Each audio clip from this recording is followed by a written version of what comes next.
Chapter 1. The day has finally arrived. Whoosh, a tall young man with distinct facial features, clad only in a black tank top and sporting a striking red buzz cut, casually sat on the bench of the basketball court, adjusting his breathing to recuperate his stamina. His sharp eyes glinted with defiance and untamed spirit, filled with a fervent desire for victory. With a creak, the large door of the gymnasium slowly swung open. A student, approximately 180 centimeters tall, with a center-parted hairstyle, stepped inside. Upon seeing the basketballs scattered across the court, he helplessly called out to the red-haired youth seated there, "Hey, Hanada, I've already mentioned it today, is the semifinal against Fujiki Middle School. Don't overtrain. You are the key to our victory, so don't exhaust yourself beforehand. You'll need to be able to run." Hanada stretched his legs and stood up, responding, "I am the prodigious genius Hanamichi Sakuragi, endowed with boundless stamina. That mere Fujiki Middle School's Rukawa is no match for me." The student with the center-parted hair, who is indeed Oda Ryoma, approached Hanada and placed a reassuring hand on his shoulder, saying earnestly, "Don't underestimate it, the outcome of this match hinges on you." Before Hanada could reply, for voices echoed simultaneously from the entrance of the gymnasium, "He will definitely underestimate it, right?" "Absolutely. That's just the way Hanada is." The newcomers were Hanada's close friends, Mito Yohei, Onada, Takashi, Takamiya Nozomi, and Noma Tadao. Bang! Bang! Bang! Bang! The sound of footsteps resounded as four figures collapsed onto the gym floor. After a series of headbutts, Hanada, filled with newfound confidence, gazed at the orange basketball on the court and declared, "This time, it shall be different." In truth, Hanamichi Sakuragi's essence had long since changed. When he was in the second year of middle school, his father unexpectedly passed away from a heart attack. Overwhelmed by grief and having been beaten by a gang of delinquents, he found himself utterly exhausted. One fateful night, filled with dreams of a brighter future, he followed a shooting star into the world of the esteemed Inoue Takashi's literary realm. Meanwhile, his physical body in the real world was possessed by a young man from the future named Hanada, accompanied by a mysterious basketball data panel, his golden finger. In his previous life, Hanada was a frequent visitor to the local playground, albeit a perennial loser. In his leisure time, he enjoyed watching sports anime and reading action-packed manga. When he saw the national tournament in the manga and worried for Sakuragi's well-being after an injury, he inadvertently made a wish upon a shooting star for Sakuragi to recover and make it to the NBA, thus finding himself in this new world. Upon arriving, Hanada promptly shaved his vibrant red hair into a buzz cut, retaining its natural color inherited from his late father and his mother, who returned to her family. He had no intention of dyeing it black. Afterward, Hanada discerned that this world was indeed the universe of Slam Dunk. Oda Ryoma, Mito Yohei, and the trio from Hikari Middle School were real, and this world overlapped with the reality of the future. In that moment, he comprehended what he must do to honor the precious legacy left by his predecessor.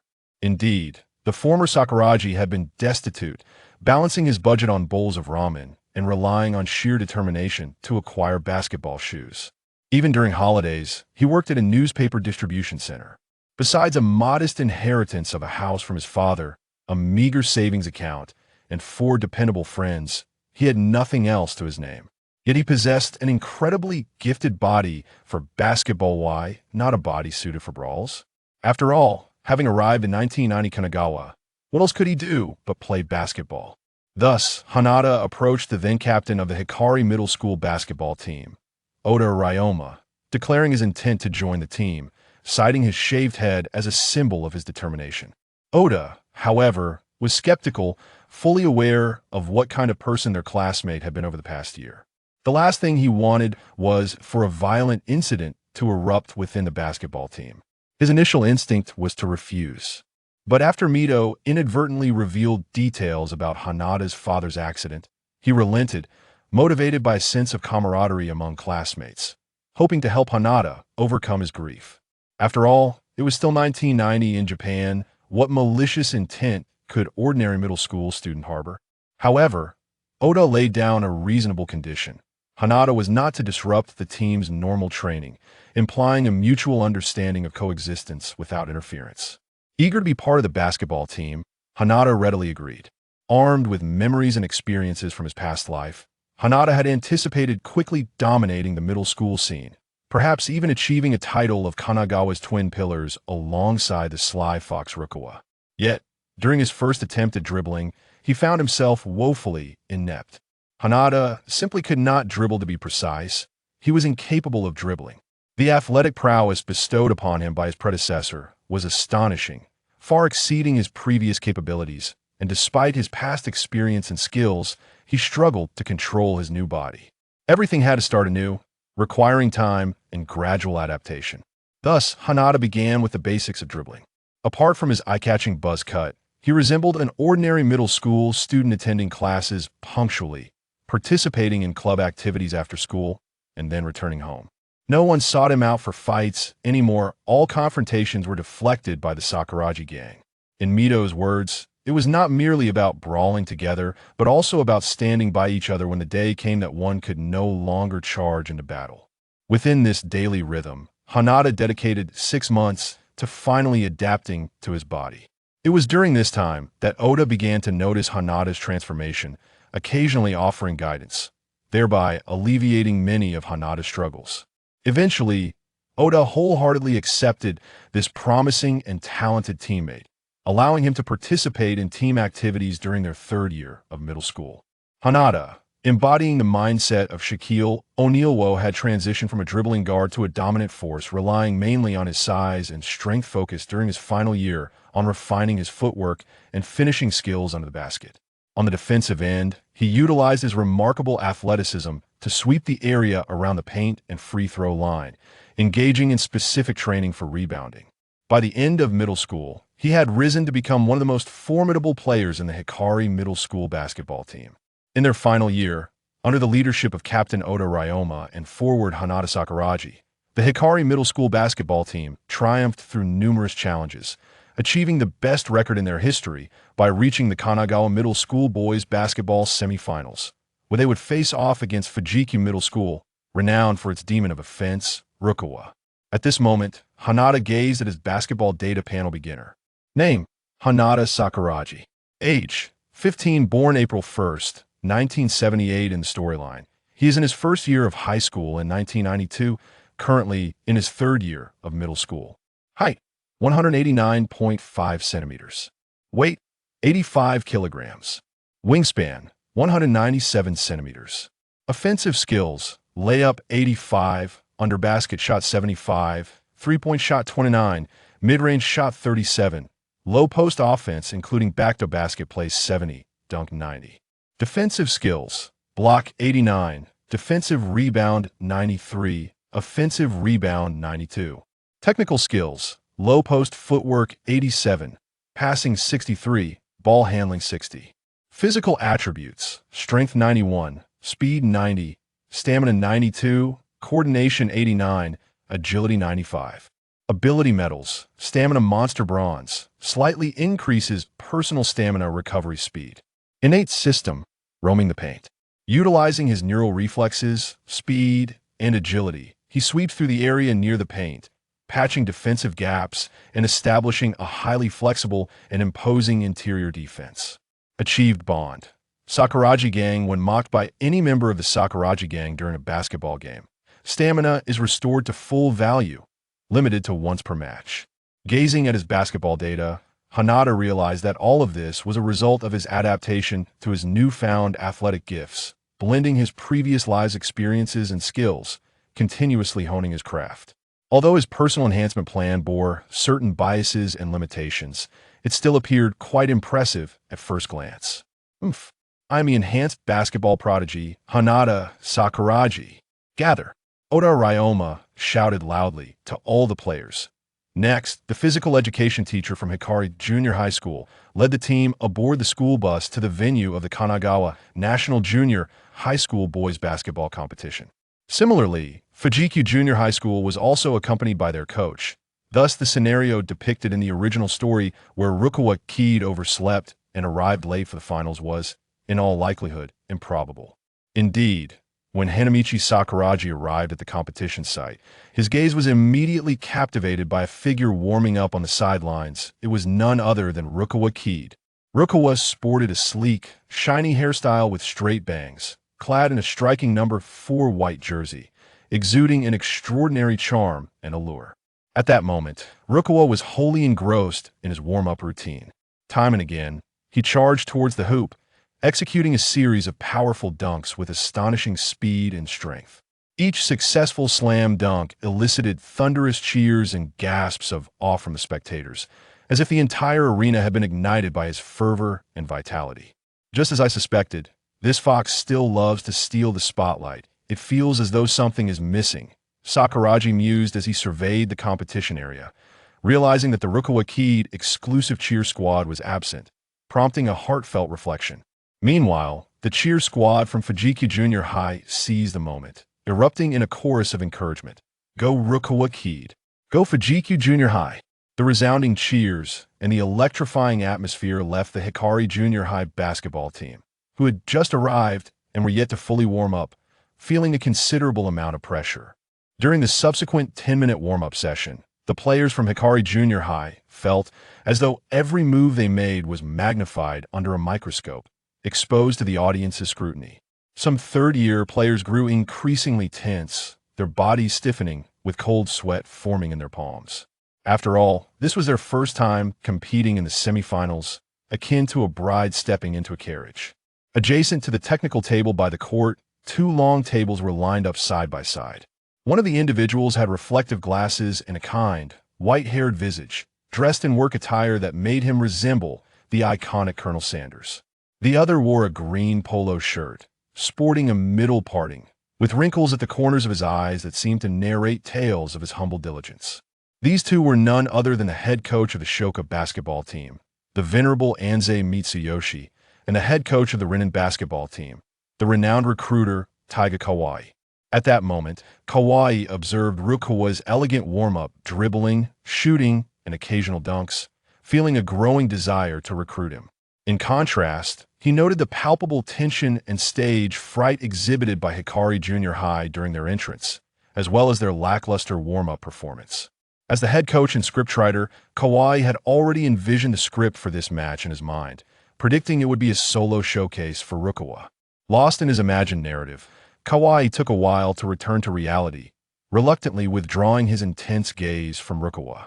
Seemingly struck by an idea, he turned to Coach Anze with a half-joking remark. Anze, it appears this match will once again see Fujikyu claim victory. Rukawa is precisely the talent our Renin team needs. Just make sure you don't compete with us for him. Coach Anze waved his hands dismissively, chuckling. Oh ho ho ho, our Shoku is a public school, and we shall not contend with you for talent. While Anze refrained from commenting on Kawai's assertion regarding Fujikyu's victory, he directed his gaze towards the other side of the court, his glasses reflecting a glimmer of interest. Quite an impressive physique. Captain Oda Ryuma noticed that their team's momentum had been overshadowed by Fujikyu, causing the players to feel considerable anxiety. He weighed the basketball in his hands and exchanged a knowing glance with Sakuragi, signaling towards the hoop. The Sakuragi crew, upon witnessing this, exclaimed in excitement, "Is it finally happening?" In a flash, Sakuragi sprinted from the three-point line toward the basket, leaping off 1 foot when he was merely a step away from the free throw line. Simultaneously, Oda tossed the ball high into the air, perfectly positioned above Sakuragi's head. With a single hand, Sakuragi caught the ball midair, then extended his long arms, channeling all his strength to slam it down into the hoop with resounding success. In that instant, it felt as though the entire venue had been struck by a pause button, plunging into a profound silence where the only sound was the rhythmic thud of the basketball bouncing against the floor, crisp and clear, echoing like a heartbeat.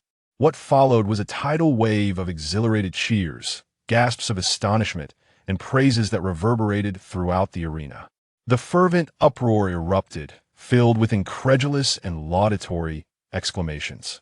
The audience, flushed with excitement, gaped with wide-open mouths, letting out various incredulous shouts. "Oh, what is this? An alley-oop dunk? Is that red-haired kid truly a junior high school student?" This is beyond junior high level. Absolutely unbelievable. As the saying goes, amateurs watch for the spectacle, while experts seek the subtleties. Sakuragi's stunning alley-oop dunk from just inside the free throw line showcased astonishing dynamic physical qualities, jumping ability, explosiveness, speed, strength, as well as visibly impressive static physical attributes, height, wingspan, thoroughly astonishing the two individuals present, Coach Anze and Coach Kawai. Tion Gongmo abruptly rose from his chair, stunned as he gazed at the physique of Sakuragi Hanadu, who, at that moment, resembled a precious jade, drawing the coach's attention deeply. Tion Gongmo suddenly felt his desire to recruit swell within him, difficult to suppress. In contrast, Coach Anchi exhibited a more subdued reaction, however. The glinting reflections from his glasses betrayed the inner turmoil of the seasoned coach and former national player. Indeed, he is a raw gem. Rukawa Kaede, on the other hand, remained impassive, his handsome, stoic visage unchanged, merely punctuating the atmosphere with the rhythmic sound of his dribbling, redirecting everyone's focus back to him. As the audience gradually became aware of the captivating clash between the two teams' superstars, they realized that this junior high basketball semifinal was a fierce battle, full of sparks and excitement. Xiaotian Longjung and Hanadu exchanged light applause, acknowledging each other's efforts, before turning to the visibly revitalized teammates and proclaiming loudly, "Let us not forget, we are also a formidable team. This year, we have achieved the best results in our history, reaching the top 4. Every step we take from here is a step into history. Come on, everyone, together. 1, 2, 3, let us cheer for Iguang Middle School." The Sakuragi faction, being novices in basketball, did not grasp the significance of Hanado's dunk, yet they could tell from the expressions of the audience that Hanadu had accomplished something remarkable. They felt an unspoken joy for his astounding display, though they maintained a facade of faint disappointment, loudly exclaiming, "Hanadu, well done. Next time, hitting the backboard with your head would be even more impressive, ah." As they recalled something amusing, the four erupted into laughter. Coach Anchi, noticing a blind spot, caught a fleeting glimmer in his glasses. Could he actually hit the backboard? Unbeknownst to Sakuragi Hanadu, Coach Anchi had developed a budding interest in him, while Hanadu, at the sidelines, feigned annoyance at Mito Yohei and his trio. It was, after all, Hanado's first display of self-throwing and dunking, and he had not yet adapted to his own body, resulting in a reenactment of the memorable moment of hitting the backboard, much to the amusement of his companions. Deep down, however, Hanadu was thankful for the companionship and care from Mito Yohei and the others. According to the basketball data panel's threshold, even at a basic level, if they had not formed a profound emotional bond with him, he would not have gained such a connection bonus, at least. Xiaotian Longjung had not achieved that level of understanding with him. With a sharp whistle from the referee, the match commenced swiftly. The jump ball was predictably contested between Rukawa Kaede and Sakuragi Hanadu, both towering figures on their respective teams. Rukawa stood at 187 centimeters. Clad in a white jersey numbered 4, Hanadu measured 189.5 centimeters, donning a yellow jersey numbered 10. Note: Hanado's height was slightly elevated due to his keen attention to diet and nutrition, surpassing his original stature in the source material. As the basketball soared to its zenith, both players leaped in unison, their astonishing verticals eliciting awe from Coach Tion Gongmo. Such remarkable leaping ability is precisely what our Ling and basketball team requires. With the addition of Yuzumi and Senda next year, along with these two, Ling and will form an invincible and luxurious squad. Just wait. Even if Hainan has been the dominant force in Kanagawa for 16 consecutive years, they shall not withstand Ling and S might. Coach Tion Gongmo's eyes burned with fervor, as if the flames of battle on the court ignited a similar blaze within his heart. The rival he mentioned, Gao Tuli, the head coach of Hainan's affiliated basketball team, had been a competitor of Tion Gongmo since their high school days, their rivalry extending from their playing days into their current coaching era. Gao Tuli excelled in analyzing players' abilities and devising strategies, though he could be impulsive and irritable under pressure. Whereas, Tion Gongmo was adept at pre-battle planning, calculating every detail, yet occasionally faltering in the face of unexpected developments. On the court, Rukawa and Hanadu, both standing at similar heights, appeared roughly equal in wingspan from the audience's perspective, and even their jumping heights seemed comparable, as they both made contact with the basketball midair. The ensuing contest of strength began. However, while Hanadu, brimming with confidence, assumed his strength of 92 would overpower Rukawa, he was taken aback to find them evenly matched, the basketball slipping away from their struggle. Due to the mutual forces at play, both Hanadu and Rukawa rebounded slightly in midair before stumbling to the ground, landing awkwardly. Rukawa, observing Hanadu seated across from him, mused silently, "This red-haired brute possesses immense strength." Little did he know, Hanadu was equally astonished. Questioning the situation, how is it that my nearly 100-point power level merely resulted in a stalemate with Rukawa? This cannot be right. After a year and a half of basketball practice, complemented by my past life-s experience, I should have at least held a slight advantage. This misunderstanding stemmed from Hanado's miscalculations. While he had indeed practiced basketball for a year and a half and had a new body, the prior experience only meant he would make fewer mistakes on the court. except in specialized areas like finishing under the basket, defensive assistance, and rebounding. He was not a novice, however, his physical condition had not undergone significant changes, besides a slight increase in height. His development remained gradual as he was still in a growth phase. Moreover, despite Hinato's top-tier physical attributes, akin to those who could rival American athletes in speed and agility, Rukawa also belonged to that elite echelon, thus rendering their jump ball nearly indistinguishable in terms of superiority. As the basketball descended from the side, the closest player was Hinato's teammate, the third-year student Makura, number 5.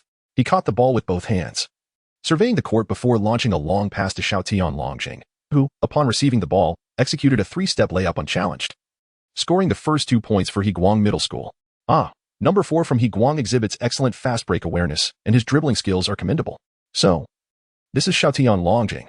Coach Tian Gongmo stroked his chin, secretly calculating, my restless heart yearns to recruit. Fuchio Middle School initiated the ball, and teammate number 8 directly passed it to Rukawa Kaede. Upon receiving the ball, Rukawa propelled forward, firmly seizing control of the opening play. Confident in his speed and dribbling prowess, he aimed to score quickly, as the so-called demon of offense could hardly tolerate trailing in points, even by a mere 2 at the outset. Xiaotian Longjing was tasked with guarding Rukawa, both standing at 180 centimeters and serving as captains. His mission was to curb Rukawa's impact while assisting teammates in scoring, leaving the interior defense entirely to the towering Hanadu, who had already proven his prowess in defensive support. The high center of gravity while dribbling rendered it nearly impossible to easily slip past him. Xiaotian Longjing, brimming with confidence, meticulously assessed Lu Chuanfeng's dribbling skills. Yet, in an instant, he was outmaneuvered as Lu Chuanfeng executed a breakaway, relying solely on sheer speed rather than any elaborate feints or spins. This. Hanadu, be cautious. At that moment, Sakuragi Hanadu stood in the paint, watching the agile fox, Lu Chuanfeng, charging towards him. He had already discarded any underestimation. As the previous jump ball had served as a stark reminder, in contemporary parlance, it meant that the newcomer was not to be taken lightly. Nevertheless, it was indeed reminiscent of that forlorn fox from his past life, still as solitary as ever. Lu Chuanfeng, now poised just inside the free-throw line, prepared to leap, seemingly intent on replicating Hinato's explosive dunk from warm-ups. Upon witnessing this, Hanamichi's fury ignited. You cunning fox, do not look down upon others. With astonishing agility, he leaped into the air, instantly reaching the same height as Rukawa Kaede. Their eyes locked, and Hanamichi, uncertain whether influenced by memories of a past life or simply embodying the fiery temperament of the original owner, Sakuragi, forcefully swatted at the basketball in Rukawa's grasp. Just as Hanamichi's large hand was about to make contact with Rukawa's right hand holding the ball, the latter unexpectedly clasped the basketball with both hands mid-air, sidestepping beneath Hanamichi's elevated left arm to deftly flick the ball toward the hoop. The two descended simultaneously, and Hanamichi instinctively pivoted to position himself for rebounding defense. Hastily glancing up at the hoop, he observed the basketball mischievously circling the rim before finally settling obediently into the net. Hanamichi, consider yourself fortunate, you foul fox. Rukawa, red-haired monkey, what you see here is nothing but my prowess. Wadao, I shall certainly repay this. Lu Chuanfeng turned to leave. You truly know how to wield your words. Hanamichi tightly clenched his fists, entirely oblivious to the deafening cheers and encouragement from the spectators and the cheerleaders of Fujimaki High School. His gaze was fixated on the receding figure of Rukawa Kaede, as if he intended to burn a hole through him with a stare. Finally, when Oda Ryomo prepared to inbound the ball from the baseline, he noticed Hanamichi still frozen in place and called out loudly, Hey, Hanamichi, it's our turn to attack. At the sound of Oda's voice, Hanamichi snapped back to reality as if awakening from a dream. He took a deep breath, acknowledged with a nod, and strode forward with resolute steps. At that moment, his mind was consumed by a singular thought. He must defeat that insufferable fox. Defending Oda was none other than Rukawa Kaede, who continually disrupted Oda's dribbling, occasionally attempting to snatch the ball away. However, Oda adeptly mitigated these attempts through precise passes, allowing the ball to shift among his teammates. From the beginning of the game, Hanamichi had yet to touch the basketball, having only participated in the jump ball. At that moment, number 9 from the Koko High School basketball team, Sawamura Yamaji, received a pass in the low post, his sight half open to the basket. He aimed carefully and released the ball, but as soon as it left his hands, it was swatted away by the vigilant Rukawa, just as Oda's reminder reached Sawamura's ears a moment too late. From the very beginning, Hanamichi Sakuragi's attention was intermittently fixed on Rukawa Kaede. As soon as Rukawa initiated his approach towards Sawamura Yamaji, Hanamichi had already anticipated where the ball would bounce after Rukawa's block. Indeed, the direction in which Rukawa deflected the basketball was towards his teammate, number 7 from Fujikyu Junior High. Observing this, Sakuragi swiftly positioned himself ahead of Fujikyu's number 7 player, utilizing his height and leaping ability to seize the ball before anyone else could. He turned to face the basket, standing at the corner of the restricted area. At that moment, he rose onto his toes, his eyes locked on the hoop. and held the basketball aloft with both hands, his left hand providing support and his right hand steadying it. This was certainly not a shot. Sakuragi's under-the-basket shooting ability was only rated at 75. He understood that success was not guaranteed. In contrast, the feint he had learned from Miyagi Ryota in his previous life was undoubtedly the best option at hand, especially when confronting this unfamiliar center from Fujikyu Junior High. Just as everyone assumed that Sakuragi was about to take a shot, Rukawa's number 7 teammate instinctively reacted, leaping into the air based on his judgment. It was only when he was suspended midair that he realized Sakuragi had not altered his shooting motion, remaining stationary. It dawned on him. It was a feint. However, by then, he found himself too far committed to execute any further actions to obstruct Sakuragi. A beautiful moment, both Coach Anze and Coach Tadaoka silently praised from within. Hanada's lips curled into a subtle, mischievous smile as he swiftly retracted his feint, taking advantage of the fact that the number 7 player, who was focused on defending against him, had yet to settle on the ground. Hanamichi Sakuragi seized this fleeting opportunity, maneuvering with the swiftness of a tempest as he dribbled past his adversaries. His steps were both agile and powerful, as if he were treading upon wheels of fire, effortlessly breaching the defensive line. In a seamless motion, he grasped the basketball with hands as firm as iron pincers, raising it triumphantly above his head. His arms bent. He positioned the ball securely behind his head, his entire physique resembling a taut bowstring, brimming with latent strength. Accompanied by a thunderous roar, Sakuragi soared into the air, akin to a rocket propelling towards the hoop. With every ounce of his might, he forcefully slammed the basketball into the rim. The resounding crack echoed throughout the arena, the reverberations of his audacious dunk resonating in the air. The crowd erupted in a frenzy, captivated by the electrifying energy Sakuragi's dunk ignited. In that moment, all spectators were left awestruck by the sheer power of his performance, erupting into a cacophony of thunderous cheers and encouragement. Meanwhile, Hanamichi Sakuragi stood proudly in place. Relishing his moment of glory, Hanamichi fixed his gaze upon Rukawa Kaede, and within their exchanged glances, it seemed as though 2 arcs of electricity flickered, akin to a radio transmission conveying unspoken messages. "You cunning fox, I promised I would return. You deceitful red-haired monkey, all you do is talk." Indeed. Even though Hanamichi had undergone a transformation, encountering Rukawa for the first time ignited an inexplicable chemical reaction within him.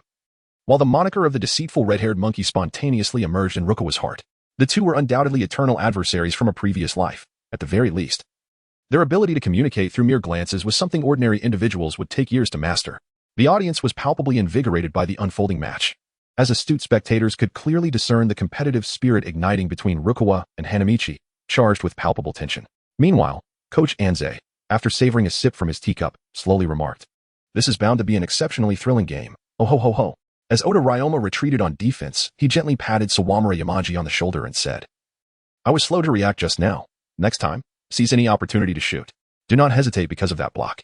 Beside him, Hanamichi spoke up, zepping and everyone, "Just focus on attacking. I'll take care of the rebounds." Hearing their captain and Hanamichi express such confidence ignited a resolute determination within the team to secure victory, particularly in Zepping Sanji's heart. Although he had just suffered a block that could have shaken his shooting confidence, the words of his teammates eased his mind, and he resolved to perform admirably on the court to atone for his previous misstep.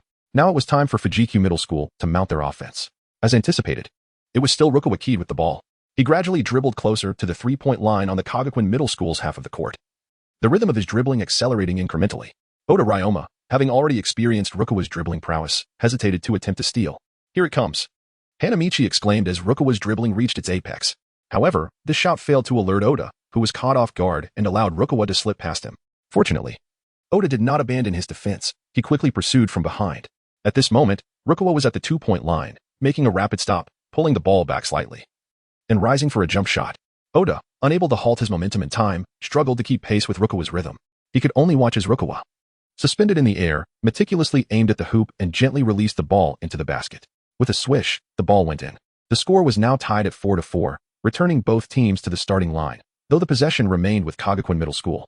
Coach Tauka was enraptured by Rukawa's refined offensive skills, while Coach Anze was taken aback, reflecting internally, "It has been a long time since I have witnessed such a polished technique." As Oda advanced the ball, he noticed that not only was Rukawa not guarding him, but there was also no one else from the opposing team challenging him. It wasn't until he approached the 3-point line that Rukawa moved in to apply pressure. How infuriating. Am I being underestimated? He thought. Hanamichi received the ball. Although Oda realized he was being dismissed, he chose to adhere to their strategy. His team had not yet reached a point of desperation that required him to take matters into his own hands. A reckless attempt to score, thwarted by Rukawa, could severely impact his team's morale. Thus, despite his eagerness to shine through a personal offense, he ultimately passed the ball to Hanamichi. Upon hearing Xiaoyan's voice within the restricted area, Wado immediately sprang into action. He subtly shifted his left foot outward, while his right foot swiftly slipped into the gap created by the left, firmly anchoring his heel. With a slight lean of his shoulder, he utilized his static physical prowess to effectively entrap the 180 centimeters tall number 11 center from Fuchio Middle School behind him. Subsequently, he raised his left hand to receive the ball, his right hand now positioned near the rim. Upon receiving the pass, Hanamichi did not dribble but leaned back slightly, carefully gauging the distance between himself and the number 11 center. Utilizing the rebound effect of this probing motion, he effortlessly leapt into the air. The center from Fujikyu High School found himself overpowered by Hanamichi's strength, barely able to jump in time. Desperately extending his right hand, he attempted to leap alongside Hanamichi, hoping to either touch the basketball in his grasp or at least disrupt his shot. However, as he ascended, he realized that the gap between his hand and the ball had only widened with each passing moment of their ascent. Truly, what remarkable athleticism, Coach Anze. Tanaka could not help but exclaim. As Hanamichi reached the apex of his jump, he launched the basketball towards the targeted hoop, the ball swishing through the net with a satisfying sound. This close-range shot was as certain as the sun rising. He had practiced this particular throw countless times over the past year, particularly valuing his 75% success rate when faced with what could be considered an almost unguarded position. Subsequently, the two teams engaged in a relentless tug-of-war, alternating between 2-point and 4-point plays. Whenever Rukawa regained 2 points, Oda was always ready to seize the moment, passing the ball adeptly to Hanamichi or other teammates, who seized every opportunity to score. Although there were moments when shots did not land, Rukawa too did not maintain a perfect shooting accuracy from the perimeter. Hanamichi's persistent defensive efforts, including his relentless support and coverage, exerted a significant amount of pressure on Rukawa. Hanamichi's height and physique matched Rukawa's, with Hanamichi even outweighing him, allowing him to leverage his defensive advantages without concern for fatigue, constantly moving and influencing Rukawa's shooting rhythm and form. However, such an assertive defensive approach inevitably led to consequences. 10 minutes into the first half, Hanamichi had already accrued 3 fouls. Nevertheless, his strenuous efforts bore fruit, as Oda's strategy was proving partially successful. Rukawa was visibly sweating and, during the halftime break, was seated on the bench, diligently rehydrating. In 1990, basketball matches for middle and high schools in Japan consisted of 2 halves, each lasting 20 minutes, with a 15-minute intermission. During the first half, Wako Middle School employed Oda's tactic of drawing Rukawa out of the paint, allowing their remaining teammates to mount their offensive. Whenever Rukawa retreated to defend, Oda would take shots from mid to long range, achieving commendable results. At halftime, the score stood at 26-24, with Wako Middle School leading by 2 points. Oda, I shall take on the task of guarding Rukawa in the second half, Hanamichi asserted during the intermission. After 20 minutes of play, that crafty fox must have discerned our strategy. Rather than allowing him to unravel our game plan, we should proactively adjust our tactics. In the second half, you focus on the interior offense, and I will handle the defense. I suspect that Fox isn't brimming with energy, so let me deliver the final blow. Oda, leave Rukawa to me. Keep him occupied, and we shall surely prevail. We must reach the finals. Oda found himself persuaded by Hanamichi's suggestion, especially considering that Rukawa had scored 18 points and grabbed 4 rebounds in the first half, while he, as co-captain, had only managed 6 points. Although Oda contributed 3 assists, the frequent ball movement within Wako Middle School limited his opportunities for direct assists. Even Hanamichi, through his relentless attacks on the basket, had accumulated 8 points and 6 rebounds, outshining Oda's performance. Rest assured, I've already identified that Fox's weaknesses, Hanamichi declared, brimming with anticipation for the second half, pacing excitedly beside the bench. Kiki, finally, an opportunity to vanquish you, crafty Fox. Do not hold it against me. Consider it a fulfillment of Hanamichi's dreams from a past life. Hanamichi's exuberant movements were unmistakably uncontainable, a scene that did not escape Coach Anze's 360-degree holographic titanium glasses. In contrast to the actively hydrating Rukawa Kaede seated nearby, Hanamichi displayed an unmistakable sense of novelty. Indeed, it was freshness. Oh ho ho ho. Takao Shigechi, unable to discern Coach Anze's murmured musings, inquired, Coach Anze, what did you just say? Oh, it's nothing, Takao. I was merely remarking on the delightful freshness of the sea bream sashimi I had last night. Oh ho ho ho. Coach Anze feigned nonchalance, unwilling to elaborate further. Noticing this, Coach Takao refrained from pondering too deeply and shifted his focus to the basketball court as the second half of the match was poised to commence. The players were ready, with Rukawa Kaede and Hanamichi Sakuragi set to jump. With a sharp whistle, both leapt towards the basketball, which ascended to its zenith. This time, both players touched the ball simultaneously, yet Hanamichi's strength prevailed, directing the ball towards the direction of Oda Ryoma. Hana was acutely aware that Rukawa's strength had not diminished. Rather, it was his stamina that had gradually waned. This was evident not only from the jump ball, but also from the transition defense that followed. Upon receiving the basketball pass by Hana, Oda Rise immediately launched a fast break, prompting Hana to hasten toward the opposing basket as soon as he landed. Rukawa, too, was quick to respond, and the two of them surged forward almost in unison. Initially, their speeds were comparable, both advancing together.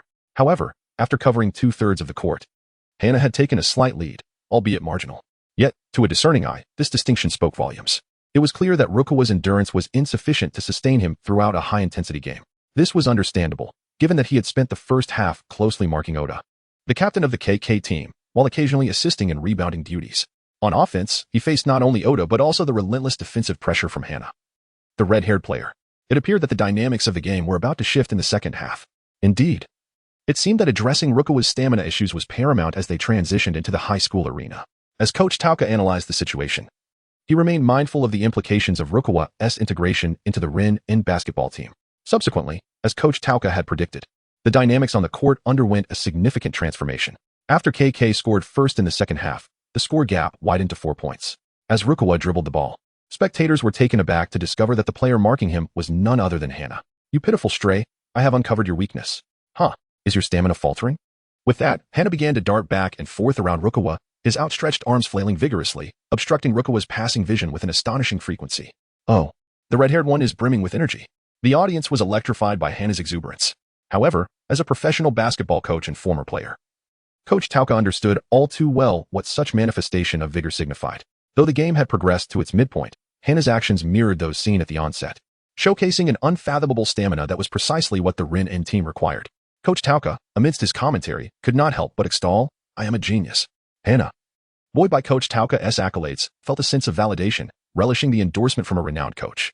Yet, in a moment of complacency, Hana was caught off guard as Rukawa executed a sidestep dribble to break through. Just beyond the three-point line, he gathered the ball, leaped, and appeared poised to shoot. Instinctively, Hana reacted, propelling himself back within the three-point arc in a split second, leaping to swat Rukawa's shot cleanly away, a flawless block. What? So fast? The remarkable display of athleticism from Hana ignited the crowd's enthusiasm. From the very start of the second half, cheers far surpassed those of the first. As KK's cheerleaders and Hana supporters erupted in jubilation, their voices reverberating throughout the arena. Conversely, the cheerleaders from Fukuoka were left in stunned silence, as it was a rarity for their captain to be blocked during a match. Fukuoka's players were particularly incensed at witnessing their esteemed captain, the strongest in their history, being thwarted by someone who resembled a delinquent.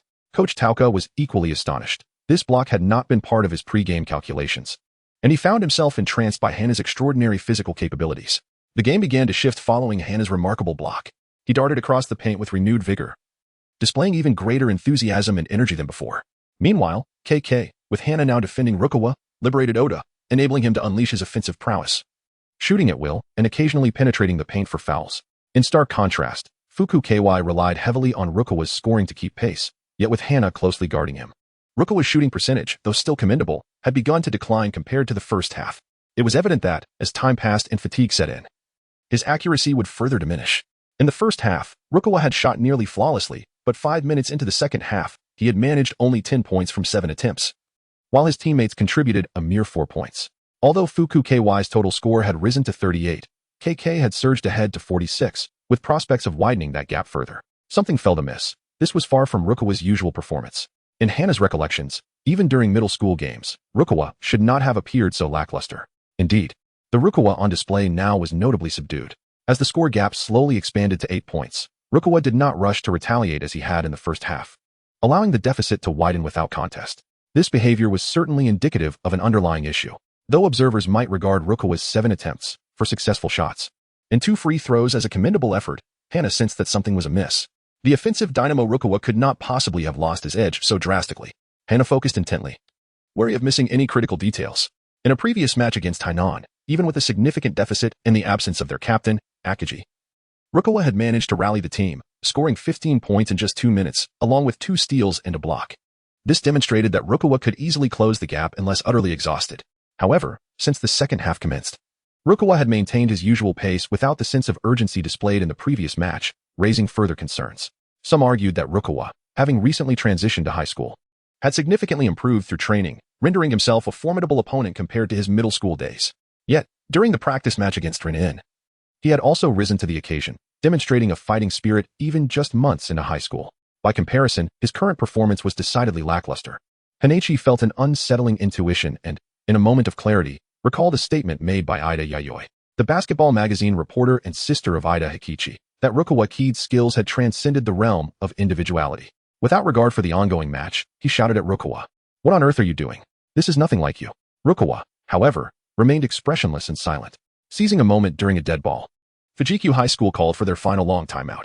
By the 15th minute of the second half, Fujikyu had exhausted 2 long timeouts and 1 short timeout. The players of Koko High School displayed an optimistic demeanor towards Fujikyu's continuous pauses, as it was evident from their performances following each timeout that Fujikyu was unable to devise any effective strategies, with the score continuing to favor their opponents. "Hooray! If we win, we can advance to the finals," exclaimed teammate A, "Fool. With our captain and Hanamichi, victory is already assured," offered teammate B, "Group of idiots." Hanamichi retorted angrily, his voice resonating even in the resting area of Fujikyu's basketball team. "Do not underestimate him. He is not a man who gives up easily," Oda remarked. Sensing Hanamichi's excessive sensitivity, striving to alleviate the tension in the atmosphere, he added, "Hanamichi, Rukawa is indeed formidable, but there are only 5 minutes left in the game. Fujikyu cannot present any effective strategies at this point, and we still hold an 8-point advantage." Hana strode towards the court without a backward glance, proclaiming that the Sly Fox was his own best countermeasure. At that moment, Rukawa Kaede, standing by the sidelines, gently wiped the sweat from his forehead, his gaze unwaveringly fixed on the scoreboard. With only 5 minutes remaining and an 8-point deficit, the pause concluded, and all players from Fujio High School took to the court. However, none of Rukawa's teammates dared to approach him, as he exuded an aura of immense power, cold and unapproachable. This sudden intensity startled the ball handler, Oda Ryoma, who felt as though he might be frozen at that very moment. Oda silently marveled at the possibility that Hana's words held truth, that fellow still possessed formidable strength. In the instant Oda was lost in thought, Rukawa suddenly executed a steal, catching Oda completely off guard. Conversely, Hana, invigorated after the timeout, abandoned his assigned opponent upon witnessing Rukawa's decisive move, swiftly racing towards his own basket. He positioned himself just outside the key area, near the free throw line, ready to defend against Rukawa's impending attack. Rukawa, however, remained laser-focused on the hoop, his eyes brimming with determination and confidence, seemingly oblivious to the formidable defender standing before him. Hana, who stood at an impressive height of 189 centimeters, with a fluidity that belied the urgency of the moment, Rukawa deftly advanced the ball, launching a fast break that left spectators in awe. Clearly undeterred by Hana's timely return to defense, Rukawa was determined to seize this exceptional opportunity. "Underestimate me no longer, you wretched fox." Hana firmly established his stance near the free throw line, adopting a classic defensive posture, radiating an extraordinary defensive aura. At this juncture, the special commentator, Takamwachi, was taken aback. He had merely come to witness a middle school match, yet found himself swept up in exhilarating emotions. It marked the second occasion during the game that Tauka erupted in excitement. He exclaimed loudly, "What an astonishing confrontation of offense and defense."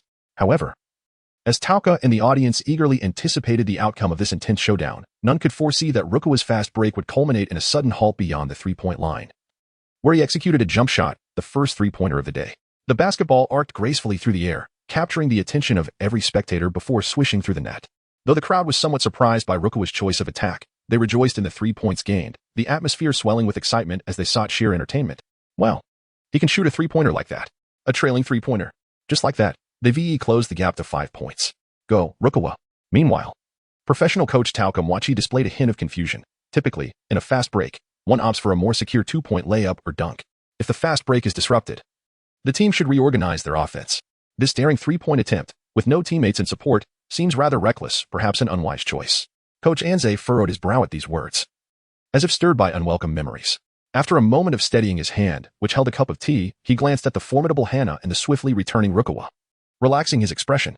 "Now is the time for a test of raw strength. Regardless of the outcome of this match, neither of these two shall be deemed a loser. Tauka, we cannot let such talent go to waste." Misinterpreting Coach Anze's well-meaning caution, Tauka hurriedly replied, "Rest assured, Coach Anze. Being from Kanagawa, our teams frequently engage in practice matches, and you know my training methods will not hinder either of them, just as long as you are satisfied." On the court, Hana clenched his fists, resolutely thinking, "I refuse to lose.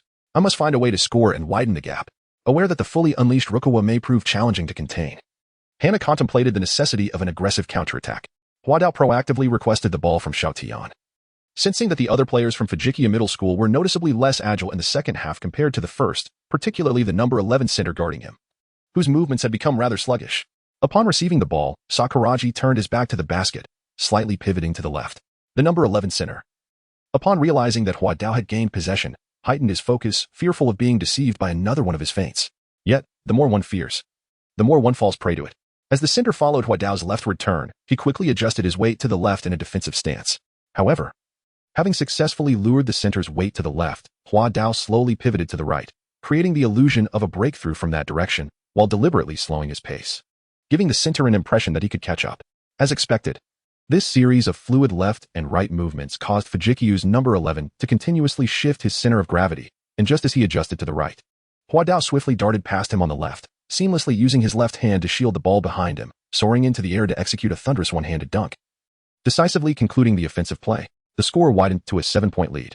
The audience erupted with cheers. Such exquisite footwork in the paint was a rarity in late 1990s Japan. At that moment, the NBA was in the era of Jordan, and Hakeem Olajuwon had yet to claim his first championship. The appreciation for footwork had not yet become a widespread sentiment. It wasn't until Olajuwon's first championship in 1994 that the term Dream Shake began to resonate abroad, enlightening many to the fact that the post play could be so artfully executed. Thus, Hua Dao's display of post footwork left spectators in awe, a captivating revelation of the deceptive art of basketball. Seeing this, Rukawa stealthily passed by Hua Dao, truly a mischievous red-haired monkey. Just a single remark was enough to snap Hua Dao out of his moment of glory amidst the audience's astonished cheers, as expected of him. Rukawa did not reprimand the actively defending center, but instead signaled for him to inbound from the baseline. Upon receiving the ball, Rukawa disregarded his teammates' movements and accelerated towards the opponent's half-court. It appeared that the offensive demon was in the zone, opting to hastily chase points rather than methodically control the tempo. Quick, tighten up the defense, Xiao Tian shouted at Hua Dao, positioning himself beside Rukawa, ready to double-team at any moment. However, Rukawa was undeterred by the defensive efforts of Wako Middle School, displaying nimble footwork and unwavering focus. Finding no opportunity at the horn position, he instead dribbled between his legs, pulling back a step, creating just enough space to shoot as he evaded both Hua Dao's tenacious defense and Xiao Tian's impending double-team. Swish. The basketball sailed through the net, a 2-point score.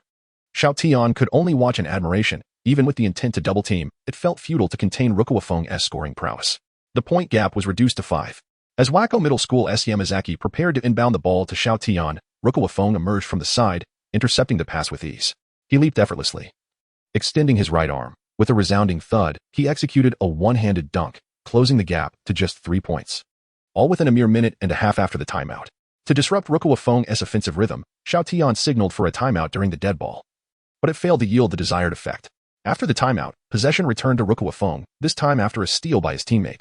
Hua Dao observed Rukawa dribbling, as the crowd's cheers resonated around him, creating a cacophony that unsettled his focus. At that moment, Rukawa's movements had slowed significantly since the game began, with sweat glistening on his cheeks and his soaked jersey revealing a far greater depletion of stamina than anticipated.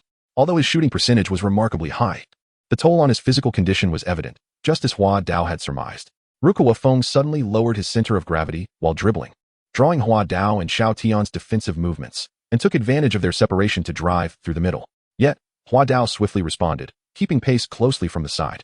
Instead of opting for a pass, Rukawa, under the defensive pressure from the pursuing Hua Dao, maintained an unwavering gaze, executing a sudden stop-and-pop jump shot with a slight lean back.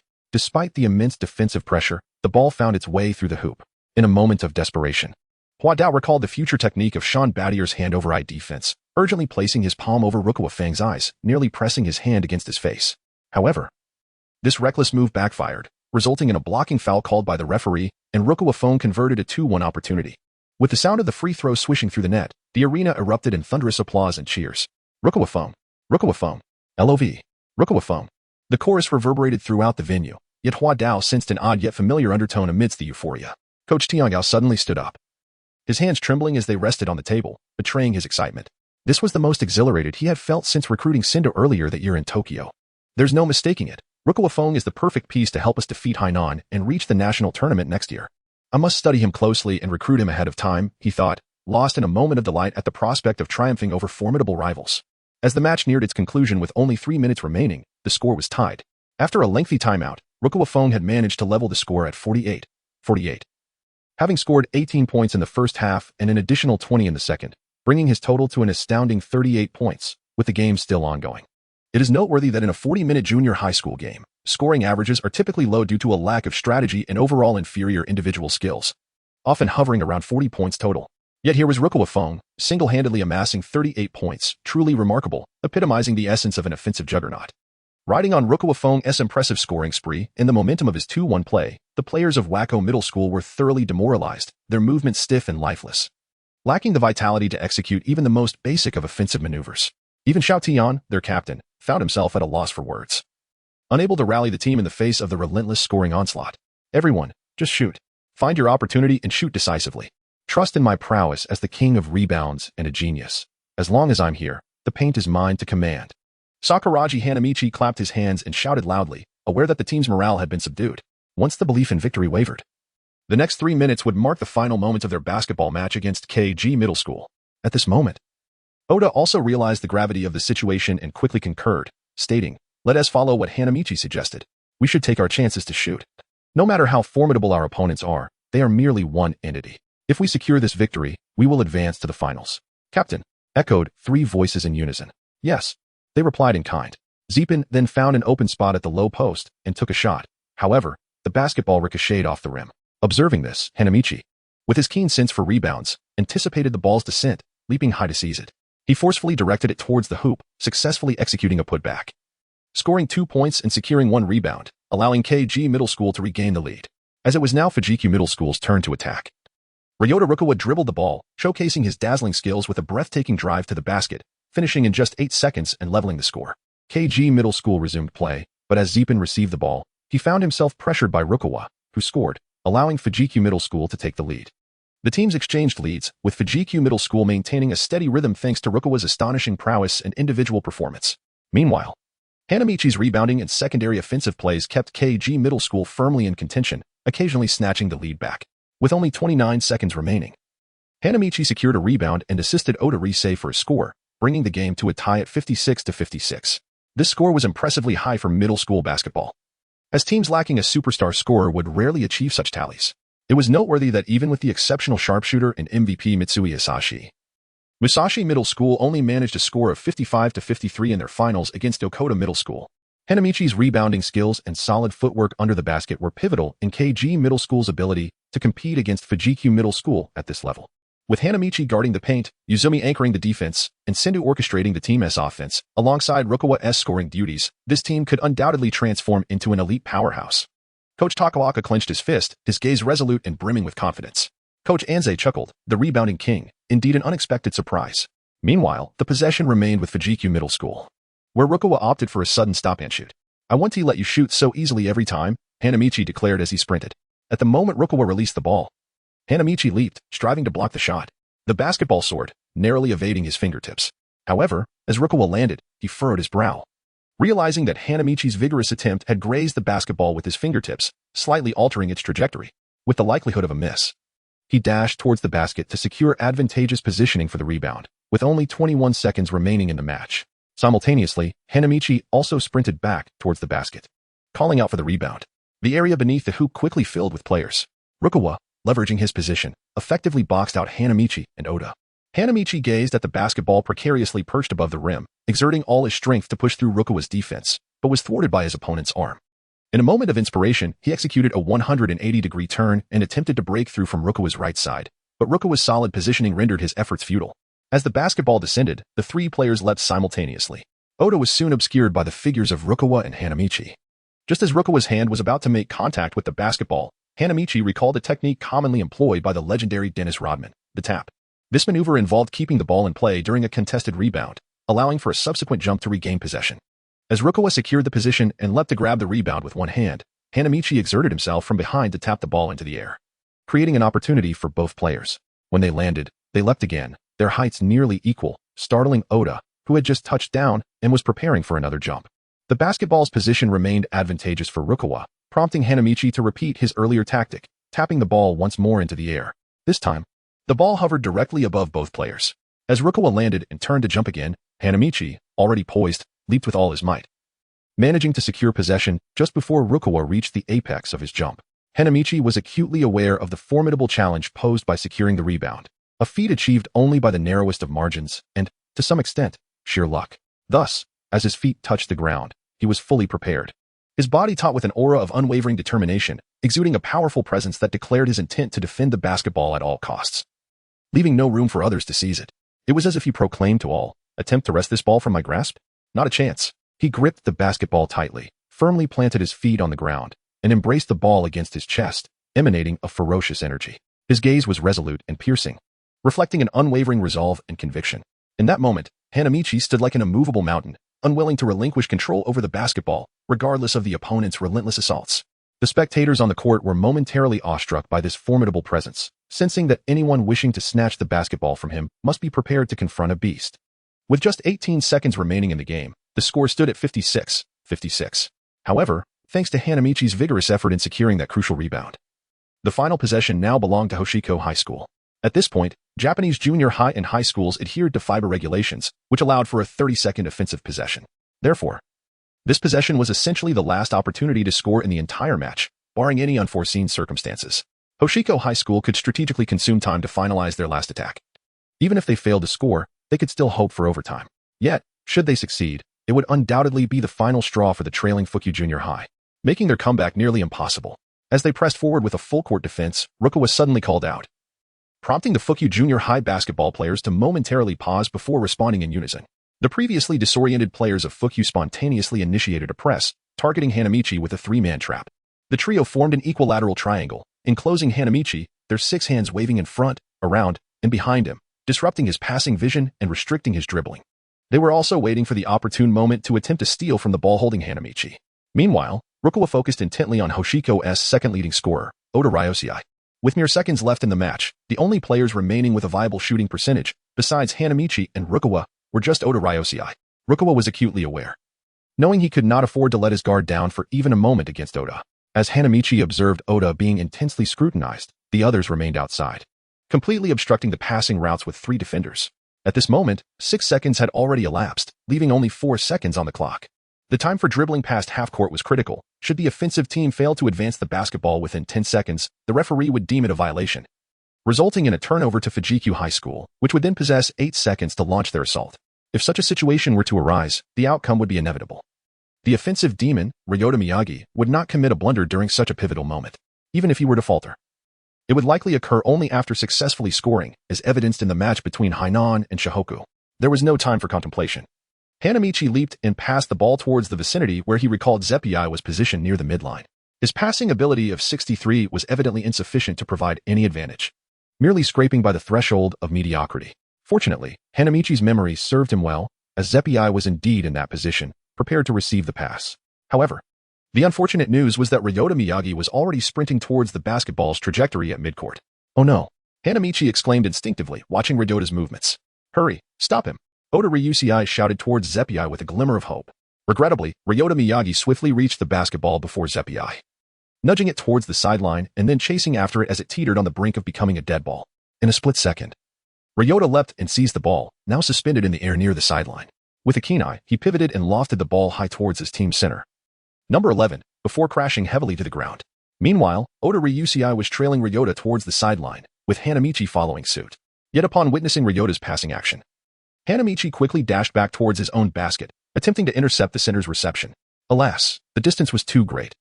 Even as he sprinted back with the speed of a 100-meter dash, it was already too late. The currently anonymous center from Fujikyu High School effortlessly caught the ball with one hand and, without any adjustment, gently tipped it into the basket. Score. Valid. As the time expired, the match concluded with a score of 56-58, with Fujikyu High School triumphing over Wako Junior High by a 2-point margin, advancing to the finals. In the other semifinal, Hainan-affiliated school was facing Iwakiyama High School, where it was expected that Hainan, led by the wild monkey Nobunaga Kyotake, would emerge victorious. What a pity. It was so close, Hanamichi. The members of the Sakuragi Brigade expressed their profound regret, seemingly unable to come to terms with the harsh reality before them. At that moment, Oda Ryusei could no longer contain his emotions, tears streaming forth like a torrent from a breached dam. This match held immense significance for him. Yet the outcome was far from favorable. On the sidelines, Yoshiko Shimomura watched this scene unfold, her heart tightening. She clasped her hands tightly, her eyes filled with worry and unease, feeling a deep sympathy for this indomitable young basketball player. You have done enough, Oda. At this moment, Hanamichi stood on the basketball court, lost in thought, gazing down at his hands. Is this what it feels like to fail? As a newly appointed basketball player, a prodigious rebounder equipped with a rudimentary basketball data panel, Hanamichi finally experienced the bitterness of defeat for the first time in his life. This experience humbled him, dispelling any arrogance he had harbored. This is not a world to be taken for granted. Here, one can still encounter setbacks and face failure. Even with a familiarity of the narrative, a lack of true strength can lead to defeat. In short, my comrades, there remains much work to be done. Upon gaining clarity, Hanamichi, having fallen towards the sidelines, approached Rukawa, who was slowly rising to his feet. He extended his right hand and declared, Let me reintroduce myself. I am Hanamichi Sakuragi, a senior from Hashin High School. Rukawa paused for a moment, then reciprocated, extending his hand and giving it a light clap, replying, Rukawa Kaede, senior from Fujikyu High School. Without further ado, he strode toward the center of the court, relishing his moment of triumph. As the referee announced the victory for Fujikyu High, the entire team and cheerleading squad rushed onto the court, surrounding Rukawa with a cacophony of excited chatter. The circle of exuberance shifted with Rukawa's movements. In that moment, the crowd seemed unbothered by Rukawa's perceived severity and aloofness. The thrill of victory had elevated their spirits, and they were immersed in their joyous celebration. Had it not been for Rukawa's usual icy demeanor, perhaps they would have jubilantly tossed him into the air in celebration. Meanwhile, on the guest platform, Coach Anze, adorned with his 360-degree holographic titanium alloy glasses, captured the instant of Hanamichi and Rukawa's handshake, exclaiming, "Excellent, excellent." Beside him, Coach Tauka, exhilarated, struck the table with his right hand, rising to declare, "Indeed, these two are the talents we desperately need at Ryanen. I must secure them." He then made his way towards the coaches of Fujikyu and Hashin High, presumably to gather basic information and contact details for Hanamichi and Rukawa. Leaving Coach Anze calmly seated in the guest area, poised with his teacup, embodying an unwavering tranquility, confident that 3 months hence, he would demonstrate to Coach Tauka, "You are still you." As the seasons changed, more than 3 months had elapsed since the last match. Hanamichi, along with Ryusei Oda and other third-year students, transitioned into the third semester of their final year. Their focus swiftly shifted from the court's defeat to the impending pressures of higher education, particularly for Ryusei. With a clear ambition in mind and no special invitation from the prestigious Wuyuan High School, he could only hope for a commendable performance in the entrance examination at the end of February. Fortunately, his academic record was commendable, and with diligent study, he anticipated achieving admission to Wuyuan High School, just as the narrative had foretold. Hanado was not so fortunate. During his first and second years, he had accumulated an overwhelming amount of unfinished work. Although he possessed the experience of navigating the educational system in his previous life and had successfully endured the pressures of academic advancement, the time constraints proved too formidable. Immersed in the world of basketball without revisiting his studies, he inevitably found himself at the bottom of the class in the third semester's entrance examination, with Takamiya, the chubby student, following closely behind him. After school, the members of the Sakuragi gang gathered around Hanado's desk, frivolously discussing their exam results. "Hee, this time you lost. I only failed in 2 subjects. I only failed 1. Oh dear, how fortunate that you were at the bottom. At least I am not last this time." Hanado, infuriated, retorted, "Damn it, you fatso. What's the difference between being last and second to last?" "Of course there's a difference. I only failed in mathematics, music, and physical education, while you failed in 8 subjects, including physics, chemistry, language arts, mathematics, foreign languages, social studies, history, civics, music, and home economics, cooking, sewing. Not to mention only physical education was a pass. The gap is indeed significant." With a resounding cacophony of varied thumps, Takamiya and the others toppled over their chairs, smoke seemingly wafting from their heads. At that moment, classmates Oda and Shimamura Yoko strolled by, accustomed to this scene, and kindly advised, "Hanado, with your basketball talent, it would be wise to aim for the entrance exams at a private school. In Kanagawa Prefecture, there is only one public high school, SH Hoku High School, known for its weak basketball team. This time, they were eliminated in the first round of the prefectural tournament. Attending such a high school would stifle your basketball potential. You should strive hard as you enter high school, Hanado," Yoko gently added before exiting the classroom with Oda. Unbeknownst to them, Hanado had already received a special invitation from the head coach of the Ryanen basketball team, Shigechi Tauka, offering him a full scholarship with exemption from entrance exams. However, Hanado had not disclosed this news to anyone, for he had no intention of attending Ryanen, not only due to his friends Mito, Yohei, and others planning to enroll at SH Hoku, but also because as his middle school years drew to a close, the narrative year was about to commence. The basketball data panel, Beginner, had issued a mission named SH Hoku's Starting 5, which was now in the process of upgrading. The rewards for this mission were straightforward, an option to increase any physical attribute by 2 points. Indeed, SH Hoku was my destined abode. Yet, even though joining SH Hoku was a foregone conclusion, entering as the bottom-ranked student would tarnish my genius's honor. Determined, Hanado chose to apply for SH Hoku High School in Kanagawa during the January entrance exam applications.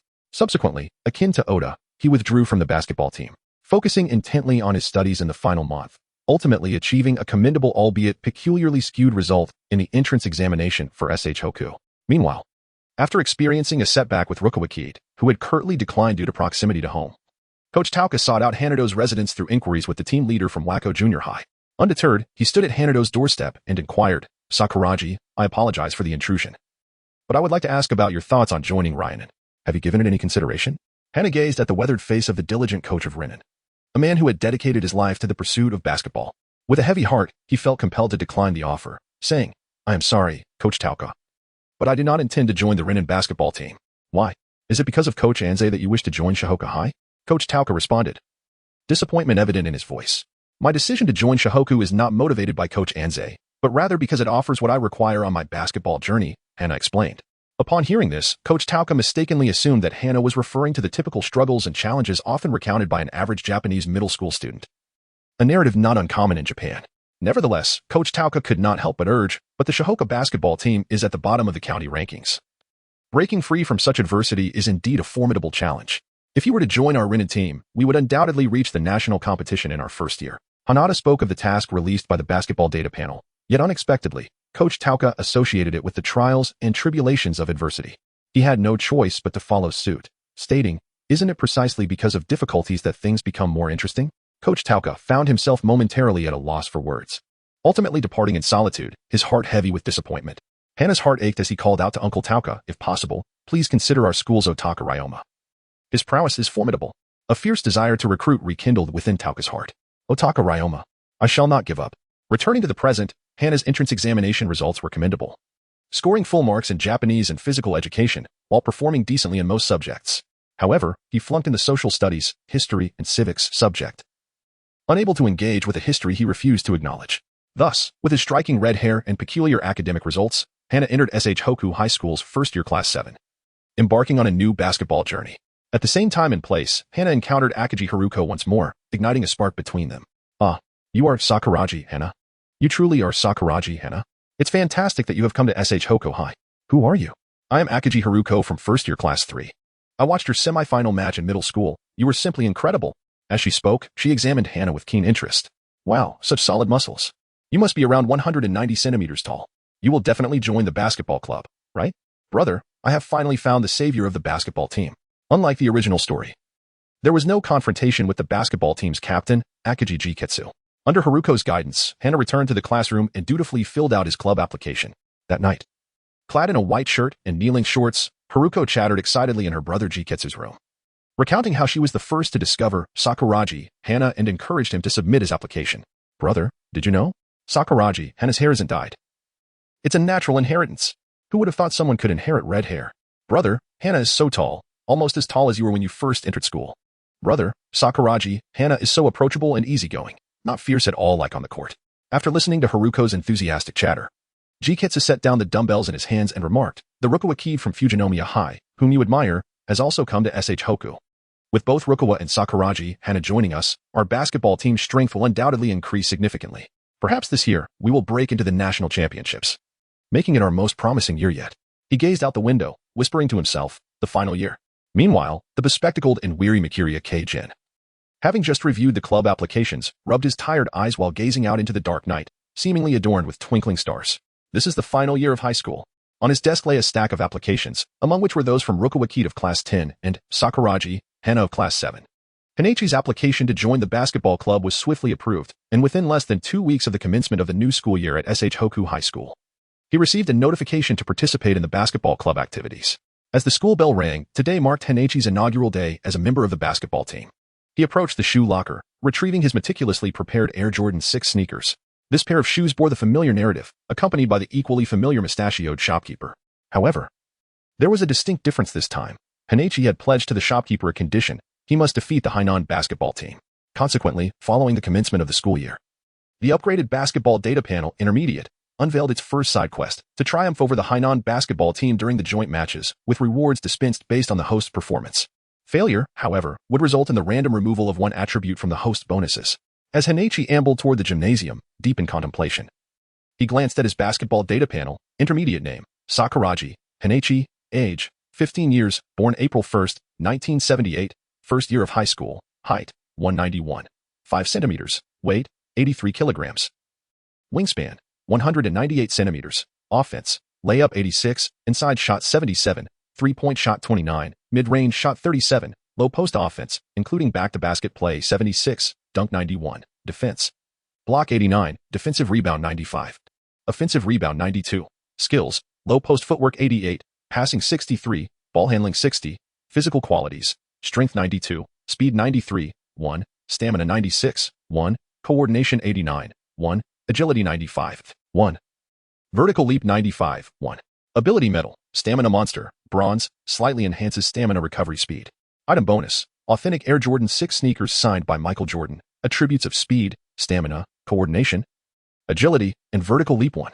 Innate system, wandering the paint, utilizing his neural reflexes, speed, and agility to sweep through the paint. In the defensive framework, he roams to cover gaps, establishing a highly adaptable and formidable interior defense. Achieved bond, Sakuragi core, if any member of the Sakuragi core taunts during a basketball match. Stamina increases by a full 10, limited to once per game. Upon donning his basketball shoes for the first time since the school year began, Hanamichi discovered that these Air Jordan 6 sneakers granted him a remarkable 5-point boost to his physical attributes, a delightful surprise that left him momentarily speechless. This unexpected joy was overwhelming. From the system's quest, it became evident that if Hanamichi's team, SH Hoku, were to defeat the Hainan team in the upcoming Kanagawa Prefecture High School basketball joint competition a few months hence, the reward would naturally be these very sneakers. Conversely, should SH Hoku falter against Hainan, the sole enhancement item Hanamichi possessed would be subject to a 100 random removal, and according to the rationality of the data panel, the mustachioed shopkeeper might very well come to reclaim these sneakers. It was not merely the loss of the 5-point physical enhancement, which was indeed appealing, that concerned Hanamichi. It was the embarrassment of having something returned after having given it away. Thus, he resolved to train diligently with the SH Hoku basketball team. I am determined to defeat Hainan. Not even Jesus can save them. Mark my words. Additionally, since the semifinals of middle school, Hanamichi had experienced a subtle enhancement in his low post technique, a testament to his ongoing training. His fundamental attributes, particularly those related to dynamic qualities, had seen slight improvements due to his growth spurts. This was further augmented by his joining the SH Hoku basketball team, where he completed the initial 5-player task, earning himself 2 data points, which he unhesitatingly allocated to increasing his height. As one who aspired to break into the NBA, Hanamichi was acutely aware of the significance of height, especially in light of his self-assigned role as a formidable interior defender and an iron-willed power forward. Hanamichi resolved that he must resolutely seize every opportunity to earn points and physical attributes from the basketball data panel. After all, he was uncertain of the ultimate potential of his height and wingspan. However, if the formidable Rodman possessed the height and wingspan of the legendary Garnett, his achievements would undoubtedly ascend to remarkable heights. To secure his future in the NBA, Hanamichi decided to aspire towards the elite static attributes exemplified by Garnett. As for dynamic running and jumping abilities, Hanamichi was confident that he could rival anyone, particularly with the aid of the basketball data panel. If he were to fall short even then, he might as well throw himself against a block of tofu. Lost in thought, Hanamichi unexpectedly collided at the entrance of the basketball club's activity room with a solid figure, a school uniform-clad individual, bleary-eyed with a nose bubble. Bang! The pain was excruciating. Hanamichi doubled over, clutching his face and nose, tears welling up from the sting. The person opposite him also covered their face and exclaimed, "That hurts." Hearing this voice, Hanamichi was taken aback. "You foul fox." In response, the individual across from him glared back, retorting, "You deceitful red-haired monkey." In an instant, both leapt back a step. Creating distance, then, in unison, they turned to face the entrance of the basketball club. So it was, although he had long anticipated teaming up with Ryota, Hanamichi felt a unique sense of pride within. He spoke slowly. "I never imagined this sleepyhead would come to Shohoku. It seems we will soon transform from rivals into teammates." Ryota maintained his usual aloof demeanor, implying with a smirk, "Humph, is this place a circus?"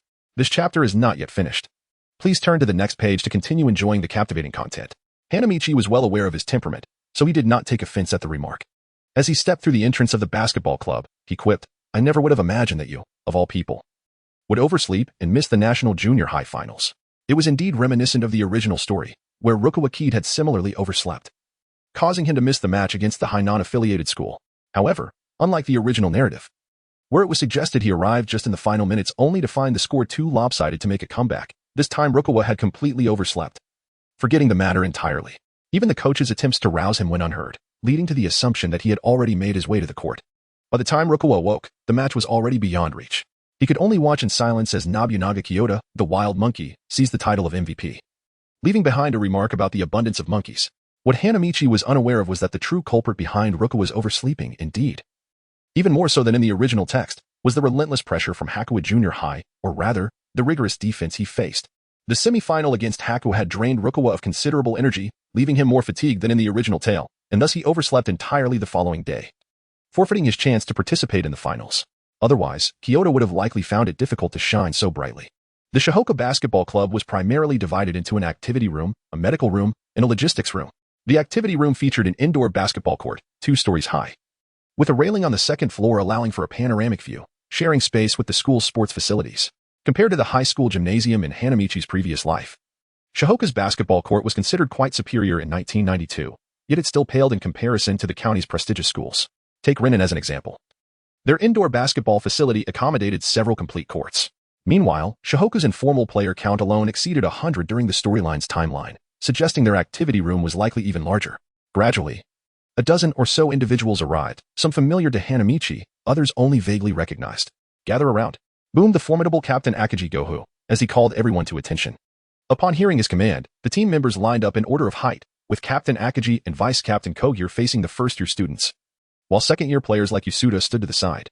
Hanamichi stole a moment to glance around, noticing Akagi Haruko and the Sakuragi gang peering at them from the adjacent window of the venue. Upon catching Hanamichi's gaze, Haruko kindly waved back, murmuring, "Hanamichi, you must do your best." Upon witnessing this, Hanamichi broke into a bright smile, subsequently focusing his attention on the team captain, Akagi. In his previous life, he had found the pairing of Akagi and Haruko to be astonishingly unexpected, entirely contrasting with the typical sibling dynamic. Now, the comparison only deepened his appreciation for the magnificence of creation. Meanwhile, Mito and his companions naturally became acquainted with Akagi and Haruko, arranging to attend Hanamichi's training sessions in the future. This prospect filled Hanamichi with a sense of anticipation for the enjoyment that lay ahead. Feeling quite pleased, Akagi surveyed the lineup of newly joined team members and, without preamble, addressed them with a serious tone. "I am Akagi Jiken, the captain of the basketball team. Let us commence with self-introductions. First year, Class 1, Ishii Taro, height 172 centimeters, weight 65 kilograms. First year, Class 5, Suzuki Ken, height 165 centimeters, weight 66 kilograms. First year, Class 6, Ishikawa Seiji, height 180 centimeters. First year, Class 10, Rukawa Kaede, height 187 centimeters, weight 75 kilograms, a graduate of Fujikyu Middle School." With no specific position, Rukawa, expressionless, stated these facts plainly, yet his unremarkable introduction instantly sparked discussions among the others. "That kid must be capable of playing any position." "Indeed. I share that sentiment." Clearing his throat, Akagi sought to delve deeper into Rukawa's background, as he anticipated that this individual would become this year's fresh force and a key player for the basketball team. However, to everyone's surprise, Akagi merely inquired about Rukawa's hobbies. Upon hearing this, Hanamichi could not suppress his laughter, letting out a chuckle before realizing that it was disrespectful towards Akagi. He quickly explained, "I apologize. I know what Rukawa's hobby is, and I couldn't help but laugh. It was truly disrespectful." Akagi, unfazed, waved his hand dismissively and asked, "Then tell me, what is Rukawa's hobby? And introduce yourself while you're at it." "Certainly. I am Hanamichi Sakuragi, a graduate of Haikogakuen High School. I stand at 191.5 centimeters and weigh 86 kilograms, primarily playing as a power forward or center. As for this sleepyhead beside me, his greatest passion is undoubtedly sleeping," he said with a laugh. The others exchanged glances, some thinking Hanamichi was merely jesting about the seemingly expressionless Rukawa, leading to a rather awkward atmosphere. The vice captain, Kogir, intended to ease the tension but found himself at a loss for words.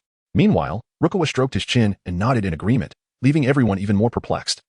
Surprised that Rukawa could exhibit such a side, Akagi then inquired further, "What about you? Do you have any hobbies or dislikes?" "My passion is, of course, basketball. I aspire to pursue it professionally," Hanamichi replied. Lowering his voice, he added, "As for dislikes, my hair is naturally inherited. It is not dyed to resemble a delinquent." Understanding the implication, Akagi chose not to press further and announced loudly, "All right, the new first years are you few."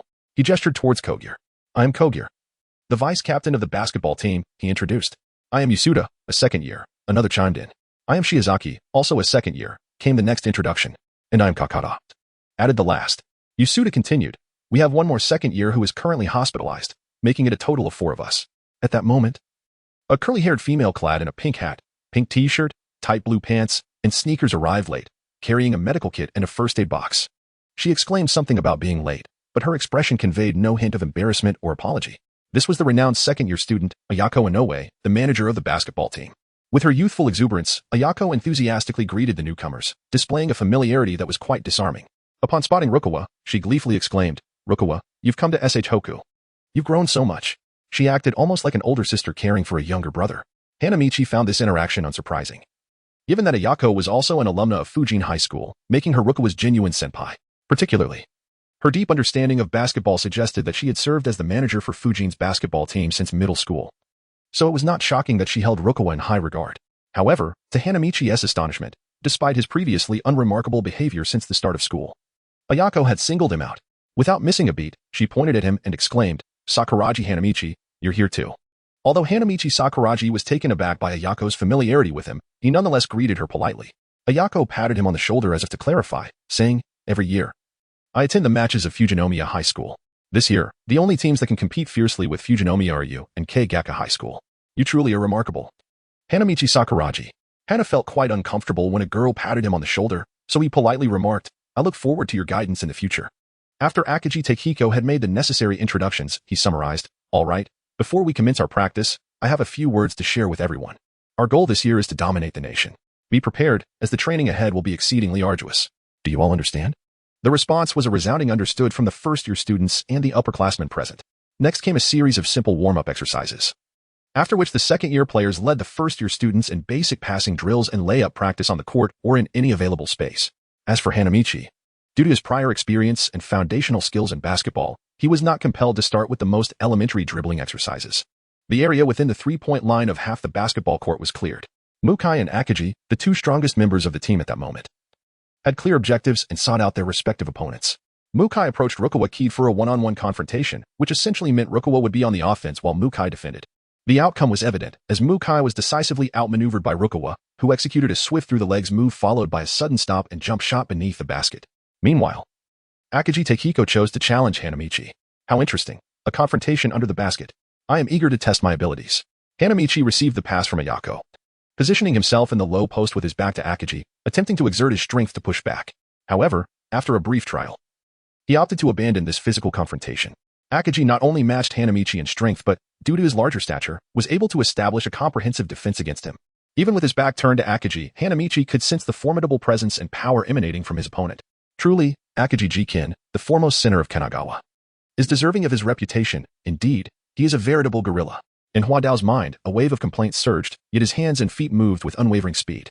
After yet another contest of strength, he did not rebound as he had before, propelled by inertia. Instead, he deftly broke through on the left side, swiftly turning to advance past half of his body, racing towards the baseline beneath the basket. Akagi was momentarily taken aback, but quickly shifted into high gear, taking 3 steps and then 2, positioning himself to defend from the interior, consistently using his body to obstruct Huadao's path to the basket. Meanwhile, due to the necessity of dribbling, Huadao's speed was slightly diminished, allowing Akagi to press him all the way to the baseline, where Huadao maintained a slender advantage of half a shoulder. As Hanamichi maneuvered along the baseline, he utilized his shoulder to confront Akagi, leveraging the kinetic energy from his movement to forcefully push Akagi aside before gliding towards the basket. The spectators, Kogir, Rukawa, and Ayako, were utterly astonished. It was evident that Hanamichi's display of physical prowess while dribbling had taken them by surprise. Initially, no one perceived Hanamichi's strength to surpass Akagi's, given the latter's advantages in height, weight, and experience. In truth, their trio had fallen into a misconception, focusing solely on static strength comparisons.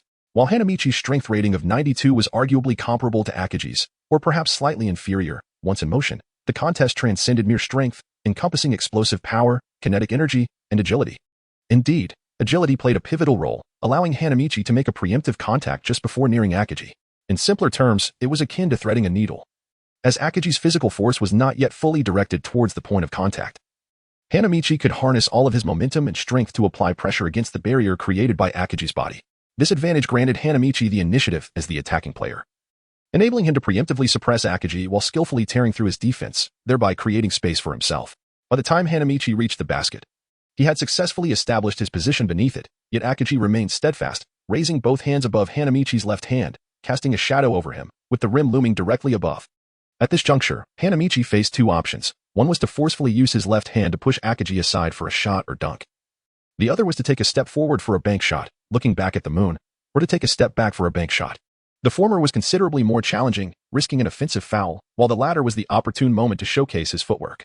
In a fleeting moment of contemplation, from the perspective of Rukawa and the others, Hanamichi approached the basket, seamlessly gathering the ball, lifting his gaze to the rim above, and raising his right hand with the basketball, poised to execute a reverse hook shot. Observing this, Akagi swiftly rose onto his toes, extending his left hand towards Hanamichi's right side, effectively blocking the direction of his shot. At that moment, the two faced each other, with Akagi oriented towards the hoop and Hanamichi positioned directly beneath it. If Hanamichi were to attempt a hook shot at this moment, he would undoubtedly face a formidable block. However, he had prepared for this.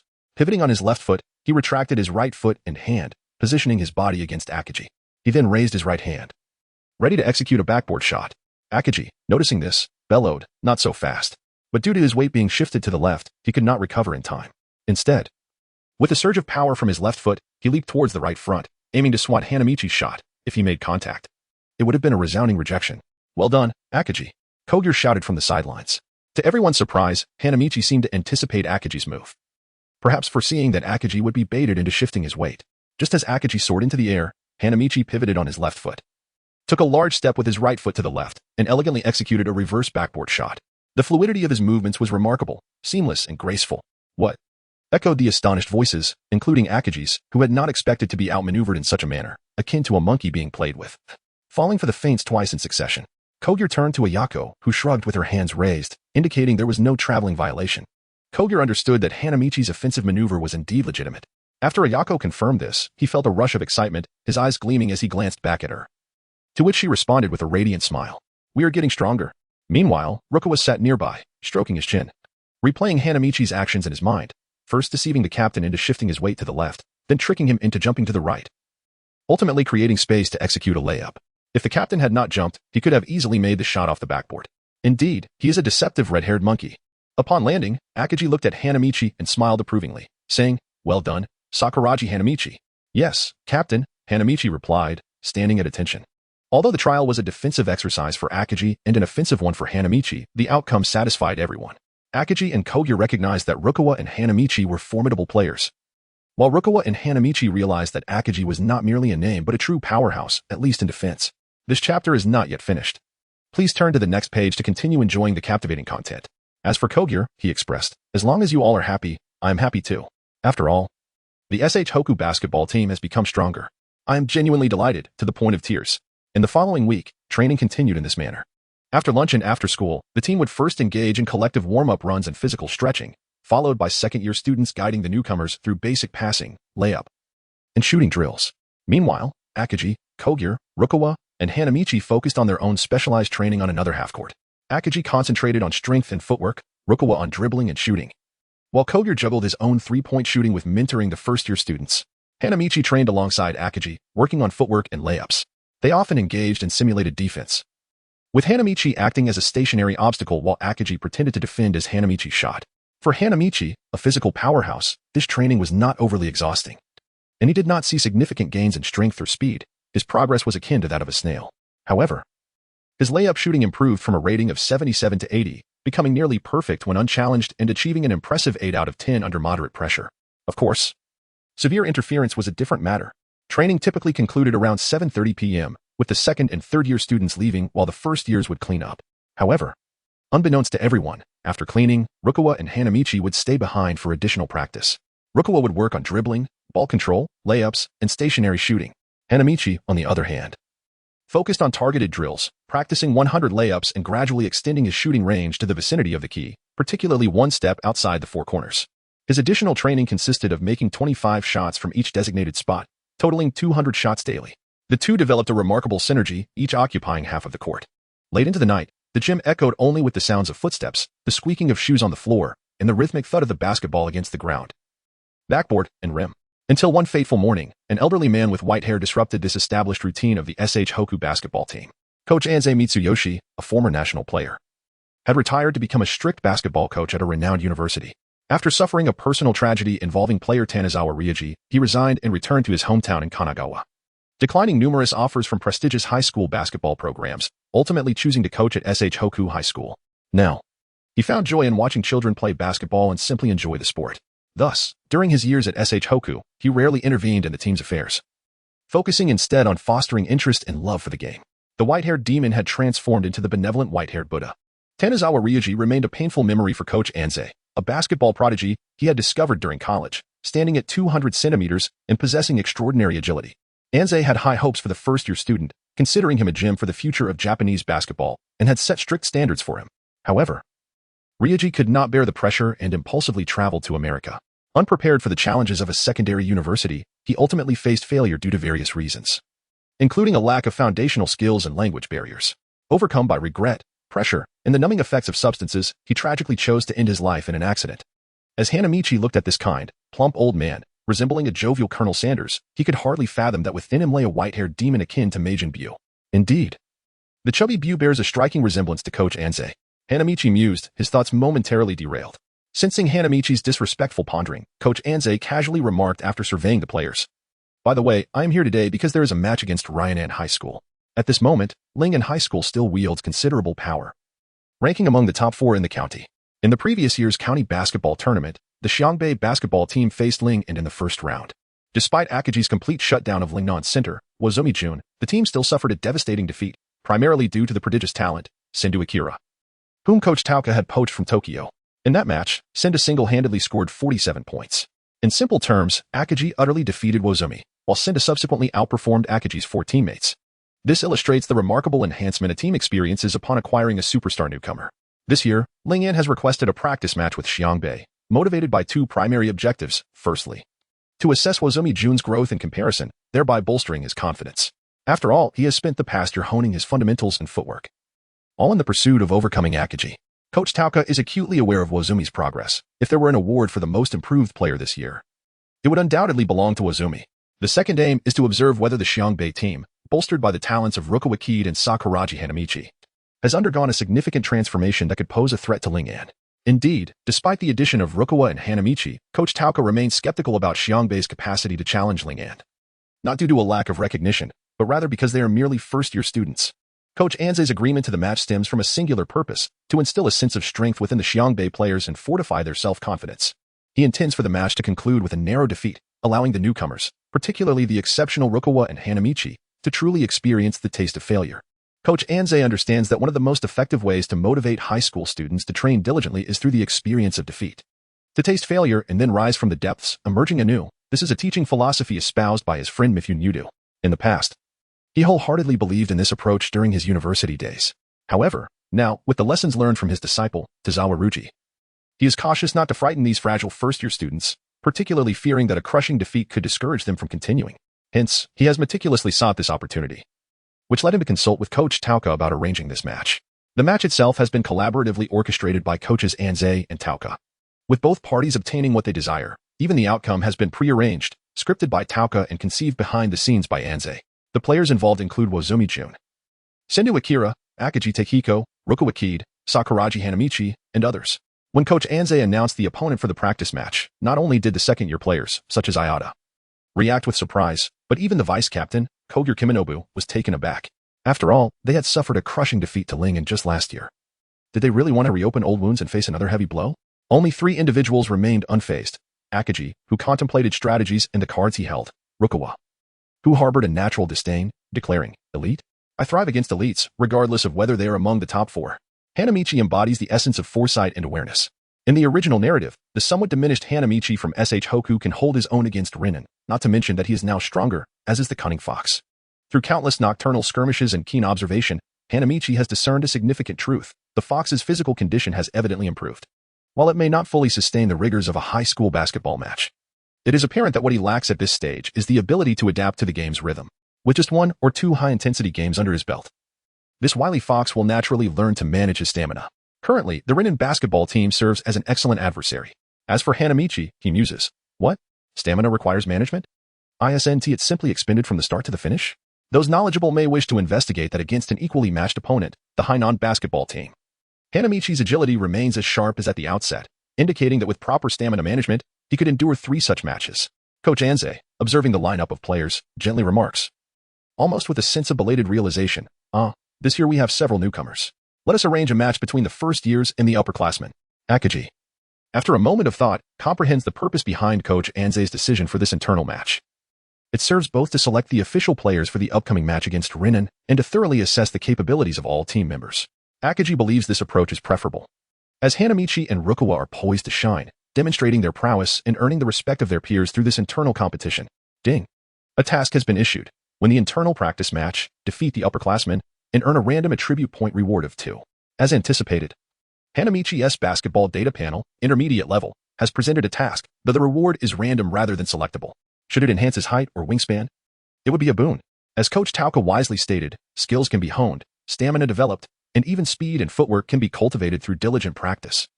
Yet only height and wingspan are innate. This principle holds true even in the NBA. Soon, the first-year students donned yellow training uniforms, while the second and third years sported red. The starting lineup for the freshmen includes Hanamichi, 191, 5 centimeters, Rukawa, 187 centimeters, Ishii Taro, 172 centimeters, Taoka Masaru, 180 centimeters, and Suzuki Kin, 165 centimeters. With the substitute being Sawada Jiro, 162 centimeters. The senior team features Akagi Gonkin, 197 centimeters, Kogure K-in, 178 centimeters, Yasuda Yasuhiro, 165 centimeters, Kakuta Satoru, 180 centimeters, and Shiozaki Tetsushi, 170 centimeters, with no substitutes. The jump ball is undoubtedly a duel between Hanamichi and Akagi. As they prepare for the jump, Akagi confidently addresses Hanamichi. Don't hold back. Give it your all, Hanamichi.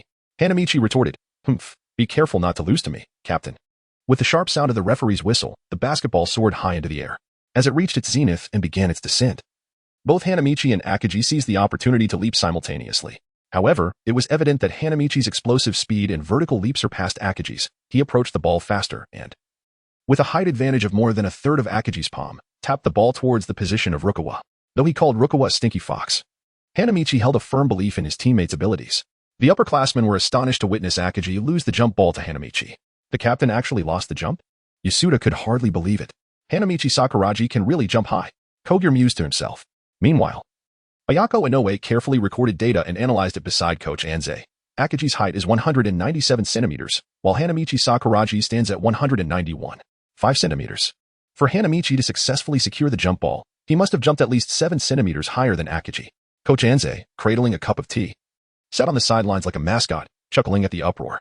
As the surprise settled in, Rukawa gathered his strength and leaped high. His astonishing jump combined with a fluid motion that drew everyone's attention. With no defense from Akagi, Rukawa's fast break was virtually unimpeded, and he executed a one-handed slam dunk to score the first 2 points. Ah, here it comes, Hanamichi thought, feeling a headache coming on. Akagi, stationed in the corner, looked at Rukawa and Hanamichi, reliable teammates that were nonetheless a source of frustration, as both were quite formidable. Yasuda dribbled the ball slowly across the court, waiting for Akagi to position himself before lobbing the ball to him. This was a familiar tactic for Shohoku, designed to capitalize on Akagi's individual strength. However, its flaw was apparent. If the opponents discerned the core of this strategy, they could exhaust Akagi's stamina through constant substitutions or double-team him, thereby severing his passing routes. At that moment, Rukawa was positioned to intercept the pass. He snatched the ball and dribbled swiftly towards the opposing basket, while Hanamichi and Akagi dashed from below the basket to the opposite rim. The difference was that Akagi aimed to defend, while Hanamichi sought to support Rukawa, drawing at least half of Akagi's attention, regardless of whether Rukawa would pass. Due to the dribbling, Hanamichi and Akagi gradually overtook Rukawa in their sprint, with Hanamichi entering the paint first. Indeed, the stinky fox had no intention of passing the ball. Hanamichi gazed intently at the hoop, his mind singularly focused on the impending clash with Rukawa. It seemed that Akagi had also grasped Rukawa's intentions. As Rukawa leapt, poised to attempt another dunk, Akagi seized the moment, launching himself vertically to execute a spectacular block, sending the ball crashing down from Rukawa's grasp. You still have a long way to go, Rukawa. The basketball was deflected into the hands of Kogure. Seeing this, Kroko exclaimed with delight, as expected of senior Akagi. It appears that the first-year team is facing a formidable challenge in overcoming the upperclassmen. Beside her, Haruko frowned, pouting as she retorted, in America, there was a basketball prodigy, Jabbar, who led his first-year team to victory over the seniors. Besides, we still have Hanamichi, who has yet to showcase his true potential. Kyoko playfully pinched Haruko's cheek, agreeing. Indeed, with those two in the first year, Akagi is bound to feel some pressure. However, our SH Hoku's strength has undoubtedly increased. Returning to the match, Kogure received the pass from Akagi's block and sent the ball soaring to the unguarded Yasuda. Yasuda effortlessly scored a layup, adding 2 points. It appeared that aside from Hanamichi and Rukawa, the remaining first-year players were no match for their seniors, which was to be expected, considering the second years had an additional year of basketball experience. From the baseline, Hanamichi initiated the play, passing to Ishii Taro, who then relayed the ball to Rukawa near the midline. By this time, the upperclassmen had returned to their positions, their expressions shifting to one of grave seriousness, a mix of concern and respect directed at Rukawa, who held the ball. Meanwhile, Hanamichi took advantage of the situation, positioning himself within the paint. Seeing Hanamichi settle in, Rukawa suddenly dribbled fiercely toward the three-point line, skillfully breaking through Kogure's defense and charging into the paint. Akagi, noticing the play, disregarded Hanamichi's timely support, only to be surprised as Rukawa, fixated on the hoop, executed a no-look bounce pass that landed squarely in Hanamichi's hands. Caught off guard by Rukawa's unexpected pass, Hanamichi was momentarily stunned, but quickly regained his composure. He leapt from the free-throw line, channeling power through his legs and core, using his left hand for guidance while his right hand steadied the ball, all aimed at the hoop. However, due to his brief lapse in concentration, precious seconds slipped away, and Akaji was already airborne, preparing to deliver a formidable block to Hanamichi's shot. Upon witnessing the play, Hanamichi retracted his shooting hands and gently passed the ball to the swiftly advancing Rukawa Kaede, who effortlessly caught it and executed a skillful three-step layup, scoring. The score stood at 4-2 with the first-year team in the lead. How astute. Coach Anze's 360-degree holographic titanium glasses gleamed. Though it was unclear whether he praised Rukawa's clever pass-and-shoot technique, Hanamichi's astute passing, or perhaps both. Following the simple first collaboration, Hanamichi and Rukawa seemed to have discovered a strategy to counter the upperclassmen, trading pieces. One would draw Akaji's attention, ideally pulling him to the edge or beyond the key, while the other would either drive to the basket or shoot. However, due to Hanamichi's primary responsibility of guarding Akaji, he often assumed the role of the decoy, allowing Rukawa to handle most of the scoring, which quickly garnered him acclaim. As the first half concluded, the first-year team led with a score of 27-17. During the halftime break, second-year Yaneda remarked, "It seems our team has encountered a remarkable talent. I never imagined we would be trailing the first years by 10 points at halftime." This was the voice of Kaede the Emperor. It is nearly time. The first years have exhausted much of their stamina after such an intense first half. And now it is our turn to launch a counterattack, Kogure declared with confidence. Yet, Akaji gazed at Hanamichi in the opposing team's resting area, realizing that the first year's lead was not solely due to Rukawa, but also because of that guy. Remarkably, he showed no signs of fatigue after the strenuous exertions, indicating that true prowess would be revealed in the second half. Suddenly, Coach Anze stood up and addressed the first-year players. In the second half, Rukawa will be substituted for Kawada. With that, he returned to his seat. The first-year players were left in bewilderment. If anyone had performed best in the first half, it was undoubtedly Rukawa. Substituting him out while he was on a roll left the rest of the first years feeling as though they had lost their anchor. Taro Ishii timidly raised his hand and softly suggested, "Perhaps I should be the one to come off." Before Akaji could respond, Hanamichi vehemently retorted, "Fool. The coach must have his reasons. Besides, the practice matches are meant to assess your abilities. The second half is when we must truly give our all." "Do you wish to shy away?" "I am not trying to evade," Taro Ishii protested, not wanting to be labeled as a coward. Upon witnessing the situation, Hanamichi's tone softened. "Then let us dedicate ourselves entirely to the second half. Let us go." With a spirited cheer, Akaji raised his right fist, leading the senior team onto the court. Initially perplexed by his substitution, Rukawa was taken aback, but upon grasping Hanamichi's interpretation of the coach's deeper intentions, he quietly retrieved a folding chair, mirroring Coach Anze's earlier demeanor, and settled beside him. As the second half of the match commenced, Coach Anze appeared to address Rukawa. Though it seemed more like amusing to himself, observing and familiarizing oneself with the strengths of teammates is, in itself, a form of basketball cultivation. Judiciously managing one's stamina on the high school court is also a vital basketball skill. Rukawa silently repeated Coach Anze's words, experiencing a moment of enlightenment, and then composedly watched the game from his seat. At the jump ball in the second half, as anticipated, Hanamichi emerged victorious, directing the ball towards Suzuki-kin, only to have it intercepted by Kogure, who then dribbled towards the opposing basket. Seeing the situation, Hanamichi sprang into action, positioning himself in the penalty area ahead of everyone else, signaling for defensive readiness. Mukai exchanged a knowing glance with Akaji, and the two of them sprinted towards the basket from opposing 45-degree angles. Utilizing Mukai's jump shot from just outside the key, Hanamichi, aware that it might be a tactical feint, nonetheless rushed forward to contest the ball. Just as he was about to block Mukai's shot, Mukai deftly bounced the ball to Akaji. With both hands, Akaji received the pass and took 2 steps forward before leaping into the air, executing a magnificent slam dunk that reverberated through the court. Boom. The score was reduced to an 8-point deficit. Following this momentous dunk, perhaps inspired by Akaji's display of prowess, the first-year players perceived the upperclassmen as suddenly more formidable. They not only ran faster and jumped higher but also shot with greater precision. The margin gradually closed. Even with Hanamichi's tenacious attempts to score against Akaji, his efficiency paled in comparison to that of the upperclassmen.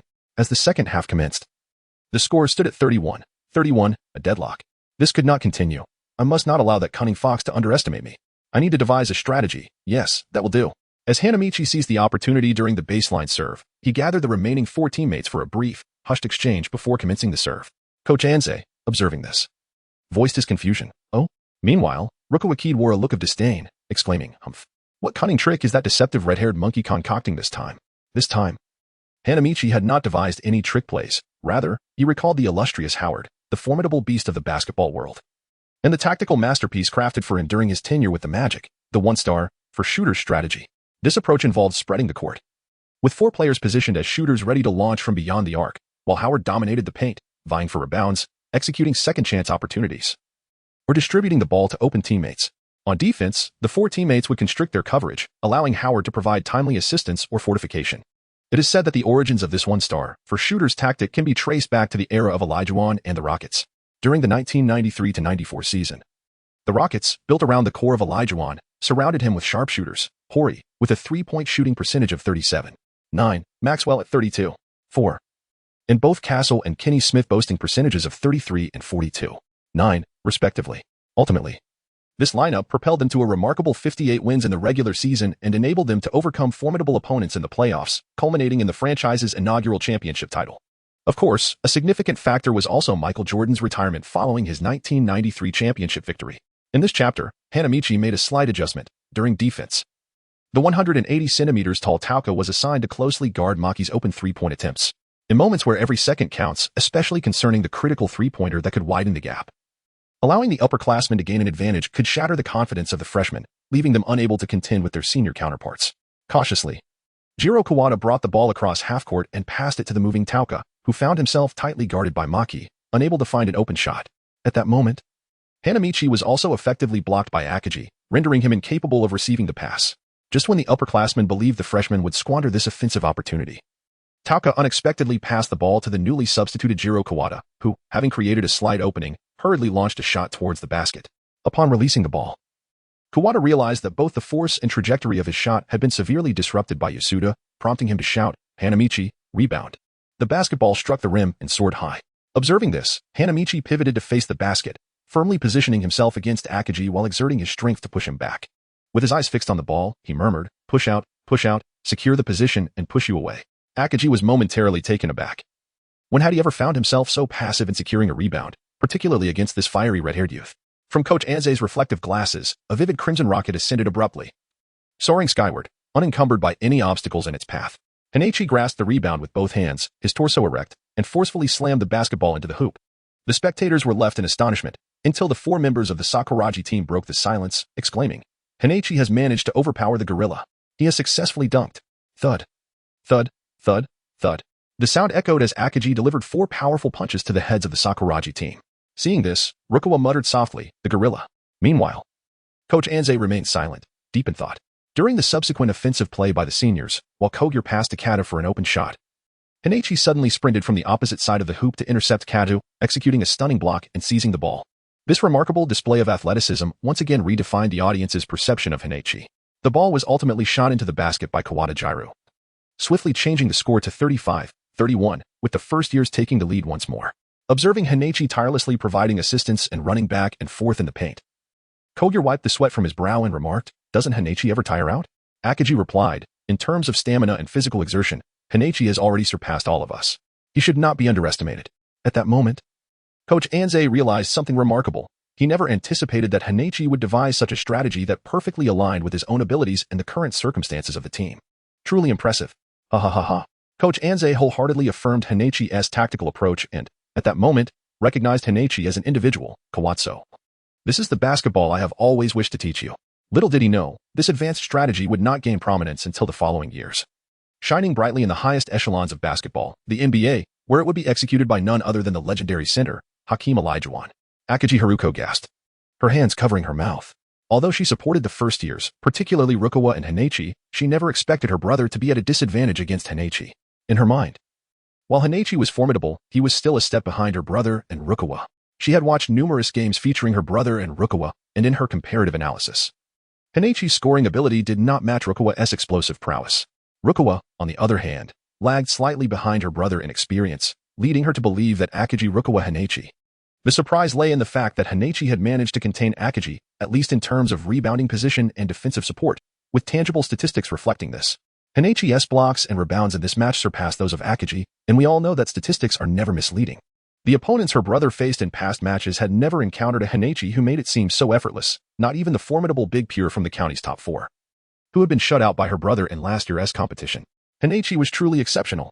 At this moment, Akaji Haruko remained oblivious to the true nature of the monster she had recommended for the basketball team. Mito Yohei chimed in cheerfully, "Haruko, it's still early. This level of exertion is nothing for Hanamichi." "Indeed, Hanamichi can manage a 1v4 for hours," Takami started to say, but was quickly silenced by Okusawa and Noma placing their hands over his mouth. Haruko, bewildered, asked, "What does 1v4 mean?" Mito, thinking quickly, awkwardly replied, "Oh, it just means that Hanamichi has better stamina than the four of us combined." While everyone was astounded by Hanamichi's displayed prowess, the seniors swiftly executed a team play, passing the ball to Akagi in the paint. With his back to Hanamichi, Akagi utilized his strength and height to force a basket, retaliating against Hanamichi. It must be said that Akagi demonstrated through his actions that he had not yet succumbed to Hanamichi.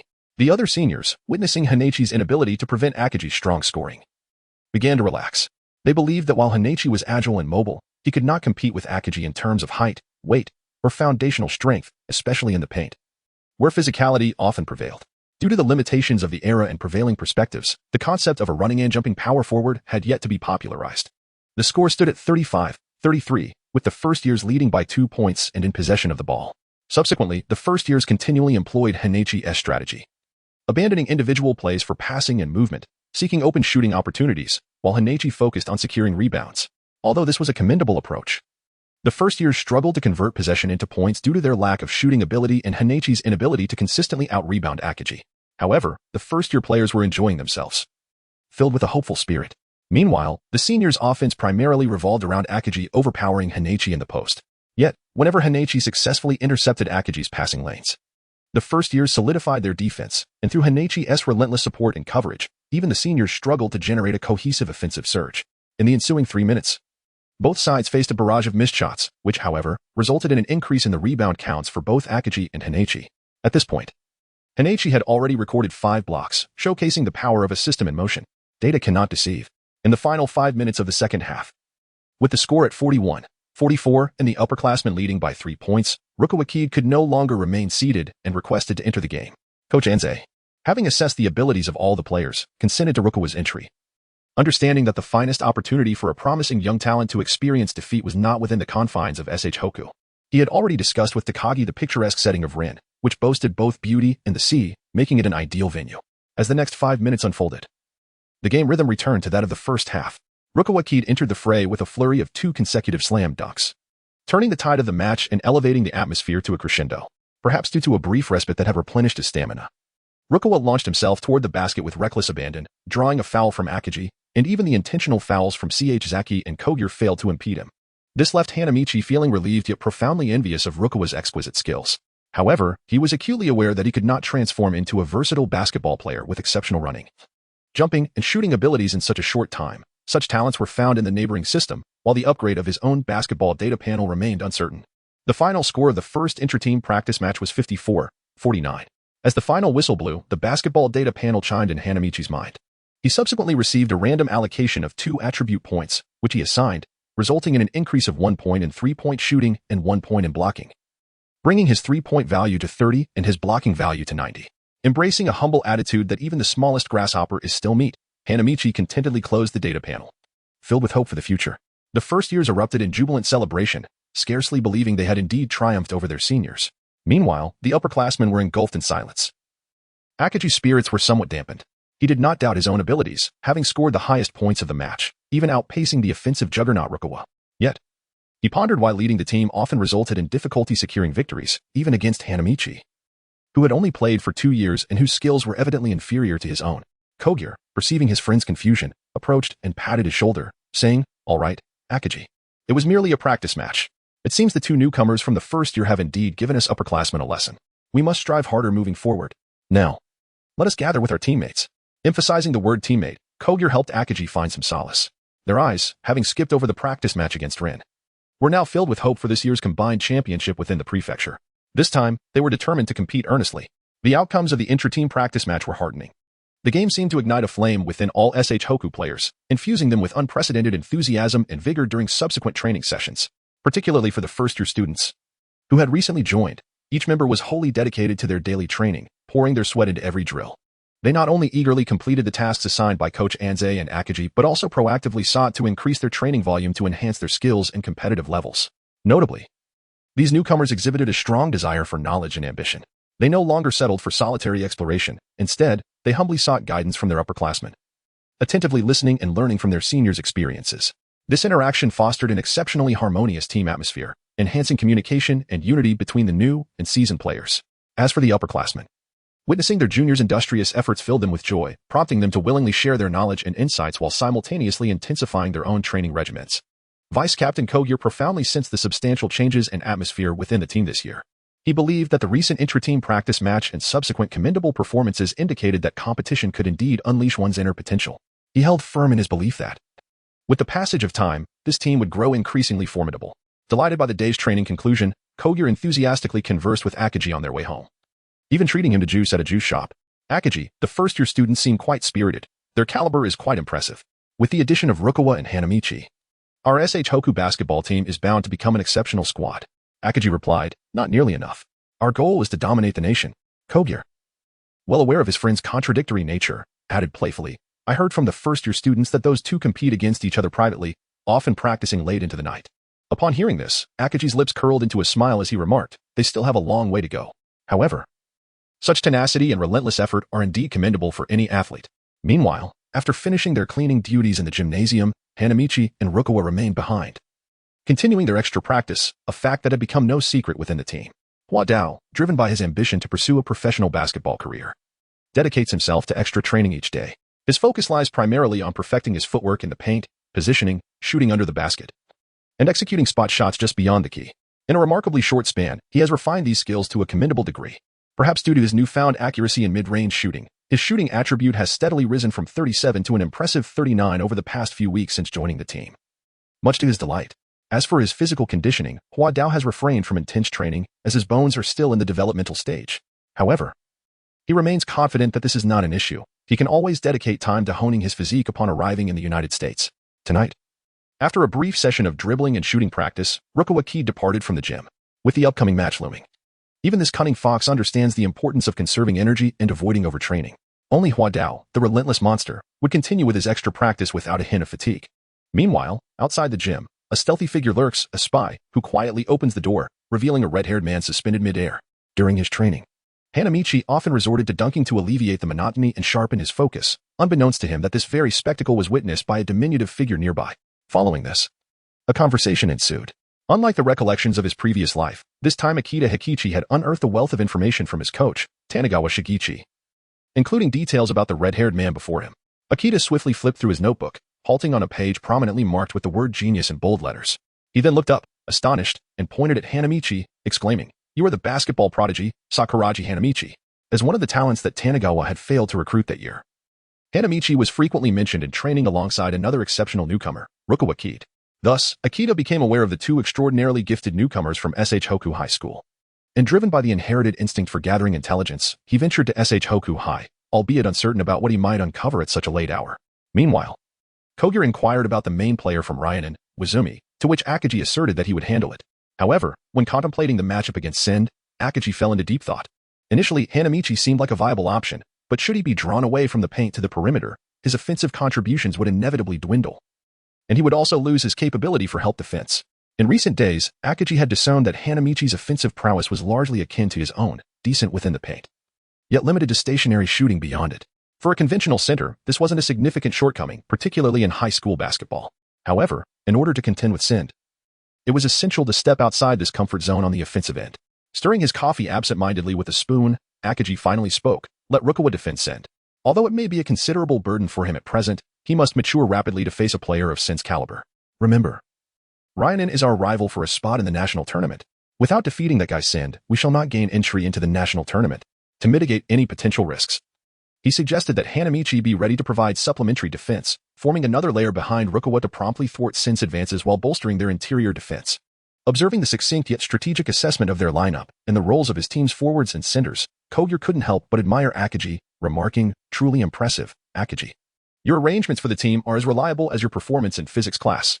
On the following day, after a brief training session, Akagi set the time for their gathering at the school gate for 8:30 a.m. on Saturday, when they would collectively board a train to Ryanen High School. Ding. Due to the manipulation of results in the upcoming match against Ryanen, the victory mission has been altered to a data task. Please strive to achieve a high level of performance to obtain data. The better the data, the greater the rewards. The anticipation surged within Hanamichi, but what was this task? Manipulating the outcome of the match? Could it be his father? So the truth was laid bare. Did this mean he should prioritize statistics over the match's result? If he shot repeatedly and scored high, wouldn't that suffice? No, that would certainly provoke the gorilla's wrath. Thus, a rather unsavory thought crept into Hanamichi's mind. In the 3 decades following 1992, a remarkable player emerged in the hallowed arenas of the NBA. utilizing his innovative yet questionable methodologies to achieve an average triple-double and secure the MVP title for that season. He might become a historically significant figure known for his triple-doubles. Undeniably, in this era, achieving a triple-double on the court is a formidable feat, particularly a substantial one. Before Hanamichi lay such an opportunity. According to his past life's memories, after halftime, the gorilla would sustain an injury and exit the game, marking the moment for him to showcase his abilities, accumulate statistics.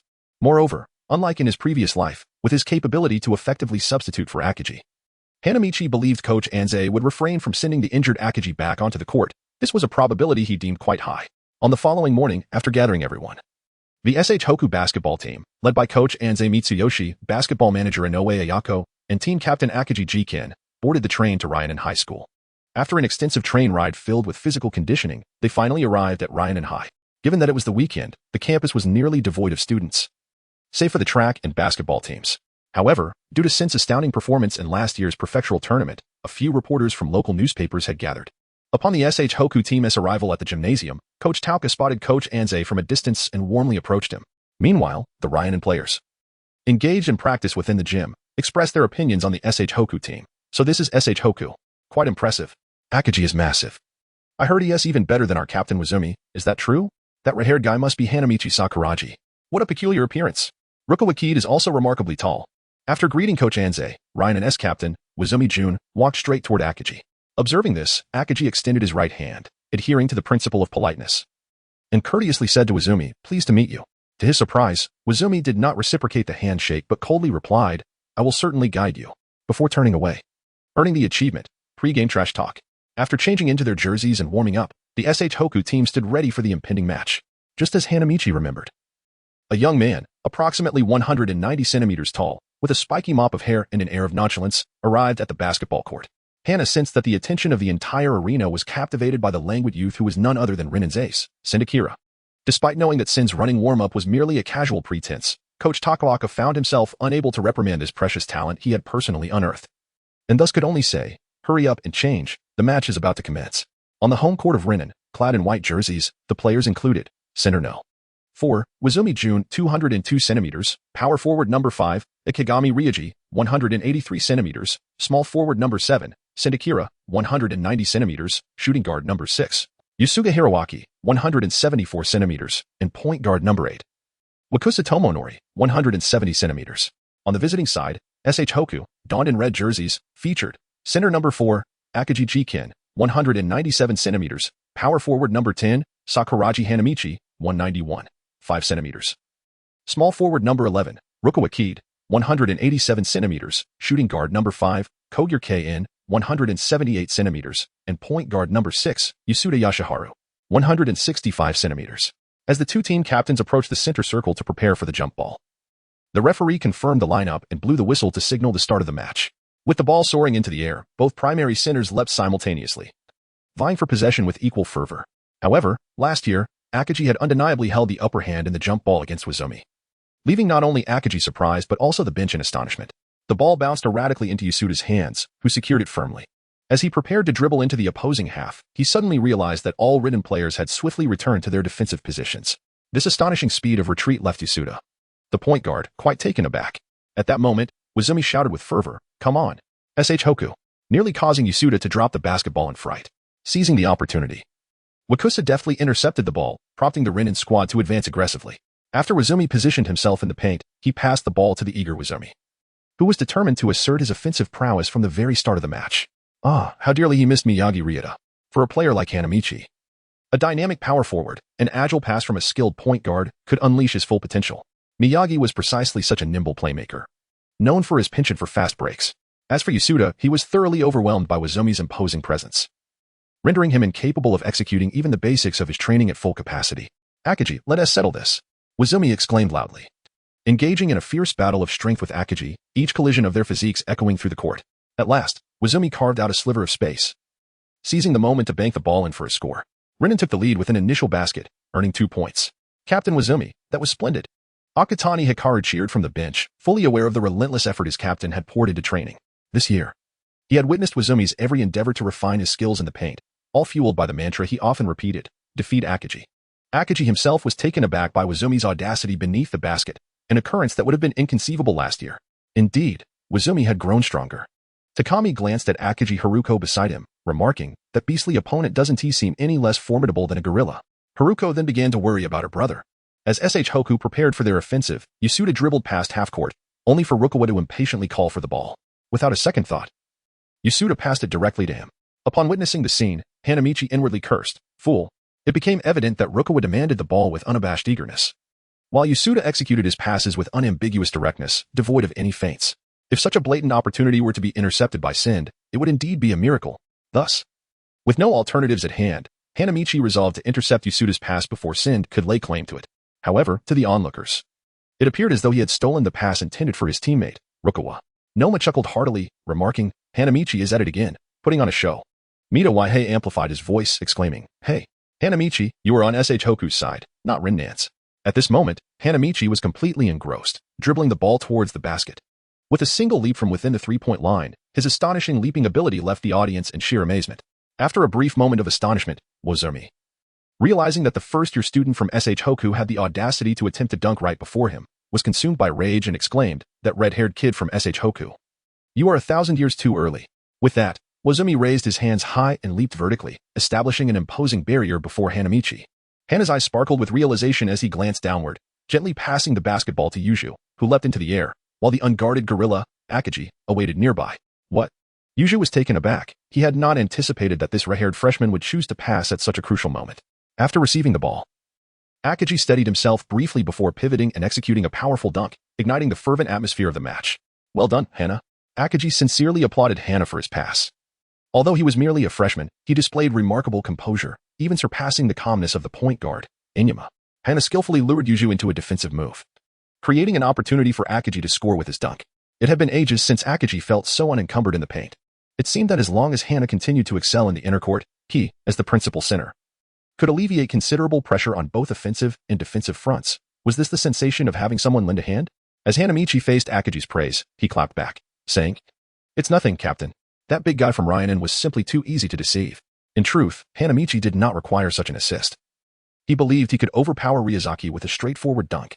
However, the strategic significance of allowing his captain, Akagi, to score outweighed the practical aspect, prompting Hanamichi to opt for a pass after outsmarting Ryuzaki. This play not only bolstered Akagi's confidence but also invigorated Yasuda and Maki. Upon returning to defense, Akagi shouted at Ryuzaki, asserting, "We must not be outmatched in spirit." Meanwhile, Ryanen gained possession, and Yubuki brought the ball to the three-point line. He carefully assessed his teammates' positioning when suddenly Sindu emerged, requesting the ball. Yubuki decided to entrust this offensive play to Sindu.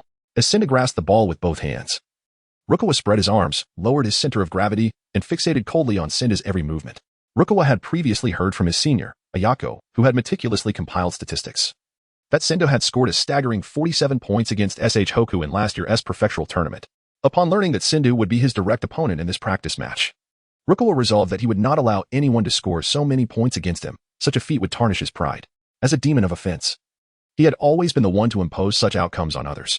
Noticing Rukawa's icy demeanor, Sindu found it amusing and decided to toy with this super rookie from SH Hoku, while also indirectly responding to another super rookie, Hanamichi Sakuragi. In an instant, Sindu burst through on the right side, leveraging his first step to surpass Rukawa, only to unexpectedly collide with the defending Hanamichi. Sindu paused momentarily, his body elevated, preparing to gather the ball. Upon witnessing the scene, Hanamichi lifted his center of gravity, preparing for an explosive leap to block the shot. Yet, in that fleeting moment of ascension, Sin lowered himself, deftly maneuvering the ball away from beneath Hanamichi. At that instant, Hanamichi's balance was still on the rise, leaving him no time to react. Sin surged toward the basket, leaping high with the basketball raised in his right hand, seemingly poised for a dunk. As the last bastion of defense for SH Hoku, how could Akagi allow anyone to wreak havoc in their restricted area, with the intent to intercept the ball? Even at the risk of a foul, Akagi swung his arm towards Sin. In a swift motion, Sin shifted his gaze and passed the ball to his teammate, number 4, the captain of the Ryanen team, Yuji Jun.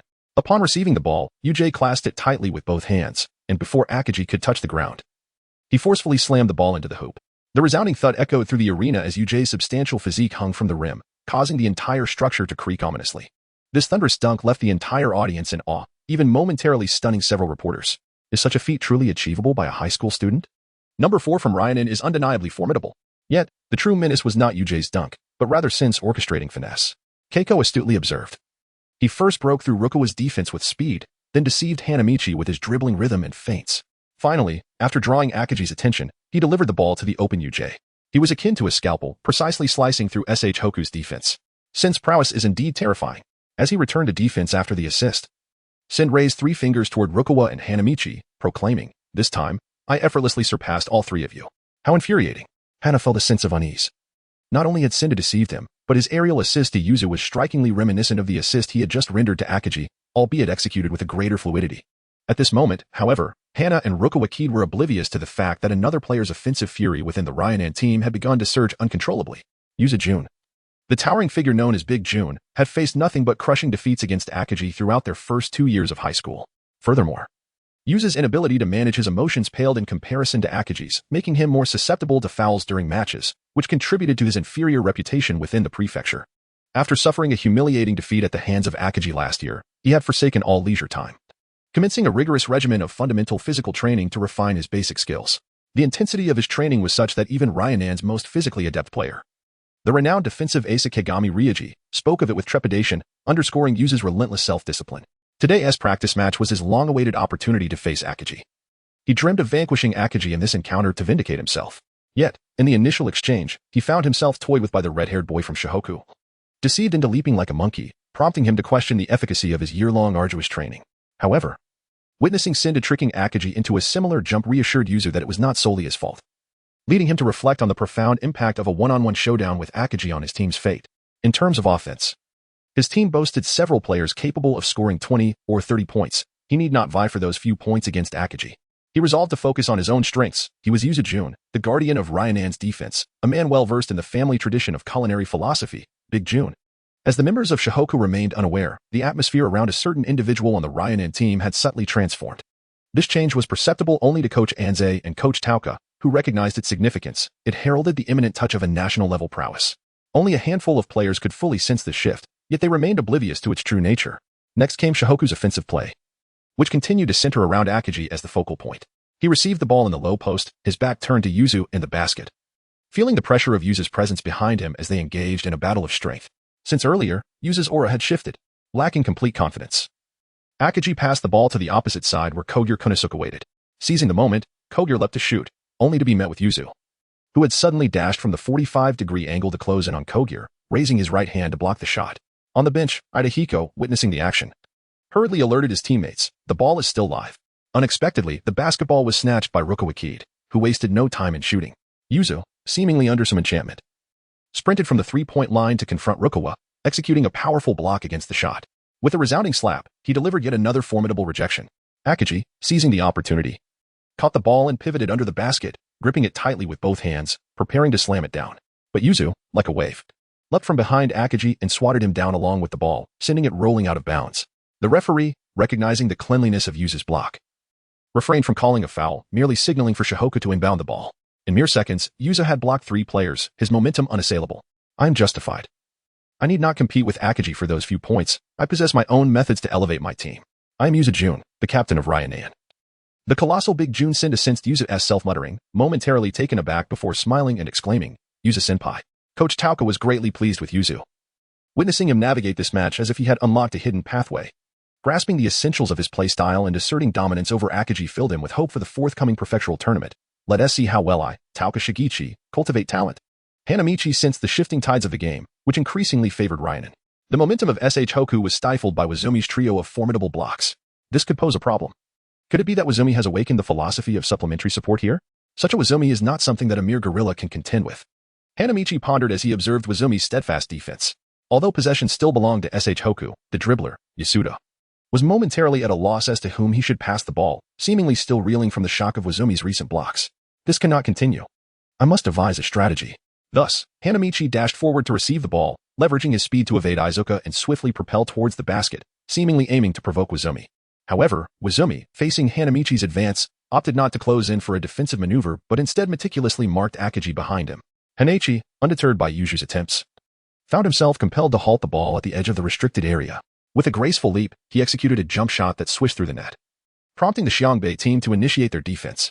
Sendao. Yuzu gestured towards Sendao, who nodded in acknowledgement. I understand. Senior Yuzu. It was indeed intriguing to witness the emergence of 2 phenomenal first-year newcomers in Xiangbei.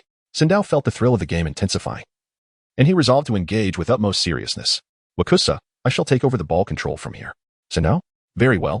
I comprehend. Following this exchange, Wakusa passed the basketball, which had yet to cross half-court, to Sendao, while he sprinted toward his defensive assignment, Yasuda Yashihara. Presently, the Renin team brimmed with trust in Sendao's capabilities. Moreover, Coach Tauka's failure to recruit talent this year led him to deliberately focus on training Sendao as a point guard after a meticulous analysis of the team's positional structure. In Coach Tauka's words, in the passionate and strategic realm of basketball, every elite team must possess an extraordinary point guard. They serve as the intellectual nucleus of the team, deftly orchestrating the rhythm of the entire game, akin to conductors on the court. A point guard is not only required to possess exceptional skills but also to exhibit keen insight and decisive judgment.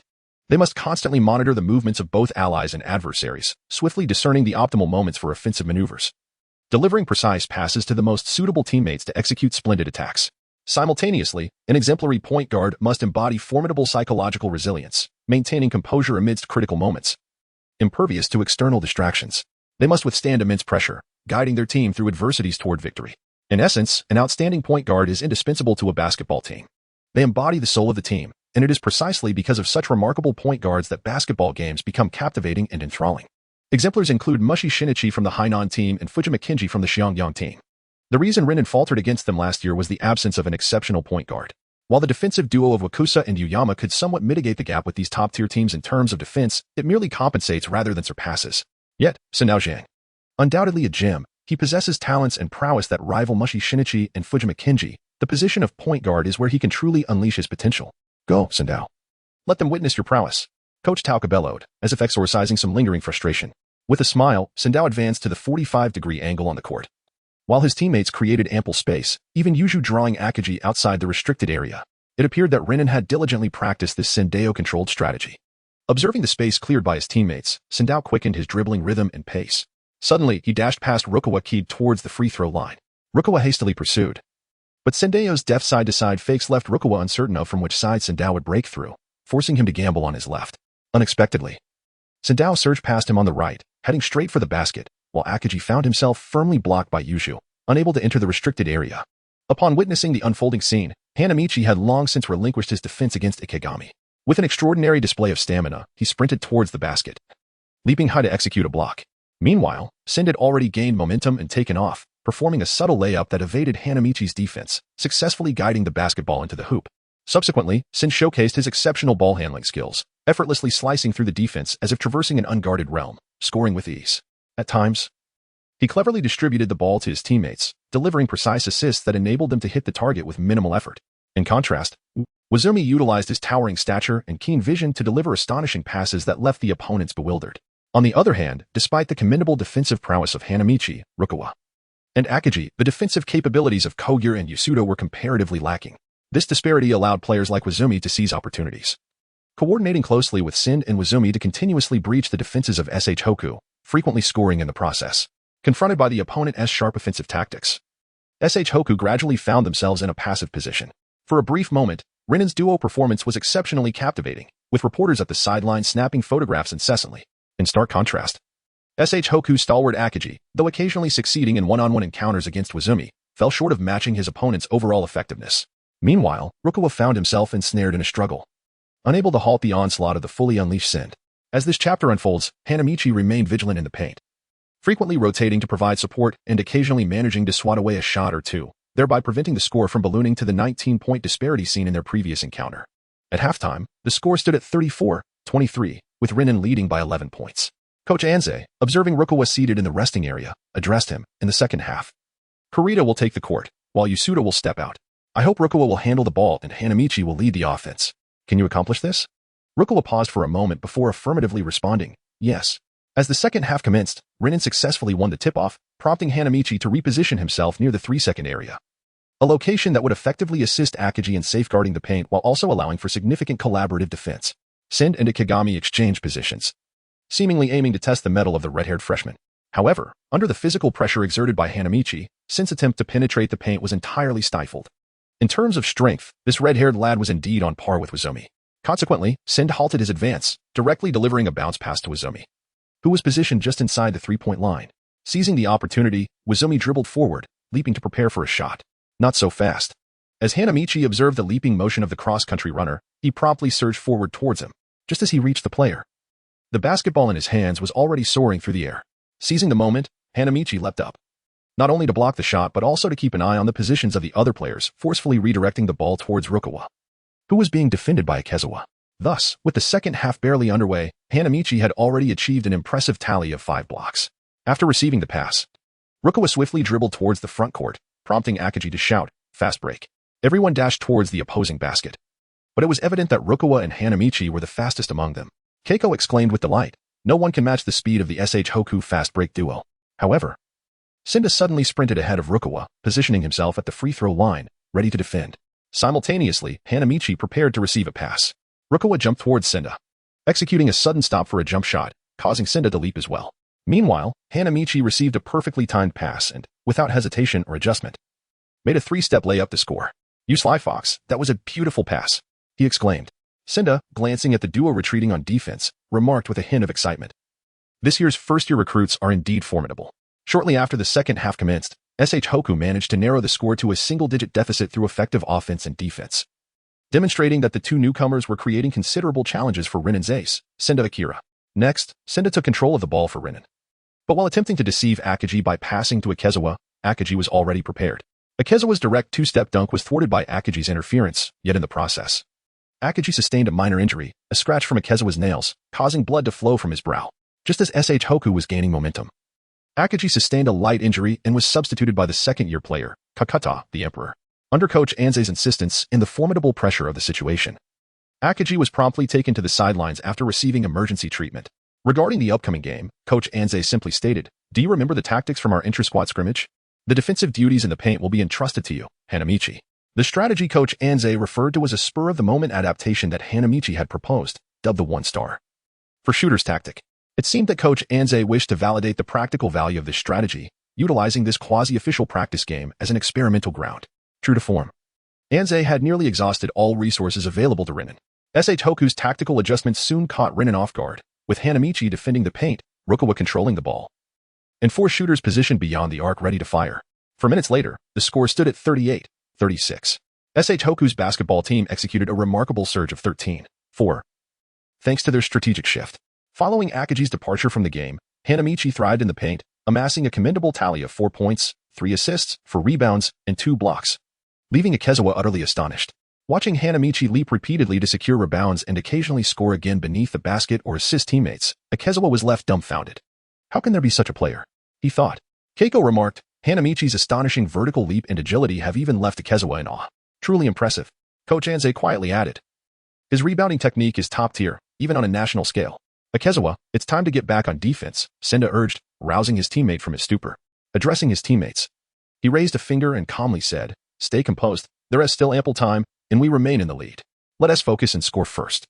Hana understood that if they could stifle Sindu's scoring, the momentum would shift decisively against Ling'an. Seizing the moment as Sindu advanced toward the paint, he and Rukawa formed a tight double team, executing their strategy flawlessly. Akagi silently cheered in his mind, recognizing the precision of Hana's timing. Sindu, caught off guard, found his passing options entirely obstructed by Hana and Rukawa. With no choice but to force a shot, he extended his arm and leapt for a layup. Although Hana and Rukawa did not block the attempt, their staunch defense pressured Sindu significantly. The ball danced around the rim before teasingly dropping away. In the paint, a fierce contest for the rebound ensued among Yuju, Sindu, Hana, and Rukawa. Yuju and Sindu stood at heights of 202 centimeters and 190 centimeters respectively, while Hana and Rukawa measured 191, 5 centimeters and 187 centimeters, placing them at a disadvantage in stature. "Come on, Hana and Rukawa." The ball's descent favored Sindu and Hana. Yet Yuju's sheer size inadvertently limited Hana's jumping space. During the first jump, despite Hana's advantageous position, he was hindered and could only manage a weak tip of the ball with his fingers.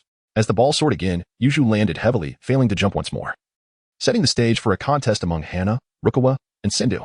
All 3 leapt simultaneously, fingers grazing the basketball's bottom. Upon landing, Hana reacted the quickest, engaging Yuju in a one-on-one battle for the board. Ultimately, Hana overpowered Yuju, snatching the rebound with one hand and swiftly tossing the ball to Mikuri Kaede beyond the 3-point line. Upon receiving the pass, Mikuri dashed toward the opposing half-court. At this juncture, a mere layup would only tie the game. A successful 3-pointer would grant them the lead. Typically gentle, Mikuri showcased his competitive spirit as he dribbled to the 3-point arc, executing a clean shot that allowed SH Hoku to pull ahead of Ling'an. The crowd erupted in exhilaration, and Akagi leaped to his feet, celebrating with a high five for Mikuri. "Well shot, Mikuri."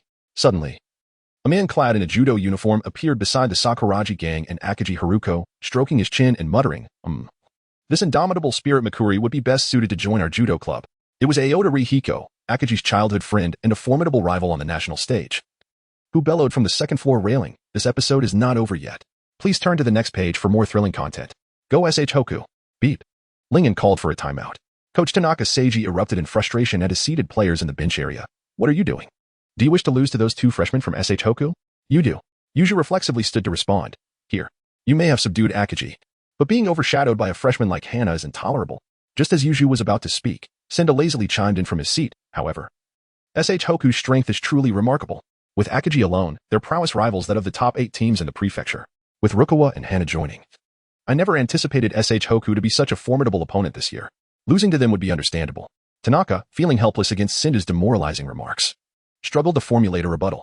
After all, on paper, SH Hoku indeed posed a significant challenge. He called out an unexpected name, Oda. "In the coming minutes, we must amplify our offensive firepower. Although exposing you in practice exceeded my expectations, please ensure the team secures victory." "No problem, coach. I've been eager to contribute." A young man with a middle-parted hairstyle, comparable in height to Rukawa, stepped forward, donning Lingnan's number 14 jersey, first-year student Oda Risei, following Hana's rejection of Coach Tanaka's recruitment. Oda had been recommended in his place. Thus, Oda, who was originally set to join Wu Yuen High School's basketball team, miraculously arrived at Ling and with a full scholarship and exemption from entrance exams. "Seeing you so vibrant on the court brings me immense joy, Hana." Meanwhile, outside the resting area, a charming girl with long hair greeted Mito Waihei and the others. "Hi, Waihei. You guys are as usual." Noticing the Ling in high school uniform on Shimamura YKO, the Sakuragi gang quickly realized, "You're YKO? You actually attend Lingen High. What about Oda?" "YKO." Looking somewhat embarrassed, replied, "Oda is also at Lingen and has joined the basketball club. Thankfully, the entrance exam questions weren't too difficult. Otherwise, I might not have made it." She stuck out her tongue, looking relieved, and quickly engaged in animated conversation with Akagi Haruko, seamlessly integrating into the group.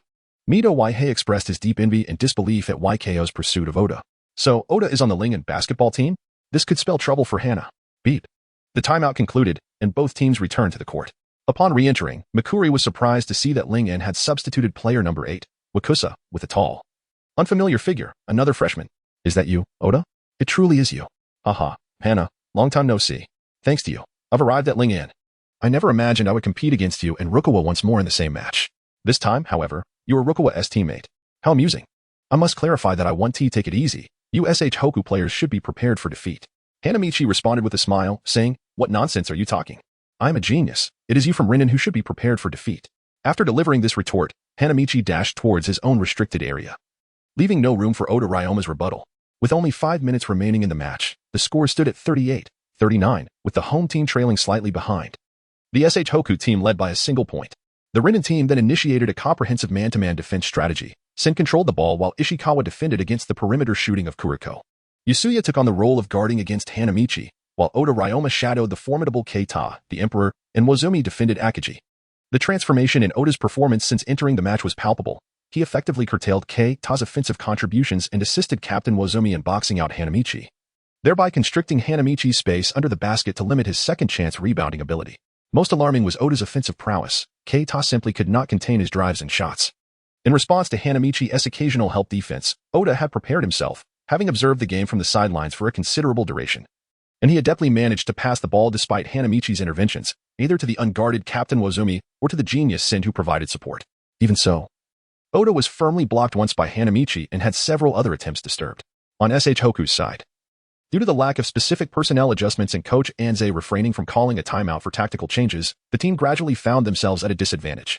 Yet, Hanamichi and Rikeo continued to fight back, engaging Renin in an exhausting offensive exchange. It must be said, the hallmark of star players is their unwavering spirit. Even when the odds seem insurmountable, they strive until the final moment, rallying their demoralized teammates for relentless charges. This fervor ignited Akagi's spirit on the bench. He stood up and approached Coach Anze, once again requesting to re-enter the game. Akagi's movement captured the attention of everyone on the court, momentarily startling the Renin players before they returned their focus to the ongoing match. Seizing this fleeting opportunity, Rikeo swiftly penetrated the defense, evading Wazumi's block with a deft maneuver beneath the basket to score, narrowing the gap by 2 points. Following his score, Rikeo immediately transitioned back to defense, seemingly unaffected by the external distractions. Meanwhile, Keita, Yasuya, and others from SH Hoku watched eagerly for Coach Anze's signal to substitute Akagi back into the game. Hana, witnessing the unfolding scene, cast aside notions of hierarchy and shouted, "What are you doing? Focus. You are currently engaged in a match. Abandoning it equates to an early conclusion." This thunderous exclamation resonated like a morning bell, awakening and prompting the duo to swiftly return to defense. Even the team's vice-captain, fearing that Hana's actions might provoke dissatisfaction, chuckled and remarked, "Hana is right. We cannot allow to be ridiculed. Let us fight together." Yet, unspoken was inner acknowledgement. This should have been my responsibility as vice-captain. It is truly a dereliction of duty to be reminded by Hana. On the other side, coach of the basketball team furrowed his brow. He held no concern that coach would summon at this juncture, but if it were to occur during the county tournament against, should take the court now. We would gain no advantage in our offensive exchange with. It seems we must reinstate that player to bolster our perimeter attack. Indeed, when confronted with request, coach merely inquired, "Observe closely.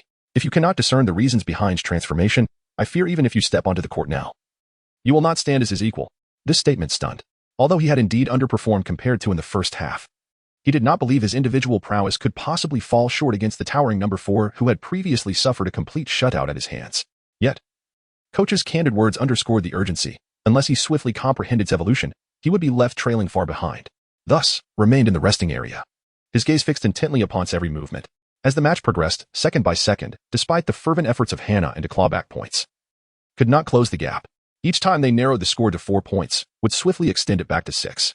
Neither side could effectively defend against the other, leading to a continuous exchange. The final whistle blew. The score stood at 64-60, with emerging victorious. Players from both teams exchanged handshakes and acknowledgement. At that moment, Hana had only just completed a bank shot against, but alas, those 2 points were not counted. The bench erupted in cheers while succumbed to silence. Gazed at the tall figure on the bench, covering her face and sighing softly. "Brother," the lamented, "how could this happen? We were so close." Expressed his concern, "What about Hana?"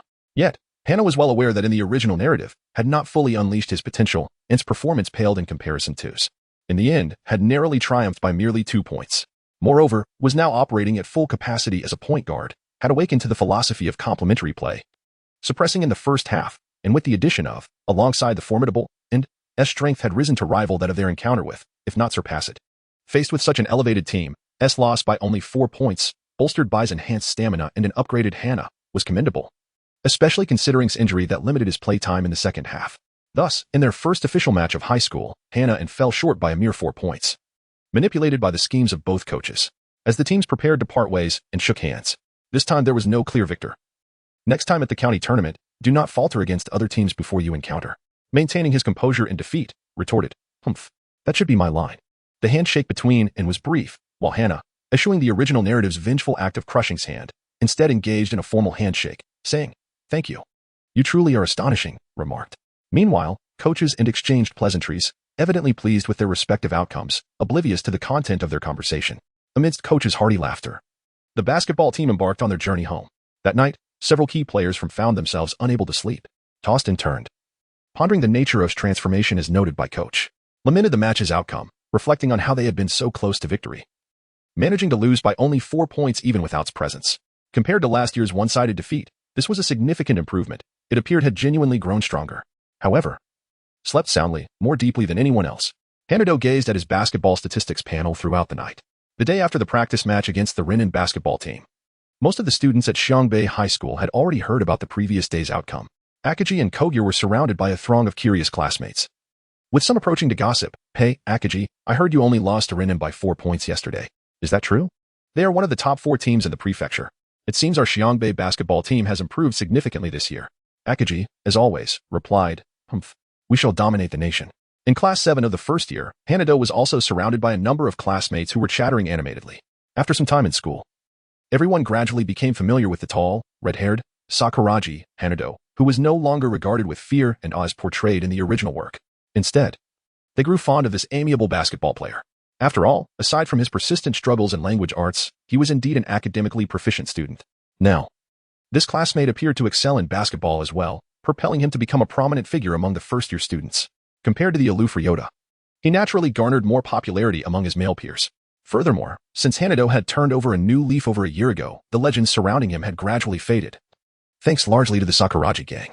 At this moment, facing the inquisitive classmates, Hanado suddenly broke into a smile and declared to those around him, "Yes, our Xiangbei will conquer the nation." At this moment, Hanamichi was filled with immense joy as he secretly gazed at the basketball statistics panel. The panel, which was of intermediate level, finally responded to the task rewards, in light of the host's remarkable performance in the practice match against Renan, where he achieved an impressive tally of 20 points, 15 rebounds, 10 assists, 6 blocks, and 5 steals. He received an overall evaluation of A. As a result, he was granted 5 points to allocate to his chosen attributes. Furthermore, having attained the triple-double achievement for the first time, he was rewarded with the green special skill Westbrook's explosive layup. Additionally, for achieving the 5-5 milestone for the first time, he was awarded the green special skill Lopez's hook shot. Hanamichi, without a moment's hesitation, allocated all 5 of his self-selected attribute points to his low-post offensive skills.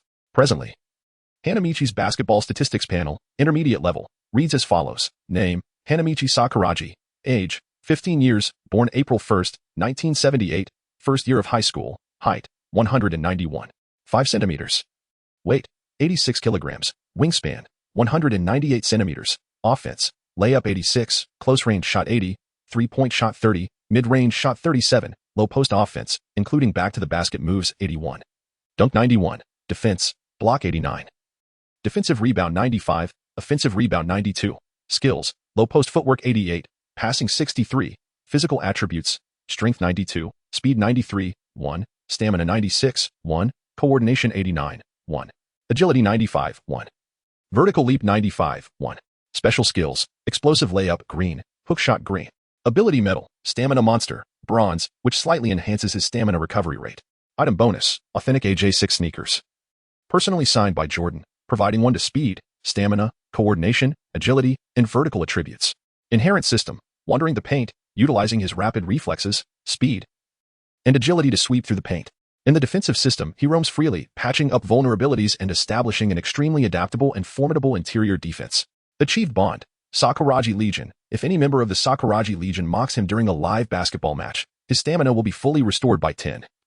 Limited to once per game. The explosive layup grants Hanamichi a 10-point resistance against interference and the ability to draw fouls, while the hook shot enhances his mid-range offensive capabilities. However, mastering these 2 skills requires diligent practice on Hanamichi's part. Thus, in the lead-up to the upcoming Prefectural Championship, Hanamichi augmented his nightly training regimen with an additional layup practice after shooting 300 baskets, while utilizing his lunch breaks to hone his hook shot during a team training session. As Hanamichi, under Akagi's defense, awkwardly maneuvered in midair to successfully execute a layup, Kogure applauded and remarked to the beleaguered Hanamichi, "Hanamichi, well done. You managed to score despite Akagi's pressure, but do not let your guard down. That move was perilously risky. You must be more cautious in the future." Ha ha ha, glasses brother.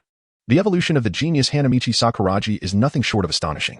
Following the practice match against Ryanen, the bond between Hanamichi, Akagi, and Kogure grew increasingly familiar, allowing for the occasional jest.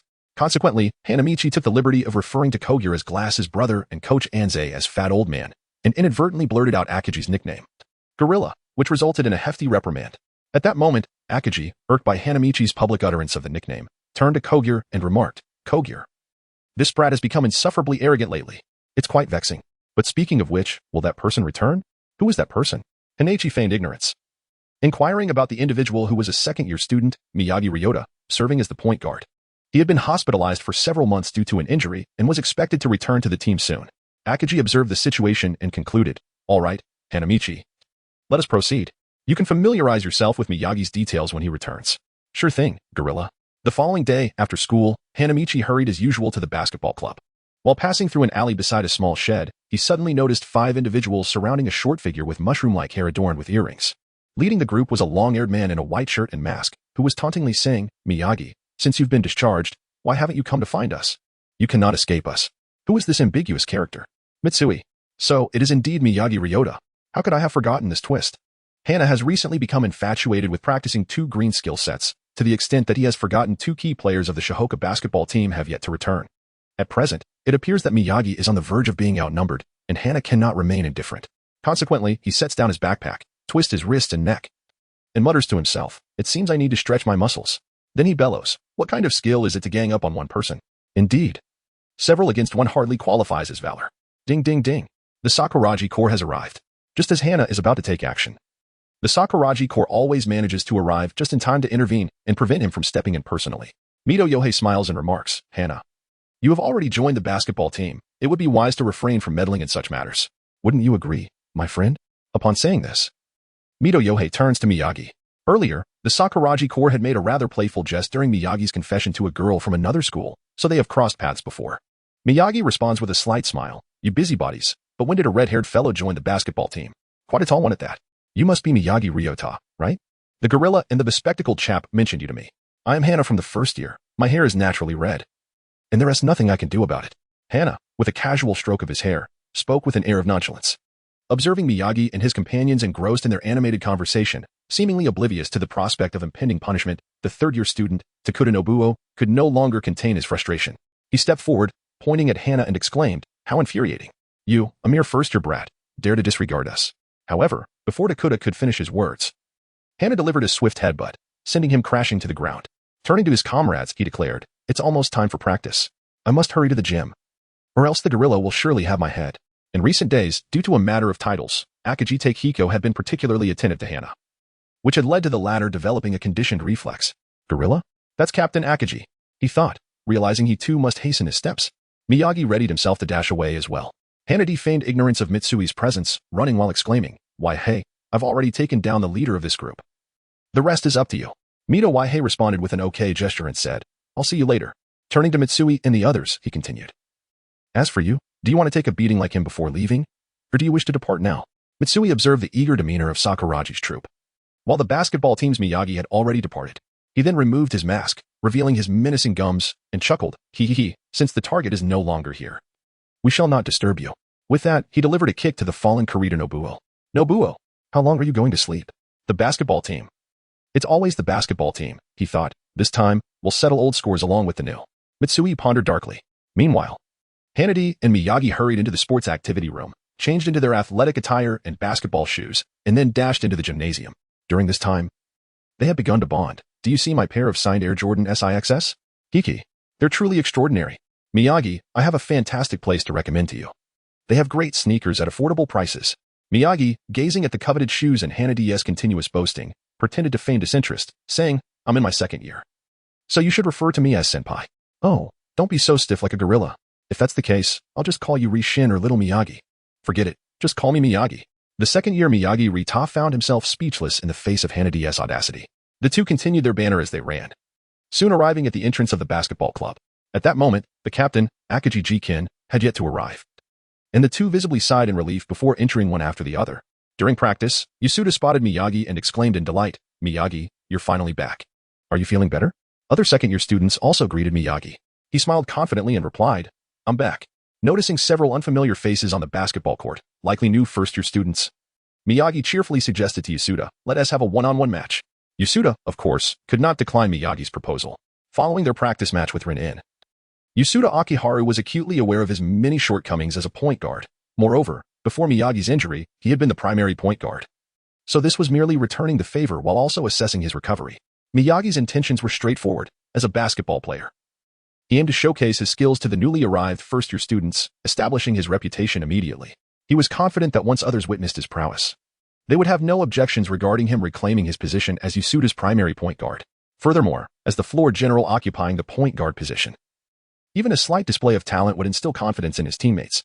The outcome was evident. With a simple, swift change of direction, Miyagi executed a layup that Yasuda could not react to in time, overwhelmed by Miyagi's lightning speed. This could also be seen as Yasuda setting the stage for Miyagi's first display of skill since returning, leaving it open to interpretation whether it was a matter of personal connection or a disparity in ability. Nevertheless, the speed, breakthrough technique, and layup exhibited by Miyagi during this offensive play clearly indicated to the first-year students that he was not to be underestimated. His moves are incredibly fast. It feels even quicker than Rukawa and Hanadi. Fool. Rukawa and Hanadi are taller, so naturally, they don't have the same speed as our senpai. Yet, the swiftness of Miyagi left even the point guard Yasuda unable to respond. Meanwhile, Rukawa, observing the newly recovered point guard's speed and ball handling skills, felt a twinge of surprise, remarking, though he is not tall, his speed is remarkably quick. However, successful in his layup, Miyagi was preoccupied with impressing Inoue Ayako. Clap, clap, clap. Miyagi. It seems your body has fully recovered. That is truly wonderful. At that moment, glasses wearing Kogure K.N. and the gorilla-like Akagi Jikin entered through the door. The applause coming from the vice-captain Kogure. Akagi, slightly astonished to see Miyagi back so soon, nodded and stated, Miyagi, since you're here, train hard. This year, our goal is to dominate the nation. Now, let us gather. Soon, under Akagi's leadership, The team began their warm-up jog around the court, and Coach Anze arrived at the gym, observing the spirited training session with a broad smile. Miyagi proactively approached Coach Anze, thanking him for withstanding pressure from the school administration and not revoking his status as a member of the basketball team. After all, his involvement in a fight with classmates, coupled with associations with unsavory outsiders, had cast a negative shadow over the public school, Shohoku. It was not uncommon for the school to expel him from the basketball team or even dismiss him entirely, but thanks to Coach Anze's intervention, he was able to remain. Meanwhile, Hanadi observed this heartwarming scene with a grave expression, contemplating a significant issue looming over the Shohoku basketball team, the potential threat of campus violence. If mishandled, it could very well lead to the dissolution of the basketball team. This was the closest the original storyline had come to a crisis of disbandment. And with Miyagi's successful return, it was drawing ever nearer. The original narrative depicted a prolonged altercation that ultimately resulted in Mito Waihei and Kurita Nobuo taking the blame. Yet Hanadi himself received a thorough beating. Hanamichi certainly does not wish to endure another beating. Moreover, he recalls a past incident that resulted in bloodshed, leaving the floor in a filthy state. It was quite arduous for the first-year students to clean the floor, you know. Hanamichi expressed that his next task was to navigate this ordeal with composure and to bring Mitsui Hisashi back to the basketball team in one piece. However, he could not recall the exact day when Mitsui had come to the basketball team's door to confront them. Thus, Hanamichi stealthily approached the side of Kogure, whispering, "Eyeglasses. You're in the same class as Captain Akagi. Do you know when he holds his extra physics tutoring sessions?" "This? I haven't heard anything about it yet. What's up? Are you interested in auditing the class?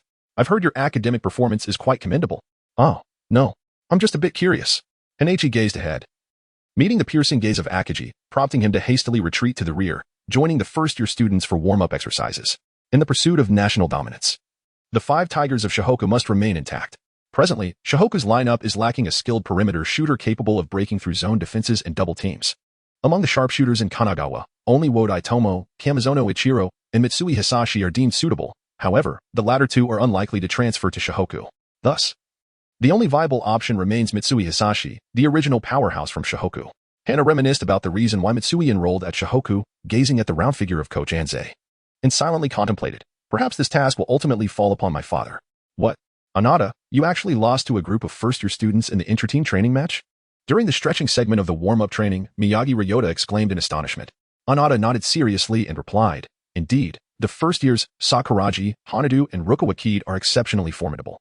Upon hearing this, Miyagi turned to look at the red-haired Sakuragi, Hanadu, and the expressionless Rukawa Kaede, utterly perplexed as to how these two managed to lead the first-years to triumph over the senior team, guarded by none other than Captain Akagi.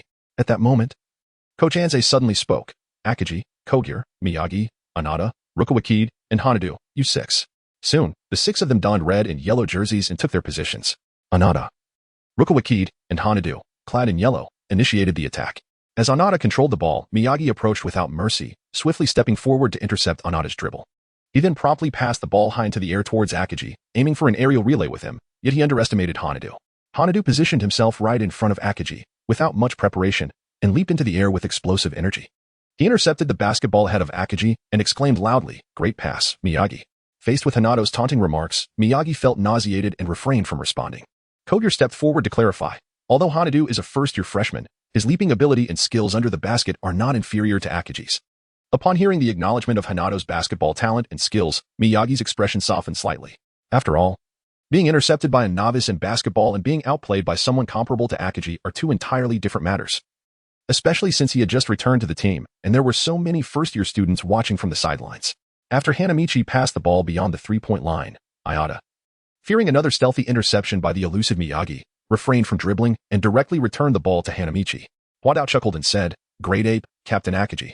Allow me to showcase the results of my intense training during this period." With arms wide open and body slightly crouched, Akagi stood firmly in the key area, shouting loudly, "Come on."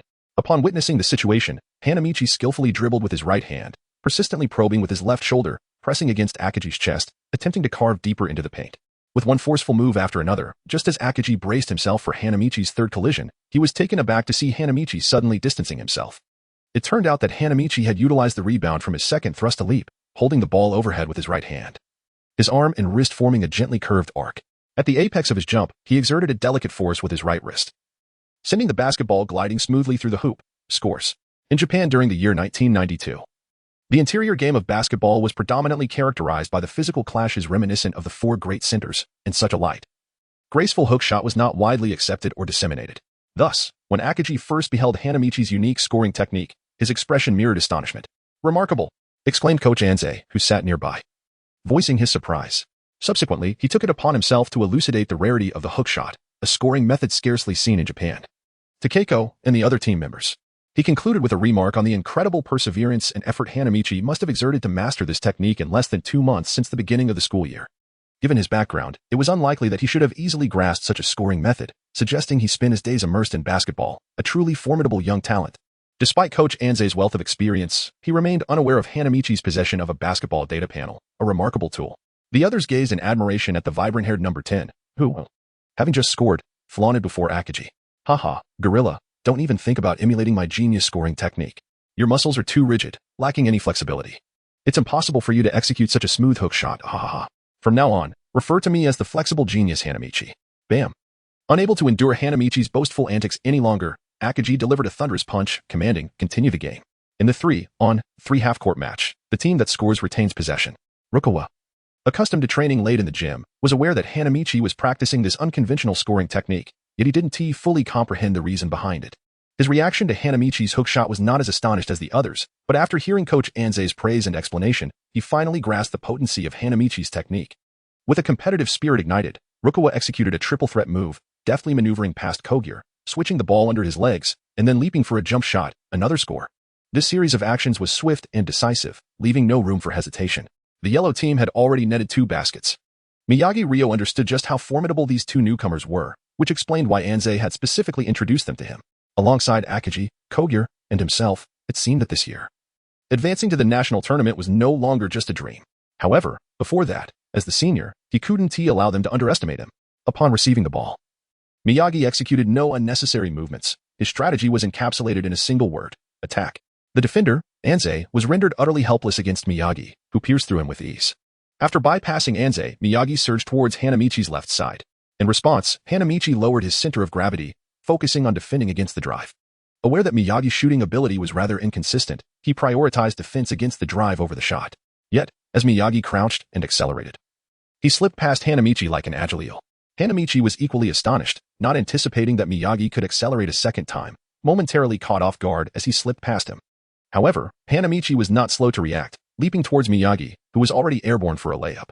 When it comes to jumping ability, Miyagi's prowess could be deemed above the county standard, as evidenced by his capability to block Fujimura. Nevertheless, standing at 168 centimeters, Miyagi was significantly outmatched in height by Hanamichi, who soared at 191.5 centimeters, particularly in terms of wingspan, where Hanamichi held a definitive advantage. Thus, from Hanamichi's perspective, even if he allowed Miyagi to break through, he could swiftly recover to contest the shot. As he observed his palm nearing the basketball held by Miyagi in midair, Hanamichi confidently proclaimed, "Little Miyagi, I shall claim the shot." In that fleeting moment of the block, Miyagi seemed to possess an uncanny awareness, deftly passing the ball from behind his shoulder. At that instant, Akaji was poised with the ball in both hands, utilizing his momentum to execute a thunderous dunk that reverberated ominously against the backboard. Wow, what an impressive dunk. Truly, the mighty Captain Akaji. Miyagi's pass was equally splendid. Hanamichi secretly reflected, how infuriating. I was so careless. This fellow's passing is truly of top-tier caliber.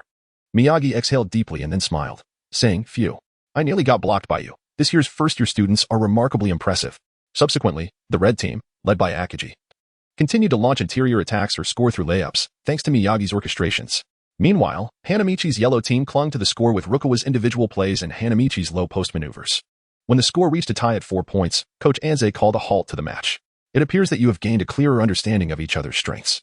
Now, Akaji, I hope you will focus more on enhancing your defensive skills and improving the ball movement in the paint. Of course, do not neglect your footwork training in the post. Kogure, you need to strengthen your long-range shooting practice, particularly your spot-up three-point shooting.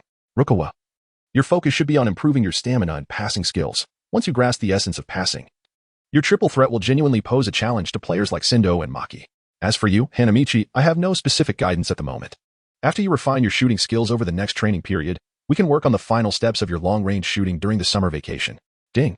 Congratulations to the host for receiving an invitation from Coach Anze for summer training and shooting. Do you accept? Hanada expressed that with the personal guidance from his mentor, there was no room for dissent. Thus, he consented, and the basketball data panel subsequently revealed the task, Coach Anshi's intensive training on jump shots. The host was required to complete 20,000 jump shots within a week and earn the personal endorsement of Coach Anshi. Upon successful completion, He would be rewarded with a rare yellow special skill, the Iron Will jump shot derived from the legendary Kevin Garnett, which would slightly enhance his mid-range shooting accuracy. Remarkable, indeed. A yellow special skill. Hanamichi expressed his unwavering determination regarding the summer training camp, declaring that even Jesus could not sway his resolve. Yasuda chimed in, lamenting, "What about me? Am I to be left out?" Thus, Miyagi returned from the hospital, strengthening the ranks of Shohoku. The basketball team was flourishing, and everyone eagerly anticipated the upcoming prefectural tournament. On the third day following the training session, which was typically reserved for practice, Akagi was preoccupied with a physics field trip, delegating the team's training to Kogyo. During a casual conversation, Kogyo inadvertently revealed that Akagi had excelled in his physics class, a revelation that sparked whispers among Miyagi, Hanamichi, and Rukawa. Meanwhile, Mitsui, having arranged for assistance from dubious characters, was en route to enact his revenge on the Shohoku basketball team. Riding 4 motorcycles, the unruly group boldly entered the campus, drawing the attention of many. Under the deliberate concealment by Mito Yohei, Hanamichi remained oblivious to Mitsui's return, which coincided with the day of reckoning. After a period of free activity, Kogyo rallied the players, announcing the commencement of training. As the team gathered for their customary warm-up, a resounding thud echoed throughout the gym, capturing the attention of all present.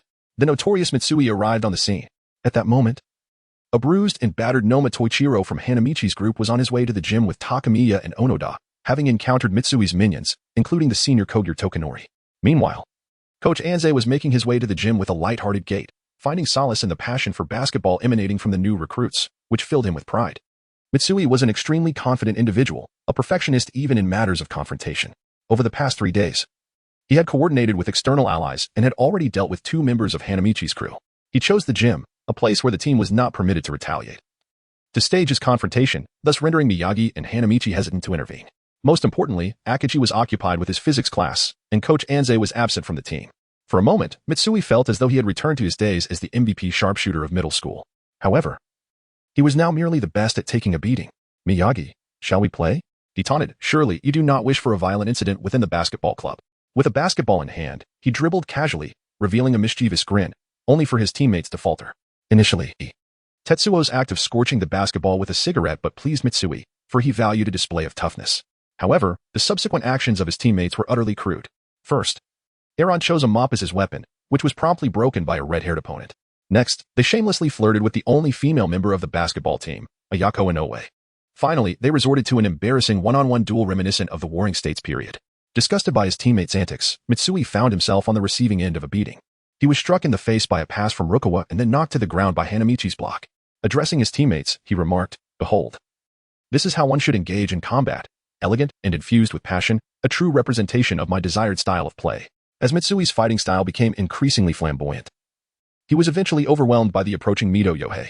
Mito, trained in street fighting, scoffed at Mitsui's basketball-infused combat techniques, questioning the rationale behind such theatrics. Despite being thoroughly beaten, Mitsui's indomitable spirit remained intact, prompting Mito to wonder what distinguished him from a flamboyant performer. Meanwhile, after Hanamichi and the others had resolved the situation with Mitsui's crew, the much-awaited return of Akagi from his field trip was imminent. With a preemptive strike, Hanamichi broke the mop and swiftly subdued Tetsuo, thus averting a potential bloodbath within the basketball club. Of course, Mitsui was once again on the receiving end of a beating, this time from Akagi.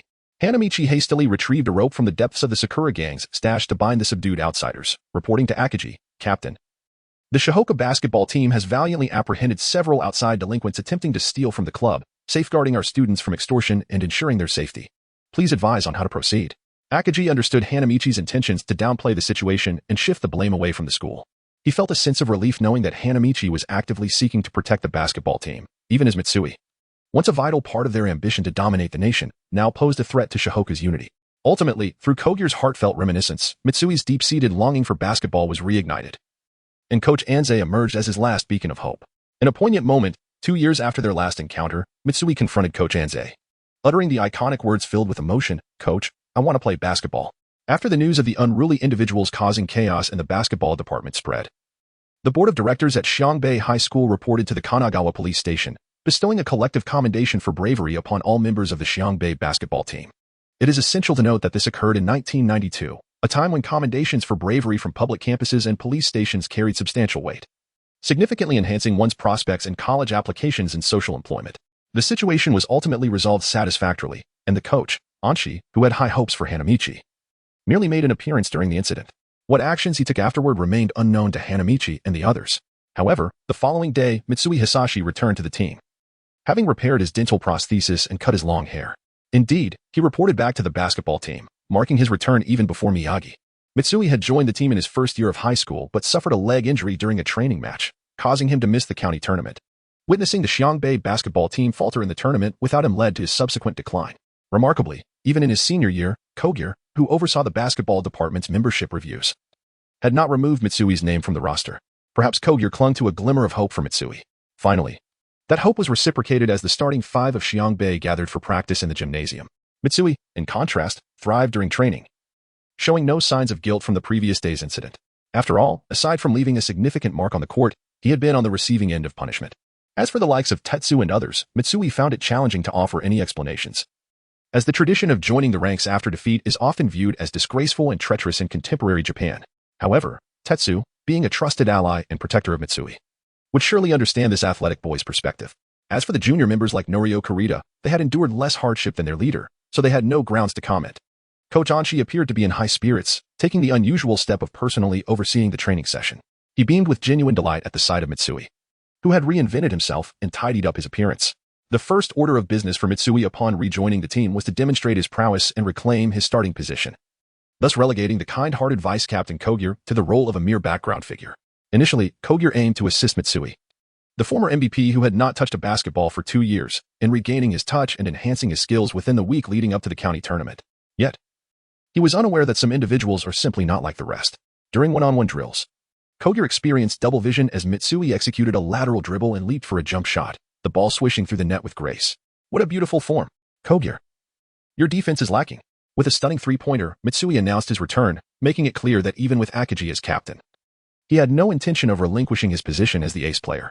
Thus, in the final week leading to the county tournament, the Xiangbei basketball team poured their hearts into training, filled with resolve. Finally, one morning, the schedule for the county tournament was unveiled. Like in the original story, the Xiangbei basketball team found themselves in Zone B, facing last year's national quarterfinalists, the second-ranked Shoyo High School, for a chance to advance to the National Interscholastic League. Meanwhile, Hainan High School was placed in Zone A and Rainan High School in Zone C. In stark contrast to Xiangbei, a team perceived as underdogs. The other seed teams from last year's top 4 merely needed to secure a single victory in the preliminary rounds to guarantee their place in the combined finals. Conversely, Xiangbei would have to win 4 matches before facing Shoyo High School, placing considerable demands on the players' stamina and resolve. In the original tale, Xiangbei only met Shoyo in the Zone B finals after overcoming Mayuradai, Kakuno, Takahata, and Tsukawake. Gazing at the schedule, Kogyo spoke earnestly, "Akagi, our final summer has arrived." Akagi silently responded, "Indeed, the final summer." Mitsui stood at the door, listening to Akagi and Kogyo's conversation, his expression reflecting an inscrutable depth of meaning. The final summer would not end in vain. Noticing the peculiar atmosphere, Akagi shifted the tone of the conversation, rallying the team. "All right, we must secure victory, starting with defeating Mayuradai." Agreed. Meanwhile, the Rainan basketball team, upon learning of the tournament schedule, intensified their training, particularly Yuzumi, who had mastered the philosophy of teamwork. "Akagi, this time, I will settle things with you. Before my team meets yours, you must not lose to anyone else. Likewise, my team will not succumb to others." A week swiftly passed, during which the Xiangbei basketball team, true to the original narrative, faced Wuyuin High School in a practice match. Without the presence of Oda Ryomesa, Wuyuin posed no challenge to Xiangbei, who emerged victorious without any complications, thereby solidifying the positions of the starting 5. Notably, amid the overwhelming gaze of the numerous female cheerleaders from Wuyuin High School, the 5 of Xiangbei showcased their skills without mercy, establishing their dominance. The chapter is not yet complete. Please turn to the next page to continue enjoying the thrilling content. On May 19th, the Kanagawa Prefectural High School League officially commenced. Early at 5:50 a.m., Hanamichi, as always, went for his morning run and fortuitously encountered Haruko Akagi, who was also exercising. Thus, a chirpy little bird accompanied Hanamichi during his run. "Sure enough, Hanamichi, you can't sleep either. My brother was so excited he couldn't sleep a wink last night. But I have great confidence in the Xiangbei basketball team. This year, you will surely progress to the national tournament. Hanamichi, do you know? I believe our Xiangbei basketball team has 5 top players in the prefecture. First is my brother, then the former MVP Mitsui Senpai, second year Miyagi Senpai, and first year Rukawa Kaede along with you. I think you are all incredible. Perhaps this time, not only will we reach the national tournament, but dominating the nation will no longer be a dream." Gazing at the vibrant girl before him, Hanamichi couldn't help but stop, placing a hand on Haruko's shoulder, and solemnly declared, "This time, it's real. We will dominate the nation." The tender moment was abruptly interrupted by a mechanical voice. Ding. The host's ambition to dominate the nation has been detected. A phased continuous task to dominate the nation is now issued. 1. Advance to the Kanagawa Prefectural High School Combined Finals. Qualify as the first in Zone B. During this period, for each average record broken in the Kanagawa High School Combined Tournament, rewards of body attributes 2, skill points 2, and quality points 2 will be granted. 2. Advance to the national tournament. Qualify at least second in the Prefectural Combined Finals. During this period, for each average record broken in the Kanagawa High School Joint Finals, the host shall be rewarded with a multiplication of 3 for physical attributes, attribute points, and quality points.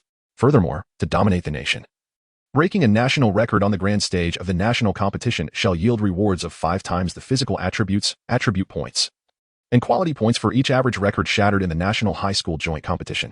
The basketball data panel of Hanamichi has finally become more enriched. As of now, in addition to completing the task of defeating the formidable Hainan under the guidance of the mustachioed shopkeeper, there is now an additional ongoing task to dominate the nation. Gazing at the plethora of rewards displayed, Hanamichi stood there in a daze, rendered speechless.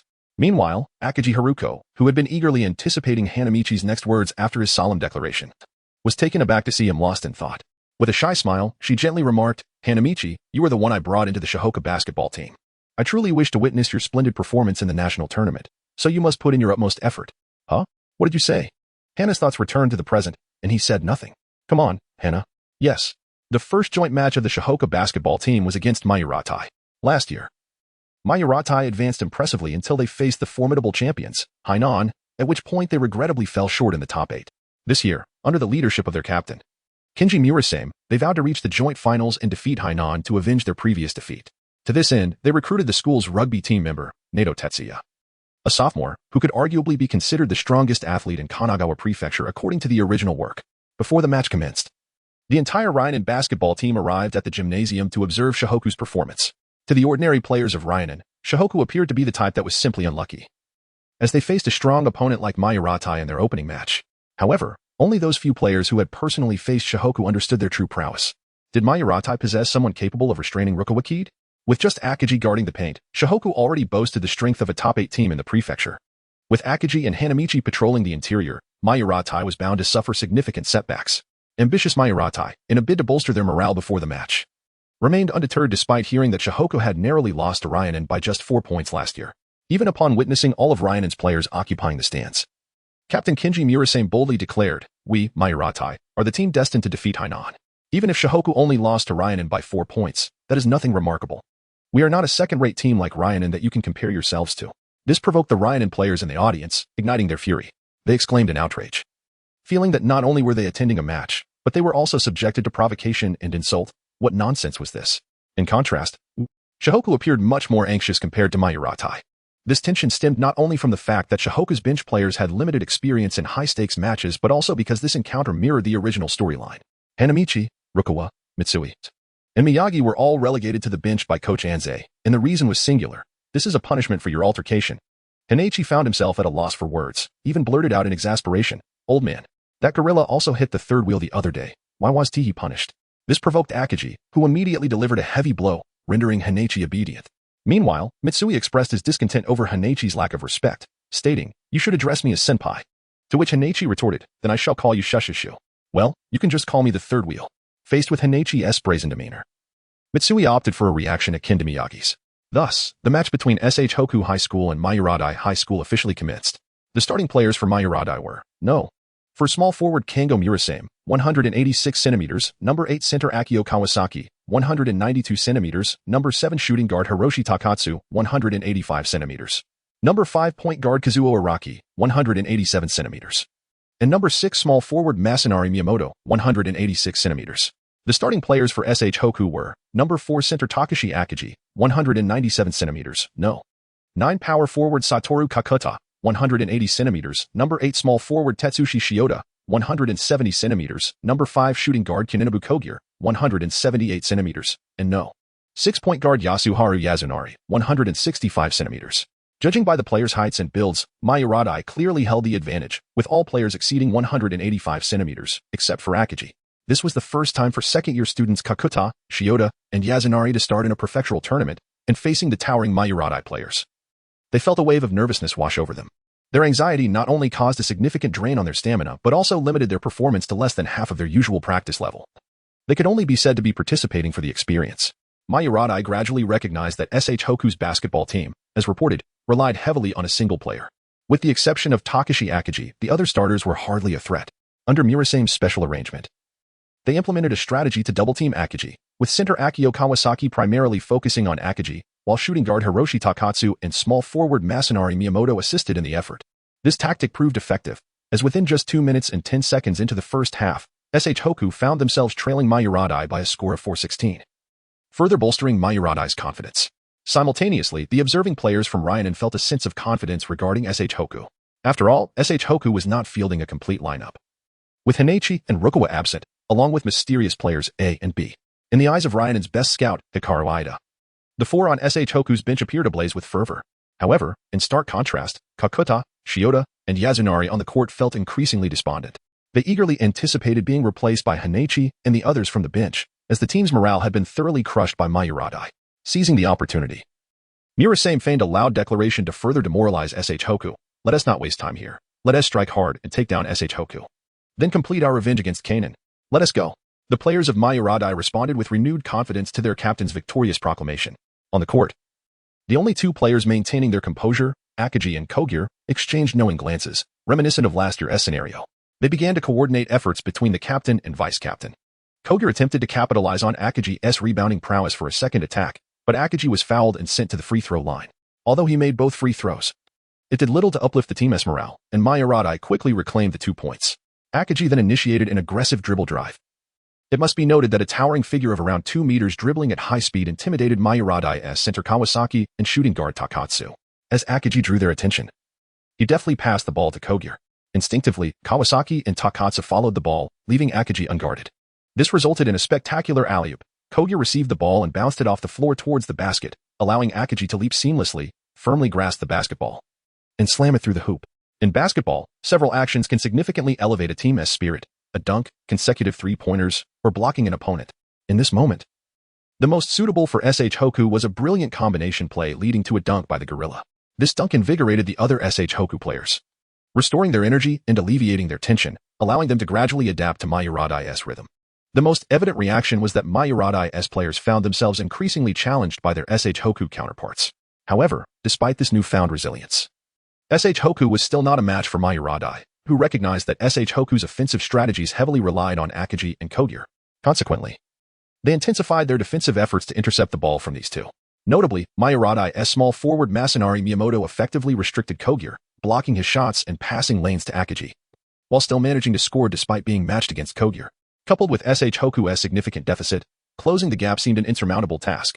Therefore, as the score remained unyielding, the so-called problem children of SH Hoku reflected deeply. Coach Anze took advantage of a dead ball moment, standing to signal the referee, for in, for out. The Tigers were unleashed.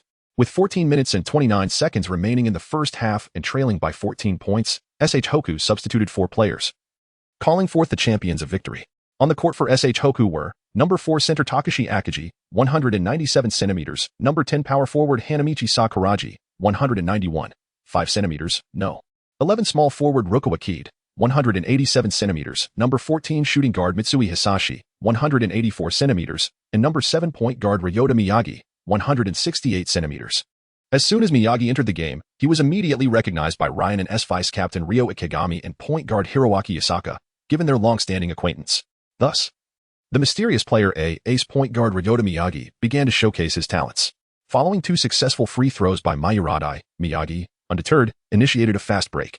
He first sped past Mayoradai's point guard Araki and shooting guard Takatsu. After attracting the attention of Captain Murasame, he executed a brilliant bounce pass, delivering the ball precisely into the hands of the unguarded Akagi.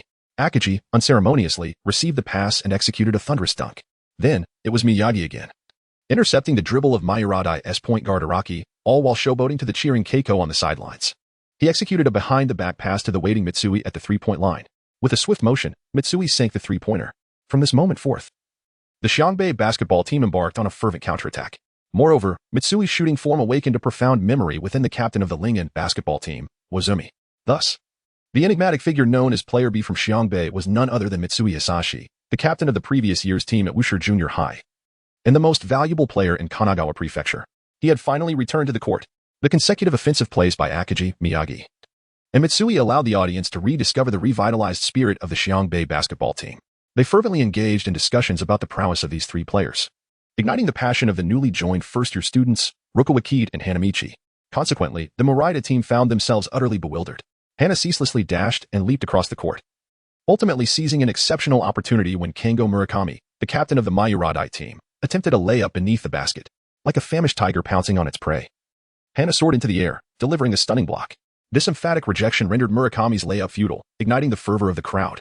Yet, the brilliance of the Shohoku team did not cease there. Shortly afterward, Rukawa showcased his remarkable athletic prowess and keen judgment, swiftly delivering a clean block against the opposing small forward, Masanari Miyamoto, resulting in his shot's failure. Upon receiving the pass, Miyagi swiftly discerned Mitsui's position and unfalteringly executed a superb long pass. Mitsui adeptly caught the basketball, immediately leaping and shooting in one fluid motion. The ball traced a graceful arc through the air before flawlessly swishing through the net. This precise and aesthetically pleasing shot aided Shohoku in reclaiming invaluable 3 points. The entire arena reverberated with excitement, cheers echoing throughout, with the rhythm of the game intensifying as only 10 minutes and 50 seconds remained in the first half. Shohoku leveled the score at 24-24. In the 3 minutes following Coach Anze's substitution, Mayuradi failed to score a single point, while Shohoku surged ahead with a flurry of scores. Yet, the onslaught was far from over with Hana's enhanced presence. The Shohoku team not only posed a formidable challenge in offense, rendering Mayuradi unable to strategize, but also completely froze them defensively. With the full strength of Shohoku's 5 players on the court, Akagi, Mitsui, and Rukawa exhibited superior defensive skills, while Miyagi, despite his height disadvantage, excelled at stealing the ball. One careless move from Mayuradi could lead to a turnover. As for exploiting height and weight advantages to forcefully penetrate the paint, Miyagi welcomed it, for his team's interior strength was formidable. During one offensive play, Miyagi intentionally allowed Mayuradi's point guard, Iki Araki, to enter the paint. Araki leaped near the free throw line, only to be met by Hana's timely help defense, resulting in a block that redirected the ball to Miyagi, who swiftly executed a fast break layup for points. Following this, Miyagi seemed to relish his newfound success. Whether intentional or not, he adeptly defended against his matchup, seizing opportunities for steals. Whenever his opponent attempted to penetrate the lane, he would guide them toward Hana, thus increasing Hana's block tally. By the end of the first half, Shohoku led with a staggering score of 52-24 over Mayuradi. During this period, Hana recorded an impressive 8 blocks, while Rukawa amassed 17 points, primarily through explosive dunks that thrilled the audience. It remains unclear what the Mayuradi coach was contemplating as he endured until halftime, trailing by 28 points, before finally deploying the number 9 power forward, Tetsuya Nato, to replace the previously performing Miyamoto. Nato, a sophomore at Mayuradi High School, stands at 196 centimeters and weighs an astonishing 155 kilograms. Yes, I verified multiple sources to confirm this weight, which surpasses that of Yao Ming when he first entered the NBA. He possesses an incredible bone density, enabling him to effectively establish position under the basket. Yao Ming's remarkable bone density allowed him to outmaneuver the likes of Dwight Howard. With well-developed muscular limbs, he can maximize his strength and explosiveness during physical confrontations. His astonishing Achilles tendon length, combined with speed and explosiveness, grants him remarkable verticality, sufficient to rival Akagi. Despite not quite matching Hana's extraordinary leap, considering Nato's 155 kilograms weight, this vertical leap is indeed impressive. In summary, Tetsuya Nato epitomizes a superlative talent, embodying both static and dynamic qualities. He can be regarded as the finest physical specimen in Kanagawa, and even on a national scale. He ranks among the elite in terms of physical attributes, surpassing both Hana and Hiroshi Morishige. If not for the timing of the story, one might speculate that Nato's physical prowess is reminiscent of LeBron James, who was the first to successfully transition his high school football athleticism into basketball. Nato's impact was instantaneous. During the jump ball against Akagi, he not only matched Akagi's vertical leap but effortlessly outmatched him in strength. Hanadu undoubtedly comprehended the implications of this revelation, which at the very least suggested that Nato Tetsuya's power attribute surpassed 92 points, eclipsing his own prowess. Caught off guard, Hanadu was momentarily jolted by the ball handler Nato. However, having anticipated this encounter, Hanadu exerted all his strength, managing to withstand the impact yet still staggered backwards several paces, thereby momentarily compromising his defense against Nato. Nato seized the opportunity for a fast break, executing a precise long pass to team captain Murakami, who responded with a one-handed dunk, narrowing the score by 2 points. Following this, Murakami initiated a fierce declaration, "We have no time for games, let us vanquish SH Hoku." He then directed the newly entered secret weapon, Nato. With fervor, "The interior is yours, crush them." Nato confidently cracked his neck and proclaimed, "Whether they are number 4 or number 10, I shall bring them all down." It was evident that Nato harbored dissatisfaction over not having toppled Hanadu earlier, as he had recently transitioned from a professional rugby career to basketball, and his mindset had yet to fully adapt. In his perspective, only those adversaries he could topple would pose no hindrance or threat to his offensive maneuvers. Consequently, Nato became an integral component of Miuritai's fast breaks, maintaining the aggressive style reminiscent of his rugby days, charging ahead with unwavering determination. After a few rounds of offensive plays, Hanadu discerned the essence of this formidable opponent and could only express regret towards this paragon of physicality. As Nato dribbled, Hanadu managed to execute 3 consecutive steals against him. Meanwhile, Rukawa began to display remarkable finesse in evading Nato's attempts to intercept, seemingly unaffected by his presence. Subsequently, SH Hoku's Mitsui, Miyagi, and Akagi drew inspiration from Hanadu and Rukawa's methods, unveiling Nato's critical vulnerability. It became apparent that his rugby-influenced style rendered him overly direct in dribbling and fast breaks. If one did not lose the ball, then who would? In response, Mitsui's outside friend, Tetsuman, remarked, "In dunk, we have all the Iron Men, and you were the last one missing." Originally burdened with the hopes of the entire village of Miuritai, Nato Tetsuya, in less than 5 minutes of the second half, found himself exposed to glaring weaknesses by the SH Hoku basketball team, leaving him in great distress. With each possession, the red-haired youth before him would close the distance from the side and execute a steal, though not every attempt was successful. The rhythm of his offensive play was undeniably disrupted, not to mention the 3 successful steals within those 5 minutes, which were undeniably embarrassing for Nato, the supposed secret weapon. Hanamichi dared to approach Naoto from the side and relentlessly press him, buoyed by their similar physical attributes. In certain respects, one could say he is merely a diminished version of Naoto, albeit this comparison strictly pertains to physical prowess. Nonetheless, Hanamichi comprehended how to counter such players, especially considering Naoto's critical flaw of running in a straight line. After Hanamichi interrupted Naoto's offensive rhythm, he gradually began to stifle Naoto's acceleration. To the spectators, it appeared that the once vibrant and unstoppable Naoto was now clumsily subdued by Hanamichi, coupled with Hanamichi's relentless running and support on defense. The contrast was undeniable. Hanamichi was indeed the superior player. Thus, in his debut match at the high school league, Hanamichi garnered widespread recognition and discussion from the audience. As Keiko noted, Hanamichi possessed an innate talent for altering the emotions of both teammates and spectators alike, truly a performer of grand stature. Hikaru Ida praised Hanamichi's performance, while Wozumi remarked, Hanamichi's defense has become more incisive. Most importantly, he has expanded SH Hoku's effective defensive zone from within the paint to beyond it. He can swiftly assist from any point inside the paint, making SH Hoku's defense virtually impregnable. Sen chimed in, correspondingly, his seemingly boundless stamina is remarkable. From the very start of the game, he has been running tirelessly, akin to a fish in water. Yet his movements have not slowed in the slightest as time passes. What a formidable threat. The coach of Mayoradai did not anticipate that the secret weapon Naoto would be defeated so swiftly. With no alternative strategies at hand, he could only rally his team. However, after Rukawa deftly evaded Naoto's defense and scored with a dunk, Mayoradai completely crumbled, unable to resist any longer. In the ensuing match, SH Hoku flourished, while Mayoradai could only scrape together a few points through sporadic shooting. Finally, the referee's whistle signaled the end, liberating the players of Mayoradai. The SH Hoku basketball team, in its inaugural high school joint competition, triumphed with a resounding score of 124-51 over Mayoradai. Hanamichi's first official match yielded an impressive tally of 26 points, 14 rebounds, 11 blocks, 10 assists, and 6 steals. The blocks were largely thanks to Miyagi's relentless efforts in directing opponents into the paint for Hanamichi to assist and defend. Each block executed with precision, the steals were a result of Naoto's contributions. In return, Hanamichi refrained from delivering a dunking blow to Naoto, as depicted in the original story. Cheers erupted from the SH Hoku bench, with Kogure and CH Zaki excitedly clasping each other's hands, and Ayada even shouting a rallying cry of "Long live SH Hoku." Only the composed coach Anze, seasoned in high-stakes situations, remained unflustered, sipping from his seemingly bottomless cup of tea. Meanwhile, Maki Shin, the captain of the Kanan High School basketball team, pretended to depart but stealthily observed from another section of the stands, declaring the trip worthwhile, as SH Hoku indeed proved to be a team of significance.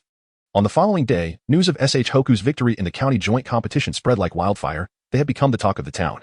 Particularly notable was their annihilation of the former county top 8 team, Mayoradai, by over 100 points, akin to a family of commoners suddenly ascending to nobility, truly astonishing.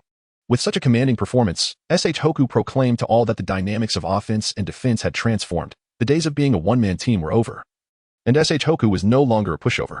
Currently, SH Hoku's ball distribution was manageable. Akagi, having absorbed Coach Anze's guidance and observed Wozumi's adaptations, though not fully grasping the concept of supporting roles, had learned to alleviate the pressure he placed on himself. With Hanamichi's defensive system roaming the paint and frequently stepping out to assist, Akagi focused primarily on guarding the paint, with scoring as a secondary concern. Hanamichi, at this stage, showcased his prowess in second-chance scoring and defense, opting to withhold his hook shot for future surprise. Mitsui transformed into a reliable three-point shooter while occasionally penetrating the paint for layups. Rukawa unabashedly displayed his insatiable desire to attack, executing various isolation plays and targeting opponents. Miyagi, as the floor general and the team's brain, orchestrated ball distribution according to the established offensive strategy. SH Hoku's gameplay primarily involved opening up the interior before shifting to the perimeter, ultimately thriving in both aspects of the game. In the county tournament, the regional competition rules dictated matches every week, with SH Hoku's next opponent being Keiya High School, a team lacking a standout scorer or a formidable rim protector. The Keiya players were acutely aware that they could not impede SH Hoku's progress, especially considering their raw strength paled in comparison to Mayuradai's.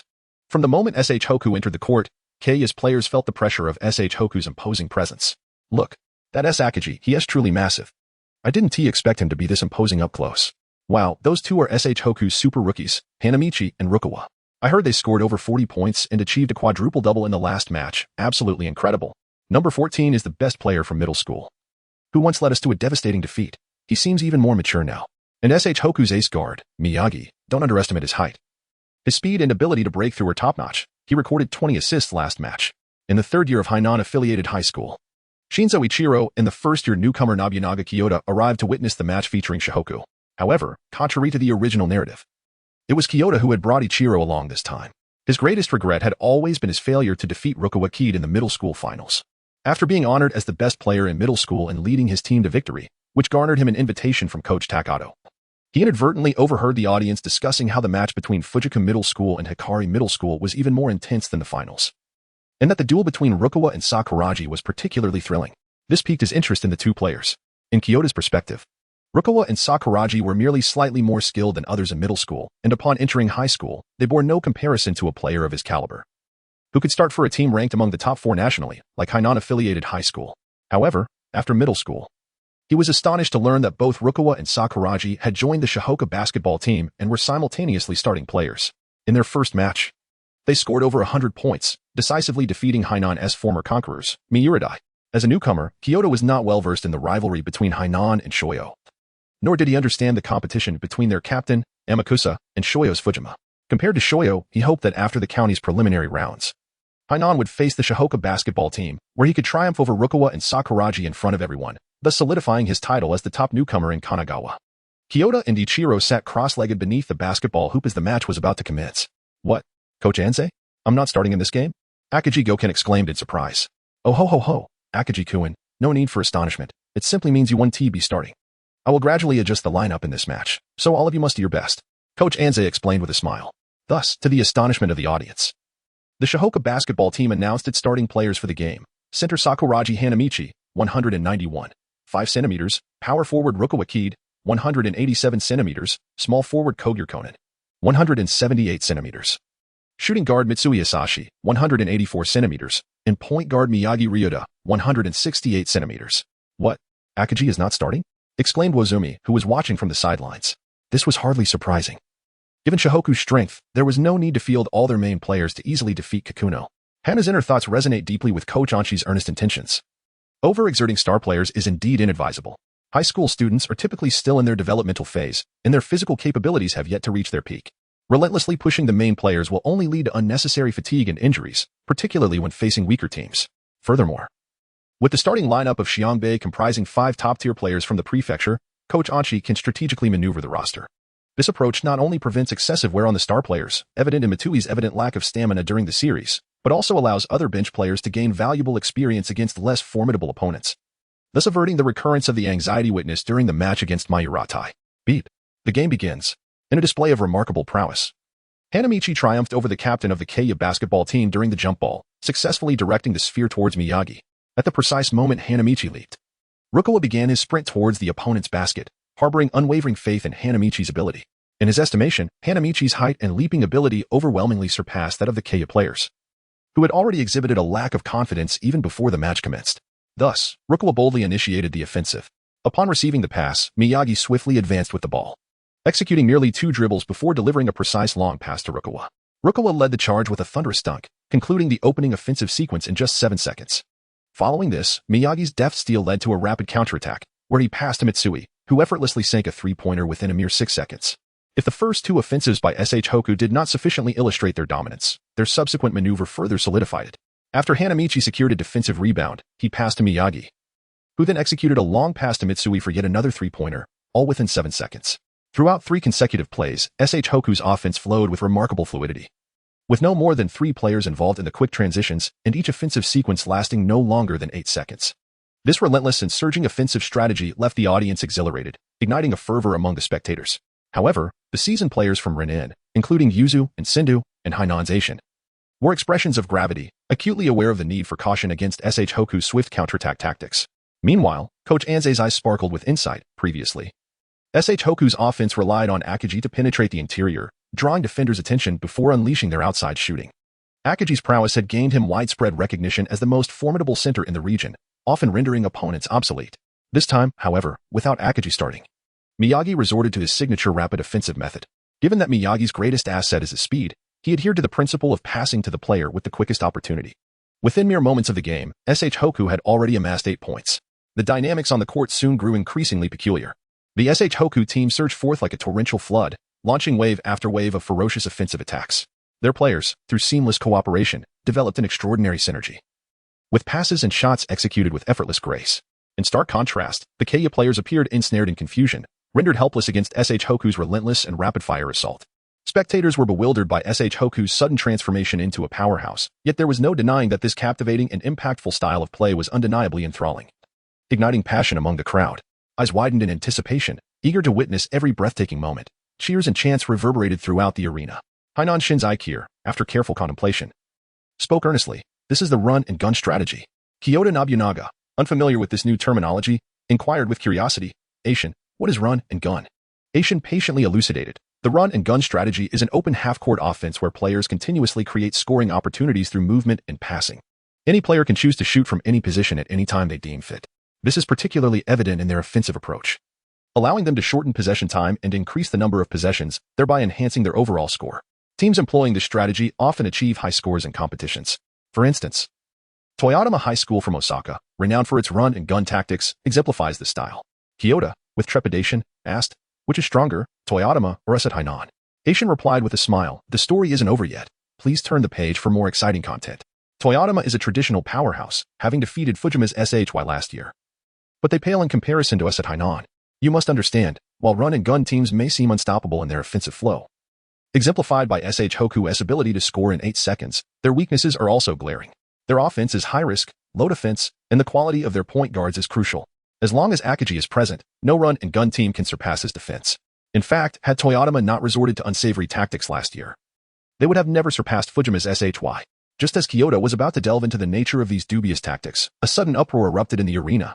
Hanamichi had leaped into action, executing a stunning block against Keiya's number 9, who had just attempted a shot. Yet, the battle was far from over. The Keiya number 4 player, quick on the uptake, seized the deflected ball and launched a shot from the opposite side. In response to this unexpected offensive move, Hanamichi showcased astonishing reflexes and agility, darting forward like a gust of wind, once again soaring to deliver a powerful rejection, sending the ball flying out of bounds. The consecutive blocks sent shockwaves through the crowd, igniting a fervor within the arena. At this moment, Hanamichi had undoubtedly become the center of attention. Observing Hanamichi's exuberant celebration, Aishin mused aloud, while I may not fully grasp the situation, it is evident that in the absence of Captain Akagi, SH Hoku's number 10, with his remarkable athleticism and stamina, has fortified their interior defense. His ability to assist and recover has not only maintained the offensive momentum of SH Hoku's run-and-gun strategy, but has also significantly bolstered their defensive capabilities. Feigning composure, Kyoto retorted, not at all. Aishin, didn't you say that no run-and-gun strategy can surpass Akagi? Aishin glanced at the exuberant Kyoto, then at the explosive offensive capabilities of Rukawa and the omnipresent Hanamichi, and sighed theatrically, but what will you do next year when Akagi graduates? I fear that you, the so-called strongest newcomer in Kanagawa, may find yourself outmatched by SH Hoku's number 10 and 11. Kyoto, irked by the notion of others gaining an advantage, bristled with indignation, boldly declaring, nonsense. Those two are merely a couple of sleepyheads and red-haired monkeys, mere middle schoolers unworthy of comparison to me. Even if they have narrowly passed the challenge posed by Xiangyang, I shall enlighten them on what true strength entails. Allowing the entire county to witness with open eyes that the most formidable newcomer is undoubtedly clear. At this moment, the recently scored Rukawa Kaede gazed at the long-haired chatterbox seated beneath the basket, a veritable wild man. Indeed, a wild man, staring vacantly as if oblivious to his words. Aishin could only shake his head in disbelief at the embarrassment. Thus, in the first half, with Captain Akagi absent, the team from Xiangbei inadvertently unlocked the run-and-gun strategy, orchestrating an offensive spectacle.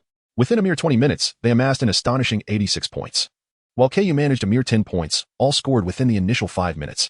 By the midpoint of the first half, The players of Keiya High School had succumbed to the dual pressures of relentless movement and the overwhelming score disparity, effectively surrendering and merely awaiting the conclusion of the match. In the second half, Akagi, Yasuda, Chozaki, Kaeda, and Ishii Kentaro took to the court, with Yasuda instructed to slow the pace, centering the attack around Akagi. During the halftime break, Coach Anze replaced all 5 starters from the first half.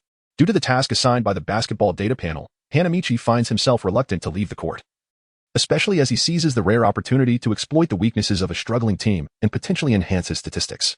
He surrounds Coach Anze, playfully rubbing his belly and tugging at his chin, asserting that his stamina is more than sufficient and that the first half was merely a warm-up. This, however, earns him a swift reprimand from Akagi.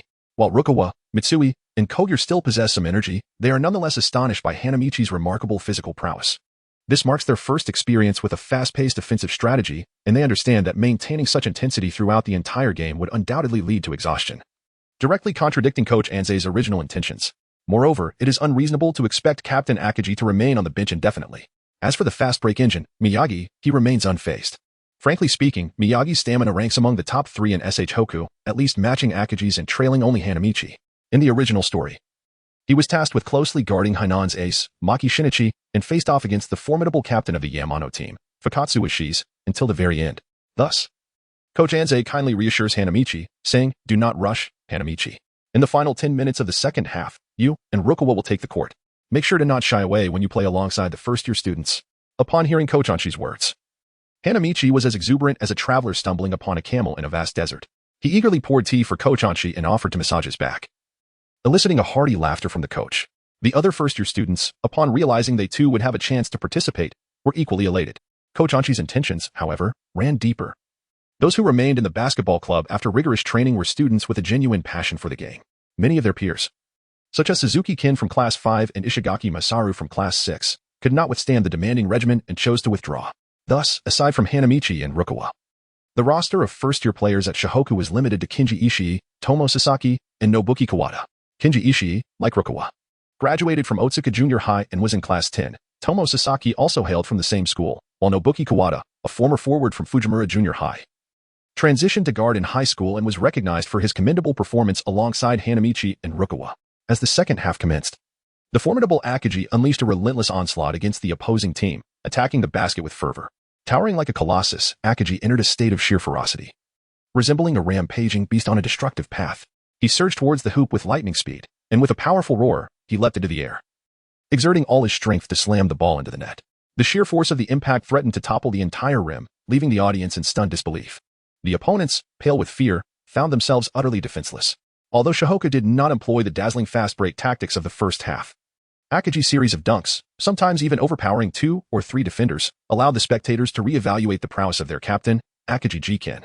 Industry insiders regarded Akagi's performance as nothing short of spectacular, elevating his reputation further. His skills in the paint had matured significantly compared to the previous year, and his dominance in the key was increasingly formidable. As the minutes swiftly passed, the score stood at 116-17. Indeed, the fast-paced strategy proved more suitable for the current mismatch. In this brief span, Akagi amassed 22 points, effectively channeling the pent-up energy from the first half. With 10 minutes remaining, Coach Anshi substituted Hanamichi, Rukawa, Miyagi, Mitsui, and Kogure into the game, rotating a first-year player for a senior every 2 minutes until Sasaki replaced Miyagi with 4 minutes left. This left the court occupied entirely by first-year students, while the senior players watched from the sidelines, content to observe their younger counterparts' performance. The frequent substitutions drew the audience's attention. They were astonished to see Shohoku fielding an entire lineup of first-years. Hanamichi, with his striking red hair, and Rukawa were anything but ordinary freshmen. With a final whistle, the match concluded with a score of 160-24. The long-suffering Keiya High School basketball team was finally liberated from their nightmare, albeit at the cost of losing their chance to advance. In stark contrast, Shohoku not only secured their progression but also gained widespread recognition through these 2 matches.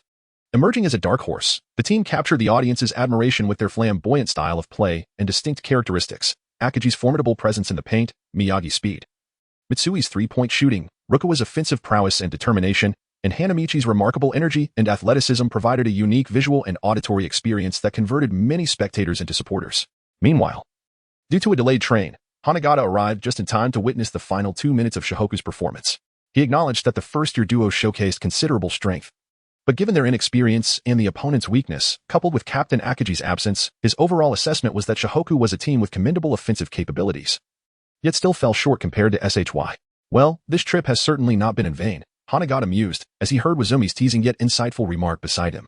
Hanagawa, a senior player from Xiangyang High School, transitioned to the starting center of the Xiangyang basketball team after retiring last year. He first made a name for himself during last year's winter tournament, showcasing a delicate shooting touch and his signature fadeaway jump shot, leaving Hainan's center, Takasago, utterly defenseless. When facing the equally formidable center, Wazumi, from Lingen High School, Hanagawa feigned indifference, remarking casually, "It's not too bad, Wazumi. Unfortunately, this opponent is rather weak. If it were us from Xiangyang, we would have already scored 200 points."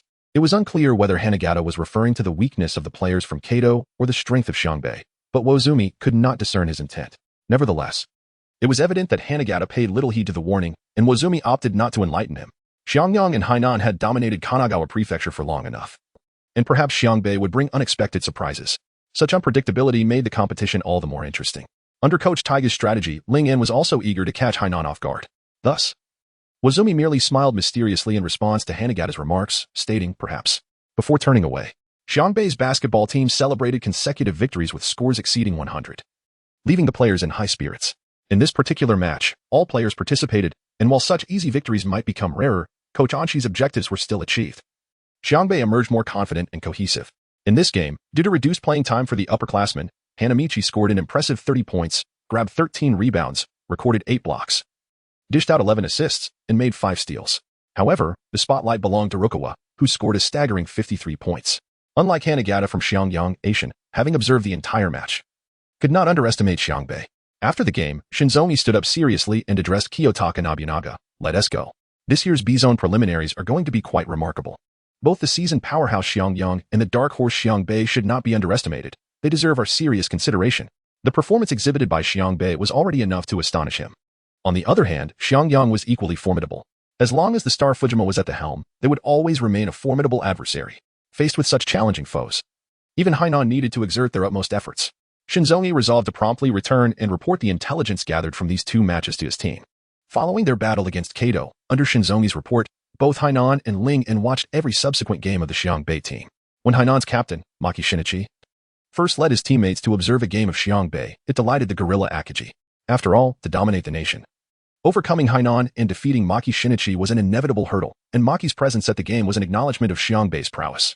Thus, Akagi showcased his strength in the following match against Takahata, leading Xiangbei to a resounding victory of 113-59, successfully flaunting his abilities in front of Maki. As someone who had traversed time, Hanamichi vividly recalled this game, where the so-called killing with a glance incident occurred. However, this time was different. He remembered that Mitsui had been embroiled in a brawl due to brotherly loyalty, almost losing the use of his hands, for the sake of his own mission. And to protect the basketball-loving Mitsui, Hanamichi resolved to address this issue promptly. Through their recent victories and camaraderie, Mitsui had gained the respect of all the team members, which explained why many NBA coaches and players often remarked, "Winning resolves all problems." Therefore, one day, Hanamichi rose early and made his way to Mitsui's apartment. Riding a borrowed electric scooter from Mito Yohei, leisurely heading to the game venue under the pretense of fostering teamwork. Indeed, Hanamichi proposed a strategy of securing offensive rebounds followed by 3-point shots, which Mitsui, completely absorbed in basketball, embraced wholeheartedly. "Think about it, Mitsui. As we progress, our opponents will become increasingly formidable. Not to mention, to win the entire district, we must first face the second-ranked Xiangyang High School. And then there's the formidable Hainan team among the national top 4. That will be the time to fight for every point. When we secure rebounds in the paint, while we could score despite their defense, if I pass the ball to you, the most skilled shooter, and you score, we gain 3 points in one go.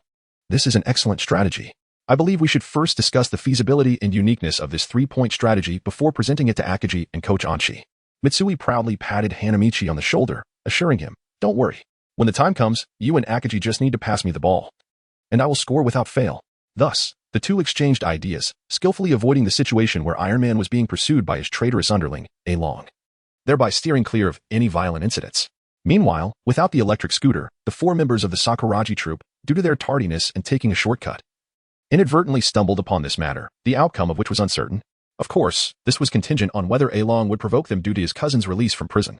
In the match against Takahata, Akagi's heightened desire to attack under the basket, combined with Hanamichi and Mitsui's conscious effort to implement the offensive rebound 3-point strategy, resulted in Hanamichi scoring only 18 points. However, he secured 13 rebounds, achieved 4 blocks, made 4 steals, and provided 11 assists, 7 of which were directed toward Mitsui.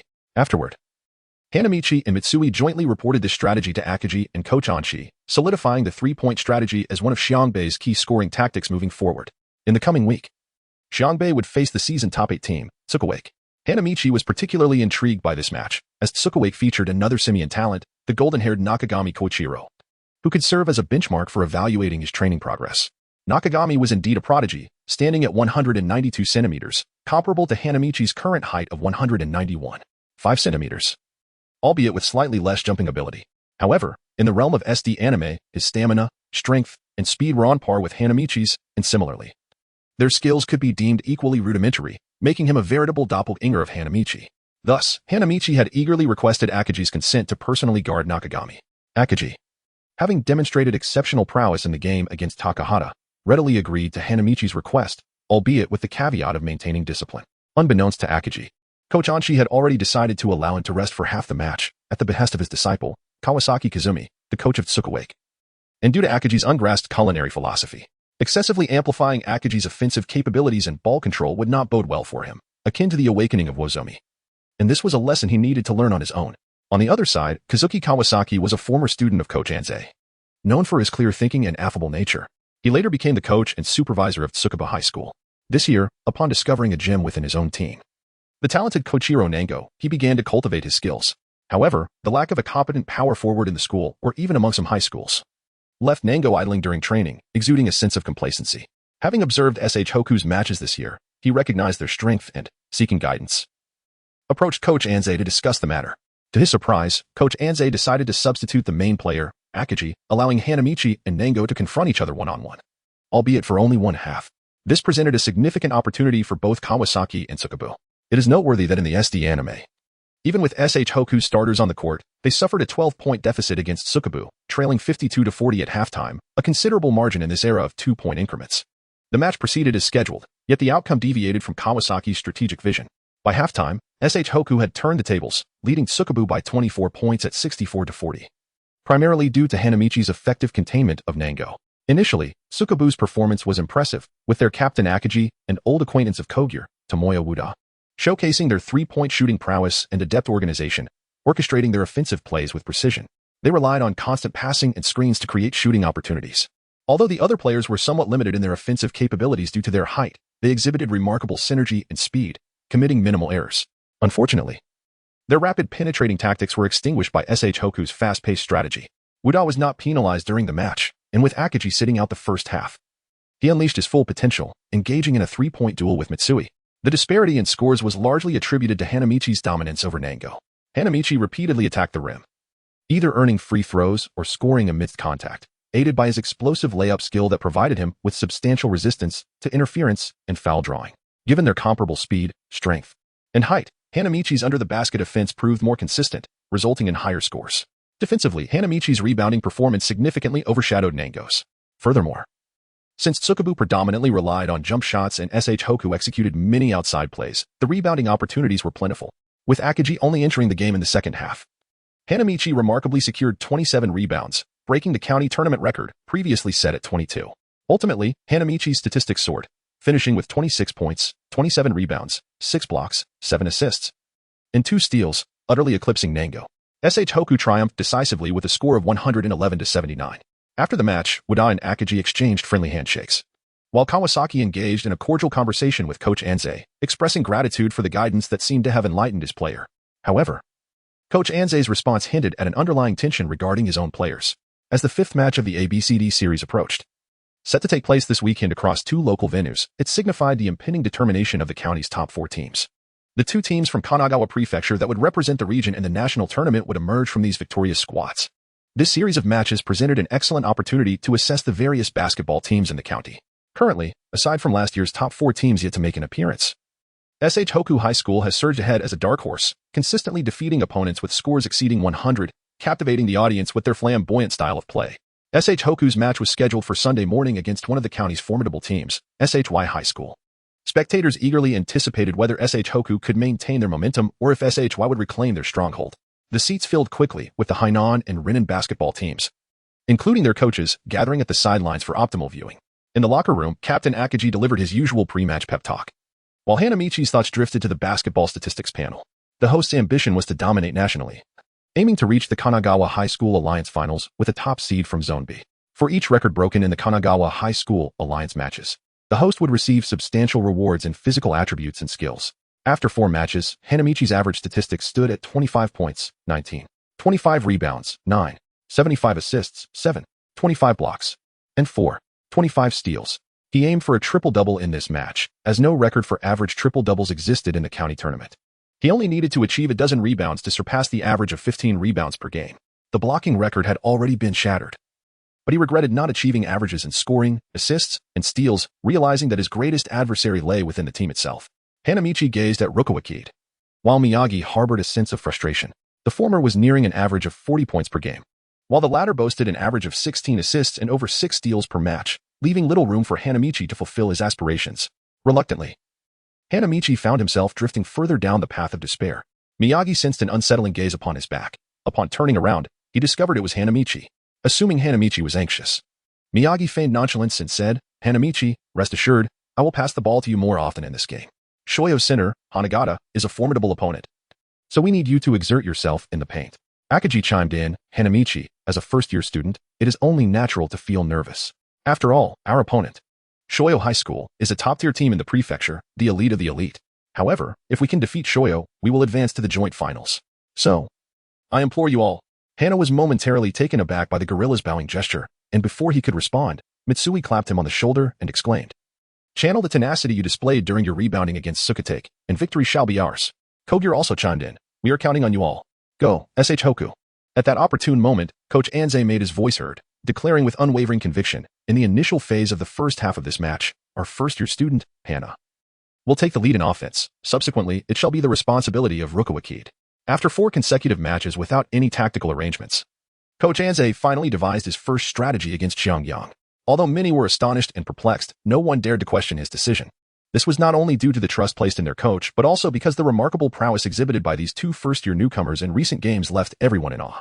One is currently the county's leading scorer, a veritable offensive demon, while the other has shattered the single-game rebounding record, averaging nearly a triple-double as a formidable force in the paint.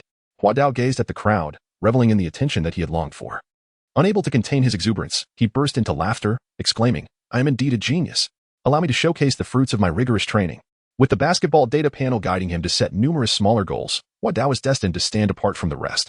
Beep. The match between Xiangyang and Xiangbei commenced. The starting lineup for Xiangbei included number 4 center Akaji Gohyo, 197 centimeters, number 10 power forward, Sakuragi, Huadao, 191, 5 centimeters, no. 11 small forward Rukawa Kaede, 187 centimeters, number 14 shooting guard Mitsui Hisashi, 184 centimeters, and number 7 point guard Miyagi Ryota, 168 centimeters. For Xiangyang, the starting players were number 4 point guard Fujima Kenji, 178 centimeters, number 5 center Hanagata Toru, 197 centimeters, number 6 shooting guard Hasegawa Kazushi, no. 7 small forward Nagano Mitsuru, 191 centimeters, and number 8 power forward Takano Akira, 193 centimeters. As Coach Anshi had anticipated, the Xiangyang basketball team, originally composed of tall and robust reserve players, now featured all first-string players in their senior year. Every starter on the Xiangyang team, except for their ace Fujima Kenji, exceeded 190 centimeters in height. Even the shortest player, Fujima, stood at 178 centimeters, towering over Miyagi by 10 centimeters. The Sakuragi faction whispered among themselves. Huadao appears quite ordinary standing in the center. He is just like anyone else. Ding. Sensing the mockery directed at him by the Sakuragi faction, the host's stamina for this match increased by 10. Hanamichi felt a surge of vitality coursing through him, his stamina at an all-time high. Surprisingly, a bond that had rarely been triggered was activated right at the onset of the match. It seemed fortune favored him. As the jump ball commenced, Akaji, true to the original narrative, made an error, allowing Shoyo to seize the first defensive opportunity. Fujima, dribbling at a leisurely pace, approached the 3-point line of Shihoku, keenly observing the positions on the court. A splendid opportunity. Miyagi, seizing the moment, thought to himself, regardless of whether the opponent was their ace, he would attempt to steal. Just as Miyagi was about to make contact with the basketball, Fujima executed a deft behind-the-back dribble, transferring control of the ball to his left hand. Seizing the moment of Miyagi's misstep, he swiftly dribbled past the defense and delivered a bounce pass to Hanagata in the low post. Hanagata, with nimble footwork, spun around and leaped into the air, adopting a shooting stance. Observing this, Akaji shouted in protest, "Not on my watch." He leaped to block the shot with his right hand, but unexpectedly, Hanagata distanced himself from Akaji midair. Akaji's attempt at a block missed its mark, leaving him to watch as Hanagata, in a graceful motion, aimed for the hoop and released the ball. At that moment, Takano from Shoyo shouted, "Watch out behind." Yet, Fujima sprinted towards the paint. Hanagata, now unable to react in time, released the ball just as Hanamichi swooped in from an angle and swatted it away. The result was that Fujima seized the ball from Hanamichi's block, taking a quick step for a layup, thereby securing the first 2 points. However, the entire arena was left in awe of Hanamichi's lateral agility, remarkable stamina, and impressive leaping ability. It was astonishing to witness how he managed to traverse from the corner to Hanagata's position in a matter of moments to execute the block. As Coach Tauka remarked from the sidelines, with such extraordinary physical prowess, there are few in the entire prefecture who can compare. Truly, he is a rare gem. Hanada, why haven't you come to our ling-in? During the defense, Hanagata appeared noticeably distracted. Fujima patted Hanagata and said, "We must not be complacent. We cannot allow the first-year students to mock us." Watching Fujima's retreating figure, Hanagata couldn't help but murmur to himself, "It's truly wonderful to have you around, Fujima." On the other side, although Hanada successfully blocked Hanagata's shot, Shihoka still managed to score. Fujima's opportunistic behavior ignited Hanada's competitive spirit. "You, the backup, will certainly understand today the prowess of this basketball genius. Ignorance is beyond remedy." On the sidelines, Rukawa secretly scoffed. The others found it difficult to comprehend Hanada's nonsensical ramblings. Yet it seemed that Hanada was ablaze with enthusiasm, completely unfazed by the pre-game tension that Akagi, Mitsui, and Miyagi had been worried about. The three exchanged glances, deciding to trust him just this once. "Go for it, Hanada." Thus, Miyagi executed a bounce pass, delivering the ball to Hanada, who had just reached the edge of the key. Coach Anze had specifically cautioned them before the game to be particularly mindful of their passing technique against Shihoku's towering players. Therefore, Miyagi wisely opted for a more discreet bounce pass rather than a direct throw. Upon receiving the ball, Hanamichi did not decelerate. Rather, he launched himself into a powerful layup. With both hands firmly gripping the basketball, he deftly brushed past Takano, using his shoulder to forge a path and create ample space. He then leapt for the layup. Takano, fortunate as he was, found his static strength insufficient to impede the accelerating Hanamichi, rendering the layup akin to a seamless three-step drill. Free from any hindrance, the ball sailed smoothly through the hoop, and Takano was spared from being fouled by this explosive layup skill. Meanwhile, outside the court, witnessing Hanamichi's successful layup, Coach Anze remarked, "Hanamichi's layup technique is undoubtedly among the finest in the nation." Had Hanamichi heard these words, he would surely have given Coach Anze a thumbs up, for his insight is remarkably astute. Hanedo's explosive layup, a remarkable green skill acquired from a renowned NBA star of a bygone era, is undoubtedly his signature move, proving effective even within the competitive realm of the NBA. In the current context of Kanagawa and indeed Japan, it seems rather excessive, akin to using a cannon to shoot a mosquito. Clearly, with Takano alone, it is impossible to thwart Hanedo's layup, leading to a vivid contrast on the court. On one side, Hanagata continuously employs his trademark fadeaway jump shot, while on the other, Hanedo activates his explosive layup mode upon receiving the ball, dominating Takano. The match unfolds with both sides exchanging blows, scoring predominantly from the paint. However, as the rounds progress, Shihoka gradually establishes a lead. Approximately 3 minutes into the game, the score stands at 14-9, with Shihoku ahead.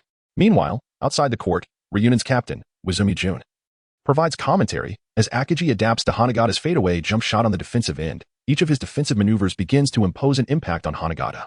From the sidelines, it is evident that within 2 or 3 possessions, Akagi is poised to completely block Hanagata's attempts. Truly, Akagi's defensive prowess remains consistently impressive. The captain of Hainan, Maki Shinichi, promptly adds, in light of Hanedo's relentless attacks, Shihoka's number 8 forward, Takano, not only fails to obstruct him but has also incurred a foul. From our vantage point, Hanedo's layup possesses a significant threat and an enticing potential for fouls. Shihoku is bound to encounter difficulties. At this moment, Akagi seizes the opportunity, timing his jump perfectly to block one of Hanagata's shots. Yet, the action does not cease there. As the blocked ball tumbles towards the ground, Takano raises his hands, ready to shoot. Witnessing this, Hanedo leaps even higher than Akagi, executing a spectacular block to snatch the ball away, subsequently passing it to Miyagi to initiate a fast break. Once again, Fujima disrupts the play from the sidelines, successfully slowing down Miyagi's advance. Meanwhile, Takano and Nagano have already retreated, while Akagi and Hanagata position themselves on the opposite side. Despite Hanedo's recent layups indicating Takano's inability to defend him, it is apparent that Nagano, initially tasked with guarding Rukawa, is inching closer to Hanedo, seemingly preparing to double-team him upon receiving the ball. Observing this, Miyagi intended to pass to Rukawa, only to find Hanedo signaling for the ball from the edge of the paint. Given the current lead in Hanedo's recent success, Miyagi opts to pass the ball to Hanedo. Upon receiving the pass, Hanamichi was indeed met with a double team from Nagano and Takano, forming an imposing wall of defense directly in front of him. Aimed at thwarting his attempt to score, they raised their hands high to avoid fouling. Miyagi observed the ball holder Hanamichi, pondering whether he would continue his drive to the basket or pass to Rukawa for an assist. Meanwhile, Rukawa, noticing Hanamichi's familiar posture with his back to the hoop, decisively leaned back, preparing to defend. At that moment, Hanamichi pivoted, taking a step towards the basket with his left shoulder, gently nudging past the encroaching Nagano. Utilizing the momentum, he leaped into the air, holding the ball high with his right hand. As he reached the apex of his jump, he flicked his wrist gently, sending the ball into the hoop with a delicate touch. The entire motion was fluid and graceful, as the basketball, illuminated by the arena's spotlight, descended in a perfect arc into the net. The crowd erupted in jubilation. Scoring despite the double team, this red-haired player was truly remarkable. The peculiar manner of his shot left onlookers baffled. Was there anyone to elucidate this? Coach Anze let out a satisfied chuckle, applauding Hanamichi as he returned to defense. "How do you find my specialized training, father?" he exclaimed. The nearby Kiyotaka, witnessing his rival's impressive performance while struggling to counteract it, could only stubbornly remark, "It was merely a coincidence." Mitsui then turned to Rukawa, inquiring, "You were already aware that Hanamichi could execute that move, weren't you? That's why you anticipated his actions and retreated to defend." Seeing his players momentarily subdued by Hanamichi's hook shot, Fujima promptly called a timeout. After just over 3 minutes into the match, SH Hoku led 16-9, with Hanamichi scoring a remarkable 12 points on his own. However, Hanamichi possessed a subtle weakness. Observing the smug expression on his face from the SH Hoku bench, Coach Tauka could not help but voice his concern. Indeed, his vulnerability lies in his scoring methods, which predominantly occur near the basket. Therefore, Takano, you will need to wrap around defensively to prevent the opposing number 10 from receiving the ball in the key. Outside the key, let him receive it. As long as he is kept away from the basket, his scoring potential will significantly diminish. As a power forward in Japan during 1992, most of his scoring options were near the rim, and similarly, Hanamichi's scoring was mostly confined to the paint. As for long-range shots, Hanamichi remarked that Coach Anze's shooting training would not be completed until summer break. At present, he was not prepared for it. Upon re-entering the game, the SHY team exuded confidence, catching the spectators off guard with an impressive 8-0 run. They effectively contained Hanamichi, preventing him from approaching the basket. Fujima then hit 2 consecutive three-pointers, leaving Miyagi unprepared, and assisted Hanagata for a dunk. It was then that Miyagi realized Fujima was a genuine left-handed player. Having been deceived for over 3 minutes, the score shifted to 16-17, with SHY taking a 1-point lead. At this moment, Coach Anze rose from his seat, his glasses glinting as he pointed his index finger at Rukawa, signaling to Miyagi before resuming his position as a mere spectator. Understanding the implication, Miyagi passed the ball to Rukawa, who eagerly positioned his right hand behind him, incessantly demanding the ball as if to inscribe the word pass across his face. His desire to score was becoming insatiable, particularly following Hanamichi's earlier display. Upon receiving the ball, Rukawa charged towards the heavily fortified SHY paint, showing no regard for Hanagata, Takano, or anyone else in his path. That guy intends to storm it single-handedly, thought the first-year player. He should not underestimate his opponents. In unison, Hanagata, Takano, and Nagano leapt into action, arms outstretched, effectively obstructing the lane for Rukawa Kaede's layup. It appeared as though Rukawa was intentionally seeking to be blocked. The spectators outside the court held their breath, anxious for Rukawa. Ida Hikaru even stood up, exclaiming, "Rukawa is being reckless." Meanwhile, Hainan S. Maki Shinichi silently muttered 4 words, "self-destructive tendencies." Yet, in that very moment, Rukawa engaged his core, momentarily suspending himself in midair, slightly tilting his body. With one hand gripping the ball, he extended his arm through the narrow gap between defenders, lightly flicking the ball as it brushed against Hanagata's arm, sending it through the net with a swish. "Ah, Rukawa Kaede, we adore you." The Rukawa fan club erupted, their rhythmic cheers overpowering the sounds of Xiangyang's cheerleaders. "Wait, that number 11 just evaded the blocks from Hanagata, Takano, and Nagano?" The crowd gasped. He executed several moves in midair. No one expected that such a remarkable first-year player existed at Shohoku. Maki Shinichi, wearing a broad smile, held his forehead, recognizing Rukawa Kaede from Fujikyu High School.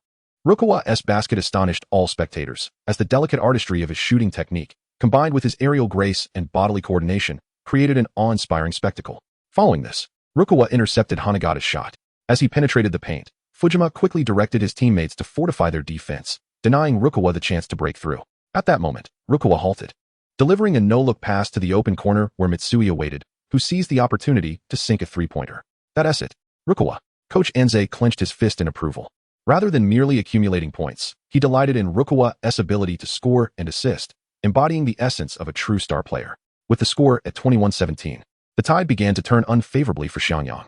They were in trouble. Their 4 towering players, all over 190 centimeters, formed a defensive wall in the paint, with Akagi and Hanamichi congesting the key, effectively stifling Shohoku's inside scoring. However, unlike any other team. Shohoku possessed an individual capable of breaking through such a double-team strategy, Mitsui Hisashi, the MVP of junior high. Swish. Unattended, Mitsui struck again, netting a three-pointer. Shinzo Kamizumi, another sharpshooter, remarked, Xiangyang is in a bind now. If they assign a specific defender to Mitsui while also monitoring Hanamichi, their zone defense will inevitably collapse, leading to man-to-man coverage in the paint, leaving Rukawa's drives uncontested. Conversely, if they neglect to guard Mitsui and Hanamichi closely, they risk being targeted by their lethal shots. Mitsui's three-pointers and Rukawa's drives post-threat are undoubtedly Shohoku's secret weapons, and their arsenal continues to grow, Amaki chimed in, casting a glance at the red-haired Hanamichi. Well done, Mitsui. It seems your prowess is still formidable, Akaji praised, exchanging high-fives with Mitsui. Mitsui, feigning ignorance of his defender Hasegawa Kazushi, jovially declared, we can't let our first-year juniors down. It's time for us third-years to show our skills. Fujima instructed Hasegawa to single out Mitsui, aiming to completely neutralize his three-point threat. The remaining three players formed a triangular zone defense in the paint, with Miyagi joining in the double team due to his lack of perimeter shooting ability. Once Rukawa entered the key, he faced the trio's onslaught, while Fujima lurked behind, ready to intercept.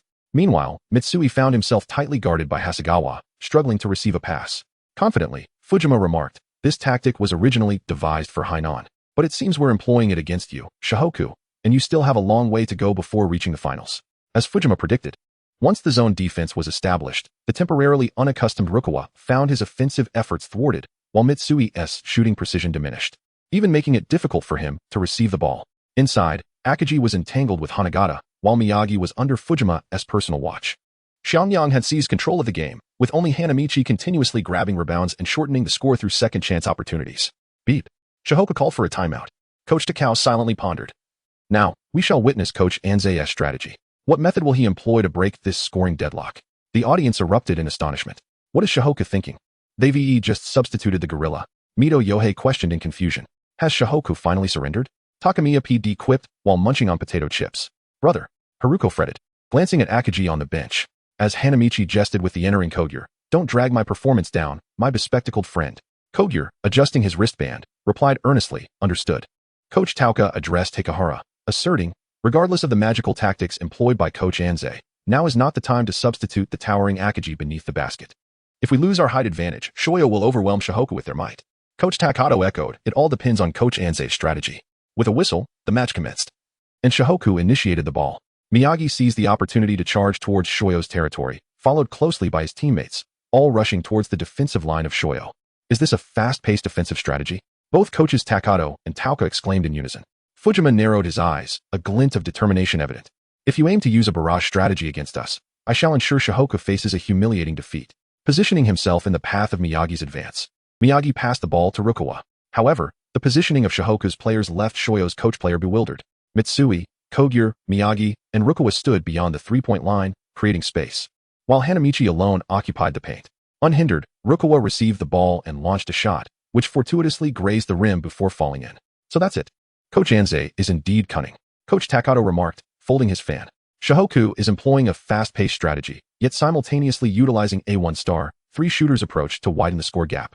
The fast break is driven by Miyagi, and if he encounters resistance, he passes to the others, or even to Hanamichi in the paint, who can either finish at the rim or assist a teammate for a three-pointer.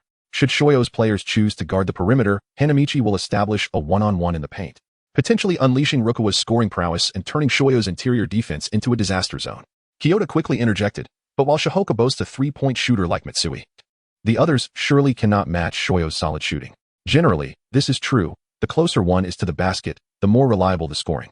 Yet, one must not overlook the presence of Shohoku's number 10, Hanamichi Sakuragi, who supports this strategy. The lenses captured Hanamichi, snatching another offensive rebound, subsequently passing to Kogure, who netted a three-pointer. In terms of rebounding ability, Hanamichi had even surpassed Akaji, combined with his boundless stamina and athleticism, making him the ideal candidate for executing the one-star three-shooter strategy. It could be said that this tactic was tailor-made for him. Any team that equips him with 4 elite shooters could instantly become a top-scoring powerhouse in the prefecture, a remarkable strategy indeed. As the first half concluded with both teams locked at 39-39, Shoyo had even abandoned their zone defense in favor of a simple man-to-man strategy, as Shohoku's sharpshooters had effortlessly equalized the score with straightforward three-point shots. During halftime, gazing at the exhausted Mitsui, Coach Anze, after a 3-year hiatus, unleashed his grand strategy once more. In the second half, Let the defense be managed by Akagi and Hanamichi. Hanamichi, you must leverage your innate advantages. As for the offense, I firmly believe that the key to this match lies in the hands of Mitsui and Rukawa. Mitsui, do not even think of giving up before the final moments. Should you lose hope, the game will conclude prematurely. Breathless and at a loss for words, Mitsui, at that moment, felt as if he had returned to that match 3 years ago. Once more, when Mitsui took to the court, the confident gleam returned to his eyes. This was the aura of an MVP. With the start of the second half, the jump ball was contested between Akagi and Hanagata. As expected, Akagi secured the jump, and Shoyo relinquished their zone defense. Nevertheless, Hasegawa closely guarded Mitsui. Simultaneously, Shihoku ceased their fast-paced strategy, opting for a more structured play with Akagi. This was only natural, as Shoyo was wary of Shihoku's three-point capability, while Shihoku's bench lacked depth, and their players' stamina was insufficient for relentless fast breaks. Coach Tauka, a keen observer, focused on the visibly fatigued Mitsui. At that moment, Mitsui received a pass from Miyagi just inside the three-point line. Facing Hasegawa's defense, an aura of determination enveloped him. With a swift move, he stepped back, the three-point line appearing as a chasm, rendering Hasegawa unable to defend against Mitsui's shot. Before Hasegawa could react, Mitsui executed a clean jump shot, the ball tracing a beautiful arc under the lights, ultimately swishing through the net. What a splendid form! Exclaimed the coaches of Kanagawa's 3 teams in unison. With Hasegawa just regaining his focus, Mitsui confidently proclaimed, "How do you like that? Didn't you say I could only score 5 points? I've already scored 9. And I intend to score even more." Fully aware of the unfolding drama, Hanamichi felt the thrill of this remarkable moment. It was indeed the climactic point of Mitsui's resurgence, and he was invigorated by witnessing it firsthand. It seems I too must showcase my true prowess. As the ball returned to Shoyo's possession, their offensive strategy astonished the spectators. Shoyo was employing a pick-and-roll tactic. Hanagata brought Akagi to the perimeter, setting a screen for Fujima, who seized the opportunity to drive towards the basket. Confronted by Hanamichi and Akagi, he passed the ball to the now-unmarked Hanagata, who executed a jump shot to score. Hanamichi remarked with a touch of disbelief after Xianyang's goal, "I never anticipated the profound impact of Fujin's early entry. It seems that Xianyang's prowess has now surpassed that of Hainan. They have even devised a pick-and-roll strategy." This pick-and-roll tactic was originally conceived by Mitsui and Akagi during a national competition, serendipitously born from their attempts to close the gap against the formidable Shankwang. Hanamichi was acutely aware that not only other teams were cognizant of this tactic, but he was surprised to discover that the team least expected to master it had indeed done so. Shihoku boasted one of the finest ball handlers in the region and even the nation, Kinji Fujima. He possessed exceptional breakthrough skills and passing abilities. Complemented by the towering presence of his 4 teammates, Fujima was capable of initiating screens from any position on the court, allowing him to exploit mismatches effectively. Concurrently, he could distribute the ball to the players setting the screen, such as Hanamichi in the previous play. Coincidentally, apart from Hanamichi, all of Shihoku's towering players possessed the capacity for open shots. Although they may not match Hanamichi's extensive shooting range, they were certainly capable of executing a clean jump shot from just outside the key. It appeared that the most suitable strategy for Shihoku was indeed the pick and roll, and they had come prepared. Coach Takato snapped his folding fan, believing that Shihoku's current pick-and-roll strategy was a brilliant manifestation of the strengths and abilities of both the towering players and Fujima himself. Under such circumstances, it was unlikely that even Hainan could completely thwart Shihoku's offensive onslaught, though they were fortunate to have AMU to counter Fujima's attacks. Coach Teraoka lamented, remarking that Fujima truly embodied the essence of a star player. His presence could elevate a second-rate team to a formidable national contender, showcasing the prowess of a top-tier guard. While Miyagi of Shihoku possessed elite player qualities, he still paled in comparison to AMU and Fujima within the prefecture. Utilizing the pick and roll, Shihoku scored 3 consecutive points, prompting the Shihoku players to adopt a straightforward countermeasure. Let us see who can score more effectively. Rukawa. As Mitsui was double-teamed during his shot, he decisively passed to Rukawa. The latter received the ball and executed a smooth mid-range jumper, tying the score at 45-45. Shortly after the second half commenced, following Shihoku's initial deployment of the lethal pick-and-roll strategy, they engaged in a fierce offensive exchange. Mitsui, Rukawa, and Shihoku's towering players were relentless in their pursuit of points. Each side exchanged baskets, trading blows. Whenever either of the two was double-teamed, Miyagi would deftly weave through defenders, delivering the ball to Hanamichi or Akagi, allowing them to assertively attack the basket. Rukawa, however, faced disruption on one occasion and failed to make the shot. Wadao seized the rebound and, with 3 swift steps, charged towards the basket, shouting, "Xianyang, witness my prowess." Fujima reacted promptly, warning, "Hua Xing, be cautious of fouling." At that moment, Hanagata positioned himself on the second step of the lane, ready to draw an offensive foul as soon as Hanamichi approached for a layup. Indeed, Hanagata was formidable, yet Hanamichi's prowess beneath the basket extended far beyond mere layups.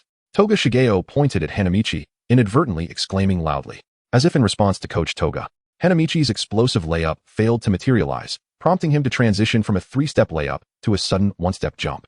It is essential to note that Hanamichi also possessed shooting capabilities near the paint. Observing Hanamichi leap, Hanagata immediately followed suit, intent on swatting the ball from Hanamichi's grasp. Eager to teach this arrogant youth a lesson. Haha, you've fallen for my trick, Hanagata. As Hanamichi leaped into action, he altered his approach from shooting to passing, deftly sliding the ball from behind the waist of the airborne Hanamichi into the hands of the formidable Akagi. This maneuver was a tactic Akagi had previously practiced with Rukawa, albeit it was now freshly executed by Hanamichi. Grasping the ball, Akagi unleashed a thunderous dunk. After scoring, Hanamichi provocatively taunted Hanagata, saying, "Truly impressive, Fujima. You managed to see through my foul trickery, yet alas, Hanagata, you failed to recognize my feint. Defeat for Shoyo is imminent. Ha ha ha. Fujima." The player initiating the next play quelled Hanagata's rising ire, addressing both Akagi and Hanamichi. "If you from Shihoka believe you can accomplish this, then come and prove it." Following that, under the referee's signal, he passed the ball to Takano. Takano returned the ball to Fujima, who swiftly launched a fast break. Shihoku, realizing the situation, hurried back on defense, yet struggled to counter Shoyo's screens effectively. The two teams were now fully engaged in battle. The spectators were captivated by the offensive exchanges between the teams, thoroughly enjoying the spectacle. Meanwhile, Ida queried, "Coach, it seems neither Shoyo nor Shihoka can gain the upper hand. Will this match only reveal its victor in the final moments?" Coach Tauka pondered briefly before replying. Currently, Shoyo holds a slight advantage, which will likely grow as the game progresses. However, this contest has transcended mere physicality. It is now a clash of wills, and in that regard, I believe Shihoku has a slight edge. Regardless, there will be no losers in this match. "No, I beg to differ," Senda interjected. "If anyone on the court is capable of making the most significant impact, it is that man, Shihoka's number 10, Hanamichi Sakuragi. His rebounding prowess has repeatedly salvaged Shihoka's situation in this game. With his abilities, he is bound to make considerable waves in the remaining time." Ida, intrigued, flipped through his notebook, murmuring, Sakuragi, got it. He has already secured 11 rebounds in this match, including 5 offensive boards. That's quite a number. Indeed, his rebounding skills are indisputably the best in the prefecture. Truly, he is the king of the boards. Yet, he possesses an unparalleled talent that remains untapped, Ida inquired. Senda chose to remain silent, his gaze intently fixed on the court. At that moment, the atmosphere shifted again, under Coach Enze's watchful eye. And with his glasses reflecting the light, Hanamichi finally stretched his neck and confidently declared, "It's time." The Shoyo team, led by Fujima, maintained possession. As he and Hanagata crossed half-court, Hanagata positioned himself at the three-point line to set a screen. Akagi immediately moved behind Hanagata, ready to counter any of Fujima's advances from either side. Fujima opted to break through from his dominant left side, but Akagi effectively blocked his path with his imposing physique. Arms extended to obscure Fujima's shooting angle, a flawless defensive display. Unfortunately, Fujima feigned the drive, deftly passing the ball to Hanagata instead. After setting the screen, Hanagata pivoted to the left corner, positioning himself just under the basket at the perfect moment. As soon as he established his position, Fujima sent the ball over. At 197 centimeters, Hanagata stood in stark contrast to the 168 centimeters Miyagi. Despite Miyagi's impressive vertical leap, he posed little threat to the skilled shooting center, Hanagata. Thus, Miyagi could only watch as Hanagata arose gracefully to take aim. At that instant, a warning call echoed from the paint, Takano's voice. A flash of red glimmered off Hanagata's glasses. Originally stationed near the bottom corner, Hanamichi took swift strides, closing the distance to Hanagata's jump spot, arriving just in time. His astonishing leap elevated him to match Hanagata's height and even slightly exceed it.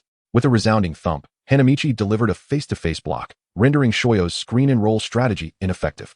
The ball, deflected from the block, found its way to Rukawa, who surged forward on a fast break, weaving past Hasegawa to execute a spectacular dunk over Nagano. The whistle blew, green number 7 for the foul, white number 11's basket counted, and an additional free throw awarded.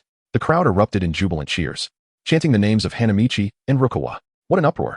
This was undoubtedly the loudest cheer of the match, overshadowing even my own performance, thought Mitsui.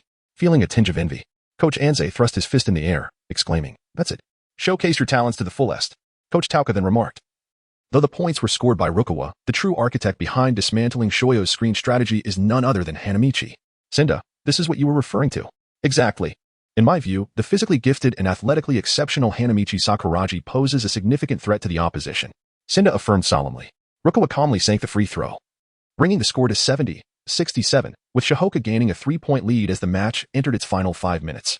The Shoyo players, having just witnessed Hanamichi thwart their screenplay, quickly became disoriented following Rukawa's 2-1 score. Observing the expressions of his teammates, Fujima momentarily found himself at a loss for a solution. With the rebounding powerhouse, Hanamichi, and the prolific scorer, Rukawa, Shohoku could create a formidable connection. The more Fujima contemplated, the more trepidation gripped him. Yet, with the entire team looking to him, he could not afford to show weakness. He feigned composure and shouted, "The game is not over yet. We still have time." Hanagata. "Yes, Captain." Thus, Fujima and Hanagata initiated their counterattack. However, as Fujima's longtime rival, Maki from the Hainan team, watched from the sidelines, he detected a hint of unease in Fujima's demeanor. Fujima is starting to panic. Seems like the Shoyo players are indeed rattled by the combined might of these two first-year recruits from Shohoku. A Shin chimed in. "Coincidence. It's all mere coincidence," Kyoto retorted defiantly. Fujima, now controlling the ball, resumed the screen-and-roll tactic with Takano, while Hanamichi was repositioned alongside Fujima. As Hanamichi defended against Fujima, he seized the opportune moment to execute his signature defensive maneuver. Initially, Fujima intended to break through Hanamichi to score, invigorating his team's morale. However, faced with Hanamichi's impeccable defense, he was compelled to pass the ball to Takano on the opposite side. Upon receiving the pass, Takano took a step closer to the restricted area and launched a jump shot. Yet, in that brief moment, Hanamichi had already anticipated the play and swiftly returned to Takano's side. With another block, he thwarted Fujima's meticulously devised offensive strategy. After receiving a pass from Miyagi, Mitsui sank a three-pointer, extending the lead to 6 points. Shoyo was in complete disarray. While Fujima played the entire match, Hanamichi from Shohoku sprinted across the court. At this critical juncture, he still possessed enough stamina to execute his signature defensive move, astonishing both Shoyo's players and the spectators. That red-haired fellow, his defense was as formidable as an impenetrable wall, simply invincible. Remarkable performance, Hanamichi. Responding to Haruko's cheers, Hanamichi struck a victorious pose with his hands on his hips. Outside the court, Ida Hikaru, witnessing Shohoku's remarkable prowess, particularly Hanamichi's impressive display of skill, which not only neutralized Shoyo's ace, Fujima, but also allowed him to effectively assist and cover for several teammates, felt a wave of anxiety wash over him. This is dire, a serious predicament. If we face Shohoku in the finals, will it be even more challenging than the previous practice match? Coach Tauka maintained his composure, saying, "Do not panic, Hikaru. Shohoku is indeed formidable, and Hanamichi's defensive capabilities are commendable, yet this also relates to the shortcomings of Shoyo's players. Take a closer look. Aside from Fujima and Hanagata, the rest of Shoyo's tall players lack outside shooting ability. They can only shoot near the restricted area, which gives Hanamichi an advantageous opportunity. This further highlights Hanamichi's strengths." Understanding this, Ida Hikaru felt a sense of reassurance. However, Coach Tauka had a thought he refrained from voicing. Even so, Hanamichi's capacity to swiftly cover the entire restricted area, even extending his defense beyond it, is a nightmare for every interior team. In the final 4 minutes, Shoyo experienced a nightmarish ordeal. Their pick-and-roll tactics were repeatedly thwarted, leading to a significant decline in offensive efficiency. Apart from Fujima and the long-range shooting Hanagata, the remaining 3 players were tightly guarded by Shohoku, failing to score even once, while Hanamichi racked up 3 blocks. On Shohoku's side, as Mitsui and Rukawa began to tire, their offensive efficiency waned, and their shooting percentages dropped. Nevertheless, with Hanamichi and Akagi, the duo of rebounding machines, they effectively secured second chances, albeit at the cost of longer scoring intervals. With a missed three-pointer from Hanagata, the final whistle blew, concluding the match with Shohoku triumphing over Shoyo with a score of 85-70, securing a spot in the prefectural finals. Shohoku's summer was far from over. The upcoming matches promised to be even more arduous. This clash against Shoyo marked Shohoku's first game without scoring 100 points. Rukawa led the team with 26 points, while Mitsui followed closely with 21 points, including 6 three-pointers, with 1 perfect free throw. As for Hanamichi, he scored a total of 18 points. Although the score was modest, the incessant notifications from the basketball data panel in his mind suggested that the first phase of their ambition to dominate the nation had been accomplished. It seemed to be a bountiful harvest. The 2 teams lined up to pay their respects, and after Fujima exited in tears, the Shohoku players reveled in jubilation. For now, let me relish the joy of victory. Thus, Hanamichi closed the data panel and dashed towards the Sakuragi team. Meanwhile, Coach Tauka rendered his final judgment on the match. The era of Fujima has concluded. The dominance of Shoyo and Kanan would face significant upheaval. As Kanagawa plunged into a turbulent era of competing factions, the match between Shohoku and Shoyo took place on Saturday morning. After a spirited celebration, Hanamichi returned home alone, excitedly accessing his basketball data panel. Name: Sakuragi Hanamichi.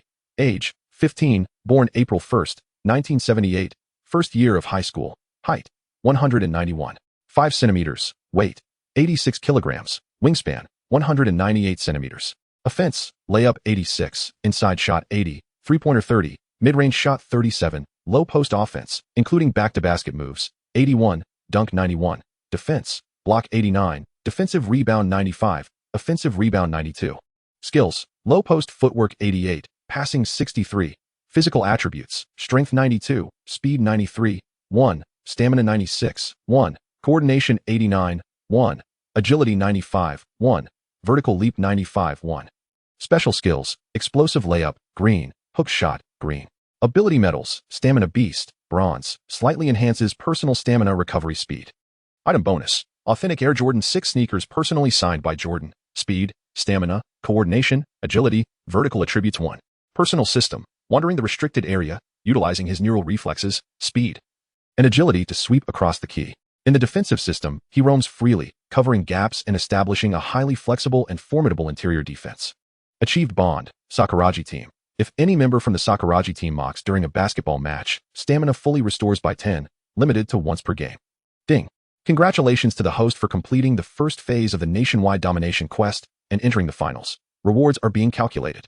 After 5 matches, the host statistics are 26 points, 14 rebounds, 11 blocks, 10 assists, 6 steals against Miura, 30 points, 13 rebounds, 8 blocks, 12 assists, 5 steals against Kikuno, 18 points, 13 rebounds, 4 blocks, 11 assists, 4 steals against Takahata, 26 points, 22 rebounds, 6 blocks, 7 assists, 2 steals against Tsukitake, 18 points, 14 rebounds, 7 blocks, 10 assists, 1 steal against Shoyo.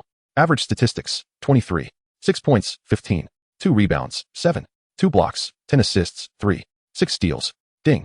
Congratulations to the host for breaking the average records for rebounds and blocks in Kanagawa High School joint matches. Rewards are body stats x4, attribute points x4, quality points x4. Ding. Congratulations to the host for achieving an average triple-double, breaking the average records for Kanagawa High School joint matches. Rewards are body stats x2, attribute points x2, quality points x2. The host is encouraged to continue striving to complete the next phase of the nationwide domination quest. Hanamichi was filled with immense joy as the time for enhancement had arrived. Firstly, he had 6 points to allocate to his physical attributes. Considering that he was currently in a developmental phase, he decided to postpone this allocation until after the finals, intending to augment either his height or wingspan. Next came the 6 attribute points, which he chose to invest entirely into his layup skill. Consequently, his layup proficiency soared to an impressive 92 points. Coupled with the explosive layup technique, it could be asserted that as long as Hanamichi was given the opportunity to step forward for a layup, he would be virtually invincible in the county. Regarding the 6 points for quality attributes, Hanamichi was inspired by Morishige of Maitoku Industries and thus allocated all points to strength. This decision brought his strength value to an astounding 98, establishing him as a veritable pinnacle among high school basketball players in Japan during this era. The effects of these enhancements were immediately evident, particularly in Hanamichi's formidable prowess under the basket. During the practice match on Sunday afternoon, he repeatedly received the ball, pivoted, and forcefully maneuvered past Akagi, successfully executing layups that left Akagi astounded. This kid's strength has increased, Akagi noted, surprised. Meanwhile, Mitsui took delight in Akagi's discomfort, quipping sarcastically, "Oh dear, how envious I am of some individuals who can regain their stamina with a mere nap, unlike our captain, who appears rather feeble and unrefreshed." Akagi was not one to remain silent, retorting sharply, "Mitsui, it would be wise for you to cultivate your stamina. Otherwise, you'll find yourself exhausted after making just a few three-pointers like last game." Mitsui shot back, "That may be true, but it's better than someone who only managed to score 13 points. The two exchanged fiery glances, their rivalry palpable. The ever-friendly Kogure stepped in to mediate. While Coach Anze observed the scene with keen interest, exclaiming, "It's not Akagi's fault. It's Hanamichi whose strength has dramatically increased. Remarkable indeed." Beside them, Haruko gazed at Hanamichi in astonishment, while he remained blissfully unaware, engrossed in mastering his newfound strength. Hanada has gained fame, albeit not as spectacularly as the scene in the original SD where he performed a slam dunk. Nevertheless, his graceful execution of a hook shot, deftly maneuvering between 2 defenders from Xiangyang, was captured perfectly by a newspaper photographer. Alongside this image, there is a photograph of Rukawa Kaede soaring through the air, evading 3 defenders with a layup. It is evident that professionalism shines through. The newspaper's headline boldly proclaims, "Xiangyang defeated, the strongest rookie duo in Kanagawa." In the eyes of the journalist, the remarkable victory of the underdog Xiangbei over one of Kanagawa's powerhouses, Xianyang, is not only a cause for celebration but also an opportunity to spotlight the strengths of their 2 freshman stars, Rukawa Kaede and Hanada. The article meticulously details their court statistics, highlighting Hanada's prowess in breaking through defenses, executing hook shots, and his skills in defense and rebounding, while also analyzing Rukawa's technical abilities and scoring methods. In a thoughtful comparison, The journalist contrasts these two burgeoning talents with the shortcomings of Akira Sin from the Linnan basketball team, who also advanced to the joint finals. Rukawa is noted for his solitary approach and communication challenges, with a slight deficiency in stamina, while Hanada is criticized for lacking scoring options when distanced from the basket. Hana, upon reaching this point, experienced a sudden epiphany. It was undoubtedly the work of Ida Ye, the sister of Hikaru Ida, who is not only a devoted admirer of Sin but also a reporter for the Kanagawa Basketball Weekly. The intention behind her article was not merely to expose the inner workings of SH Hoku but also to serve as a distant caution to Sin. The evolution of this genius is nothing short of astonishing. Even if you are aware of it, it holds no significance. After undergoing a significant enhancement in strength, Hana may not claim to rival the formidable Mori Shigehiro of might industrial and raw power, but he certainly ranks among the elite in strength within both Kanagawa and the national high school basketball sphere. Simultaneously, in the adjacent Year 1 Class 7, Rukawa Kaede lay sleeping with the very newspaper in question, seemingly unfazed by its contents. His snoring resonated through the walls, inciting the wrath of the mathematics teacher, who was in the midst of a lesson. On the other side, the basketball team of Kanen High School was fervently engaged in practice within their gymnasium. Maki Shinichi and Kiyotaka Nobunaga were partaking in one-on-one drills. At that moment, Kiyotaka's layup was thwarted by a well-timed block from Maki, leaving him gasping for breath on the floor, drenched in sweat. The rigorous training regimen of a high school basketball team proved to be quite a challenge for a first-year student like him, especially considering Kanen's reputation for grueling workouts. As Coach Takato had remarked in the original SD, in terms of running, our Kanen will not lose to any team. This underscores the relentless intensity with which Coach Takato enforces daily training. Even so, upon witnessing the ferocity of the team's practice, Coach Takato felt compelled to intervene. After all, the first match of the joint tournament was merely a week away, and sustaining injuries during this critical training phase would be disastrous. However, Maki refused to relent, his breath quickening as he stated, "This Sunday's first match in the tournament pits us against SH Hoku. Given their demonstrated strength, it is clear that their capabilities surpass those of SHY, and they have now become our formidable adversaries. With only 6 days remaining, we must double our efforts. In terms of diligence, we Kanen cannot afford to fall behind any team." He then turned sharply to Kiyotaka, who remained seated on the ground, and admonished him, "Stand up. Kiyotaka, your layup lacks sufficient force. At this level, you cannot hope to defeat Sakuragi, Hanamichi, or Rukawa Kaede. They are your peers. Do you wish to remain overshadowed throughout your high school years?" Observing this exchange, Coach Takato chose not to disrupt their training and gradually exited the gym. What he admired most about Maki was his insatiable thirst for victory and his cautious approach, akin to a lion hunting a rabbit with utmost zeal. Both Kanen and SH Hoku were forging ahead in their training, eagerly anticipating their decisive clash on Sunday morning. Before long, Saturday had arrived, the eve of their match against Kanen. Hanamichi continues to sweat profusely in the school gymnasium, diligently engaging in his pre-game breakthrough training. He repetitively familiarizes himself with his layup techniques. The upcoming match against Hainan will determine Kanagawa Prefecture's representative for the national tournament. Winning against Hainan would almost guarantee their advancement to the nationwide competition. Moreover, the second phase of the nationwide dominance mission, as published by the Basketball Data Panel, has commenced. In Hanamichi's recollection, apart from the somewhat weak Mori High School, Hainan and Ryonan are not teams to be easily vanquished. Both Hainan and Ryonan are formidable national contenders in this narrative year. Under the astute leadership of strategic minds like Takato and the industrious Takanabu, the team has maintained a comprehensive training system throughout the year. Particularly, the Hainan University-affiliated basketball team emphasizes a rigorous and substantial training regimen, not for the sake of sheer intensity, but rather to ensure that over 1 to 3 years of training, an ordinary player can discover their value on the court and contribute to the team. In simpler terms, players are encouraged to identify their roles within the team during their first year and spend the subsequent 1 to 2 years honing their strengths while mitigating their weaknesses. Those who cannot withstand the training are eliminated, while those who endure, even if they start as mere iron, can be forged into steel. This principle explains why, in the absence of other Hainan players, an average player like the often overlooked starting forward Masaru Muto can lead his team to victory over Mori. Even if the scoring is driven by second-year player Shinzu Aikiru, it is undoubtedly Muto, a third-year, who commands the team. Furthermore, the frightening depth of Hainan's bench is noteworthy. Only the renowned Sanwon possesses such bench strength across the nation. While Hainan's substitutes may not rival the starters of stronger teams, they are more than capable against weaker opponents. Remarkably adaptable, players like Mayami Yoshihiro, standing at 160 centimeters and weighing 42 kilograms, can secure a spot on Hainan's roster, having once sealed off Hanamichi in the original narrative. Thus, in this story year, Hainan genuinely earns its runner-up title through sheer strength, notwithstanding a touch of luck in the schedule. However, for Hanamichi and SH Hoku, they now face their true adversaries. Not to mention, Hanamichi has the dual task of securing victory while also striving to enhance his average performance records. Hainan and Ryonan are certainly not teams where records can be easily accumulated. Nevertheless, the rewards for the second phase are significantly more generous than those of the first, truly offering an additional point. The initial objective is set to defeat both Hainan and Ryonan, ensuring the completion of the task. Before focusing on breaking records for rebounds and blocks, Hanado contemplated this and subsequently averaged an increase of 6 points in his height and wingspan. After all, this adjustment would significantly enhance his ability to contend for rebounds and deliver blocks. The mere thought that the tallest center in Hainan, Takasago, measured only 191 centimeters filled Hanado with exhilaration. Thus, after concluding his training, he returned to the gym, began with a brief warm-up to ensure his body was in peak condition, and subsequently augmented his height and wingspan by 3 points each. In the upcoming match against Hainan, Hanado had finally transformed himself into a complete entity. Name: Sakuragi, Hanado. Age: 15 years, born April 1, 1978, first year of high school. Position: power forward, PF. Height: 194. 5 centimeters. Weight: 90 kilograms. Wingspan: 201 centimeters. Offensive skills: layup 93, under basket shot 85, three-point shot 30, mid-range shot 37, low post offense, including back-to-basket moves, 83, dunk 93. Defensive skills: block 90, defensive rebound 96, offensive rebound 94. Technical skills: low post footwork 88, passing 63. Physical attributes: strength 98, speed 93, 1, stamina 96, 1. Coordination 89, 1. Agility 95, 1. Jumping 95, 1.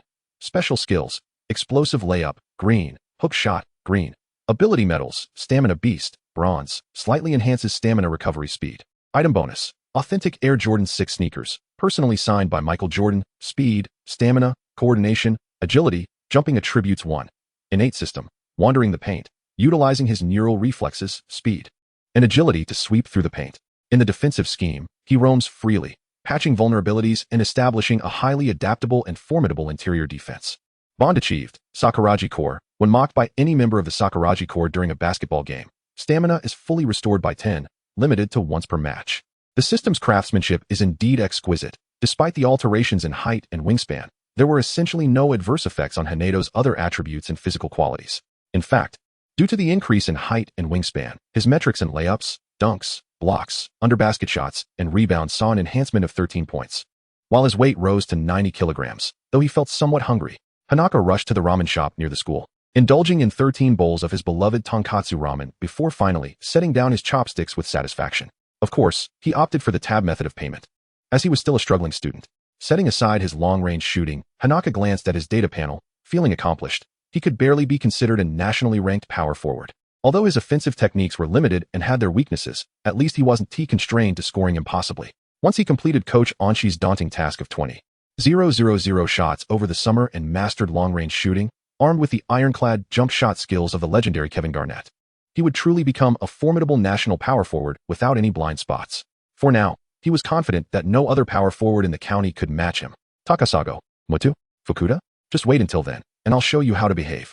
On June 20th at 9:30 a.m., in the A zone of the county gymnasium, the moment had finally arrived. For the first time in 3 years, they had earned the right to challenge the formidable Hainan University. The gorilla-like Akagi sat bare-chested in the locker room, while in Hainan's locker room, the well-prepared player Maki Shinichi was also seated, having just finished warming up. Akagi's profound gaze fell upon his teammates, filled with the hope of a vast ocean of stars. This very group of teammates had given him the opportunity to challenge the best in Kanagawa. Do you believe Hainan is untouchable? Do you think their strength is beyond our reach? Indeed, based on past performances, the gap between us and Hainan was vast. However, each night before sleep, he envisioned this day, imagining the fierce battle between Xiangbei and the reigning champions of Kanagawa, Hainan University, for the right to compete in the National League. Every night, he pondered what it would feel like to defeat Hainan. We must win. At this moment, Hanaka chimed in, voicing the sentiment that resonated most deeply within Akagi: defeat Hainan. Coach Onshi seized the moment to ask, do you want to win? Oh, indeed. Then remember, you are the strongest. The long-awaited Kanagawa Union Finals were finally underway. In Zone A of the county gym, Xiangbei faced off against Hainan, while Zone B showcased a match between Ryonan and Wuri. These 4 teams were set to battle fiercely for 2 coveted slots in the national tournament. The gymnasium had filled early with basketball enthusiasts, journalists, and players from other universities. Compared to the match already in play in Zone B, where Ryonan faced Wuri, The audience in Zone A was eager to witness whether Hainan could secure their 17th consecutive county championship or if the underdog Xiangbei could pull off another upset after defeating Shoyo. As the game commenced, under Akaji's leadership, all members of the Xiangbei basketball team slowly emerged from the locker room. Their entrance through the corridor elicited cheers from the audience. Simultaneously, Hainan's team, led by Maki, made their appearance from another passage. The palpable tension in the air sent shivers down the spines of other players and industry professionals in the stands.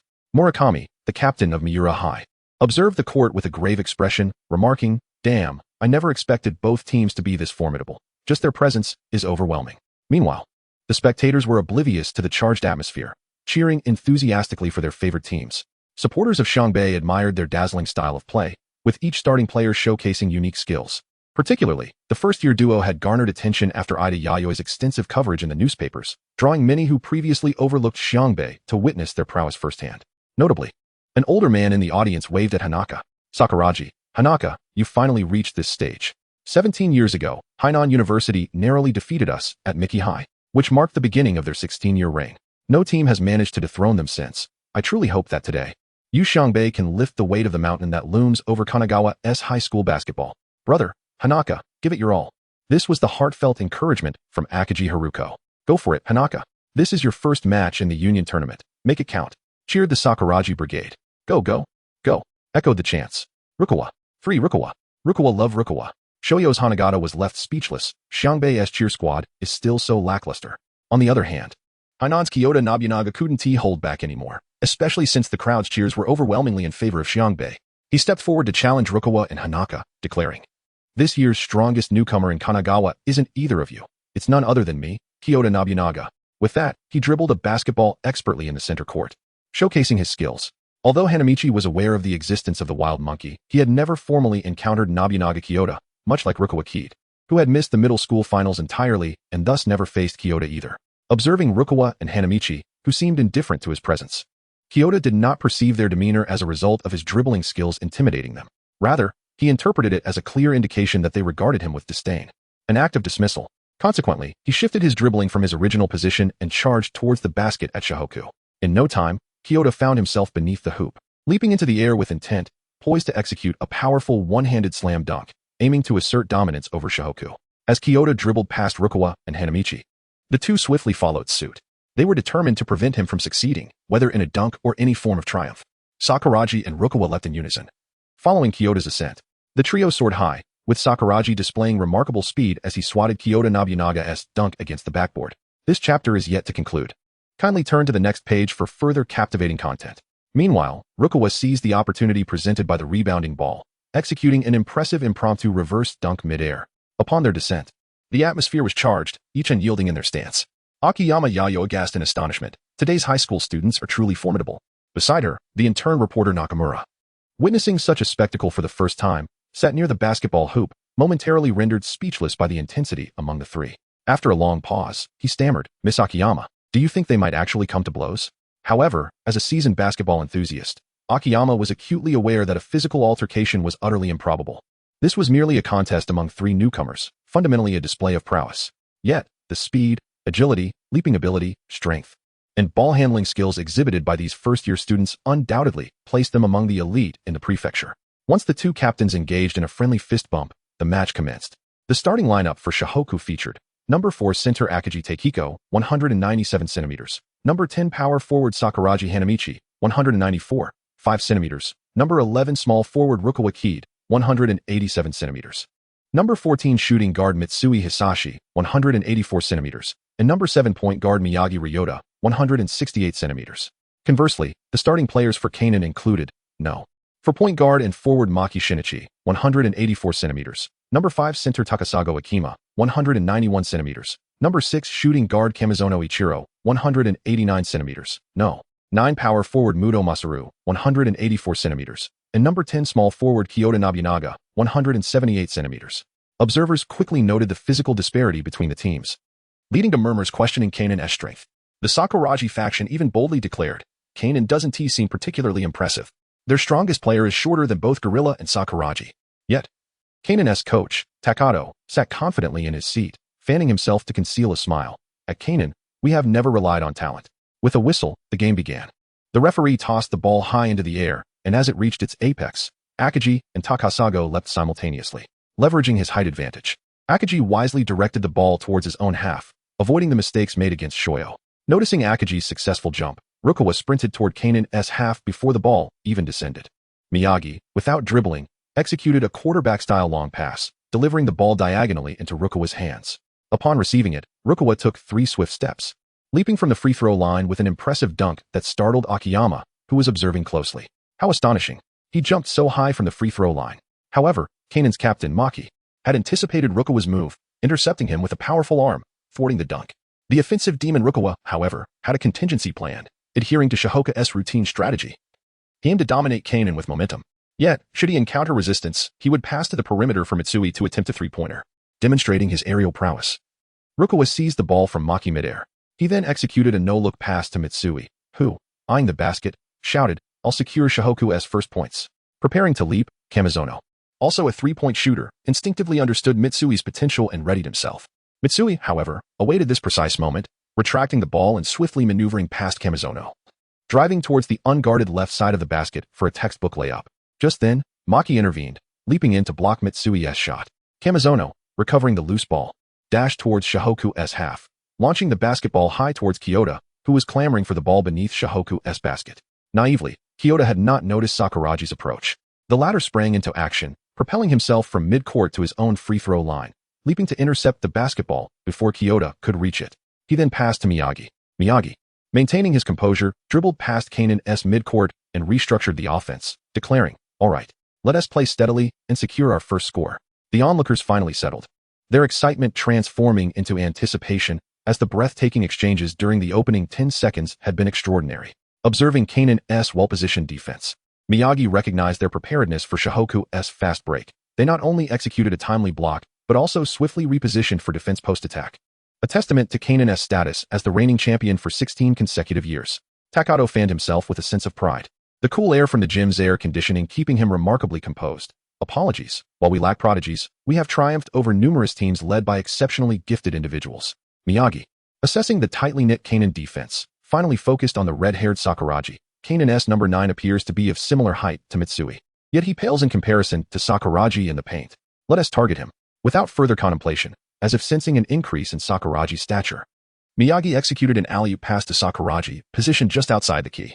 With his back turned to Muto, Hanamichi swiftly received the basketball, executing a rapid left turn to glide past his opponent. In the process, he inadvertently shielded Muto, then gathered the ball for a 3-step layup. No, it was a 3-step slam dunk. On the opposite end of the paint, Akagi observed Hanamichi's breakthrough and positioned himself to effectively block Takasago, rendering him momentarily immobile and unable to contest Hanamichi's drive. Consequently, Takasago could only watch helplessly as Hanamichi surged forward, too late to provide any defensive support. Hanamichi, having witnessed this unfolding scene, transformed his layup into a thunderous dunk, igniting the match from the very start with a powerful two-handed slam. The audience erupted in fervent cheers, showering Hanamichi with accolades for his spectacular dunk. "Well done, redhead.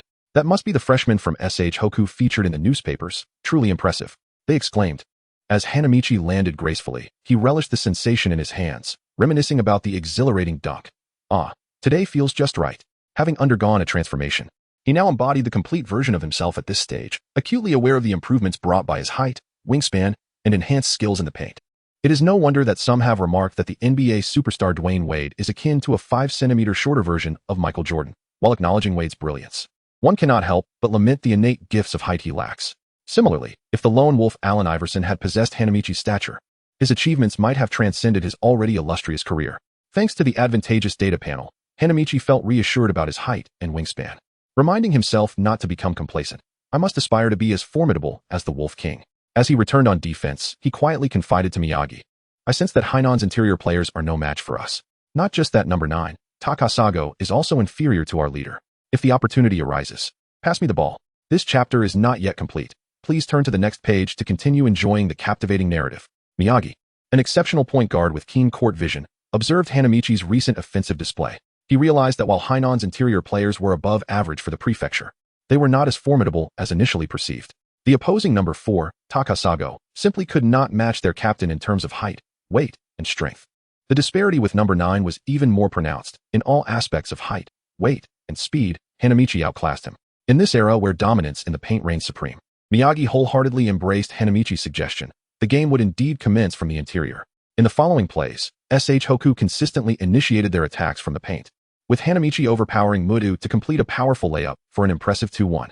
Akaji also exploited his physical prowess to overpower Takasago. Within just 3 minutes of the game, Hoku had established a 6-0 lead, a surprising turn of events for the audience, who had anticipated a more evenly matched contest given the initial exchanges. Daime, the captain of the Wuyuan High School basketball team, who had suffered a crushing defeat at the hands of Mutu the previous week, was taken aback by Hainan's start but begrudgingly accepted it. Basketball is ultimately a team sport. No matter how exceptional Maki is, he is but one player. Meanwhile, Murasame, the captain of the Miura High School basketball team, gazed in confusion at Maki, pondering, at this point, even if he doesn't disrupt the opposing momentum defensively, he should be scoring himself. If he desired, no one could stop him. Once again, the basketball found its way into Akaji's hands through Miyagi's pass. Akaji positioned himself against Takasago, firmly securing the ball while testing Takasago's strength and resilience with his body. Without any flashy techniques, in the Japan of 1992, relying on height, weight, and strength in the paint was the true essence of a straightforward strategy. Moreover, having tested Takasago's limits twice already, Akaji felt confident in his ability to dominate him in those areas. In the stands, Hanagata, the center for the SHY team, observed Takasago struggling against Akaji's positioning. Despite Takasago's valiant efforts, he could not shift Akaji. With a resigned sigh, he remarked, Takasago may be a top-tier center in the prefecture, with notable achievements in one-on-one defense, help defense, and interior scoring, but he is facing a red-hot Akaji. It seems there is little he can do to stop him. Not necessarily. Fujima's voice drifted from the upper tier, reaching Hanagata's ears. Takasago has been the starting center since last year, participating in national tournaments. His experience and perspective from facing centers from other prefectures undoubtedly surpass Akaji's. Basketball is not solely about raw physicality. As Huaxing listened in astonishment, the scene unfolded with Takasago, closely pressed against Akaji. Just as Akaji, utilizing the strength of his back, turned to maneuver past Takasago for a successful layup under the basket. He unexpectedly fell backwards to the ground, clutching his forehead and remaining motionless for a moment. Beep. The basket was deemed invalid. The red team's number 4 was called for an offensive foul. The referee crossed his arms, declaring the play null. From his vantage point, it was evident that the red team's number 4 had collided with the forehead of the white team's number 4 using his arms and elbows during the layup. Upholding the principles of fairness and professional integrity, the referee ruled the play as an offensive foul and responsibly signaled for Akaji, who was in a dazed state, to raise his hand. Upon witnessing the unfolding scene, Huaxing could not help but express her astonishment, inquiring, Fungjin, is the Hainan team attempting to curtail Akaji's performance beneath the basket through feigned fouls? Fungjin, however, quietly reflected, were I the esteemed coach of Hainan, having witnessed the prowess exhibited by Xiangbei against our Xianyang, I would discern that foul tactics could not stifle their capabilities. To effectively tackle the formidable interior of Xiangbei, the most prudent course of action would be to swiftly and unexpectedly remove Akaji and Hua Dao from the game. On the court, Akaji remained oblivious to Hainan's intentions aimed squarely at him, reluctantly raising his right hand in response to the referee's signal. How infuriating. To fall for Takasago's ploy so soon after the game commenced, Akaji grumbled to himself while retreating defensively. Mitsui approached, offering a supportive pat on Akaji's back, reassuring him. It's all right, Akaji. Just focus on your game. We will wholeheartedly support you from the perimeter. In Mitsui's perspective, although Takasago had succeeded in drawing a foul against Akaji through his theatrics, the overall dynamics of the game had not shifted. Xiangbei still maintained an advantage in the paint.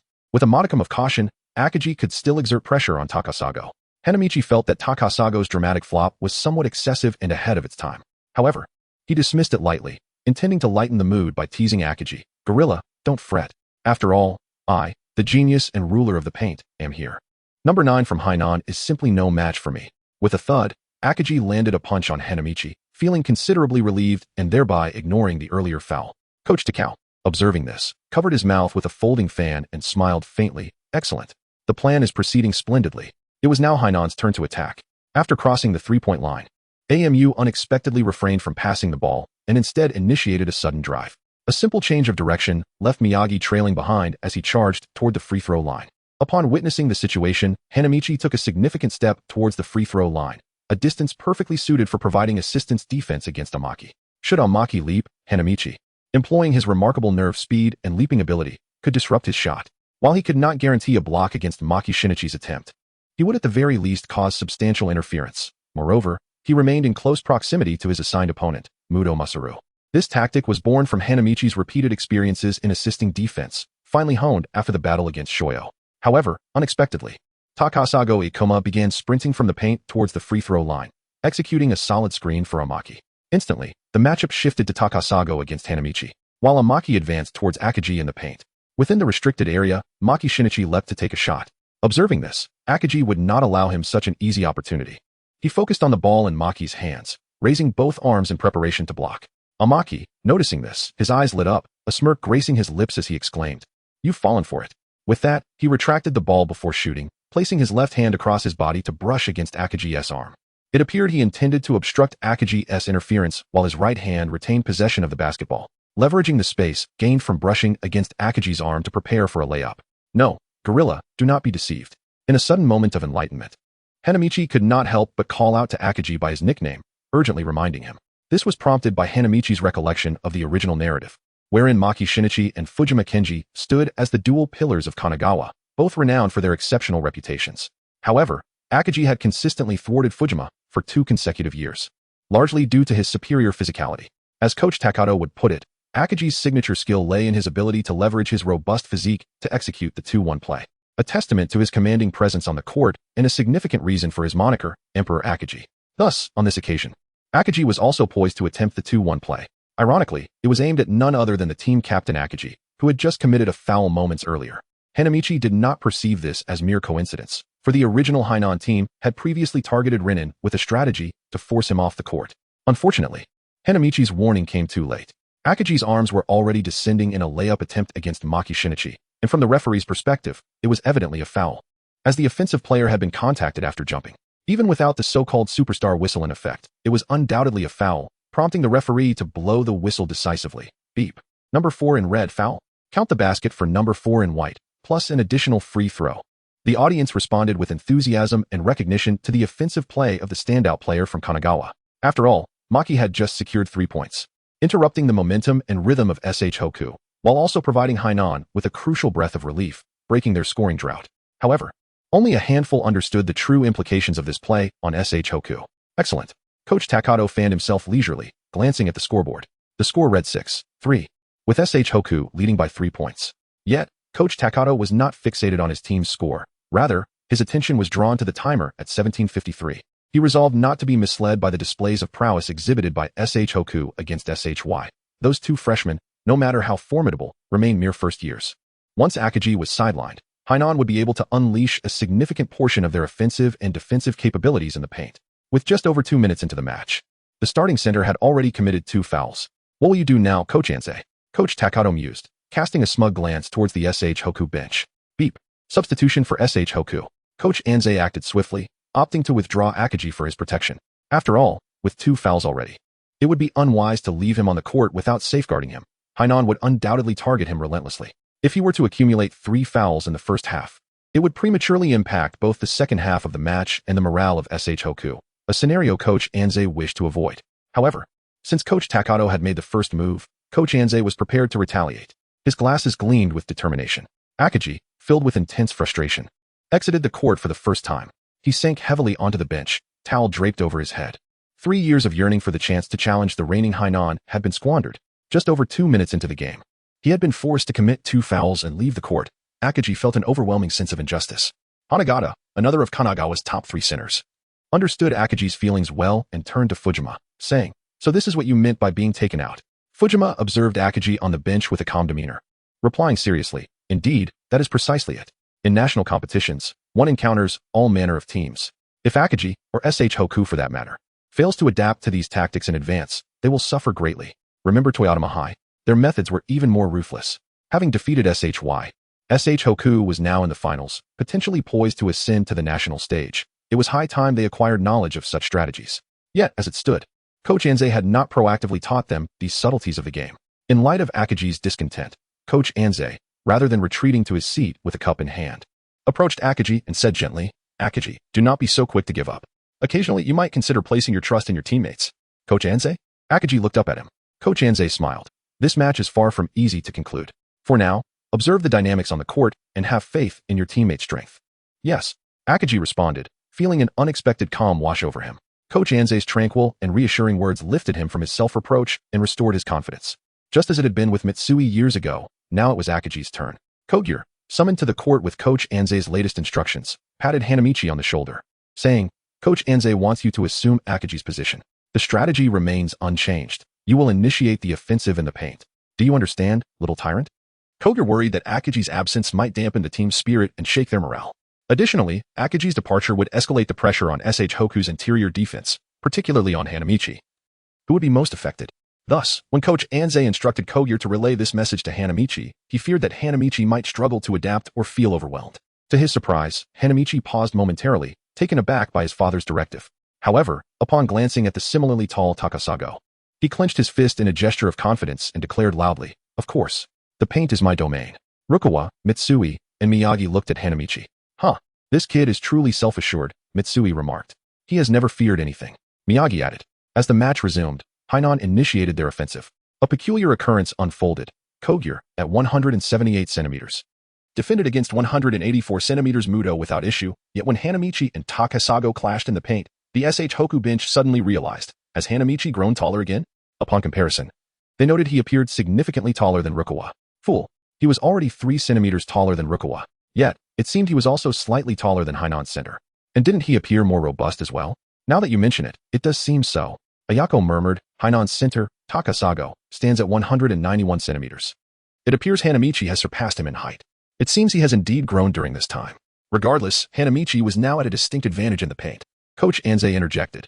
If Hainan believes they can force Akagi off the court and then double-team Hanamichi, they are gravely mistaken. His rebounding and interior skills have reached elite national levels following the SHY match, coupled with his rapidly developing physique. Undoubtedly, Hanamichi is the quintessential candidate for a top-tier power forward. Ayako, Akagi, and the entire SH Hoku bench expressed their astonishment. They had not anticipated such high praise from Coach Anze, a former national player with decades of experience in basketball. That guy? Akagi recalled the countless moments spent with Hanamichi in practice and defense, and finally felt reassured, sincerely urging, "I'm counting on you, Hanamichi." On the court, SH Hoku maintained their traditional man-to-man defense. Maki Shinichi had observed for a considerable time before deciding to take matters into his own hands. After all, the greatest disparity in matchups lay within his own position as point guard. Miyagi Ryota observed the sudden shift in momentum of Maki Shinichi, his heart rising to his throat. At least from the onset, it seemed that Maki had yet to unleash his full potential. The foremost player in the Kanagawa high school basketball scene might just be on the verge of demonstrating his prowess. Just then, Maki unexpectedly accelerated, dribbling past Miyagi on the left. Unlike his previous change of direction, this time, the robust Maki employed no feints whatsoever. He simply relied on his speed to break through Miyagi's defense. This, of course, did not imply that Miyagi was inherently slower than Maki. Rather, it was Maki's possession of the ball that, coupled with his explosive first step and formidable physique, enabled him to penetrate Miyagi's defense and create ample space for himself. The area was expansive enough that after Hanamichi maneuvered past Takasago's positioning, he was unable to adequately contest Maki's shot from the free throw line. Watching helplessly as Maki's shot sailed smoothly into the net. With a heavy landing, Maki raised his right fist, unleashing a fervent roar towards Hanamichi. Ora! He then swiftly turned to transition back on defense. That Maki had the audacity to provoke Hanamichi. Hanamichi gazed at the retreating silhouette of number 4, his fervent gaze seemingly poised to unleash a torrent of fiery excitement. How intriguing. Could this be considered a declaration of war? In truth, just after shaking off Takasago, Hanamichi could have attempted an absolute block against Maki Shinichi with all his might. However, recalling Akagi's previous misstep, coupled with the awareness of Maki's history, he refrained from an all-out attempt at a definitive block, opting instead for a standard interference defense. To his surprise, he found himself provoked by Maki. I shall retaliate. It is not in Hanamichi's nature to remain passive after being challenged. Like Akagi, Hanamichi possessed greater strength, speed, height, and even weight than Takasago. Yet, a critical distinction existed between Hanamichi and Akagi. As a power forward, Hanamichi's footwork and lateral speed in the paint were undeniably superior to that of an average center. Particularly since arriving in this era, Hanamichi had designated himself as a power forward and diligently practiced his footwork beneath the basket. Faced with Takasago, who could easily draw fouls with his flops, Hanamichi was stirred but not impulsive after accepting Maki's challenge. He did not intend to overpower Takasago with his impressive strength rating of 97. As Hanamichi received a pass with his back to the basket in the paint, he pivoted on his left foot, feigning a move to the left with his left hand, suggesting a breakthrough in that direction. Being the starting center for Hainan, Takasago was quick to react, shifting his weight to the left. At that moment, Hanamichi swiftly executed a right turn, creating half a body's distance between himself and Takasago. Now facing the basket and having gained space, Hanamichi took a significant step forward with his right foot, positioning himself behind Takasago. Utilizing his robust physique, He shielded Takasago behind him and, with remarkable speed, leaped with 3 steps, not for a layup, but for a powerful dunk. With a slam dunk value of 91 and a strength of 97, when fully unleashed, the result is a creaking sound emanating from the hoop in Hainan. Hanamichi responded to the challenge issued by Shinichi Maki by ruthlessly attacking the opponent's basket, proclaiming with certainty that he would emerge victorious in this match. The spectators in the arena erupted in awe and cheers at Hanamichi's extraordinary slam dunk. However, some members of the high school basketball team were left incredulous. Not at Hanamichi's dunk, but at his audacious reply to Maki's challenge. Yayoi Ida gaped in astonishment. Her cherry-red lips parted as she gazed at the red-haired figure suspended from the rim. Despite having observed the 2 first-year students from Shohoku during the Shoyo match, she had not anticipated that the first challenger to Maki, both qualified and capable, would be this greenhorn. Even more astonishing was the fact that this novice had genuinely responded to the challenge from the king of Kanagawa, Maki, stepping forth as a challenger in earnest. As Hanamichi descended from the rim, it was as if he stood in the spotlight, basking in the attention of the crowd. Rather than feeling pressured, he reveled in it. His eyes sparkling with confidence and a fervent desire for victory, causing Coach Anze's glasses to glint with excitement. That's the spirit, Hanamichi. Now unleash your full potential. As the game resumed, Maki dribbled while keeping a keen eye on Hanamichi. Pondering to himself that this was the first time he had faced a challenge from a lower-grade opponent. He had thought that after Akaji's departure, Shohoku's interior presence would be irreplaceable, yet here stood Hanamichi, stepping up to challenge him. Maki acknowledged that this unexpected turn of events compelled him to respond with all his strength, out of respect for the challenger. Maki remained composed, as if he had not just effortlessly broken through Miyagi's defense. A glance signaled to Takasago, who strode purposefully to the high position. Fully aware that his task was to set a solid screen for Maki, blocking the opposing defenders. As Takasago positioned himself, he simultaneously ushered Hanamichi to the same high position. At that moment, Maki swiftly advanced, utilizing Takasago's exceptional screen to deftly maneuver past the smaller and agile Miyagi. In the blink of an eye, he had penetrated near the paint. Mirazumi exclaimed in astonishment, Maki's drive. It's simply unimaginable.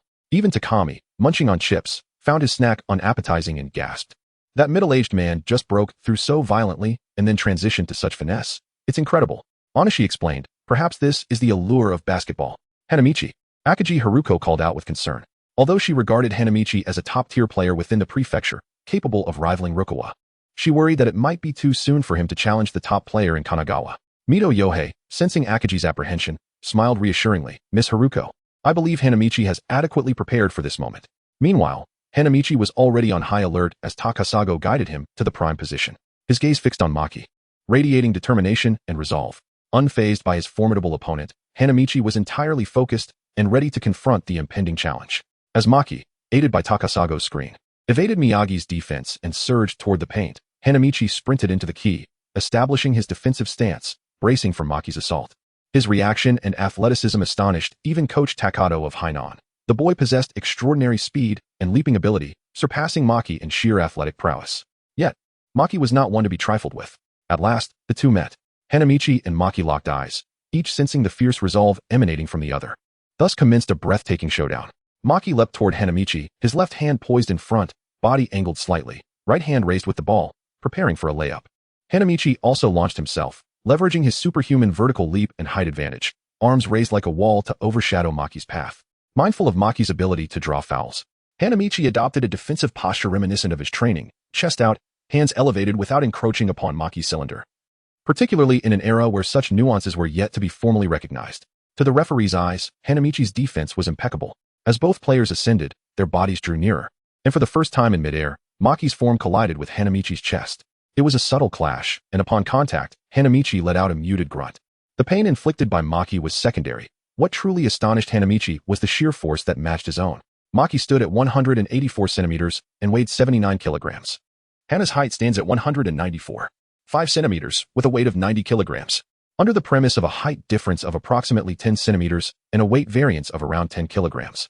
The force exerted by Maki Shinichi during his sprint surprisingly rivals that of Hana. Immediately following this, Maki Shinichi applies a slight pressure with his left arm against Hana's chest, propelling himself backwards while simultaneously pushing Hana away, stabilizing himself in midair. Seizing the opportunity created by their separation, he tilts back slightly to aim for the hoop and releases the ball. The basketball teasingly circles the rim before finally rolling in. Well done, Maki, exclaimed Nobunaga Kyoto, who, having witnessed his captain's remarkable shot, felt an indescribable swell of pride within him. As the ball swished through the net, Kyoto couldn't contain himself. He raised his voice in exuberance, shouting, "Excellent job, Captain." You are truly incredible. His face radiated with pride and excitement. At that moment, he silently resolved to emulate his captain and strive to enhance his own skills on the court. The spectators, drawn in by Kyoto's enthusiastic exclamation, gradually refocused their attention on the standout player from Kanagawa Prefecture, erupting into cheers for their captain's outstanding performance. The sound surged like tumultuous ocean waves, each cheer louder than the last, resonating through the air. It was akin to a series of thunderclaps that captivated all, compelling them to take notice. Every face glowed with an ineffable thrill and excitement, with some individuals even leaping into the air, waving flags and towels in fervent celebration. The atmosphere in the arena transformed into one of extraordinary fervor, as everyone became immersed in this spectacular match, collectively experiencing the boundless allure of sports. Hanamichi pressed his hand firmly against his chest, sensing not only the vigorous rhythm of his heartbeat, but also a faint sting from the earlier encounter with Shinichi Maki. Furrowing his brow, he sank into contemplation, meticulously analyzing Maki's offensive strategy.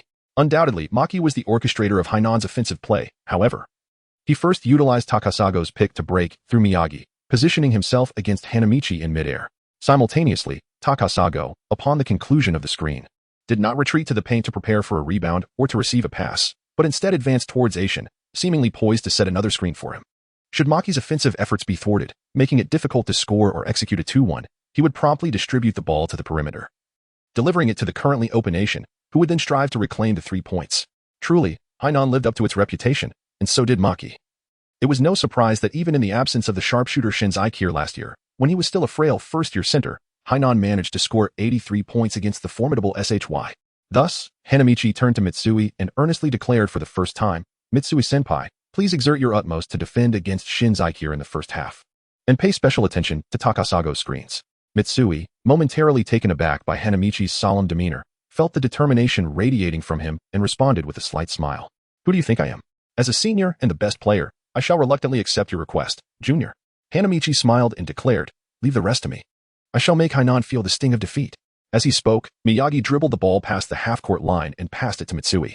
Mitsui deftly maneuvered around Aishin, shifting sideways and adopting a shooting posture. Observing this, AMU swiftly approached to provide defensive support. In that moment, Mitsui executed a brilliant pass, sending the ball bouncing off the floor into the awaiting hands of Hanamichi, who stood just a step inside the paint. Huadao seized the ball, completely disregarding the defender Takasago Akima, and executed a deft spin, elegantly sinking the ball with a graceful hook shot.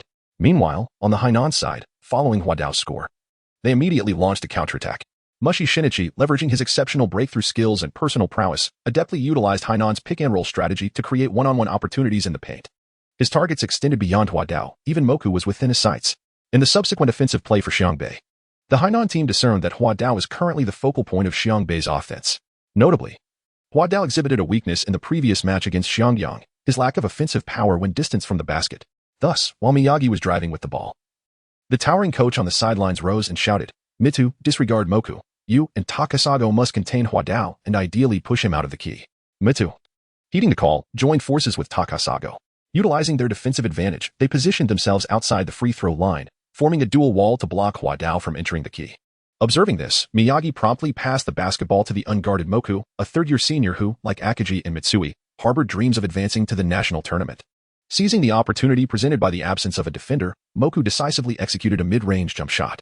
At that moment, however, Mushi Shinichi made a timely recovery, narrowly grazing Moku's shot. This slight contact altered the trajectory of the basketball. As it landed, Moku shouted, "Rebound." The towering coach, satisfied, settled back into his seat with a subtle smile, remarking, "With a Mushi in play, we can always disrupt Moku's open shots." With the emphasis on pushing Huadao out of the key, the advantage of expelling him not only diminishes his offensive threat but also enhances our contention for rebounds. Yet, what unfolded next greatly surprised our astute coach. Moku's shot struck the front of the rim and soared high into the air, while Takasago, with his back to Huadao, and Mutu, poised to leap, were suddenly forcefully pulled apart by an unseen force, creating a gap between them. Hanamichi sidled in, using his shoulder to forcefully wedge himself into the prime position before either of the two could react. He secured his spot and leapt into the air, deftly capturing the basketball in his hands. But that was merely the prelude. As he soared, Hanamichi summoned his core strength, drawing the ball slightly back with both hands. Then, like an arrow released from its bow, he swiftly rebounded, slamming the basketball down toward the hoop with resounding force, successfully completing the dunk. It was simply unbelievable. The spectators along the sidelines were momentarily rendered speechless, only to erupt into thunderous applause moments later.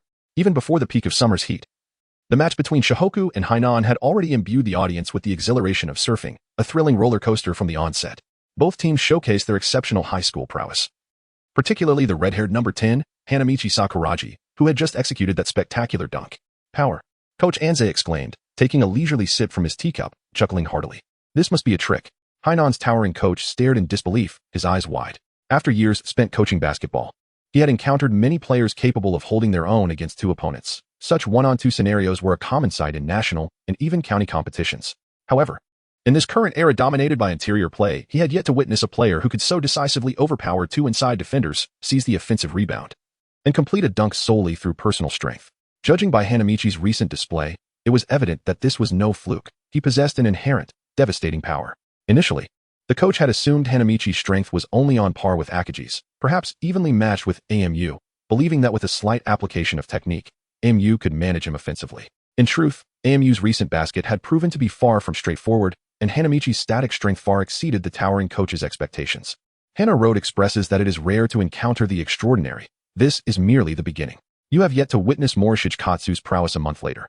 A force that could very well surpass even that of Nato Tetsuya, a veritable paragon of high school talent. Although Hanada possesses unwavering confidence in his own strength of 97 points, he hesitates to guarantee surpassing the prowess of Morishige Katsu. Furthermore, one cannot help but recall Katsu's astonishing debut performance. 50 points, 20 rebounds, and 10 blocks. Hua Dao suddenly came to a realization. No. I must strive to complete the second phase of my tasks. I need to cultivate my abilities. Following this, the Hainan team launched their offense. This time, Amu did not signal for Takasago to set a screen, but instead delivered a direct pass from the left side, lofting the ball to the interior player, Takasago. He wished to test Hua Dao's strength, at the very least to see if Takasago could retaliate on the offensive end. After receiving the ball, Takasago dribbled back. Then twice more, still maintaining his position with his back to the basket. He soon realized he could not budge Hua Dao at all. The sensation that Hanamichi brings forth is more solid than that of Akagi. If Akagi's defense can be likened to the immovable mountain from the Art of War, heavy and steadfast, then Hanamichi's defense resembles an iron plate. Though seemingly fragile, it possesses an unyielding hardness. While it may appear that Hanamichi lacks the muscular build of Akagi. During this exchange of offensive maneuvers, Takasago realized that his plan for a backplay was utterly futile. Consequently, Takasago attempted to pivot and launch an offensive. But at the very moment he turned to dribble, Hanamichi seized the opportunity to deftly knock the basketball away. Immediately, Hanamichi took possession and initiated a fast break towards the half-court of Hainan. The fast break trio from Shohoku is renowned for their swiftness. This time, Hanamichi's dribbling was unimpeded, flanked only by his teammates Miyagi and Rukawa. Indeed, the speed of Shohoku's fast break trio is unparalleled.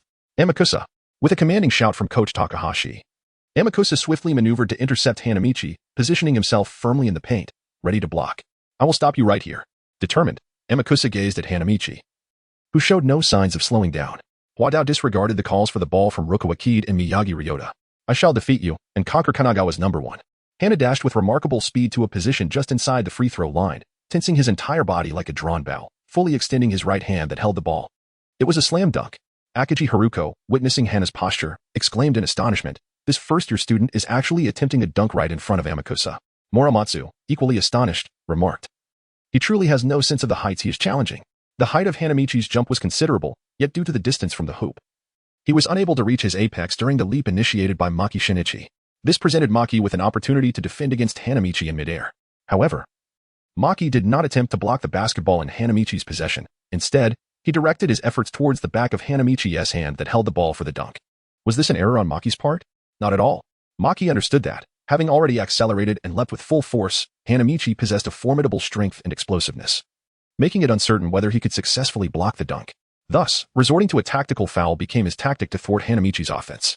As Maki's hand was about to make contact with Hanamichi's right hand, an unexpected maneuver occurred. Hanamichi retracted his right hand, which was poised for the dunk, towards his chest.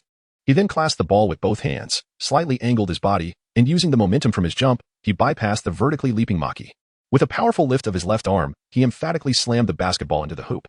The sound echoed, the ball swished through the net, leaving behind a fleeting silhouette of Hanamichi's right hand in the air. What? Maki was astounded. The audience erupted into fervent discussions. What was that move? The number 10 of SH Hoku changed several actions mid-air. That was an aerial switch dunk.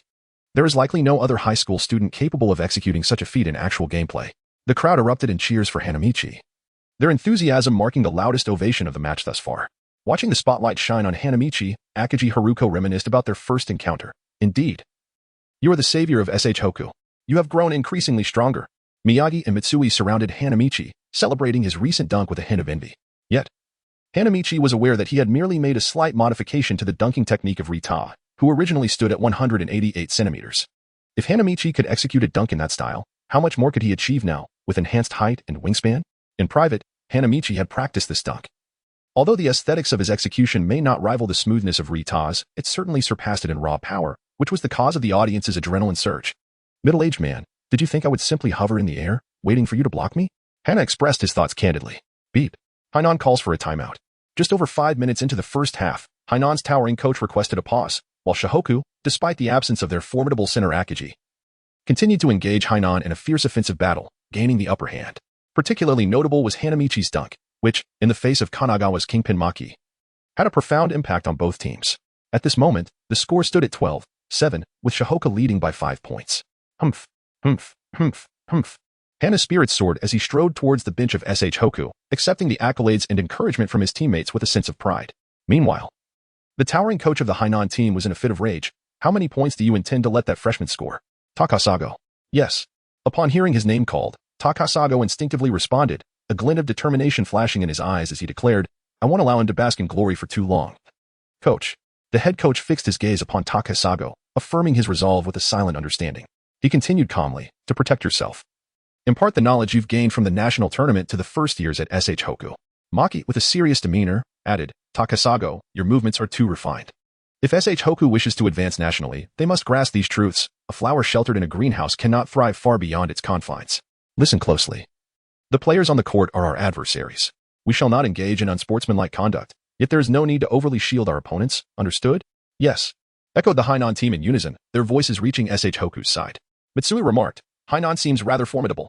I didn't expect them to regain their morale so quickly. Akagi cautioned. Of course, they are the champions of Kanagawa and will not concede easily. They will surely pursue us relentlessly from here on. Hanamichi confidently declared, in that case. Defeating Hainan will be all the more thrilling, won't it? Gorilla, leave the rest to me. That Takasago is no match for me. After witnessing several exchanges of offense and defense, Akagi fully entrusted Hanamichi and nodded in agreement. Yes, be mindful of your movements and avoid committing fouls. Sakuragi's classmate, holding a notebook, whispered to Rukawa, who was replenishing his fluids. Only 5 minutes left. Understood, senpai. It appeared that the two were concocting a plan. Meanwhile, Coach Anze sensed a hint of menace amidst the shouts from the Hainan team and began to strategize. Mitsui, feel free to take some shots from the perimeter to alleviate pressure from the inside. As for Hanamichi, maintain the status quo. You are the strongest. The match resumed, with Hainan in possession of the ball. As he faced this formidable adversary, Makanuchi acknowledged Hanamichi's prowess. However, for the sake of victory, he chose to forego a brief one-on-one engagement. This time, Makanuchi dribbled past Miyagi with remarkable ease, drawing Hanamichi's help defense before passing to the unguarded Takasago, who, upon receiving the ball beneath the basket, executed a decisive slam dunk. With a triumphant roar, Takasago released his pin-up frustration. When it was time for Shohoku to attack, before Miyagi could even cross half-court, Makanuchi had already attempted to intercept the ball on several occasions. Fortunately, Kogyo provided support, enabling them to advance the ball to the front court just in time. Simultaneously, the players from Shohoku sensed an escalation in defensive intensity from their opponents, with physicality that skirted the boundaries of the referee's scrutiny. Consequently, every movement felt cumbersome, as though they were burdened, causing discomfort throughout their bodies. As they gradually adapted to the shift, their stamina began to wane. This was the first lesson imparted by Hainan, the reigning champions who had endured 16 years of national tournament trials. The fatigue and defensive intensity of a national-level match are unparalleled. Hainan's sudden amplification of defensive pressure rendered all Shohoku players significantly uncomfortable, save for one, the exceptionally gifted and physically robust Hanamichi Sakuragi. Standing with his back to Takasago, he raised his right hand, calling out for the ball from his teammate. With no other option, Kogyo passed the ball to Hanamichi, only for it to be intercepted mid-air by the perceptive Makanuchi. A fast break ensued, spearheaded by Makanuchi, whose speed was no less formidable than when he was off the ball. In a mere 3 seconds, he traversed from his side of the court to the three-point line near Shohoku's half, with only Hanamichi in pursuit. Observing Makanuchi's intent to drive for a layup, Hanamichi positioned himself in the paint, ready to intercept.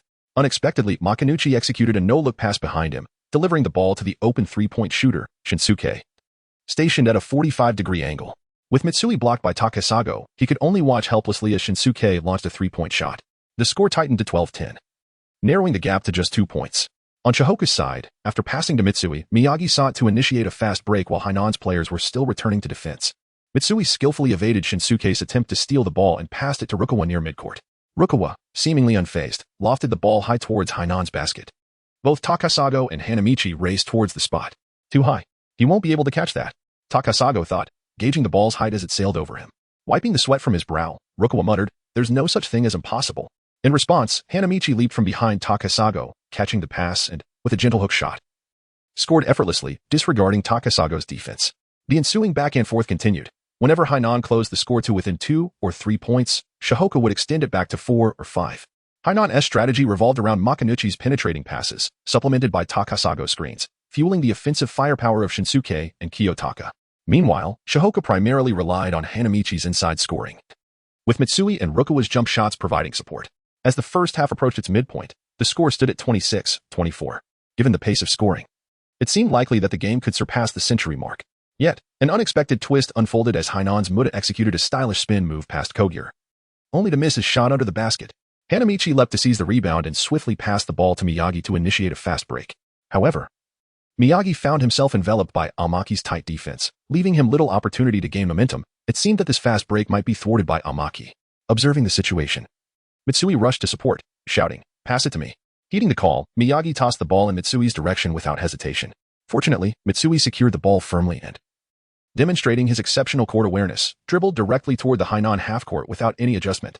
Seeing this, Rukawa also sprinted ahead, positioning himself at the 45-degree angle while another remained in the paint, both ready to receive the ball for an offensive play. Just as Mitsui was about to be intercepted by Ajin, he managed to forcefully launch the ball toward the basket. Was it a three-pointer? It seemed overly ambitious. His posture was all wrong. It was not a shot, but rather a pass. Mitsui had never intended to take a difficult three-pointer in front of the closely guarded Shinzong Ichiro. The latter was 5 centimeters taller, and as a fellow sharpshooter, Ajin understood precisely how to disrupt the rhythm of a three-point shooter. Rather than risk a challenging shot, it was wiser to pass the ball to Hanamichi inside, who had consistently proven to be a formidable opponent against Takasago. Securing an additional 2 points would maintain their lead into the second half, and when Akagi returned, victory would be all but assured. This exemplified Mitsui's basketball intelligence. The pass, though slightly high, soared just over Takasago and into Hanamichi's hands. Upon receiving the ball, Hanamichi forcefully slammed it down into the basket with success. To prevent Hainan from launching a counterattack, he eased his landing slightly before hitting the ground. However, beneath the basket, there was another presence: Takasago. He watched as Hanamichi descended without making any further movement.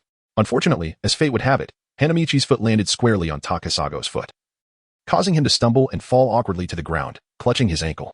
As a player remained down and unable to continue, the referee blew the whistle, signaling a timeout in the game. Huadao could hardly have imagined that he would find himself in a predicament akin to that of the gorilla in the original narrative. He understood that Takasago had not intentionally set up a trap. Rather, it was a matter of Takasago failing to retract his foot in time after Huadao's descent. On the court, Mitsui recognized the situation and pointed at Takasago, accusing him, "You did that on purpose." However, Takasago remained silent, and the referee, after due consideration, did not call a foul against him. Ultimately, it boiled down to Huadao's own negligence in not being mindful as he fell. Takasago simply did not have the opportunity to withdraw his foot, or perhaps was entirely unaware that he should have. This chapter is not yet concluded. Please turn to the next page to continue enjoying the captivating content. Outside the court, Fujima observed Huadao sprawled on the ground, gently touching the spot where his right eye had previously been injured, murmuring to himself. This is the second lesson that Hainan imparts to SH Hoku. Aspiring for national supremacy is not as naive or straightforward as it may seem. Noticing the situation, Coach Anze stood up and called for a long timeout, subsequently substituting Huadao with Akagi for the time being. Ayako, Haruko, and the Sakuragi faction hurried to the medical room to assess Huadao's injuries. The results of the examination revealed no fractures. However, there was significant swelling in his ankle. While Hanamichi felt a sense of relief, he resolutely shouted for a chance to return to the court. Ignoring Ayako's pleas, he hastily bandaged his injury and, with determined steps, made his way back to the basketball court. The return of Hanamichi elicited gasps of astonishment from the audience. As he re-entered the court, he glanced at the timer, noting the score at 28-30, with 8 minutes remaining in the first half. It appeared that Hainan had completely overturned the score during his brief absence of 2 minutes. At this juncture, Coach Anze, after consulting with Hanamichi, requested a substitution.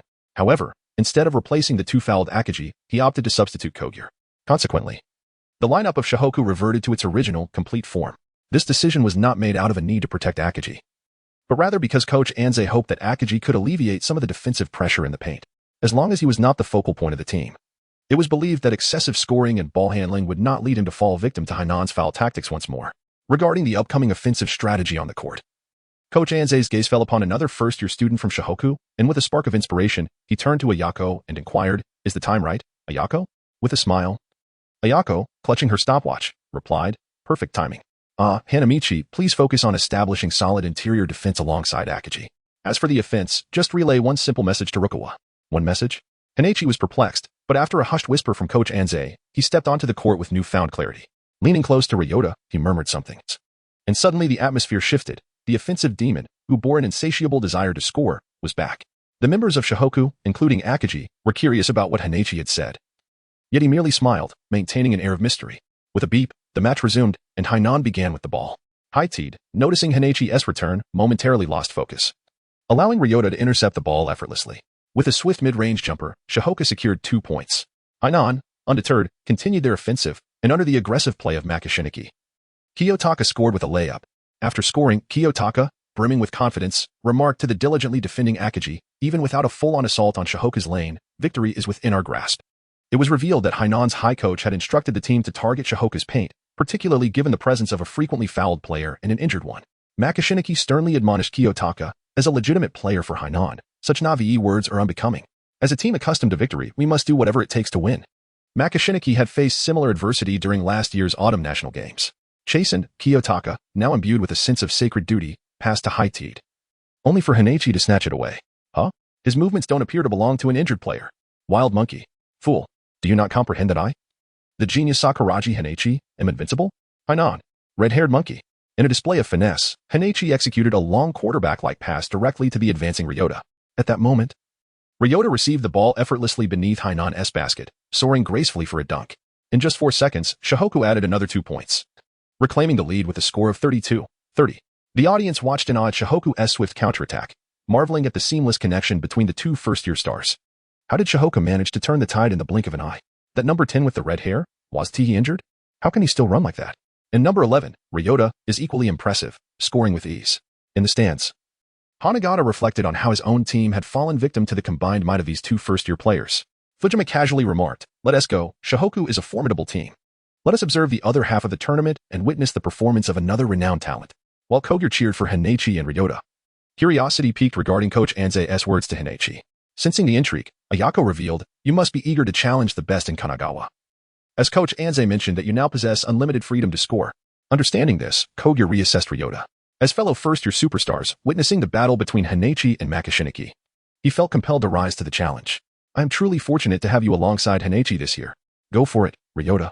The younger students from Fujiku cheered fervently for their senior, and the Ryota cheerleading trio revived their spirits. Hainan, under Makashiniki's leadership, managed to secure another 2 points. Shortly thereafter, Ryota deftly maneuvered past Kiyotaka, scoring over Haitied. Following another interception from Hainan's Mutu, Shohoku raced toward Hainan's basket, observing his teammates sprinting ahead. Hanamichi symbolically moved, whispering, "Go forth, the nation awaits you." Ryota first executed a crossover dribble, evading Shinzu's defense, and then, at the call of Hainan's high coach, confronted the pride of Kanagawa, Makashiniki. Once again, a memorable moment unfolded. Unlike Hanamichi's previous aerial maneuver, Ryota's dunk utilized a different technique, lacking the dramatic flair of Hanamichi's. Yet, in terms of aesthetics and skill, it surpassed the previous display. In the same position, facing the same defender, with silhouettes dancing in midair, both first-year players from Shohoku succeeded in their dunks. The remarkable duo of Hanamichi Sakuragi and Kid Rukawa astonished Akagi, Mitsui, and Miyagi as they triumphed over Shinichi Maki of Kanen not once, but twice. Akagi, being slightly more informed due to Coach Anze's revelations, understood that Sakuragi's basketball prowess had reached a national level, pushing him toward the pinnacle of power forwards. Consequently, Rukawa, another exceptional freshman, was not far behind. Meanwhile, Miyagi and Mitsui exchanged bewildered glances, realizing they had underestimated the newcomers. They had presumed these two were merely the best within their first-year cohort, but they had proven to be formidable enough to even dominate Maki from Kanen. Rukawa and Sakuragi were polar opposites, one, aloof and taciturn, with an unapproachable demeanor, exuding arrogance. The other, brash and audacious, disregarding authority and relishing in his rebellious antics. Yet, their prowess was undeniable, as they completely overwhelmed Kanen in the first half. Even defeating Maki in one-on-one confrontations, Maki's expression was strained, unable to mask his frustration as he watched from half-court, where Sakuragi observed the middle-aged man's darkened visage, devoid of any softness. At that moment, Kanen's towering coach snapped his folding fan in response to the crowd's exuberant cheers. Whenever the ball landed in Rukawa's hands during SH Hoku's offense, the audience erupted in applause, while Kanon focused on countering SH Hoku's interior game, maintaining a steady scoring rhythm. Thus, a fierce scoring battle ensued, with SH Hoku enjoying a slight edge in offensive possessions due to their rebounding advantage. After yet another missed shot, Sakuragi leapt, snatching the rebound over Takasago's head. However, upon landing, he felt discomfort in his ankle and passed the ball to the open Miyagi. Rising to the occasion, Miyagi, under immense pressure, executed a mid-range jumper from just outside the paint. Beep. The first half concluded with a score of 60-54, SH Hoku leading by 6 points. As SH Hoku and Kanon took a breather, the results of the B-Zone finals had already been decided. Rin High School had decisively defeated Worry with a score of 117-64, not indicative of Worry's weakness, but rather a testament to Rin's exceptional strength this year. Rin had bolstered their roster with the addition of Risei Oda, significantly enhancing both their offensive firepower and defensive capabilities. Moreover, they had a secret weapon ready. Coach Tegami was poised to surprise Kanon's coach. "Look, it's Rin," someone exclaimed. "And the rest their captain, Yuzuki, so tall. Who is Sind?" Another inquired. "I heard they just scored over 100 points against Worry. Rin this year is exceptionally formidable." The Rin players, having just concluded their match, arrived at the A-Zone gym to witness Kanon versus SH Hoku. They were taken aback by the scoreboard. 60-54. SH Hoku was performing admirably. Of course. Mirazumi chimed in. "You arrived too late, Yuzuki. You missed an exhilarating first half from SH Hoku, but watch out for their freshman duo." Sind immediately thought of Sakuragi and Rukawa. They've grown even stronger.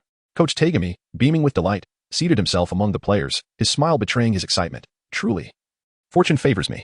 With SH Hoku and Kanon engaged in a fierce battle, we can seize the opportunity once they exhaust each other. They have yet to witness the true strength of Fukuda. Kanon, you're in for a surprise." Suddenly, Ida Hikichi interjected. "Coach, according to the upcoming schedule, we play Kanon next Saturday and then SH Hoku on Sunday. Isn't that a bit rushed?" Upon reflection, Coach Tegami acknowledged the truth in Ida's observation. Rin would face two of the county's top teams back-to-back, while Kanon and SH Hoku would have a week's rest. Given Worry's performance today, they would not fatigue either of their opponents. Let us closely observe SH Hoku and Kanon's strengths during this match. Whoever emerges victorious will become our prey. Coach Tegami resolved. He contemplated the possibility of strategically forfeiting one match to secure a spot in the national tournament as the representative of Kanagawa, hoping it would be Kanon that faltered. Just like Yuzuki and Akiji, Tegami Mwachi shall settle the score with Kanon. Meanwhile, during halftime, Kanon's coach, Takasago, did not exhibit the expected outburst in the locker room. His gaze pierced through the crowd, calling out a name, Mayami Yashihane.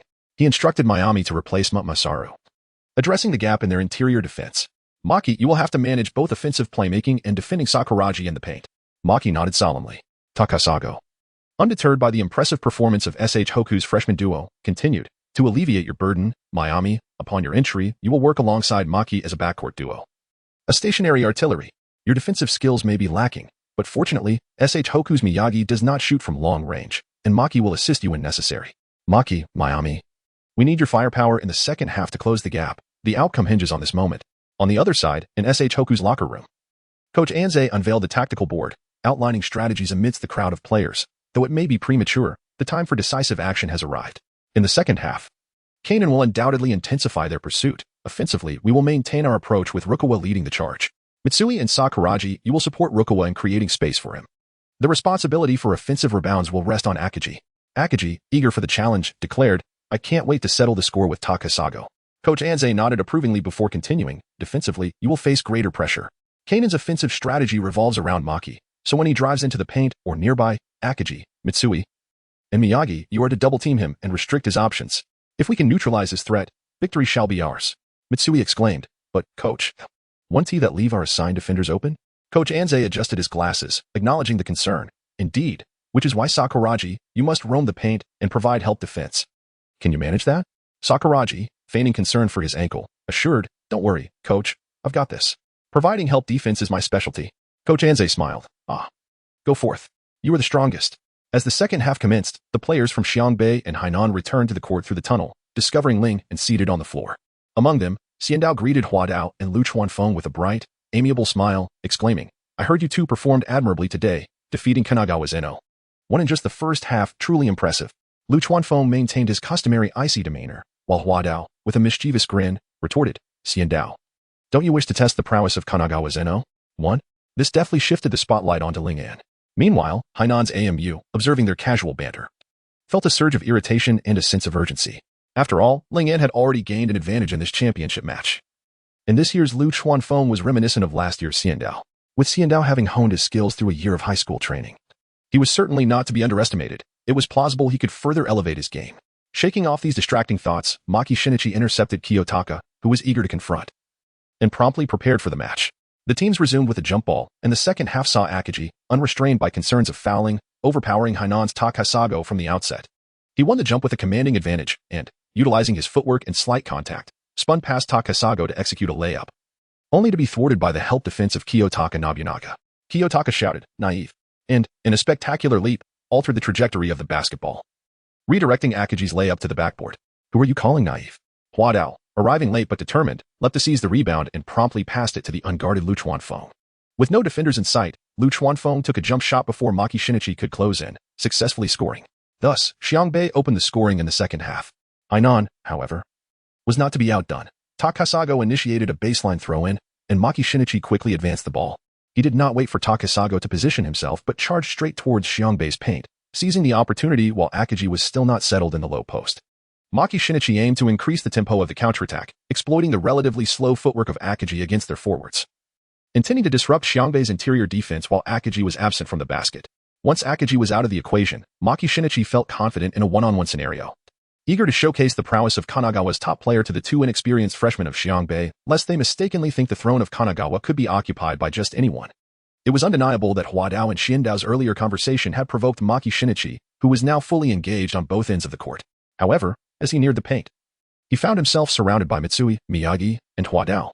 Indeed, Hua Dao had stepped in to assist, as their captain had yet to return to defense. The trio effectively curtailed Maki Shinichi's speed, prompting him to glance back towards the three-point line at Shinzo Nichiro, who was being closely guarded by Lu Chuanfeng. Prior to the game, Lu Chuanfeng had consulted Coach Anshi and enlisted the help of senior Inoue Ayako to manage his stamina wisely during the match. Now, refreshed after halftime, he was fully capable of limiting Shinzong's off-ball movement. Though surprised that their inner and outer line strategy was uncovered by Xiangbei, Maki Shinichi recalled Coach Gao's instructions from halftime. In the moment Akagi and Takasago reached the free throw line, he swiftly passed the ball to the unguarded Miami Yashihane. Demonstrating shooting prowess comparable to Shinzong, Miami secured 3 points, bringing the score to 62-57. At this juncture, the spectators finally noticed Hainan's seemingly frail player, standing at around 160 centimeters and wearing glasses. Sitting courtside, Tan Gang Mo observed, "It seems Xiangbei is wary of Hainan's Maki's penetrating drives and Shinzong's three-point shooting. No surprise there. As for Hainan's number 15, he appears to be the chosen entry point, aiming to deliver a lethal strike from the outer flank against Xiangbei. Coach Anshi, how will you respond?" Meanwhile, Xiangbei found themselves entrenched in a positional battle. Given their advantageous rebounding and current lead, Miyagi understood the necessity of maintaining their approach. Whenever the ball reached Lu Chuanfeng or Hua Dao, the crowd erupted in cheers, leaving the recently arrived Ling and players bewildered. Xiandao remarked, based on Captain Miura's earlier comments and the audience's reactions, it seems Xiangbei's two freshmen are on fire today. Coach Tan Gang, hearing this, silently shed tears of pride. They are both talents I recognized first. On the court, Hainan's offense was propelled by Maki Shinichi, who sought to accelerate the game. Conversely, Xiangbei adhered to a more methodical strategy, ensuring shooting accuracy while gradually exerting pressure on Hainan. Both teams executed their coach's directives on the court, but unexpectedly, Hainan's number 15 emerged as a factor. After a few exchanges, Xiangbei discerned that the shorter player possessed only average ability. He simply had better stamina and a slightly higher shooting accuracy. Yet, Xiangbei found themselves unable to adequately contain him. If they relaxed their defense on Shinzong, it would unleash his potential. As time elapsed, Hainan closed the gap, finally tying the score with a three-pointer from Shinzong. Taking advantage of Xiangbei's lax defense due to their focus on Maki's penetrating drives and Miami's shooting capability. With the score at 80-80, Xiangbei regained possession. Appearing to be in a tough battle, yet Hua Dao sensed that victory was within reach. He glanced at the perspiring Maki Shinichi and called out to Akagi, "Captain, it's time." Akagi exchanged a knowing smile with Mitsui, declaring, "Let us decisively topple Hainan and claim national supremacy." Coach Anshi also smiled gently, affirming, "You are the strongest." As Xiangbei prepared to inbound the ball, Lu Chuanfeng's shooting percentage had dipped due to fatigue from continuous offensive plays. Fortunately, Hua Dao excelled at protecting the boards, while Akagi had positioned himself beyond the three-point line for a screen.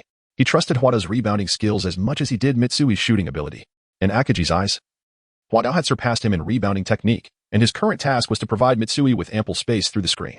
Though it was their first time executing such a play, Akagi and Mitsui appeared as though they had practiced for years.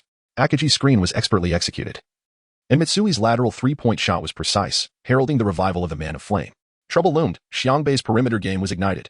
The upcoming clash between Xiangbei and Hainan will reveal who can endure until the end, remarked Coach Tiangao. I believe it is quite possible that Xiangbei will emerge victorious.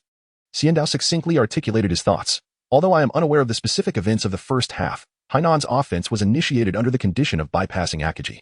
Once Akaji engages in double teaming, Hanamichi's stamina and speed and support will ensure that Hainan's number 15 cannot evade his sweep. Conversely, Hainan struggles to disrupt Xiangbei's dominance in the paint, particularly their control over rebounds. If Amakusa were to closely guard Mitsui, it might yield better results. However, look. The players of Ling Yin observe the exhausted, hands on hips, panting figure of Amakusa. Xiandao continued to explain. Even the king of Kanagawa, Amakusa, will tire. A player who bears the weight of both offense and defense will eventually succumb to fatigue. As the saying goes, 2 fists cannot contend with 4 hands. Next, Hainan's Amakusa swiftly pushed forward, penetrating the paint, only to be met with a double team from Miyagi, Mitsui, and Akaji. At this moment, Akaji finally matched Amakusa's pace, not due to an increase in his defensive speed, but rather because Amakusa's drive had slowed, as Xiandao had analyzed. With only about 7 minutes remaining in the match, Amakusa had exerted full effort defending against Rukawa and Hanamichi in the first half, and then launched a 13-minute counterattack at the start of the second half, wearing down his stamina significantly. In contrast, Akaji had rested for most of the first half and, due to his primary defensive role in the second, still possessed energy for offense, ultimately seizing an opportunity. Amakusa now faced the challenge of contending with 3 players while attempting to score. He glanced towards the perimeter. Agami, having just executed a 3-point shot, was closely guarded by Rukawa. Both players had experienced a decline in stamina, making it uncertain whether Rukawa could fully deny Agami the ball. However, he could sufficiently disrupt Agami's 3-point attempt, especially with Hanamichi lurking near the key, ready to assist in defense. With only 30 seconds left on the shot clock, Amakusa was left with no choice but to risk a pass to Miyagi. Without hesitation, Miyagi launched the ball after receiving it, fully aware that his role was to score points, as he could only add to Amakusa's burden on defense. Every 3-point shot he took was executed with utmost effort. Since entering the game in the second half, Miyagi had achieved a perfect shooting percentage with 3 consecutive 3-pointers. Unfortunately, this particular shot was swiftly blocked by Hanamichi just after it left his hands. Beep. A 30-second shot clock violation, possession awarded to Xiangbei. Hooray. The Xiangbei bench erupted in cheers. This was the first truly meaningful stop against Hainan's onslaught in the second half. Unlike their previous missed shots or disrupted attempts, this was a tactical defeat for Hainan. This meant that Xiangbei could continue to thwart Hainan's south attempts to close the gap. Xiangbei, still in possession of the ball with Mitsui. This time, Akaji proactively set a screen for Mitsui, effectively blocking Agami. Mitsui then moved laterally, facing Takasago, and performed a pump fake. Takasago fell for it, allowing Mitsui to pass the ball to Hanamichi in the paint. Amakusa rushed to defend, but Hanamichi quickly passed to the unguarded Miyagi.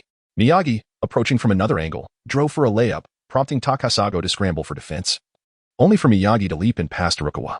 Rukawa received the ball and executed a behind-the-back pass to Mitsui. At this moment, Mitsui was matched up against the 161 centimeters tall Miyagi, and with no interference, Mitsui nailed the 3-pointer. The outcome was sealed.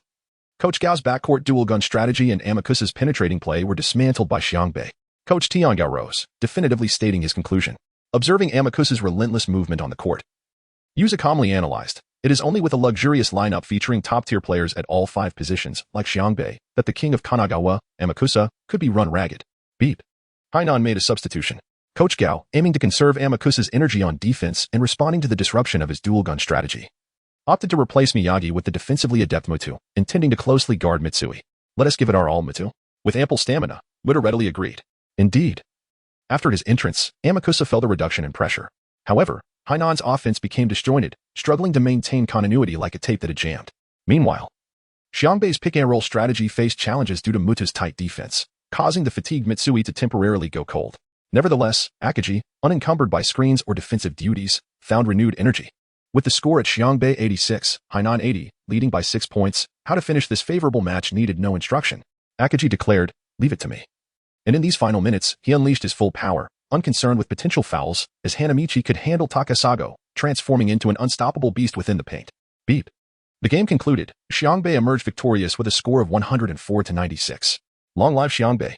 The court erupted in cheers as all members of the Xiangbei bench rushed onto the court to celebrate and embrace Akaji. Hooray! We have defeated Hainan. After a moment, the audience finally realized the significance of the moment. The reigning champions of Hainan, who had reached the finals for 16 consecutive years, had unexpectedly lost. Under the leadership of the mustachioed shopkeeper, all spectators offered a warm round of applause to honor their spectacular performance. Thank you, Hanamichi, for allowing me to witness such an exhilarating match. You have won our bet. Ding. Congratulations to the host for completing the side quest of the mustachioed shopkeeper's wager, permanently earning a pair of AJ6 basketball shoes. Hana's voice resonated as he waved towards the audience, signaling to the mustachioed store manager, before joining his comrades from Shohoku in jubilant celebration. In stark contrast, the Hainan team was enveloped in silence. Eventually, AMU gently placed a reassuring hand on the weeping Kiyotaka Nobunaga's head and draped his arm around his shoulder, saying, "All right, it's time to line up. The joint finals have only just begun. We must double our efforts moving forward."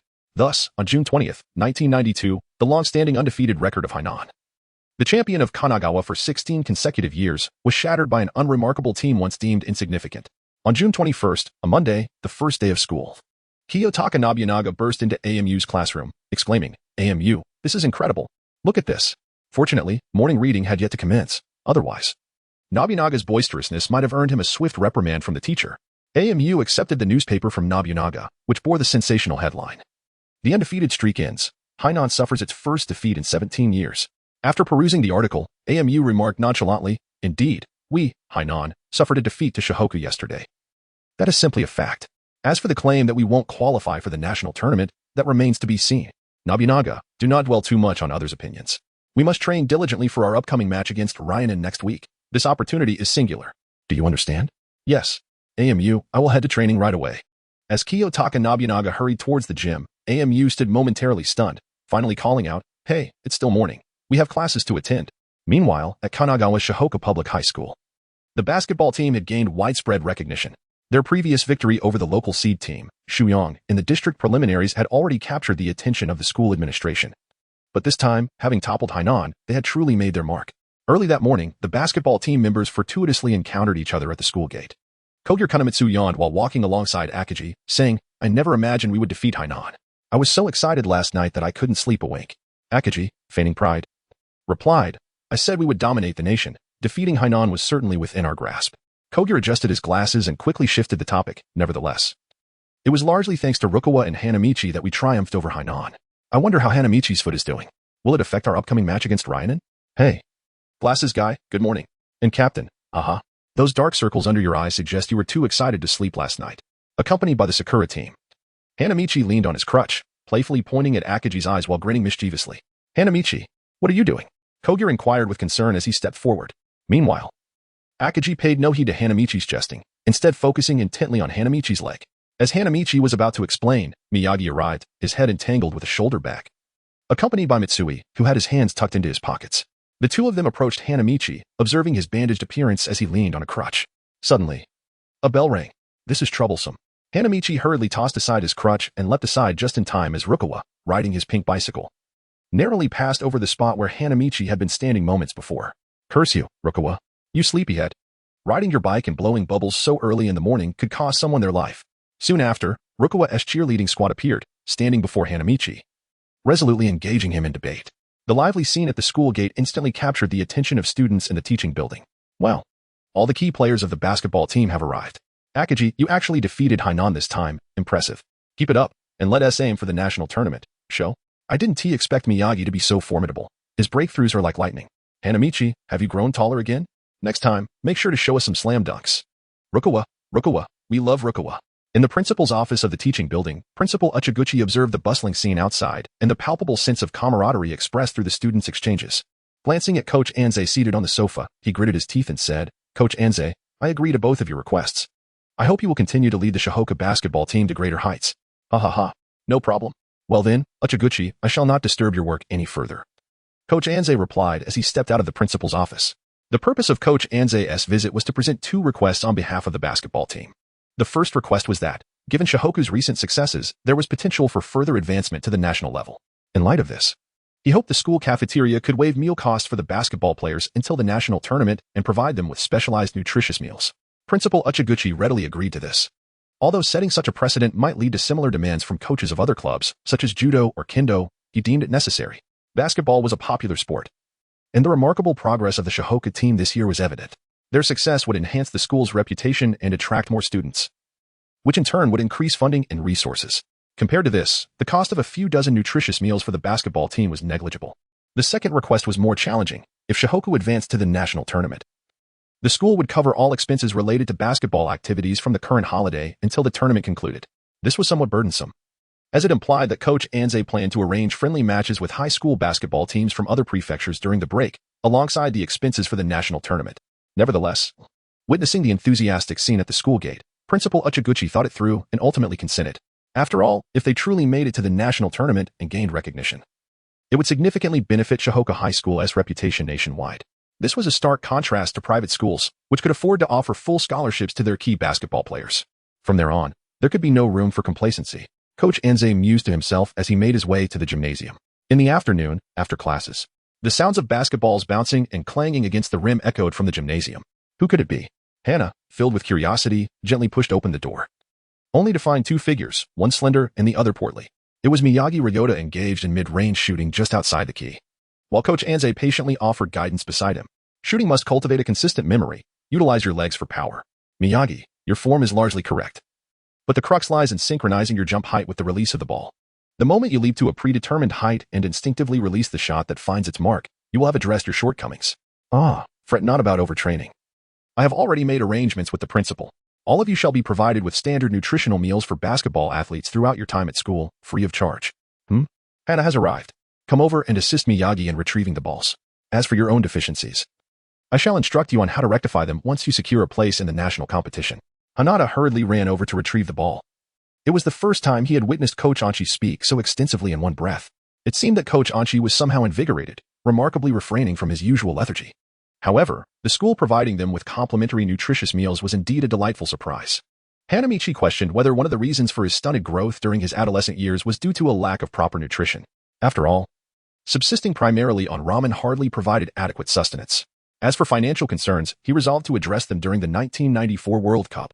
Thus, as more individuals joined the basketball team and under Coach Anze's guidance, the intensity of their training increased significantly. The flamboyant atmosphere that had followed their victory over Hainan dissipated, leaving behind players focused on diligently addressing their weaknesses. Apart from Hanamichi, this was not due to Coach Anze's favoritism. Rather, compared to Akaji's singular offensive style, Mitsui and Rukawa's physical limitations, and Miyagi's shooting challenges, Hanamichi did not exhibit any glaring shortcomings. As for mid-range shooting, with upcoming matches against Wuri and Renin that weekend, practicing at this moment could disrupt his rhythm and strength. Hence, there was no need for haste. The ideal time for practice would actually be during the forthcoming summer vacation. This mirrors the reason NBA players often hone their skills diligently during the off-season for maximum efficiency. Time swiftly passed, and soon it was Saturday, June 26th, when the second round of the Kanagawa Prefecture Finals commenced at the Prefectural Sports Center. At 10 o'clock a.m., the match between Shihoku and Wuri was set to begin, followed by Hainan facing Renin at noon. A victory for Shihoku against Wuri would essentially secure their spot in the national tournament representing Kanagawa Prefecture. Judging by the current performances of both Wuri and Shihoku, it appeared that Shihoku had an overwhelmingly strong chance of winning that day. However, the audience was not solely there to support Shihoku. Many were also eager to witness the match between Renin and Hainan. Renin had won one match, while Hainan had suffered one loss. Given the stakes, if Hainan were to lose again, they would completely forfeit their chance to compete in the national tournament, rendering this match a do-or-die situation for them. Renin, on the other hand, boasted one of their strongest teams in recent years, featuring a formidable interior defense anchored by Jun Wazumi, who was comparable to Akaji, and showcasing high-level coordination in their previous match against Wuri. With a star player like Sind orchestrating the team's offense, capable of both scoring and facilitating plays, Renin was a force to be reckoned with. They also possessed reliable perimeter defenders like Ryoji Ikigami and the talented freshman Ryoma Oda, who, while not as flamboyant as Hanamichi or Rukawa, were still formidable players within the county. Moreover, Renin had retained a secret weapon in Kichijo Fukuda, whose interior scoring capabilities were exceptionally strong.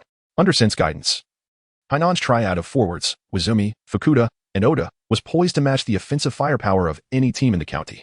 Consequently, the audience arrived with curiosity and gossip, eager to witness the clash between Renin and Hainan.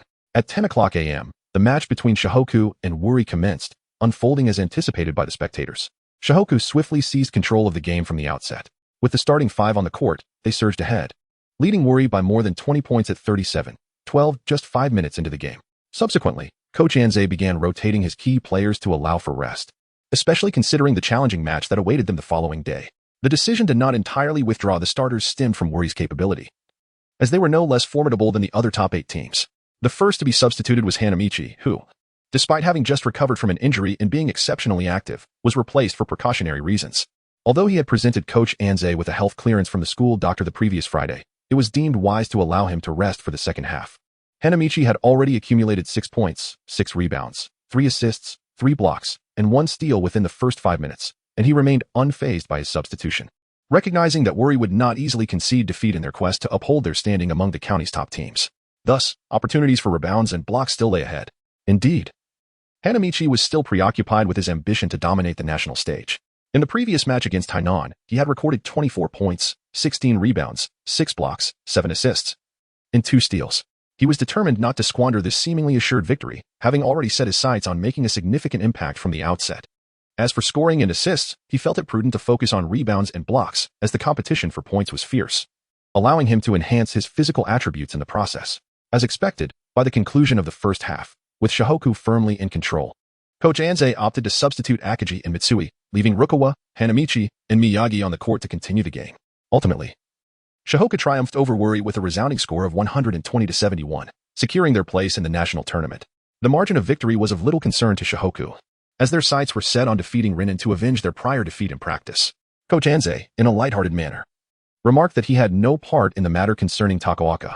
In reality, that afternoon, he used the pretext of a hospital checkup to entrust the full responsibility of the following day's match against Rinin to Akagi. Hanamichi himself achieved an impressive stat line of 26 points, 21 rebounds, 9 blocks, 8 assists, and 3 steals in the match against Wuli. Provided that the ensuing game against Lingyan proceeds without unexpected outcomes, he is poised to shatter records for average rebounds and blocks in the semifinals. This would signify Hanamichi's evolution from a complete player to the caliber of a national-level power forward before the national tournament. All that remains is the task of mastering mid-range jump shots. The mere thought of soon acquiring his first unique skill, the ironclad jump shot inspired by the legendary Kevin Garnett, fills Hanamichi with anticipation. Once his body and technique are finally honed, he will set forth to America. Hua Dao's aspiration has always been to establish himself at the pinnacle of basketball on earth, competing with the select few who possess elite skills in the sport. Ding! The host's ambition has been detected, the United States. A side quest is now issued. After graduating from high school, the host must choose to participate in the NCAA Men's Basketball Championship in the United States, with task rewards contingent upon individual and team performance, the specifics of which remain unknown. This quest is indeed intriguing, as it necessitates Hua Dao's participation in the World Youth Championship over the next 3 years. Each year, Japanese teams engage in exchange matches with universities worldwide, including those in the United States, albeit with results that leave much to be desired. Hua Dao's objective is to seize this opportunity to build his reputation, should he fail to attract the attention of American college scouts within these 3 years. He would have to devise another plan post the 1994 World Cup to reach the United States. Moreover, he cannot settle for universities with particularly poor basketball foundations. Out of the thousands of universities in America, only around 60 qualify for the NCAA and make it to the exhilarating March Madness.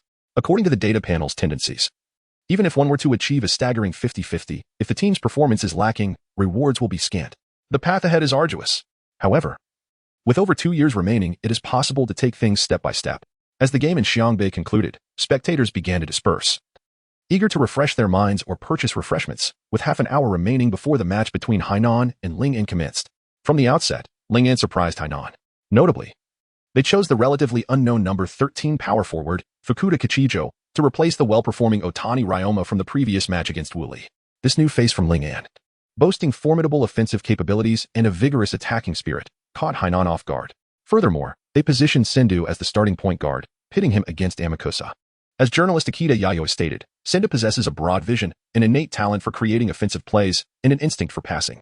Apart from Sendu, the rest of the Lingyan squad played with remarkable ease, especially Yuju and Fukuda, who wreaked havoc on Hainan's interior defense.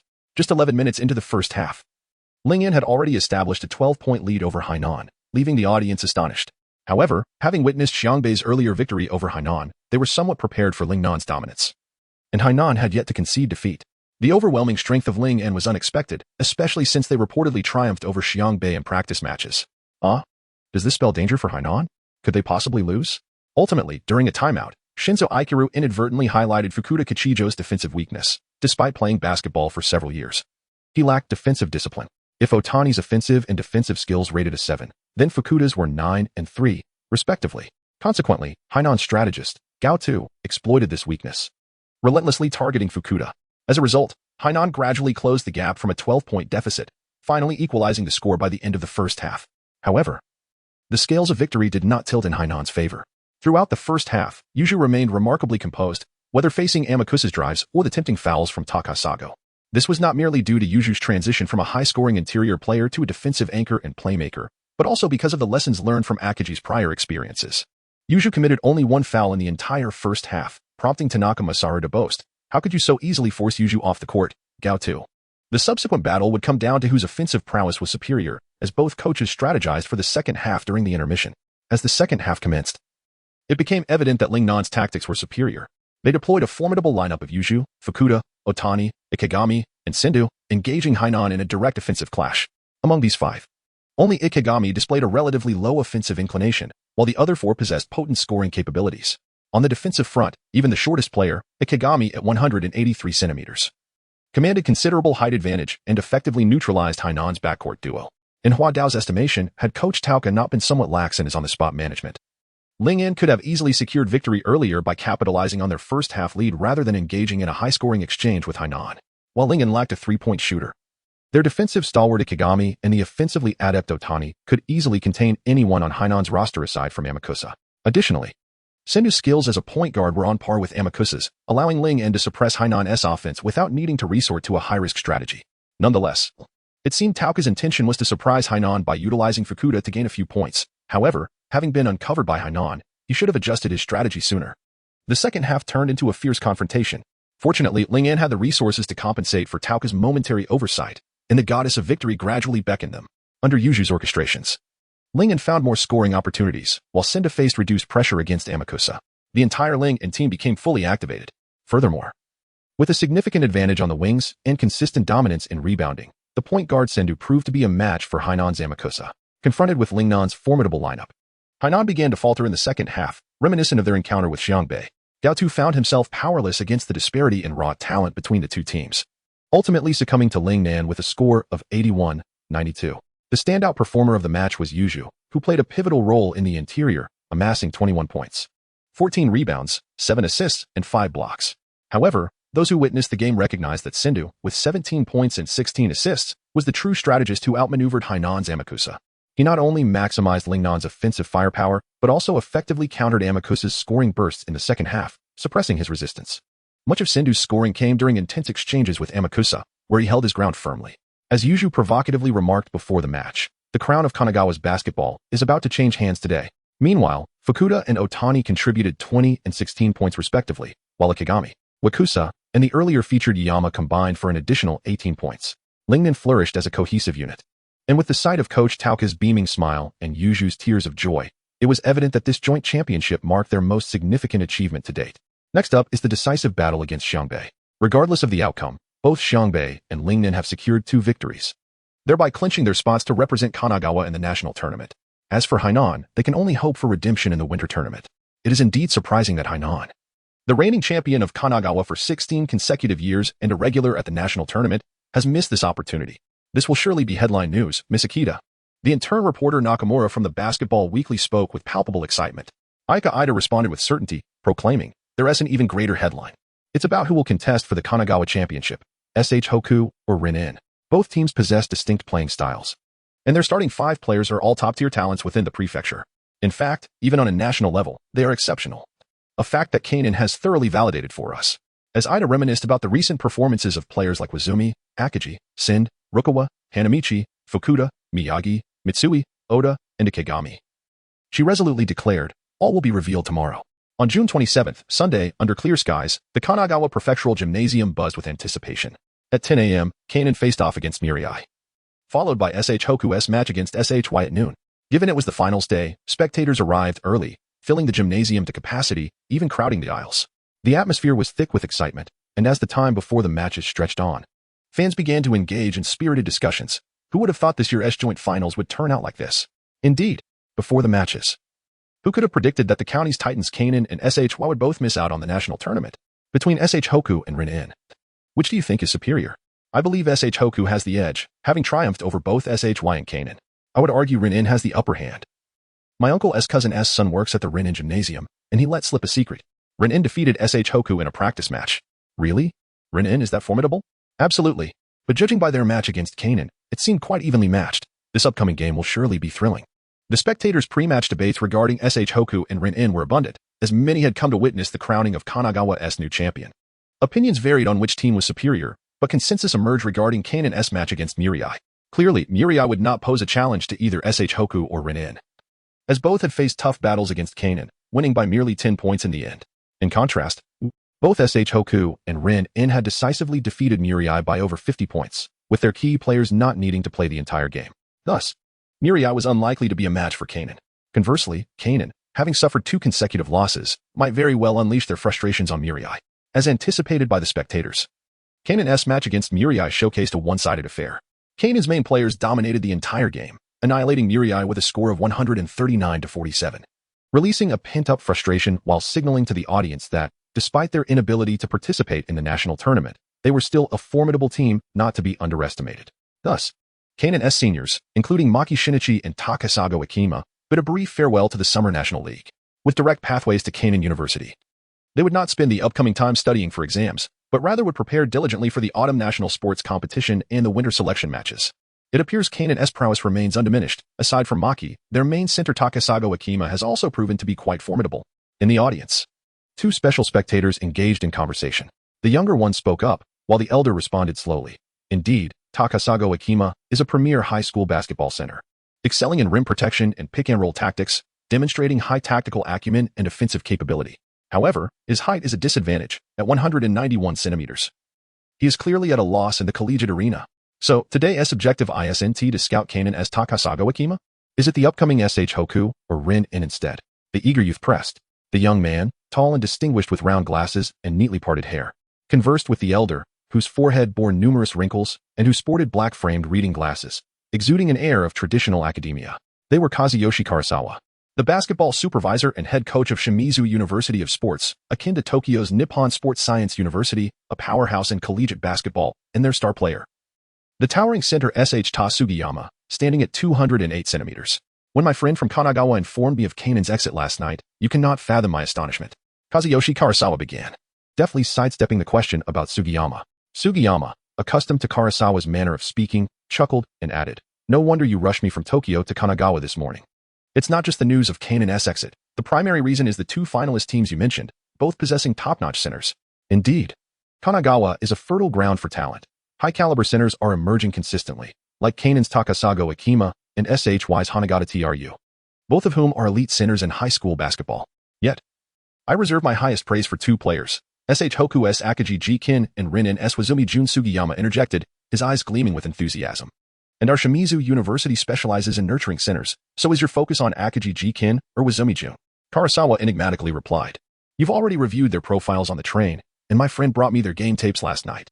I spent the entire night analyzing their performances. Akagi has consistently outperformed Wazumi over the past 2 years, yet remains relatively unknown, a reflection of your own high school situation. He showcased excellent tactical skills during the match against Kanan. However, Wazumi has developed low-post playmaking techniques that align well with Shimizu University's training philosophy for centers, and currently, he doesn't fall short of Akagi. This makes my decision quite challenging. This chapter is not yet concluded. Please click the next page to continue reading the subsequent thrilling content. The purpose of my presence here today is to observe the decisive contest and ultimately ascertain which of the 2 is the most suitable candidate for Shimizu University's main center position over the next 4 years.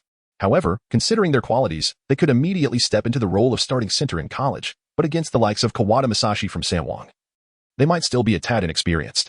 He is a center who could rank among the top 3 in college basketball even now. Our rival, Keio Sports University, has already secured Kawada Masashi. Looking at the landscape of senior high school basketball centers nationwide, the standout talents are Akagi and Wazumi. If they were to train under you for a year, how confident do you feel about their chances against Kawada Masashi by their sophomore year?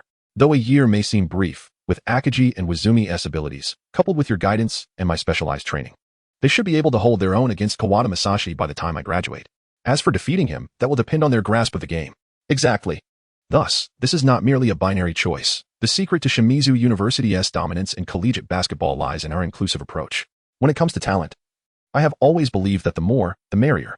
Observing the slightly surprised Shanshan Xiangta, the seasoned Tangza Yicheng chuckled softly. Only children make choices. Adults, of course, desire everything. Truly, he is a teacher.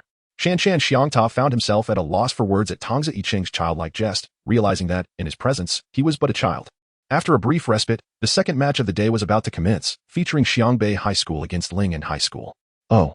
The audience was already eagerly anticipating this clash, for it would determine who would ascend to the championship throne of Kanagawa Prefecture. Would it be the formidable front line of Yuju, Fukuda, and Oda, propelled by the deft passes of their defender, Xiandao, who would vanquish Xiangbei? Or would the stellar first-year duo of Lu Chuanfeng and Sakuragi, Huadao, with the synergistic efforts of Akagi, Mitsui, and Miyagi, triumph over Ling'an? We shall await the outcome with bated breath. In the stands, schools such as Sanmura, Sukawake, Hainan, Xiangyang, and Wooly were seated, quietly awaiting the birth of a new champion. The players from both Ling'an and Xiangbei strode confidently and calmly down the corridor towards the arena, under the watchful eyes of the crowd. Regardless of the match's outcome, both teams would compete in the national tournament. Yet, who would disdain a championship? Especially Akagi, who often spoke of dominating the nation, if he could not even conquer Kanagawa. How could he aspire to national supremacy? The game was about to begin. Xiangbei, Ling'an. The crowd erupted in cheers. Is Coach Anchi absent? The observant Tiangang Wachi suddenly noticed Coach Anchi was not present on Xiangbei's bench, as Akagi arranged for the teammates to warm up. At that moment, Ida Hikoichi emerged with a notebook, stating, "I heard Coach Anchi went to the hospital for a checkup after yesterday's match against Wooly. Apparently, it's due to health reasons. And he is currently under short-term observation, but there's nothing serious." Tiangang Wachi realized that he had initially intended to engage in a friendly contest with Xiangbei, akin to a practice match, negotiating a mutually beneficial arrangement that would enhance both teams' players. Just like in the last practice match, their center Yuju had made significant progress. If another player could break through to a national level, Tiangang Wachi would surely wake from his dreams with a smile. Moreover, with the national tournament approaching, he certainly did not wish for any injuries or unexpected events to befall his players. However, he had not anticipated Coach Anchi's absence, leaving him feeling powerless, as the script he had prepared to negotiate with Anchi became unnecessary. In this moment, if he took advantage of the situation and commanded his team to defeat the leaderless Xiangbei, next year Coach Anchi would undoubtedly refrain from arranging their previous amicable practice matches. They might not even share resources for the national tournament. Yet now that he was present, if he suggested that his team avoid a showdown with Xiangbei, it would significantly dampen his players' morale, and he had no excuse to withdraw. What to do? A thought struck him. Tiangang Wachi widened his eyes, cleared his throat, and earnestly addressed his players. It seems Coach Anchi is preparing in advance for the national tournament. Although this is somewhat unsportsmanlike, I still hope you can emerge as champions of Kanagawa Prefecture, entering the national tournament as the top-seeded team, thus gaining an advantage in the competition. Furthermore, during today's match, I will not provide any arrangements or guidance apart from observing from the sidelines. It is entirely up to you. This is not merely due to Coach Anchi's absence. I, Tiangang Wachi, am not a samurai, and basketball is not a sport governed by the spirit of Bushido. However, any situation may arise in the national tournament, and I only wish to observe how you handle such circumstances. You do. As captain, you must not be outdone by Akagi. I expect you all to give your utmost effort. Understood? Yes, echoed the chorus of agreement. On Xiangbei's side, Akagi took the initiative to speak. Coach Anchi is currently hospitalized for observation, but there is no cause for concern. As for today's match, we will maintain a man-to-man defensive strategy. I will handle Yuju. Mitsui will take on Oda. Fukuda will be dealt with by Huadao, and Lu Chuanfeng will defend against Xiandao, while Miyagi will take care of Ikegami, who is not adept at mid to long-range shots. When it comes to the basket, Huadao and I will lend you a hand if necessary. Listen, Ling'an has significantly improved since the practice match. We must not underestimate them, even though a loss today would still allow us to participate in the national tournament. I have already informed Coach Anchi that we would bring the trophy for the Kanagawa Union Championship to visit him in the hospital. So you must stay sharp and not disappoint him. Do you hear me? Yes. 1, 2, 3, we are the strongest.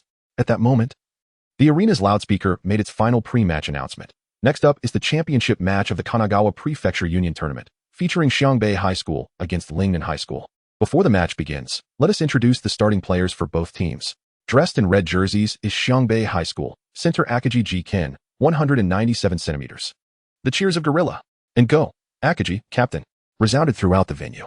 Tongza Icheng observed the court and remarked to Shanshan Xiangta, young master, there is more to this chapter. Please turn to the next page to continue reading, as the excitement is yet to unfold. With Coach Anchi absent, Akagi's leadership would indeed be put to the test. Shanshan Xiangta interjected. He must not only stabilize the team's morale in the absence of the coach, but also coordinate and command the entire squad while facing Yuju. This is a daunting task. Point guard Miyagi Ryo, 168 centimeters, was next. The audience erupted with encouragement as Keiko gave a thumbs up and winked at Miyagi. Onward to the nationals. Ryo. Shooting guard Mitsui Isashi, 184 centimeters, followed. Mitsui's cheer squad, led by Jutian Deacon, waved banners and cheered enthusiastically. Go, Mitsui. Power forward, Sakuragi, Huadao 194. 5 centimeters, and small forward Lu Chuanfeng, 187 centimeters, were next. The audience cheered, with many female voices joining in. Oh, they are the first-year duo of Xiangbei. I heard that Maki Shinichi lost to those two. Tongza Yicheng stroked his chin, keenly observing the two players. They appear to be promising talents. Shan Xiangta quickly added.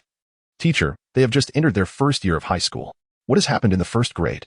Let us not forget that I also hold the position of head coach for the World Youth Championship. As long as they truly possess exceptional talent and remarkable potential, they will inevitably heed my guidance. Takazawa Iki proclaimed proudly, exuding an air of ownership over those he had chosen, clad in blue jerseys. The players from Rina High School included number 4, center Yuzumi Jun, 202 centimeters. The onlookers gasped, their immediate reaction being, how tall? That must be Yuzumi. He looks so strong.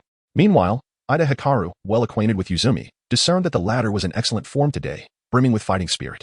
The roster also featured number 13, power forward Fukuda Yoshimasa, 188 centimeters, number 14, small forward Oda Ryusei, 185 centimeters, number 5, shooting guard Kegami Ryoji, 183 centimeters, and number 7, point guard Sendu Akira, 190 centimeters. The entrance of Sendu elicited the loudest cheers from the crowd, even surpassing the applause for Ryota and Hanamichi. This was due to his pivotal role in yesterday's match, where he led Rina to victory against Hainan, successfully containing Amicus's counterattacks and even surpassing him in certain aspects of skill. Given that Maki Shinichi is already in his 3rd year and unable to participate in the national tournament, many players from various teams have come to regard Sendu as the current top player in Kanagawa. Is this the child in question? Takazawa Iki adjusted his glasses thoughtfully. Shigeyama Shoyuta elaborated, indeed, it is he. When you intended to come to Kanagawa this morning, I inquired with friends in Tokyo about him. This Sendu is the same one who once engaged in a fierce one-on-one battle with Sawakata Eiji of Yamano. Though I am uncertain how he made the transition from Tokyo to Kanagawa, the one who triumphed over Maki yesterday can undoubtedly be confirmed as Sendu. Remember to extend an invitation to him for this year's World Youth Championship. Hanichi felt no jealousy towards the cheers bestowed upon Send. After all, he did not directly compete with the point guard. Moreover, Send's swift rise to fame was largely facilitated by the groundwork laid by his fellow point guard, the illustrious Kubo. Thus, it became evident that the most suitable stepping stone for him was indeed the formidable power forward of San Industrial, Takashi Yabuki, alongside the portly Makoto Kawada. The former stands as the current strongest power forward in the nation, while the latter, much like Mori Shigehiro, is among the most captivating newcomers in nationwide competitions. With a towering height of 210 centimeters, such a presence is indeed a rarity in contemporary Japan. Before his time travel, Hanamichi vividly recalled Yabe Takashiro, a lanky figure akin to a slender bamboo pole, towering nearly 2 meters high. It took him a good 10 minutes to secure a position for rebounding, and he ultimately resorted to subtle tactics, tugging at Yabe's jersey to narrowly claim victory. Conversely, Kawai Miki, despite his impressive height and weight, was a mere faade, lacking in agility, speed, and strength, and was effortlessly defeated by Hanamichi. As the match was about to commence, Hanamichi finally focused his mind. Defeating Ryanin here would enable them to advance as the seed team from Kanagawa Prefecture, thereby securing a significant advantage in the national tournament. This strategy would allow them to face Shoyo in the semifinals with a well-rested team, a far more favorable scenario than encountering them in the quarterfinals. Hana's thoughts are quite commendable, derived from the narrative development of the past. However, he overlooked the formidable strength of Ling En and the reforms in the tournament structure. Ling En boasts an impressive lineup: Yuju, who has awakened the philosophy of supporting roles, and Sendao, who, while slightly inferior in individual matchups against Zaobi, excels in orchestrating team plays alongside other formidable teammates. They triumphed over Hainan in the joint competition, which subsequently led to the exclusion of last season's national semifinalists, Hainan, from the national tournament. This prompted a proposal from the board of directors of Hainan High School, with involvement from the Kanagawa Sports Commission, to collectively advocate for reform in the national competition structure, an issue for another time. With the referee's whistle echoing, the match commenced. This marked the final game of the Kanagawa selection tournament. From the opening jump ball, the contest would determine who would reign as the premier center of Kanagawa Prefecture. The star center of the Shihoka basketball team, Akiji Gohu, known as the Gorilla, serves as the team's spiritual cornerstone. He is endowed with exceptional leadership qualities, lofty ideals, and an unwavering vigilance until the very last moment. His resilient spirit allows him to perform at his peak even when injured. Complemented by solid foundational skills in the paint and an innate ability to score, an acknowledgement made by Yuju himself. However, his shortcomings include a rigid demeanor akin to a samurai, an overly idealistic and self-focused approach, and a limited offensive repertoire, particularly when distanced from the basket. Conversely, the main center of the Lingen basketball team, Yuju Jun, affectionately nicknamed Monkey Boss, stands as a pillar of strength for Lingen.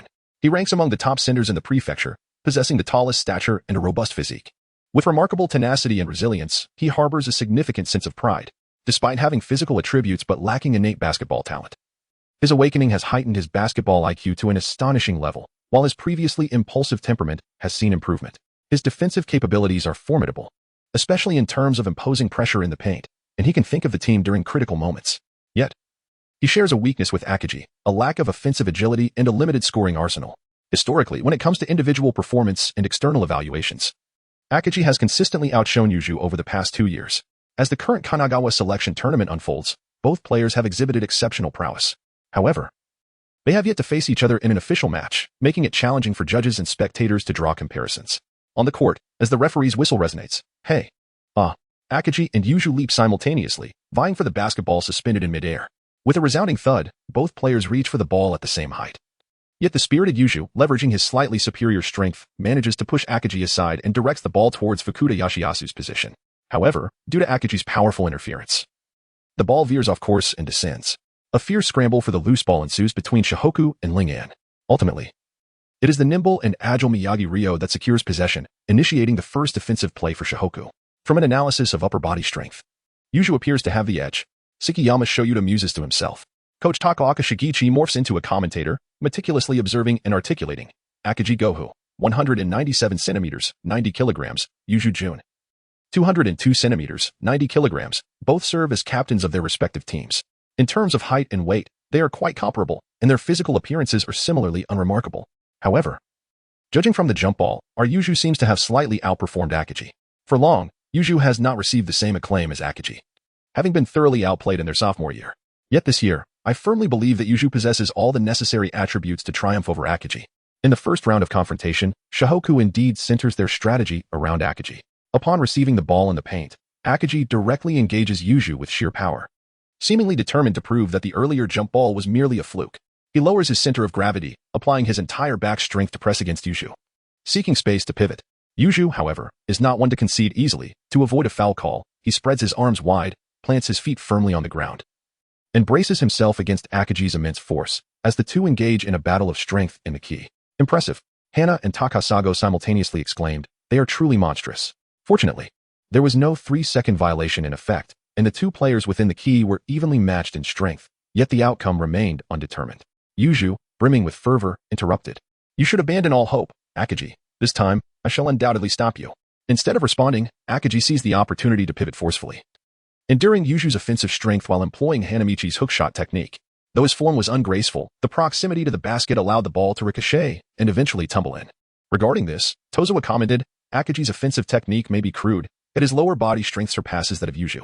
Ling-an launched an attack, and Yuju received the ball beneath the basket, hoping to reciprocate against Akaji. As before, they engaged in a contest of strength under the rim.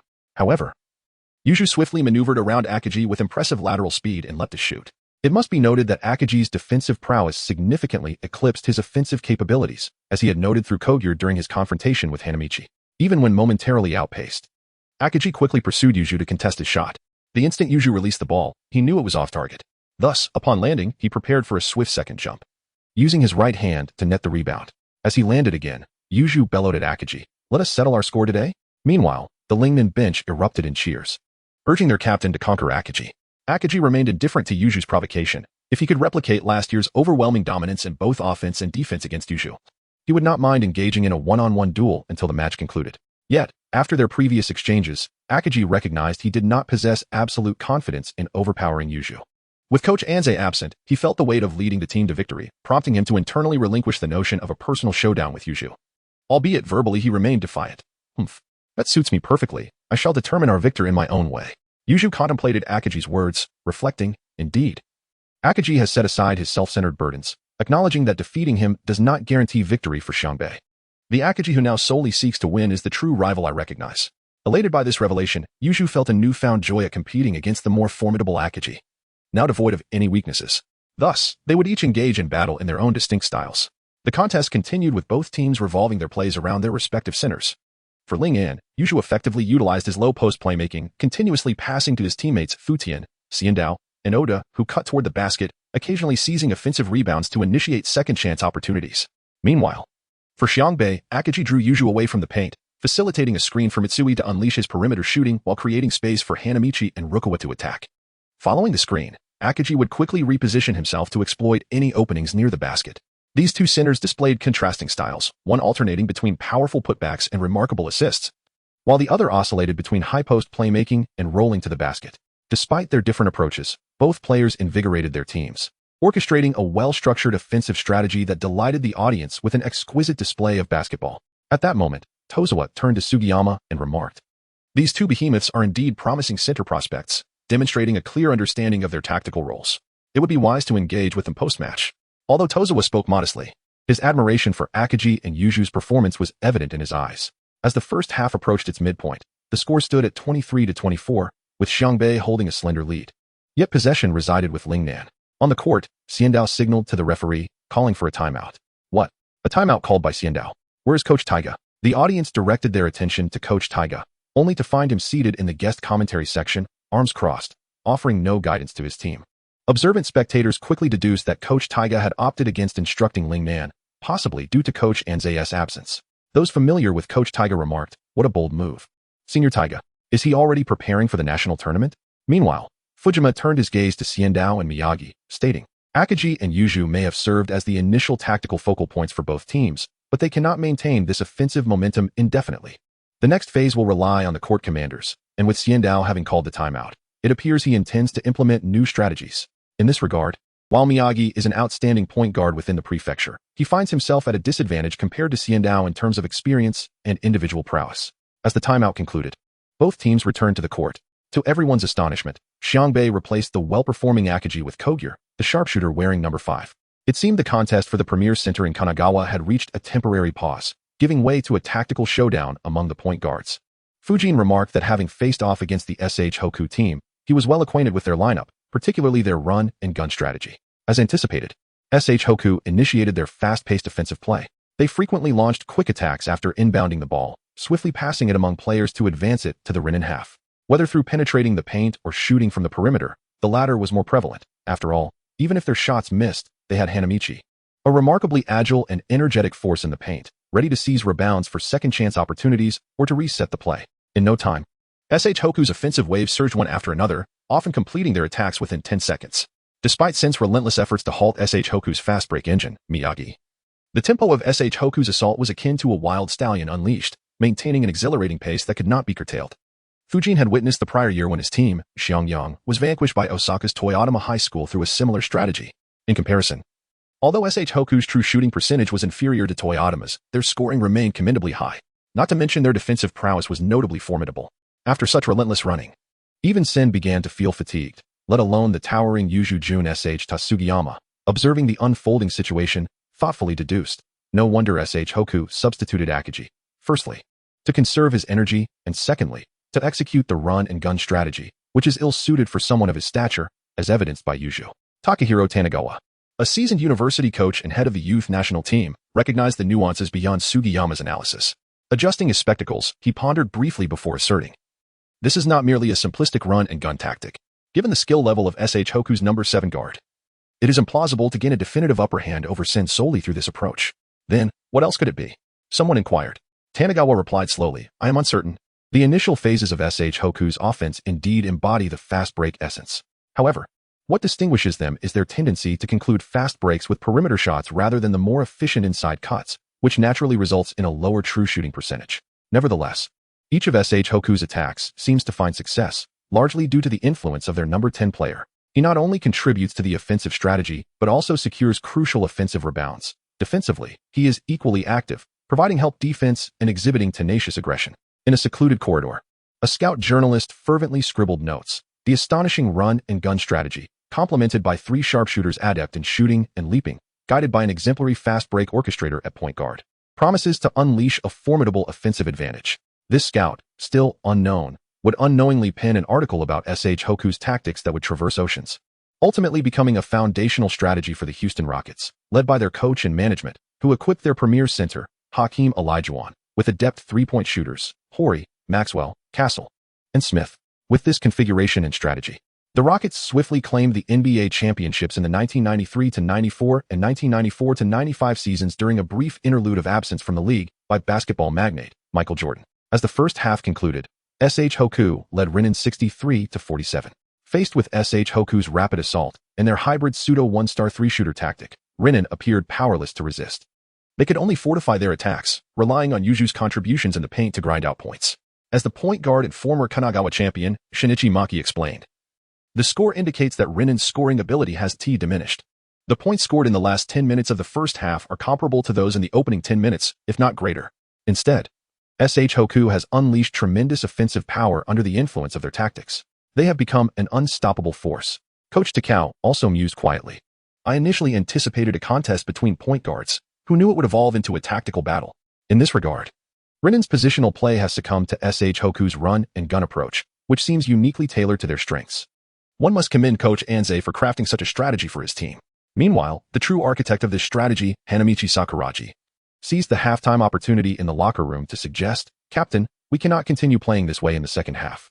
Although Rinen is more fatigued after yesterday's grueling match, if we keep pushing the pace, they will likely falter first. However, our little trio will also grow weary. If something unexpected occurs, we will have no contingency plan. Ridiculous. Who would cause unexpected trouble? Mitsui exclaimed, exasperated, glancing at Hanamichi. Even Rukawa, standing nearby, turned his gaze, feeling an inexplicable affront from the red-haired monkey. Hana hurriedly explained.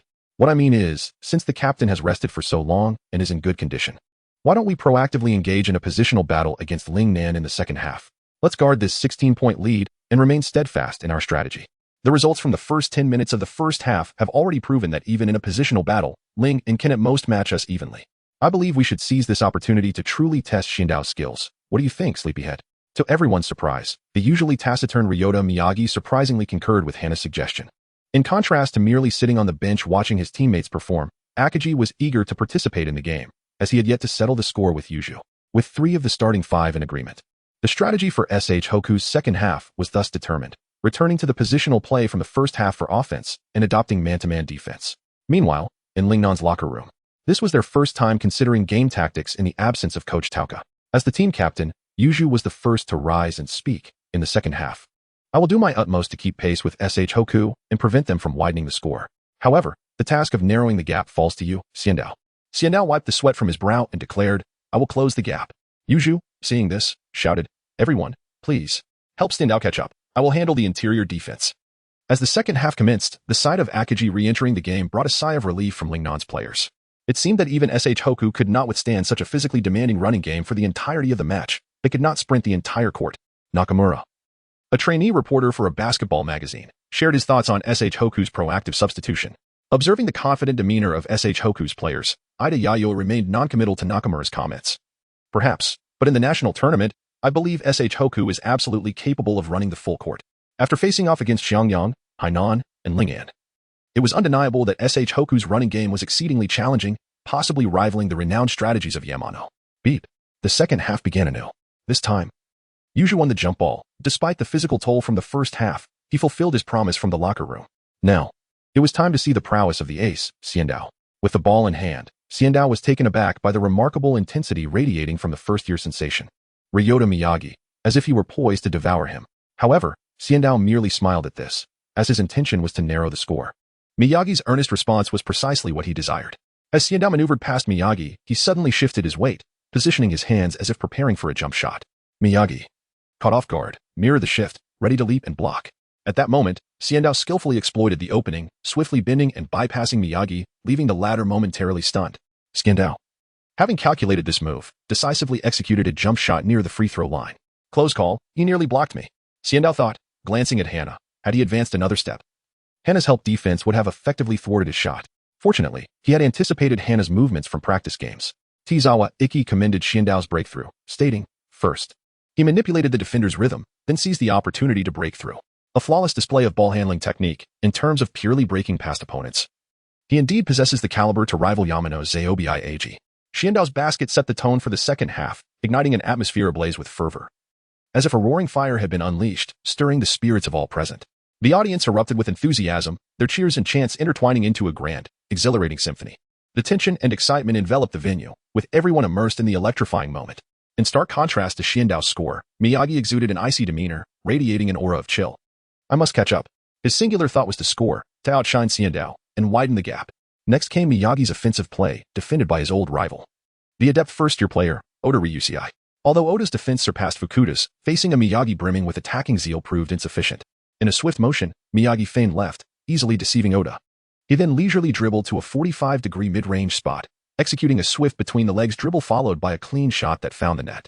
Hey, The score has widened again. What will you do now? Miyagi taunted as he glanced at Xiandao, who was fixated on the scoreboard. Xiandao smiled slightly, but a wild and reckless notion surged within him. Inspired by the moment, he exchanged positions with Oda, taking on the role of small forward, matching up against Miyagi on both ends. He mirrored Miyagi's earlier move, returning the challenge with an audacious flair. Moreover, during Miyagi's subsequent 2 dribbles, he fortuitously tapped the ball away, disrupting Miyagi's rhythm. You're just like last year's me. Though your offensive prowess is formidable, you harbor a critical flaw. It seems you do not understand the true purpose of an ace. Flaw? Purpose? Miyagi was taken aback. Xiandao feigned mystery, yet his confidence in defending Miyagi was evidently not mere bravado. As the second half progressed and Miyagi's offense faltered, the score tightened from 65-55 to a mere 10-point difference. Without a doubt, Xiandao, propelled by the stakes of the national tournament and the absence of Coach Tauka, had genuinely embraced the responsibilities of an ace. While he remained somewhat headstrong, he had fully activated his innate talent. Now, he stood on the same level as Yamano's Zaobi Ag. Miyagi found himself in a predicament. How could this fool not comprehend that defending against 3 threats is undoubtedly more challenging than 2? Hanamichi let out a sigh. It seemed that he could no longer allow this sleepyhead to continue in his capricious ways. Before he fully grasped this realization, Hanamichi resolved that he must take matters into his own hands. Kamiya. Hanamichi positioned himself just outside the restricted area, firmly pinning Fukuda behind him. Extending his right hand to request the ball, Miyagi, perceiving Rukawa's lack of form, contemplated silently. This chapter is not yet concluded. Please turn to the next page to continue savoring the thrilling content. I must devise a strategy to alter the dynamics of the game. Although Fukuda possesses a height and weight comparable to Rukawa, his defensive skills are woefully inadequate. He shall be my initial target. Just as Hanamichi called for the ball, Miyagi willingly passed it to him. Rukawa, witnessing the ball land in Hanamichi's hands, felt a surge of frustration. However, he recognized that he was currently at a disadvantage. Senda seized the moment, taunting Rukawa with words, as the star player of the team. Failing to score when the team is in dire need is undeniably a mark of unworthiness. In this regard, you have indeed fallen short of Hanamichi. Rukawa remained focused on his positioning, stealing glances to observe how Hanamichi would handle the ball. After receiving the pass, Hanamichi swiftly executed a left turn, evading Fukuda as he charged into the paint. Facing the approaching Wazumi without a hint of fear, he activated his explosive layup skill, pushing past Wazumi for 2 steps before completing a 3-step layup. At that moment, Fukuda had also caught up, leaping from the side to block the space above Hanamichi's head. It was perilously close.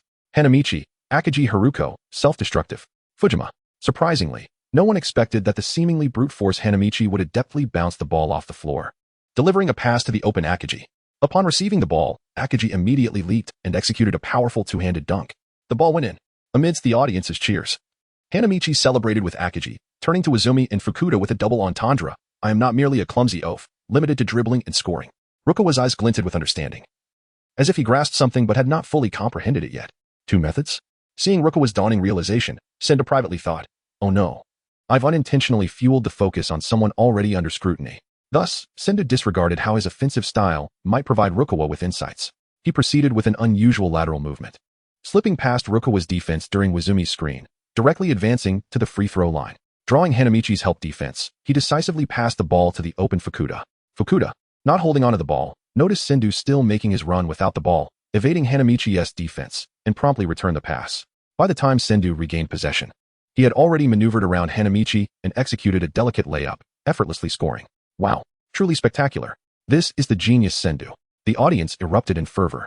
Ida Hikaru, observing the shifting dynamics on the court, felt a wave of relief, sharing a resolute gaze with the bench players. There's still hope. As long as the genius Sendu is here, we have a chance. Taga Shigeru, witnessing Lingnan's indomitable spirit and tenacity, felt comforted. His decision to recruit Senda from Tokyo, based on a friend's recommendation, had indeed paid off. This year's national tournament, Ling and will certainly make a significant impact. SH Hoku, however, remained largely unaffected by Sendu's presence, as the score difference was still 10 points. Aside from temporarily shifting the offensive focus from Rukawa to Hanamichi, no additional adjustments were made. Unlike Rukawa's offensive plays, Hanamichi's relentless efforts made it increasingly challenging for Sendu to close the gap. Midway through the second half, Hanamichi's ball handling in the paint established a relatively stable situation against Sendu's scoring attempts. Even when Sendu chose to defend Hanamichi, every possession saw Hanamichi scoring through layups, dunks, hook shots, and jump shots. Whether passing to assist teammates, scoring through Akagi, or Rukawa, Hanamichi was a force to be reckoned with. Similarly, Hanamichi attempted to guard Sendu alone, but found it equally ineffective. Sendu, in contrast to the original character of Sakuragi, had exceptional offensive skills, yet was slightly inferior to the elite firepower of Sakuragi. particularly in personal defense. The most evident example being that Sakuragi could completely shut down an unawakened Rukawa in one-on-one situations, while Senda could not. Nevertheless, Senda excelled in assists, game awareness, and vision, as evidenced by Hanamichi's caution towards his passing and cuts.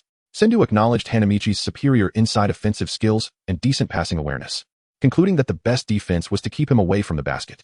Alas, after personally experiencing Hanamichi's extraordinary strength, Senda could only lament that Ling and lacked someone capable of executing that strategy. Both recognized each other's prowess and standing, while Rukawa, overlooked by them and the audience, was caught in a swirl of emotions. As the direct beneficiary of Hanamichi's assist, Rukawa felt the most profound impact. So this is the true triple threat. With this realization, Rukawa's demeanor shifted, adopting a slightly softer edge. A genuine smile broke across his face. Hanamichi exhaled with relief. Finally, he understands. My demonstration was not in vain. Tagawa Iki chuckled, observing, it seems another contender for the national elite has emerged alongside Senda and Hanamichi. That number 11 kid is quite impressive. This year's national tournament could pose a challenge for Sakuragi's rival, Kazuki Eiji. With just 8 minutes remaining in the match, SH Hoku maintained a 9-point lead and held possession. At this moment, Hanamichi personally passed the ball to Rukawa, declaring, you finally caught up. Let's send to see your true strength.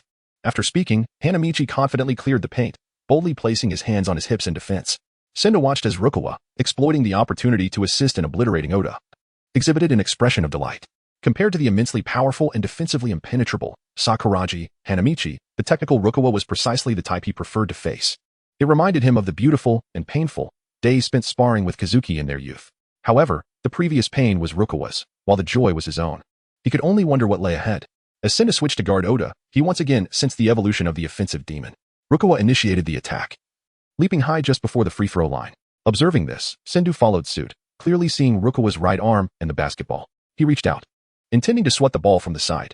Unfortunately, just as he was about to block it, Rukawa executed an unusual pass, switching the ball to his left hand, transforming a dunk into a layup and scoring effortlessly. This mirrored the movement Senda had previously employed against him. TCH, what a vengeful little brat. Senda mused. Rukawa's recent score only confirmed his growing confidence. After all, he had taken advantage of Sendu's switch with Oda. Whether or not he had broken through that barrier to reach the national elite level remained undetermined. Thus, Senda did not overreact to this score. However, as Senda personally defended Rukawa's breakthrough, Rukawa cleverly passed to Akagi, utilizing Akagi's and Wazumi's imposing figures as a screen against Senda. With a smaller player scoring against a larger one and drawing a foul from Wazumi, Senda fully understood that this offensive demon had awakened.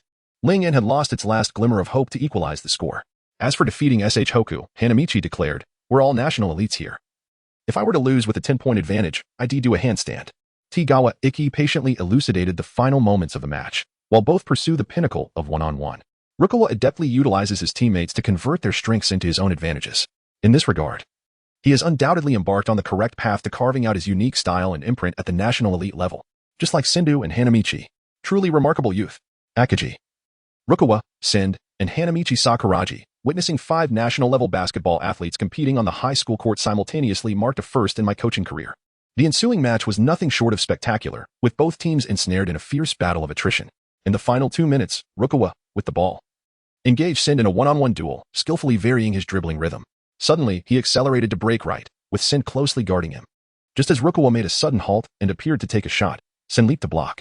However, it was merely a feint. Rukawa passed the ball to the corner, where Mitsui promptly launched a three-pointer, scoring effortlessly. With time slipping away, the Renan team resorted to a strategy of fouls. Yet the SH Hoku players maintained their composure at the free throw line.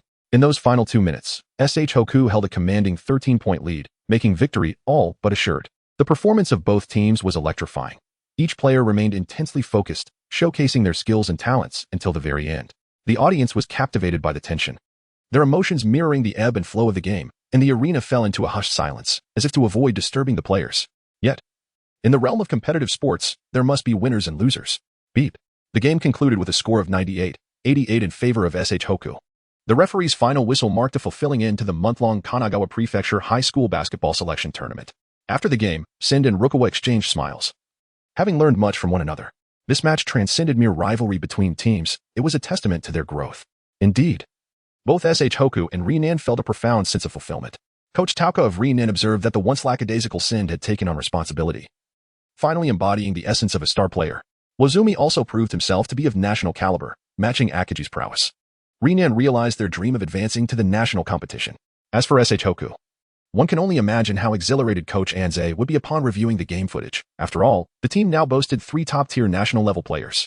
If he were to put in extra effort, who knows what dazzling possibilities might unfold. On the court, players from SH Hoku and Renin were enveloped by their teammates, reveling in the jubilant celebration of the spectators.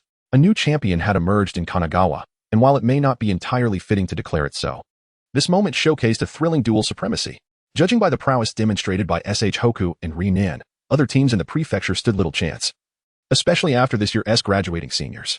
Under the referee's signal, the players from both teams saluted, while Akagi and Wozumi embraced in tears. One, burdened by the lack of reliable teammates, had faced repeated defeats yet persevered, finally reaching the national tournament and embarking on the path to national dominance. The other, carrying the heavy weight of his coach, team, and personal expectations, had also made it to the national stage, proving his worth to stand alongside former rivals and friends who had once shut him out. What a fulfilling moment it was. Unbeknownst to the 2 weeping men, even greater surprises awaited them. Meanwhile, Rukawa extended his right hand to Sen, saying, "Thank you for your guidance, senior." Understanding the sentiment, Sen smiled and teasingly replied, "Your smile looks quite ugly." Upon hearing this, Hanamichi made a playful grimace, genuinely amused as he jested, "Indeed, that ugly fox's smile is quite hideous."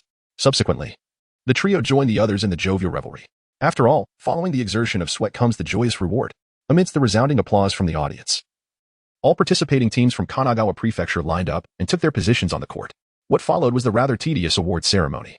Each year, only 2 teams and 5 players selected for the all-star lineup find joy in this event, making it exceedingly dull for the majority of players. The awards were presented by the Sports Committee of Kanagawa Prefecture, who expressed gratitude to all teams for delivering such extraordinary matches.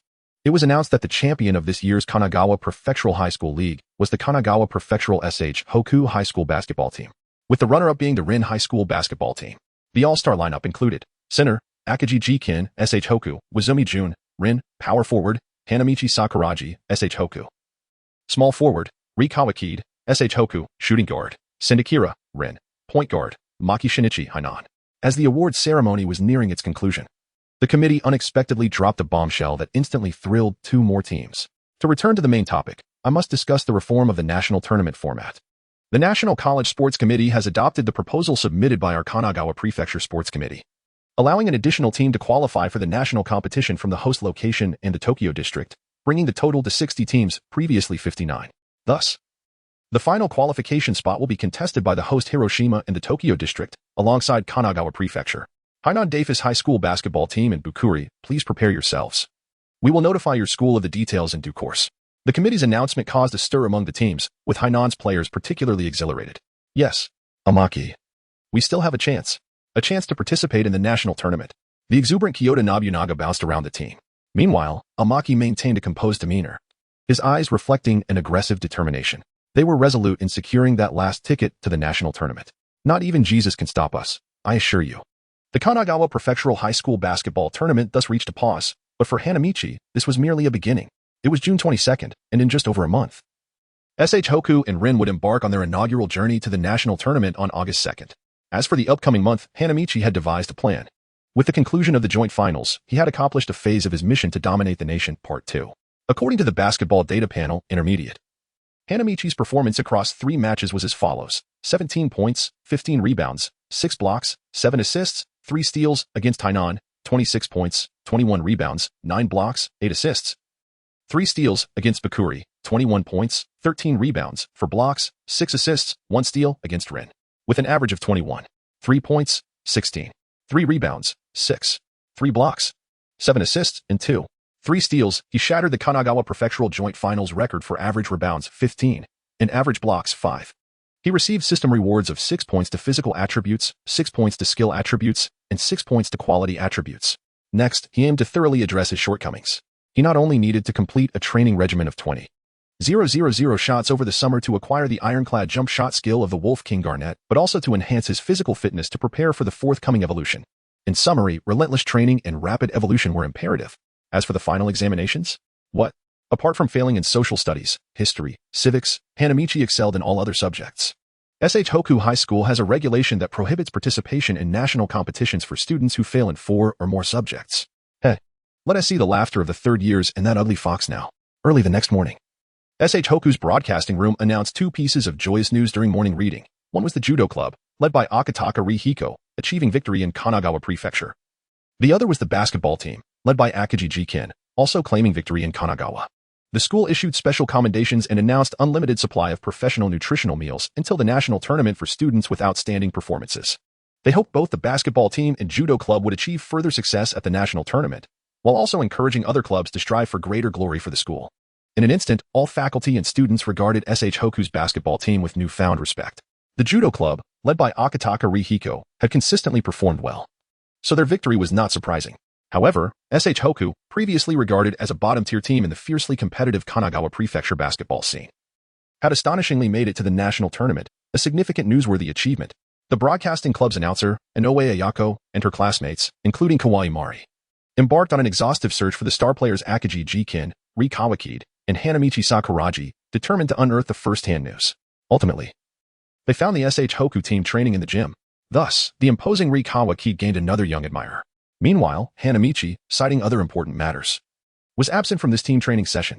After school, he returned home and opened the basketball data panel, intermediate name, Hanamichi Sakuragi, age, 15, born April 1, 1978. First year of high school, height, 194, 5 centimeters, weight, 90 kilograms, wingspan, 201 centimeters. He currently had 6 points to allocate to physical attributes, 6 points to skill attributes, and 6 points to quality attributes. Without hesitation, Hanamichi allocated all 6 attribute points related to basketball to his mid-range shooting. Though it still remained insufficient at a mere 43 points, he hoped it would aid his mid-range training over the summer. Huadao consoled himself with the thought that, as for his physical prowess at 6 o'clock, he resolved to focus on enhancing his jumping ability. From that moment on, he was determined to become the pinnacle of vertical leap in the realm of high school basketball. With a face full of curiosity, Hanamichi murmured to himself, "I wonder what changes will occur once my jumping ability reaches 100. Suddenly, a notification chimed. Attention! One of the host's attributes has reached its pinnacle. Please continue to strive and upgrade your panel to a higher level. Note, 100 is the maximum allowed for the basketball data panel intermediate. It seems that only after 2 years, when I go to the United States, will I be able to add points again after upgrading the data panel. Therefore, I shall allocate the remaining point to my coordination." After a series of adjustments, Hanamichi's basketball data panel, intermediate, now read as follows. Name, Hanamichi Sakuragi. Age, 15, born April 1, 1978, first year of high school, height, 194, 5 centimeters, weight, 90 kilograms, wingspan, 201 centimeters, offense, layup 93, inside shot 85, three-point shot 30, mid-range shot 43, low post offense, including back-to-basket moves 83, dunk 93, defense, block 90, defensive rebound 96, offensive rebound 94, skills, low post footwork 88, passing 63. Physical attributes, strength 98, speed 93, 1, stamina 96, 1, coordination 90, 1, agility 95, 1, jumping 100, 1. Special skills, explosive layup green, hook shot green. Ability medals, stamina monster, bronze, slightly enhances personal stamina recovery speed. Item bonus, authentic signed AJ6 sneakers by Jordan, increases speed, stamina, coordination, agility, and jumping by 1. Self-designed system, the wandering restricted area, utilizing his neural response, speed, and agility to sweep through the paint. In the defensive system, he roams everywhere, patching up gaps and establishing a highly flexible and imposing interior defense. Established bond, Sakuragi core, when mocked by any member of the Sakuragi core during a basketball match. Stamina will increase to maximum 10, limited to once per game. As for the 6 points to be allocated to physical attributes, Hanamichi decided to gradually distribute them to height and wingspan over the coming month. He still plans to average the points between height and wingspan, as his previous growth of 3 centimeters in just 1 week had already attracted significant attention from the team. Hanamichi had managed to deflect the inquiries with a tale of rapid growth during puberty, but he knew he could not rely on that excuse again. It would be too far-fetched. Fortunately, he no longer needed to worry about nutritional deficiencies. However, unbeknownst to Hanamichi, Coach Anze had proposed unlimited nutritional meals to the principal precisely because of Hanamichi's rapid growth during puberty. Sometimes, just a slight increase in height can lead one down a different path in life, even achieving greater accomplishments. Wade, Iverson, and the author of this text, among others. Not in agreement. The following afternoon, feeling bored, Hanamichi once again skipped his Japanese society class to practice basketball early at the gym. This infuriated the social studies teacher, who found himself powerless against the academically exceptional red-haired boy. It was perplexing why this exemplary student showed such disinterest in Japanese sociology. As Hanamichi changed into his attire and arrived at the gymnasium, a dark-haired figure was already sprinting across the court. It was the offensive demon, Kaede Rukawa. Upon noticing Hanamichi enter, Rukawa paused momentarily, but then ceased dribbling, his gaze fixated intently on Hanamichi. Recognizing the unspoken challenge in Rukawa's eyes, Hanamichi sighed and remarked, "Come on. Ever since the day I joined the SH Hoku basketball team and encountered you at this very door, I knew this confrontation would come to pass." Rukawa, however, said little. Directly commanding, "Warm up." It appeared that he had no intention of taking advantage of Hanamichi. Upon witnessing the situation, Hanamichi adopted a thoroughly serious demeanor. He swiftly completed his warm-up exercises on the sidelines. Subsequently, he approached Rukawa Kaede's half of the court while holding the ball and proposed, "5 shots. If I score, we continue our offense. If not, we transition to defense. What do you think?" Rukawa Kaede replied nonchalantly, "Sounds good." Hanamichi tossed the ball to Rukawa Kaede, saying, "Then, you take the lead." Without hesitation, Rukawa received the ball and immediately began to dribble, orchestrating the tempo as he sought signs of an opening for a breakthrough. Hanamichi spoke with a casual demeanor, saying, "The significance of one-on-one bullfighting matches is not as monumental as you might imagine. I am aware that in the upcoming national competition, an individual managed to defeat Reinen Send in a one-on-one duel, much like how Send previously bested you. However, I can assure you that in a basketball game, neither you nor Send, nor I would be outmatched by that individual. We all exist within the same realm of skill." "Who is this person?" inquired Sakuragi, as he deftly intercepted the paths of Rukawa, who was in pursuit of breakthroughs. "The top high school player in all of Japan, Eiji Sawakata." Rukawa was momentarily taken aback by this name. In that instant, Hanamichi seized the opportunity to steal the ball. With a successful intercept, Hanamichi adopted an offensive stance, positioning himself with his back to Rukawa, gradually advancing towards the basket with the force of his presence. Hanamichi, while practicing his shots, continued, "Last year, Ryoji Zikiai was already recognized as the top high school student in all of Japan. It is said that he believes there are no rivals left in the Japanese high school scene. To avoid squandering his talent, he has decided to pursue further studies in the United States after this year's national competition." As Hanamichi approached the free throw line, he executed a swift pivot. At this juncture, a stylish jump shot would have been the most appropriate choice. However, Hanamichi was not well versed in mid-range shooting. Consequently, after turning his back, he could only take 3 steps while initiating his explosive layup. Rukawa, exhibiting remarkable composure, observed as Hanamichi's extraordinary strength and momentum forced him to retreat step by step, thereby granting Hanamichi ample space to make his layup. Wisely, Rukawa chose to relinquish his frontal position, instead sidling up to impede Hanamichi's speed as he took his 3 steps, while simultaneously extending his arm, poised to leap for a block at any moment. This was indeed a remarkably astute defensive strategy. In close-range defense beneath the basket, Rukawa's speed was hardly inferior to Hanamichi's. Especially in an off-ball defensive role, he held a distinct advantage in terms of velocity. Under such pressure, although Hanamichi had succeeded in distorting Rukawa's defensive stance, Rukawa remained tenaciously attached, like an unyielding piece of gum. Hanamichi could not guarantee a successful layup. As for someone like Morishige, who could overpower 10 opponents with sheer strength, Hanamichi believed his own strength was not far behind. Yet it all depended on the opponent and their defensive strategy. Given the current defensive tactics employed by Rukawa, there was a significant risk that Hanamichi could inadvertently commit an offensive foul. In light of this, during the final step of his 3-step layup, he skillfully shifted the basketball to his right hand while using his left hand to shield Rukawa, executing a graceful hook shot to score. Indeed, the special skill package proved to be invaluable. With continuous practice, Hanamichi became increasingly adept at utilizing the special skills, showcasing a burgeoning talent that demonstrated the adage that having many skills is never a burden. Consequently, he eagerly anticipated the upcoming reward of the yellow skill package. Feeling it was a waste of his youth to engage in one-on-one challenges, Hanado pondered inwardly, then resumed picking up the basketball. However, he did not launch into the next offensive move. Instead, he spun the ball on his right index finger and declared, "Rukawa Kaede, I too shall venture to the United States. Yet, I will do so only after graduating from high school. This decision does not stem from any belief that my potential pales in comparison to that of Sasaki Eiji. Rather, it is because my body requires these coming years for refinement. My foundation needs further solidification and deepening. All along, I have aimed for a career in professional basketball. Thus, I have kept a keen eye on news from America, particularly the NBA. To be frank, what you currently require is not merely the satisfaction of your competitive spirit through the continuous vanquishing of opponents and enhancement of your skills. Instead, it is imperative to navigate this final phase of your physical development with stability, honing your physique. In the NBA, small forwards and shooting guards typically stand around 195 centimeters, while power forwards generally exceed 200 centimeters, often reaching heights of 210 centimeters or more. Though they are tall, their speed and strength vastly surpass that of our peers. We have approximately 3 more years of youthful development ahead of us. Do you think Coach Anze's request for the school to provide unlimited access to professional nutritional meals during this period is without reason? Moreover, I concede that your basketball skills have matured significantly, and you have even embarked on your own path. However, like myself, your foundational qualities remain insufficient. Coupled with your youthful physique, if you do not further refine and solidify your abilities, a transition to the realm of American professional basketball could result in a devastating downgrade. As for the reasons behind this, I can reveal no more. You may inquire further with Coach Anze. As if summoned, Coach Anze entered at that moment. Following him were a dozen or so campus workers, laboring under the weight of heavy equipment, which they placed in a corner of the court under Coach Anze's direction. He waved his hat to disperse the heat, exclaiming, so both of you are here. Come over and lend a hand," pointing with his hat towards the workers. He added, "These are the basketball training equipment provided by the school, beneficial for you to further master your body and refine your fundamentals without exhausting your physical potential." "All right, Dad, I'm on my way." Hanamichi departed with a sense of resolution, having expressed all that he wished to convey. Whether or not Rukawa would seek out Coach Anze to inquire about opportunities in America was no longer of his concern.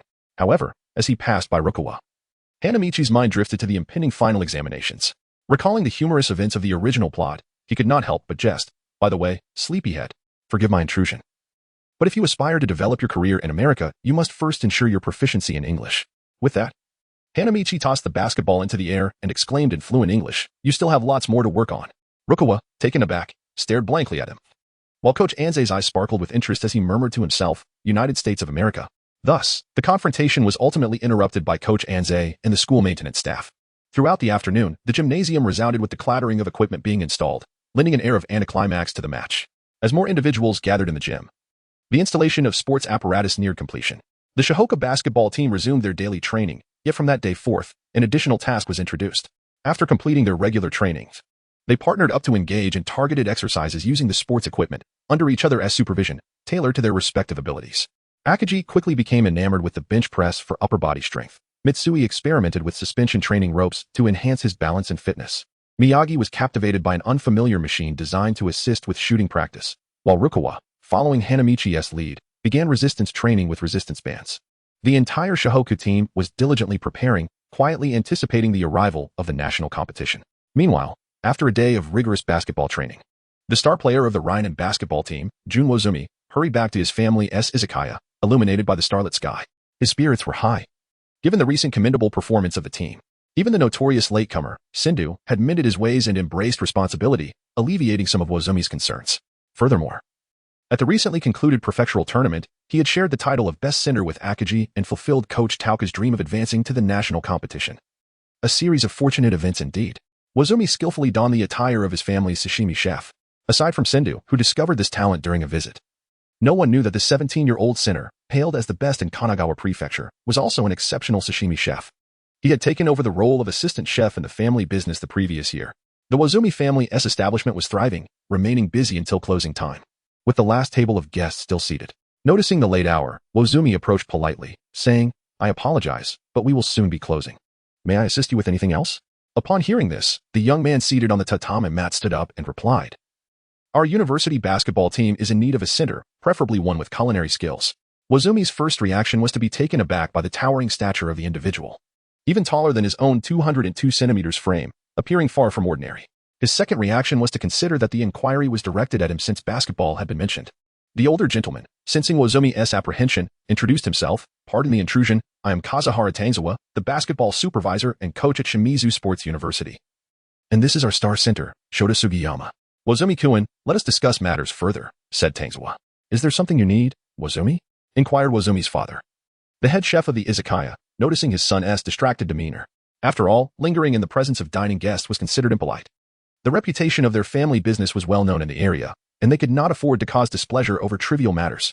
Tanzawa also stood, engaging in pleasantries with Wozumi's father before humbly stating their purpose. "We at Shimizu Sports University would like to extend an invitation for your son to join our basketball team after his high school graduation, waiving his tuition fees as a condition. We hope you and your son will consider this offer." Given Wozumi's evident progress toward national-level excellence, Tanzawa did not impose any prerequisites concerning entering the top 8, choosing instead to offer a direct waiver of tuition fees. Wozumi could hardly believe that he had garnered the interest of such a prestigious basketball institution, with both the head coach and star player extending a personal invitation, a clear indication of their sincerity. Yet, having long harbored aspirations to uphold his father's dream of the izakaya, Wozumi feared that a hasty agreement with Coach Tanzawa might lead to his father's disappointment. To his astonishment, however, his father decisively spoke on his behalf, readily agreeing to the offer and even jokingly threatening to break his legs if he declined. After all, It was a rare opportunity for their family to have a university student, and they had to seize it. Observing his father's unwavering resolve, Wozumi was taken aback as his father added sternly, "What are you staring at? With your academic performance, do you think you could even get into a university?" This remark left Wozumi blushing, as he had dedicated the past 3 years solely to basketball and assisting in the kitchen, rendering his academic standing rather dismal. In this regard, he readily conceded defeat to Akagi. Thus, Kazuhara Tangzawa secured Wozumi's commitment to Shimizu Sports University after high school. Next, all eyes would be on Akagi's decision. With Wozumi's choice made, Tangzawa felt confident in pursuing Akagi. On the evening of the following day, Coach Tangzawa, accompanied by Shota Sugiyama, visited Akagi's home. As in the original narrative, they successfully conveyed their intent to recruit Akagi. It seemed that even without Tangzawa, Akagi would have expressed his aspirations to dominate the nation. Bolstered by Sugiyama's request to prove his leadership capabilities. To dominate the nation? Akagi-kun, are you aware that the reigning champions, Sanwong Industrial, have achieved 3 consecutive titles? Sugiyama reminded him. Akagi nodded, having seen annual reports in basketball magazines about Sanwong's victories since his high school years. Thus, with the best teammates and the finest opportunity this year, he vowed to unseat Sanwong from their throne. Tangzawa recognized Akagi's determination and sincerely wished him well as they parted ways, stating, "May fortune favor you, Akagi-kun. We shall await your outstanding performance at the national tournament." Coach Tangzawa refrained from mocking this ambitious high school student, instead expressing profound respect and heartfelt wishes as they departed. In the current high school basketball landscape, few dared to challenge Sanwong with such capability and ambition. Shohoku undoubtedly counted among them. In summary, the purpose of their journey to Kanagawa had been fulfilled. And now it remained to see what Sanwong Industrial would do next. Shota, I have a feeling that this year's national tournament will witness some intriguing developments. Shanshan Xiangta has provided the latest news. In the regions of Hiroshima, Kanagawa, and Tokyo, 6 teams are vying for the final spot in the national tournament. Ultimately, it was Hainan University-affiliated school that triumphed with a record of 5 victories, securing the last ticket to the national competition. Consequently, we can confirm that Kanagawa Prefecture will be represented by 3 teams in the national tournament, SH Hoku, Ryanen, and Hainan. Haha, Xiangta, Kanagawa truly is a cradle of talent. And I have a premonition that we shall return to Kanagawa next year. Shanshan Xiangta deliberately remarked, "Teacher, I will be graduating next year. It should be Akagi-kun or Wozumi-kun accompanying you to Kanagawa instead." Tangze Ichio chuckled heartily. "Indeed, look at my poor memory. I shall have those 2 accompany me back to Kanagawa. After all, familiarity with the place makes things easier. The much-anticipated final examinations of the academic year have finally arrived." Haha, they approached with a devilish pace and unfolded in SH Hoku at the beginning of July. Unlike the original depiction of Sakuragi Hanamichi in the SD version this time, Hanamichi has undergone compulsory education in the land of the rising sun and has successfully completed it, making the small academic final examinations a mere formality. Hanamichi excelled in all subjects, except for sociology, history, civics. This infuriated the first-year sociology teacher, who summoned him to the staff office for an hour-long session of persuasion. It is worth noting that despite failing the sociology exam, Hanamichi's overall performance was still astonishing, placing him within the top 100 of the school year. Consequently, teachers from other subjects often teased the sociology teacher about this. Upon arriving at the staff office, what a sight it was. Alongside him, all the key players of the basketball team had gathered. In a moment of mischief, Hanamichi began to peruse the exam scores of Mitsui, Miyagi, and Rukawa. 1 paper, 2 papers, 3 papers, 4 papers. Ha ha ha, so it turns out you all are in such disarray. Hanamichi, with a mischievous grin, observed the disarray in the office, which left the guidance director with an expression of exasperation. He held a favorable impression of the academically distinguished Akagi and the humble and courteous Kogure. Ultimately, after Akagi's earnest entreaties, the director consented to grant the 3 main players of the basketball team a chance for redemption. Once Akagi and his companions departed from the staff office, Ryuhiko Aoda from the judo club stealthily entered, desperately pleading with the guidance director for an opportunity to retake an exam. This scene was fortuitously witnessed by Hanamichi, who was inside the room for ideological education with the sociology teacher. Hanamichi swore that since his traversal to this era, he had never witnessed such a quintessential display of a Dajiza. His laughter was so uncontrollable that he struggled to catch his breath. And he seized the opportunity to extort from Ryuhiko Aoda photographs of Haruko Akagi from her childhood to present. Aoda, eager to keep his embarrassing secrets from reaching his rival Akagi, reluctantly acquiesced to Hanamichi's unreasonable demands. After all, it was not prudent to confront Akagi directly. Nor could he evade the situation. Indeed, the members of the basketball team shared a common disdain for Akagi. The outcome was promising, as under the stringent supplementary class policies enforced by Akira Akagi and the covert supervision of Principal Uemura and Coach Anze, both the basketball team and the judo club successfully passed their makeup exams. Now, Hanamichi, are you prepared? Coach Anze, dressed in a summery attire, addressed Hanamichi after completing his warm-up exercises. Come on, old man. A mere 20,000 shots is no challenge for me, the boundlessly energetic genius, Hanamichi. As summer approached, Coach Anze entrusted Coach Suzuki with leading the entire SH Hoku team to Shizuoka Prefecture for a training camp with the well-established powerhouse, CH Sei High School. The school would bear all expenses, marking a significant investment from Principal Uemura. Initially, Coach Anze considered Osaka's Toyotama High School as the ideal training partner. However, following the dismissal of his old friend, Coach Kitano, the newly appointed Coach Kanamura, while practical and observant, had an ambiguous standing within the team. After considerable deliberation, Coach Anze opted to reach out to his junior, Coach Ikeda, who was coaching at the distant CH Sei High School in Shizuoka, arranging a week-long joint training session. As for Shizuoka Prefecture, while one may not be particularly familiar with it, it is worth noting that its most renowned sport is not basketball but soccer. For those without recollection, do look up Minami Katsura City. It holds fond childhood memories. Once Akagi and the others departed the campus, the expansive grounds became quite desolate during the summer, save for a few track and field athletes, leaving only Hanamichi, his friends from the Sakuragi gang, and Haruko Akagi. On this day, Coach Anze had arranged a spot shooting competition with Hanamichi. According to the rules, they would each take 2 shots from 5 designated points along the free throw line, totaling 10 shots. The one with the most successful baskets would emerge victorious. Despite being mentally prepared, Hanamichi felt a twinge of embarrassment after being defeated 10-4 by the former national player, Mitsuyoshi Anze. Although he managed to score 4 baskets from the 2 points he had specifically trained on near the baseline, he failed to make a single shot from the other positions. This was truly bewildering. Hanada was incredulous. He initially believed he could at least score 1 more basket, but to his dismay, the basketball statistics panel indicated a shooting proficiency of 43, with a mere 4 out of 10 successful shots from an open position, which seemed utterly unreasonable. Thus began Hanada's arduous week of practicing jump shots. Coach Anze's methodology for teaching jump shots was tailored to the individual. He did not insist that Hanada start from scratch to develop a shooting form akin to Mitsui's standard. Instead, he made slight adjustments to Hanada's shooting posture when shooting from close range under the basket. For instance, he subtly repositioned Hanada's shooting release point slightly backward and upward, considering Hanada's shooting characteristics. Furthermore, taking into account Hanada's excellent sense of balance and shooting habits, he encouraged Hanada to incorporate a slight lean back during his practice. This approach not only capitalized on Hanada's impressive height and wingspan, but also significantly reduced the likelihood of his jump shots being blocked. Given Hanada's considerable improvement from his original foundation, aside from the initial day spent adjusting his stance and practicing to make 2,000 shots, he swiftly fell into a routine from the second day onward, achieving 3,000 successful shots each day. Coach Anze, Haruko, and the Sakuragi team continued to accompany Hanada in his training.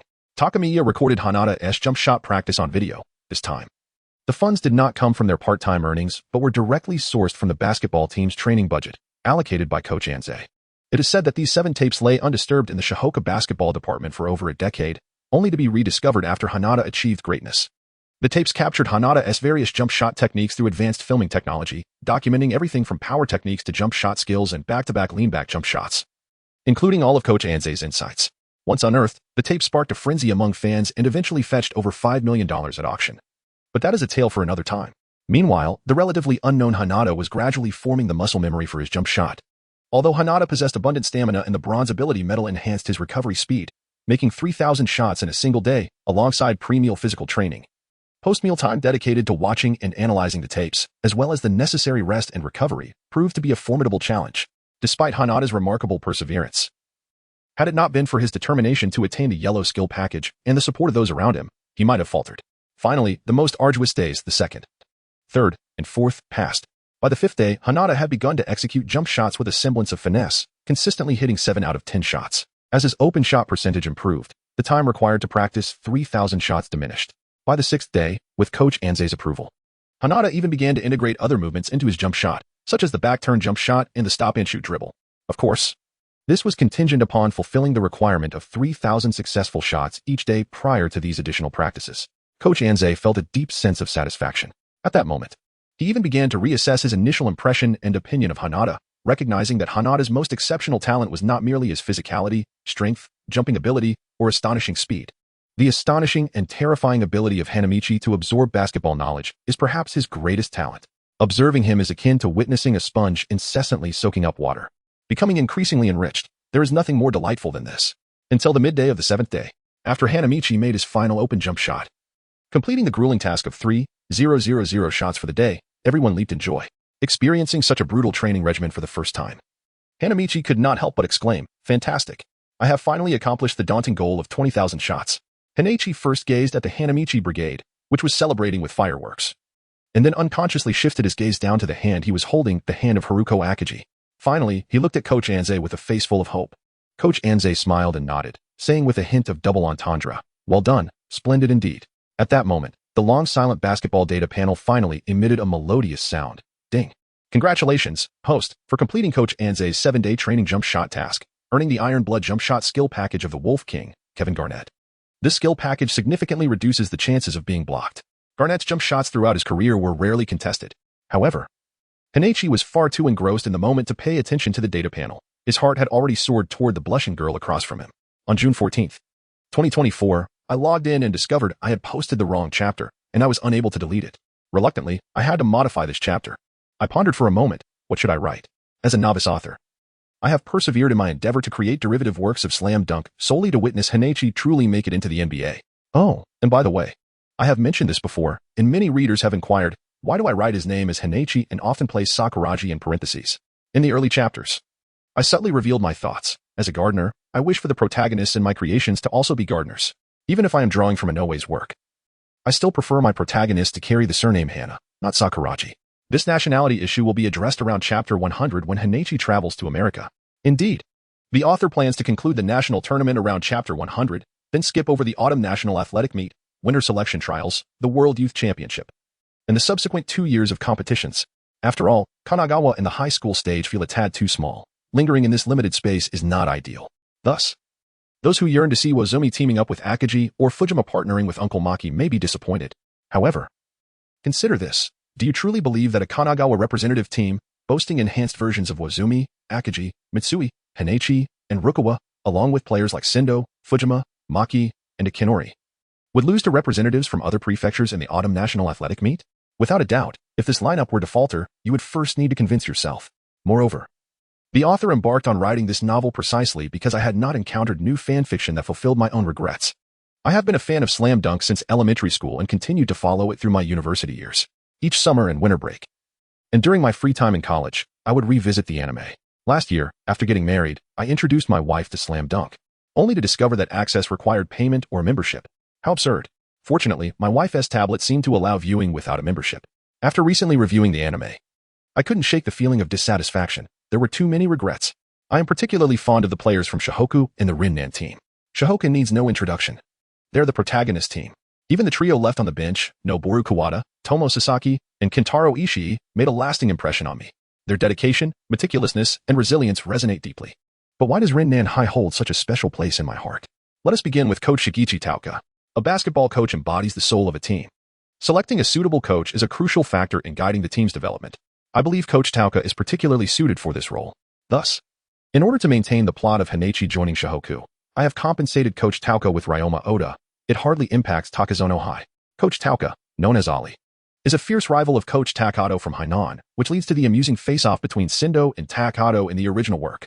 It is impossible to ascertain his prowess as a player, yet from the snippets revealed by him and Coach Takato, it can be inferred that Tauka indeed possessed remarkable skills in his playing days. Returning to the narrative year of 1992, let us discuss Coach Tauka's era. First, he is frugal and unpretentious. Is there not a character in Slam Dunk who wears the same green work outfit throughout? No other character with such extensive screen time possesses merely one outfit. Even Hanamichi, despite his poverty, has several. In comparison, the coaching group, Coach Anze, has multiple outfits. And even Coach Takato, who appears slightly less, boasts a formal white shirt. Only Coach Tauka, whether in formal or informal settings, is seen in a single durable green work outfit. Others recall a white one. But it never appeared in the narrative year. One could even envision Coach Tauka's penchant for poaching talent. Imagine a coach traveling nationwide to recruit players for the team's success. While this may be an exaggeration, this trait of poaching is undoubtedly one of the characteristics Inoue wanted to showcase about Coach Tauka.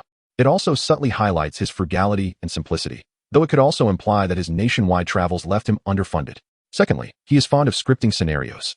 Coach Shigechi Tauka often drafts game plans before thrilling matches. Admittedly, the scripts against Shohoku and Hainan in the narrative year may have failed. However, this illustrates a coach who treats his role as a passion, someone who loves to plan ahead. Additionally, Coach Tauka's adaptability during games is not as lacking as one might assume. The ability to adjust in real time demands high competence, and Coach Tauka's strategies are particularly incisive. Against Hainan, he employed Sendo to suppress Maki and discern Fukuda's psychological needs. When trailing, he implemented defensive strategies. It's worth mentioning Ikegami. Some fans argue he is ineffective. Yet, Disregarding his offensive capabilities, his defensive skills are formidable.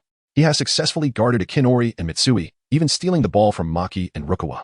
The manga clearly states that Ikinori was only intercepted twice, once by Fukuda from behind. The other time was by Ikigami. Ikinori's ball is not easily stolen. Now, returning to Coach Tauka's pre-game scripting abilities and in-game adaptability. When facing Shohoku, he utilized Fukuda to target Sakuragi in the second half, while under pressure. He calmly analyzed the factors unsettling Shohoku and recognized Wozumi's awakening. Wozumi's awakening is undeniably linked to his coach. In contrast to Takado's volatility and Demoto's rigid confidence, Coach Tauka exemplifies a commanding presence that surpasses them both. Lastly, he is deeply loyal. Due to Rinnan's 2 matchups with Shohoku, Coach Tauka is among the most frequently appearing coaches in the slam dunk anime, second only to Coach Anze. One may notice his strict personality, with fewer apparent flaws compared to Takado and Anze, making them harder to pinpoint. Yet, he invariably gives the impression of being overshadowed by Takado and Anze. However, his strengths are readily apparent, such as his immense sense of responsibility. I recall the fierce confrontation between Ryanen and Shoyo in the Kanagawa Prefectural Championships, where Coach Tauka overlooked the development of Hanamichi Sakuragi and Kogyo Kiyoshi, ultimately leading to their defeat. During an interview, he candidly admitted, "It was my misjudgment that cost Ryanen the match. Every player on the team is exceptional." Furthermore, the nurturing and awakening of Wozumi cannot be separated from this devoted and principled coach. Now, let us speak of Ryanen's captain, Jun Wozumi. In a region renowned for producing towering centers, Wozumi stands out as the tallest and most formidable central player, thus enjoying a distinct advantage. However, he does not embody the archetype of characters like Akuen or Shota, as he has constantly borne the weight of being merely tall, dismissed by critics as inconsequential. In his freshman year, he barely saw the court. In his sophomore year, he was completely overshadowed by Akagi. It was only in his junior year that circumstances began to shift. I believe Wozumi persevered through his freshman year to prove that he was not simply defined by his height. His sophomore goal was to overcome Akagi. Although he contemplated withdrawing from the basketball team, he learned that the broader his horizons, the greater his growth would be. This very human portrayal of Wozumi resonates deeply with the individuals around us. If every character in Slam Dunk were akin to a dragon among men, each possessing unparalleled skills and an unyielding spirit, it is likely that the series would not have garnered its current acclaim. Let us also consider the soul of Ryanen. Akira Sendo. To describe him as the spirit of the team is to reflect on Wozumi's sentiments during their clash with Shoyo and the actions he took against Hainan. He carries the hopes of the entire village upon his shoulders. Although they face defeat, perhaps that is the essence of youth, imperfect yet poignant. It is a striking irony that Sendo, often seen as an equal to the formidable Zeben, found himself unable to advance to the national tournament despite the support of Wozumi, Ikigami, and Fukuda. We can only wish him luck in his junior year. The competition in Kanagawa is fierce, and I find it deeply regrettable that Ryanen, Coach Tauka, Sendo, Wozumi could not reach the national stage, an irreplaceable loss of youth. Some may assert that their junior year is a guaranteed success, but who can truly predict that? Each perspective holds merit. Yet, can anyone see the reality? Wozumi has retired, Tauka has grown old, and Sendo continues to bear the hopes of his village, uncertain if he will advance in his senior year. Thus, in an effort to compensate for the regrets of youth and to ensure a more favorable conclusion for both Shoyo and Ryanen, an exceptional national tournament has been arranged for them. Since youth is inevitably tinged with regrets, why shouldn't my favorite team experience fewer of them? Upon reflection, I believe I have penned enough for now. I shall promptly return to rectify the misposted chapters, until we meet again after another posting mishap. As a common citizen, I am truly elated. Early in the morning, Hanadu hummed a little-known tune as he made his way to the gym. Today marked the second day of his rigorous training regimen, where he aimed to complete 20,000 shots. Nevertheless, Hanadu chose to venture to the gym independently for shooting practice. Firstly, it was essential to continue solidifying his muscle memory. Even with the formidable jump shot skill set he had acquired, prolonged shooting practice was necessary to maintain his touch. It is worth noting that the original owner of this skill would engage in extensive shooting drills even during the off-season. Secondly, having grown accustomed to rising early for basketball practice, Hanadu found it quite disconcerting to suddenly have so much free time. As for why he opted to travel further afield to the Shanbei gym, why Akagi Haruko appeared there to accompany him in practice, and why they chose to go on a date instead of returning home after their session, well, that is left to the imagination of you, my friends. Indeed, due to the release of Hanado's authentic Air Jordan 6 sneakers, personally signed by Jordan himself, and after enduring a grueling 100-day training regimen that far exceeded the original intensity, Hanado's mission finally culminated. Alas, the shoes had worn out. Thus, Hanado's first official date transformed into a shopping excursion for basketball shoes. Given the circumstances, he certainly could not go on a date with Haruko while wearing tattered shoes. Consequently, Hanadu had no choice but to submit to the necessity of acquiring a new pair, naturally returning to that very shoe store. Upon arrival, he was greeted by the enthusiastic little mustachioed shop owner who had generously sponsored Hanadu. "Ah, Hanadu, your skills have certainly improved. I see you've brought along such a lovely girlfriend." The shop owner spotted Hanada's vibrant red crew cut from a distance. For reasons unknown, Haruko, upon hearing the owner's teasing remarks, refrained from offering an explanation and instead blushed as she stepped inside to select a new pair of basketball shoes. Hanada, with a hint of pride, proclaimed, "Boss, one must take a fresh look after 3 days apart. This genius is no longer the person I once was." The boss, scrutinizing him closely, responded, "Indeed, you have changed. At the very least, your level of education has improved. By the way, Hanada, have you grown taller?" Consequently, under the enthusiastic guidance of the mustachioed store manager, Hanada had his height and wingspan measured once more. Height, 197 centimeters. Weight, 92 kilograms. Wingspan, 207 centimeters. Wow. Hanada, you've grown so quickly. You're as tall as my brother now, exclaimed Haruko, her face brimming with excitement. In her eyes, basketball was a sport for tall individuals. And the greater the height and wingspan in the paint, the more formidable one became. However, Hanada understood that over the course of the past month, his natural height and wingspan had only increased by 0.5 centimeters. The rest was a result of the 6-point physical attributes gained during the championship finals. Fortunately, he anticipated a natural growth of approximately 2 centimeters this semester. Given this, it seemed that by the time he traveled to America, he might still grow about 5 to 8 centimeters. And with the task rewards from the data panel, he could very well surpass 210 centimeters, certainly sufficient. Huadao pondered this question in silence. After all, within the meager recollections of his past life, he recalled that formidable centers and power forwards in the NBA typically towered around 210 centimeters, if not higher. With the exceptions of Feiju and DeBin, some power forwards even boasted an astonishing wingspan of 230 centimeters. In this era where the paint is ruled by giants, Huadao found it prudent to prepare himself in advance. At that moment, the shopkeeper with a goatee continued. "I suppose the reason your sneakers are wearing out is that your feet have grown. Haven't they? It seems I, as the proprietor, am to blame for providing you with a pair that is too small." Faced with the self-deprecating humor of the polite shopkeeper, Huadao felt quite embarrassed and replied, "No, it's not your fault, sir. In fact, these shoes have been quite beneficial to me." Indeed, they had aided him in defeating Hainan. Subsequently, the shopkeeper reminisced in front of Akagi Haruko about his glorious days playing at Kiwano High School. Recalling how the failure to execute a game-winning shot against Hainan marked the beginning of their 16-year winning streak, he recounted borrowing Huadao the pair of AJ6S, which he wore to triumph over Hainan, thus elegantly concluding that chapter of his narrative, upon discovering that Akagi Gosuk was the brother of the enchanting young lady before him. The shopkeeper bashfully requested her to convey an apology to Akagi. Ultimately, as the conversation grew increasingly animated, the shopkeeper ceased allowing Huadao to select basketball shoes. Instead, he extravagantly presented a rare edition of red and black AJ1 sneakers, declaring them a complimentary gift to celebrate Huadao's anticipated brilliance in the national tournament. Hanamichi accepted the basketball shoes, his face awash with emotion. While the influence of the data panel was a factor, the little mustachioed shopkeeper was the second individual in this world to invest in Hanamichi. The first was none other than his dear friend, the Sakuragi Brigade. In regard to the latter, Hanamichi resolved that once he made a name for himself in the NBA, he would bring them all to America. As for the little mustachioed shopkeeper, Hanamichi did not express his gratitude or make payment as he did in the original story by presenting a Heisei-era 200-yen coin. Instead, he resolved that when he reached the NBA, should he have the opportunity to meet the legendary Michael Jordan, he would be sure to request his autograph on several pairs of Air Jordans. The difficulty of this request could be said to far exceed that of bringing the Sakuragi Brigade to America. Though Jordan retired in 2003, Hanamichi believed that under normal circumstances, he should be able to intersect with Jordan during his NBA journey. However, at that time, who was Michael Jordan, the man famously known as Michael, I'm everywhere? His name was etched in virtually every major record. To secure Jordan's autograph on a few pairs of Air Jordans, Hanamichi would need to achieve the status of a basketball superstar by the time Jordan retired in 2003. The prospect of growing into a basketball phenomenon within 8 years is a dream that many dare not even contemplate.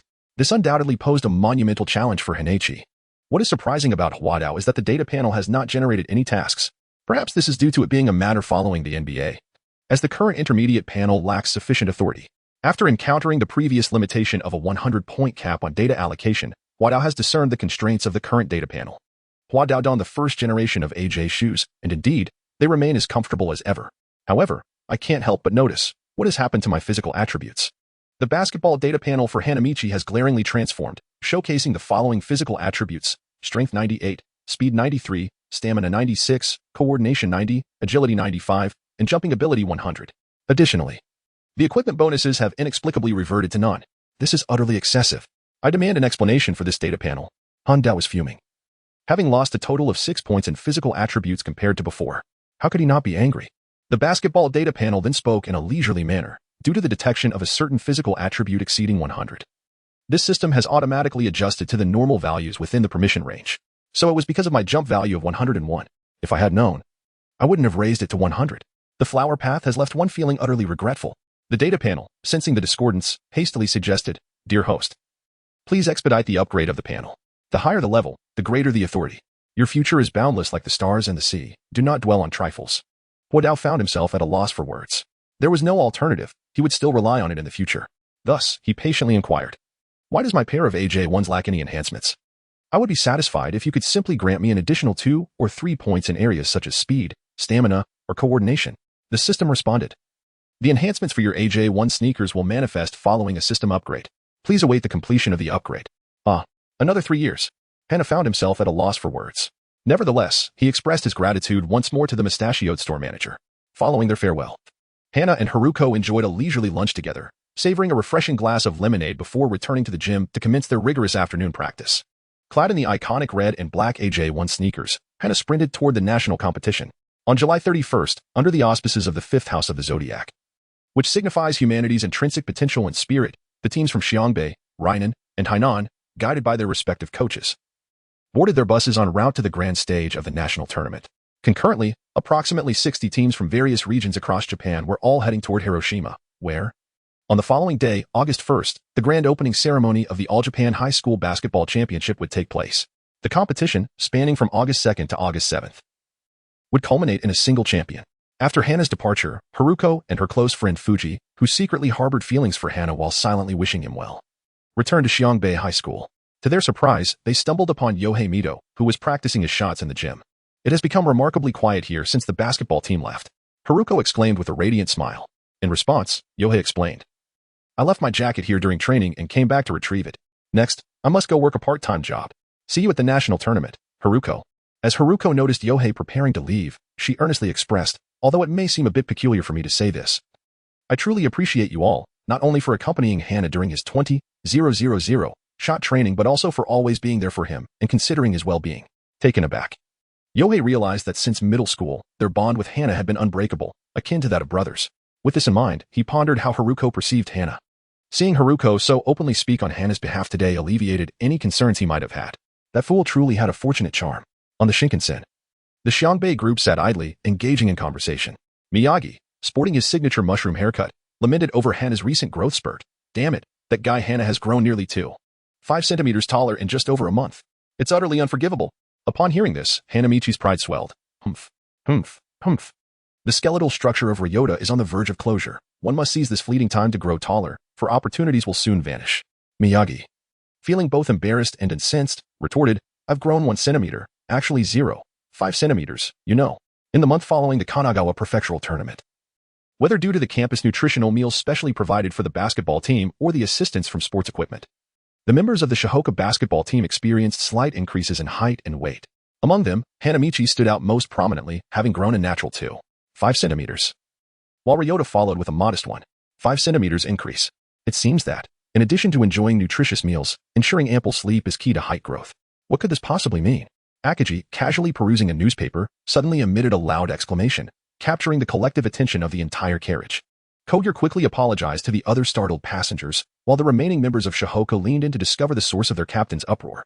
The newspaper did not discuss postnatal care for sows nor tales of 7 gored children battling a bald-headed foe. Instead, it showcased a comprehensive bracket for the national tournament.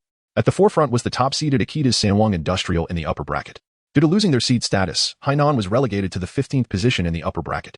If all goes as anticipated, in the quarterfinals, Hainan would inevitably face off against Sanwang. Fortunately, compared to the original storyline of Shihoku, this tournament path seems rather favorable for Hainan. Hana Rhodes silently reflected that, after all, the addition of another team to the competition had indeed brought about some alterations to the schedule. Xiangbei. Hanamichi scanned the battle chart with great diligence, and indeed, although there were minor changes, the status of Shihoku as a seed team in the upper bracket remained unaltered, having replaced Hainan. On the chart, Shihoku was positioned at number 30 in the upper bracket. From his recollections regarding Hainan's circumstances, it appeared that, at least between numbers 16 and 30, there were no particularly formidable teams worthy of special attention. Consequently, Shihoku's minimum expectation should be a place among the top 4. Hanamichi secretly composed a script in his mind.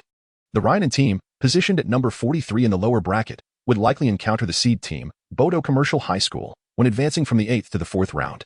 This institution was a perennial contender, consistently ranked among the top 4, and only inferior to Shoyo. Thus, it could be said that this tournament draw was quite favorable for Kanagawa. So, Captain, what are you wailing about? Hanamichi spoke with irritation. Look at Changchun High School. Akagi, disregarding Hanamichi's offensive remarks, quickly added, they are in the lower bracket, number 58. In the second match, they will face the seeded team, Maping Industrial, from that area. It is said that Maping Industrial has defeated Iha Academy, just as we triumphed over Hainan, securing their place as a national tournament seed. They must be quite formidable. Hanamichi also sees this opportunity to enlighten everyone about the national teams, adding, not only are they exceptionally formidable, but I even traveled to Aichi Prefecture at the onset of the holiday to witness the match between Maitoku Industrial and Ehara Academy. Their team boasts an incredibly formidable rookie center. Hanamichi gently touched his shoulder, clarifying the sequence of events through recollection. Much like in the original SD, he, along with Shinichi Maki and Nobunaga Kaitani, traveled to Aichi Prefecture to witness the second half of the match between Mimpo Industrial and Iho Academy. The sheer power that effortlessly dismantled the 23-man defense, paired with a speed reminiscent of a guard sprint, was astonishing. Had he not witnessed it with his own eyes? Hanamichi would have never believed it. It is now undeniable. Morishige is undoubtedly a template of the Great Shark. Hanamichi was keen to test his strength, curious to see if his power rating of 98 could overpower his opponent. However, an unexpected collision occurred outside the court, catching him off guard despite his initial intentions. Although he did not fall to the ground as depicted in the original story, he still staggered back several steps. How could he possibly fight like this? Hanamichi was left speechless as he watched Morishige calmly depart after his apology. Clearly, he was just a simpleton. However, it was the scruffy, drunken coach from Maitoku Industrial who, upon noticing this, shifted his attention to Hainan's Mushini. A glimmer of insight flickered in his murky gaze. Hainan's players. Even if you were to learn about Akihiro's prowess in advance, it would be futile.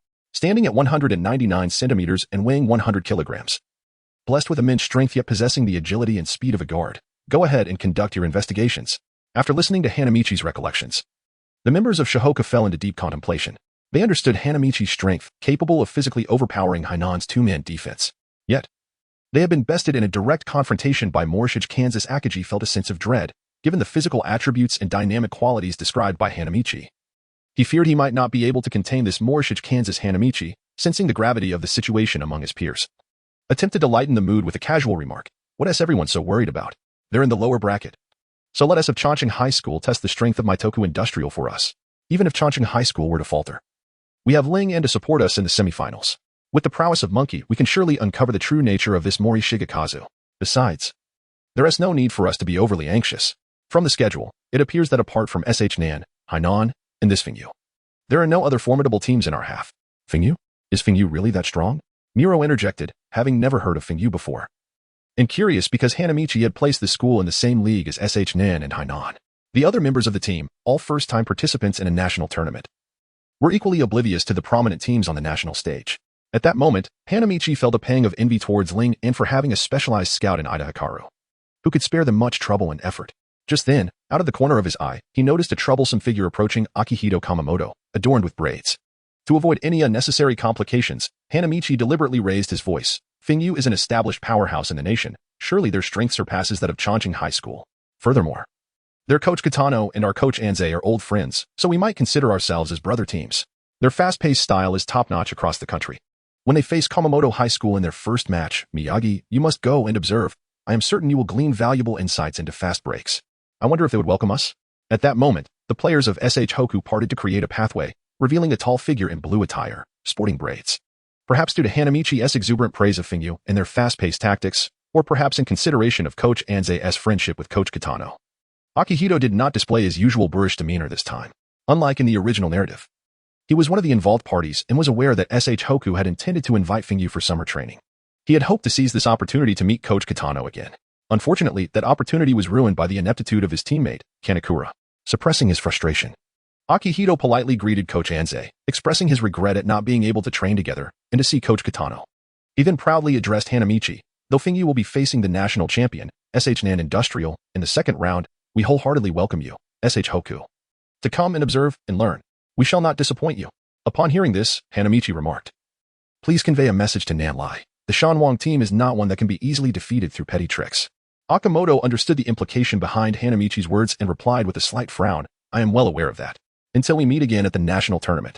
With that, He tossed a basketball magazine to Hanamichi and departed from the train compartment occupied by the Xiangbei team with a clean and decisive exit. Kogyo adjusted his glasses and said gently, "I did not expect the players from Toyotama High School to be so courteous. Since we have a bye in the first round of the tournament, Akagi, why don't we take this opportunity to study Toyotama's fast break strategy?" Akagi nodded in agreement and organized the plan. "Then let us split into 3 groups. The first 2 will go cheer for Ryanen and Hainan, while you and Miyagi head over to Toyotama to observe the match." Huado gazed at the exhilarated Mumu with a silent sigh. "Politeness? Do you have any idea, my bespectacled friend, that you nearly had your neck throttled just moments ago? Fortunately, my keen eyes managed to save you. Never mind. Once you witness Feng-Yu's match in person, you will understand." Hanamichi opened the basketball magazine thrown over by Akamoto and, while perusing its introductions and comments, continued to enlighten others about the prominent teams across the nation and the formidable players within. As for the evaluation of Shohoku, it diverged from the original text. The Shohoku team boasts a nationally renowned starting center, Akagi Gohu, alongside 2 exceptionally skilled players. The 2 promising first-year stars within the team are the key to determining how far they can progress. The rating stands at A. After approximately 6 hours, the train finally arrived in Hiroshima. This trip was funded by the school as a reward for the basketball team as participation in the national tournament. Consequently, Coach Anze reached out to a friend in Tokyo, who generously arranged for them to stay in a charming inn. This inn featured a complete outdoor basketball court for their practice. The Shohoku players were paired in rooms, with Hanamichi and Rukawa sharing one. The following day, as the scorching August sun streamed through the curtains into their room, the warmth enveloped them. Hana led the drowsy Rukawa Kaede for a morning jog around the guest house, gathering the entire basketball team along the way. After indulging in a sumptuous breakfast, under Coach Anze's guidance, they proceeded to the main venue in Hiroshima for the opening ceremony. A total of 60 teams were present, each standing in order of their competition numbers. Tomorrow, the first round of the national tournament would commence, eliminating 28 teams, with Sano, Shohoku, Hakata Commercial, and Meiho being the seed teams, thus exempt from the first round. Shohoku's immediate neighbor was Iwate Prefecture's Makinishi High School. This Makinishi High School, having been thoroughly defeated by Sano Industrial for 3 consecutive years in the national tournament, regarded no other team with any respect. In essence, they acknowledged only the prowess of the national champion, Sano, while remaining oblivious to the existence of other teams. This time, the captain of Makinishi was dismayed to discover that their first-round opponents were none other than the Dogo University High School from Ehime Prefecture, standing to their left. He unleashed a flurry of derisive remarks, dismissing them entirely.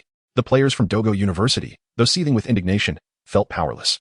After all, their past performances had been lackluster.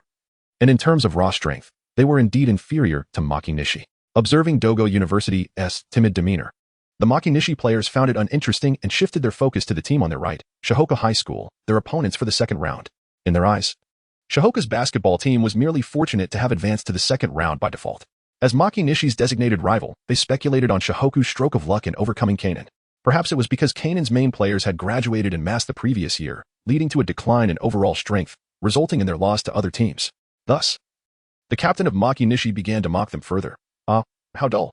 It seems we at Makinishi are destined to repeat the pattern of previous years, only to be defeated by Sano in the semifinals. It's unavoidable, after all, they are Sano. But you Shohoku folks are quite unfortunate, encountering us in the second round. Your journey in this national tournament is bound to end here. Haha. To such arrogance, Akagi would not relent, approaching him directly. "Excuse me, who are you?" This left Makinishi's captain utterly flabbergasted. At that moment, Hanamichi loudly inquired, "Captain, what number team is Makinishi? Will we face them?" Akagi, catching onto the banter, replied, "I'm not sure. I don't recall seeing the strong team in the handbook." "Oh, then it's no issue. Let's return to strategize on how to deal with Sano in the semifinals." With that, the Shohoku team completely disregarded the presence of Makinishi players and left the venue straight after the opening ceremony. As they departed, the smallest and least conspicuous member, Miyagi, turned back intentionally and hesitated before kindly warning, "You'd best book your tickets for tomorrow in advance, otherwise facing a Shohoku the day after might leave you without the spirit to even buy a ticket home." With that, Miyagi swiftly exited. The thrill of taunting and then escaping was truly exhilarating. How infuriating. Even the most inconspicuous member of Shohoku dares to mock us. They truly do not regard me, Iwata Masao, with any respect. Listen up. When we encounter Shohoku, ensure we crush them decisively. Fast forward to August 3rd. Shohoku's first match was against the Makinishi basketball team, which had eliminated Dogo University in the first round. Before the first half concluded, Makinishi had already called 2 timeouts, yet they were unable to halt their opponent's relentless offensive. The halftime whistle echoed, rescuing Makinishi's players from their stupor on the national stage with a score of 62-27, leaving them utterly powerless against Shohoku. Their captain, Iwata Masao, sat on the bench muttering to himself, "I just want to make a layup. Why can't I do that properly?" Meanwhile, on Shohoku's side, The bespectacled player had waved his towel 5 times and cheered 7 times in the first half, seemingly on track for a double-double. In high spirits, he remarked, "Akaji, are you and Hanamichi being too tough on the interior defense? It looks like Maki Nishi's number 4 is about to be psychologically scarred." Akaji and Hanamichi promptly shifted the blame. "It's all Miyagi's idea." Miyagi, lounging with an air of disdain, replied, "Maki Nishi's number 4 may appear tall and imposing, boasting a big mouth, yet who knew he could only score under the basket?"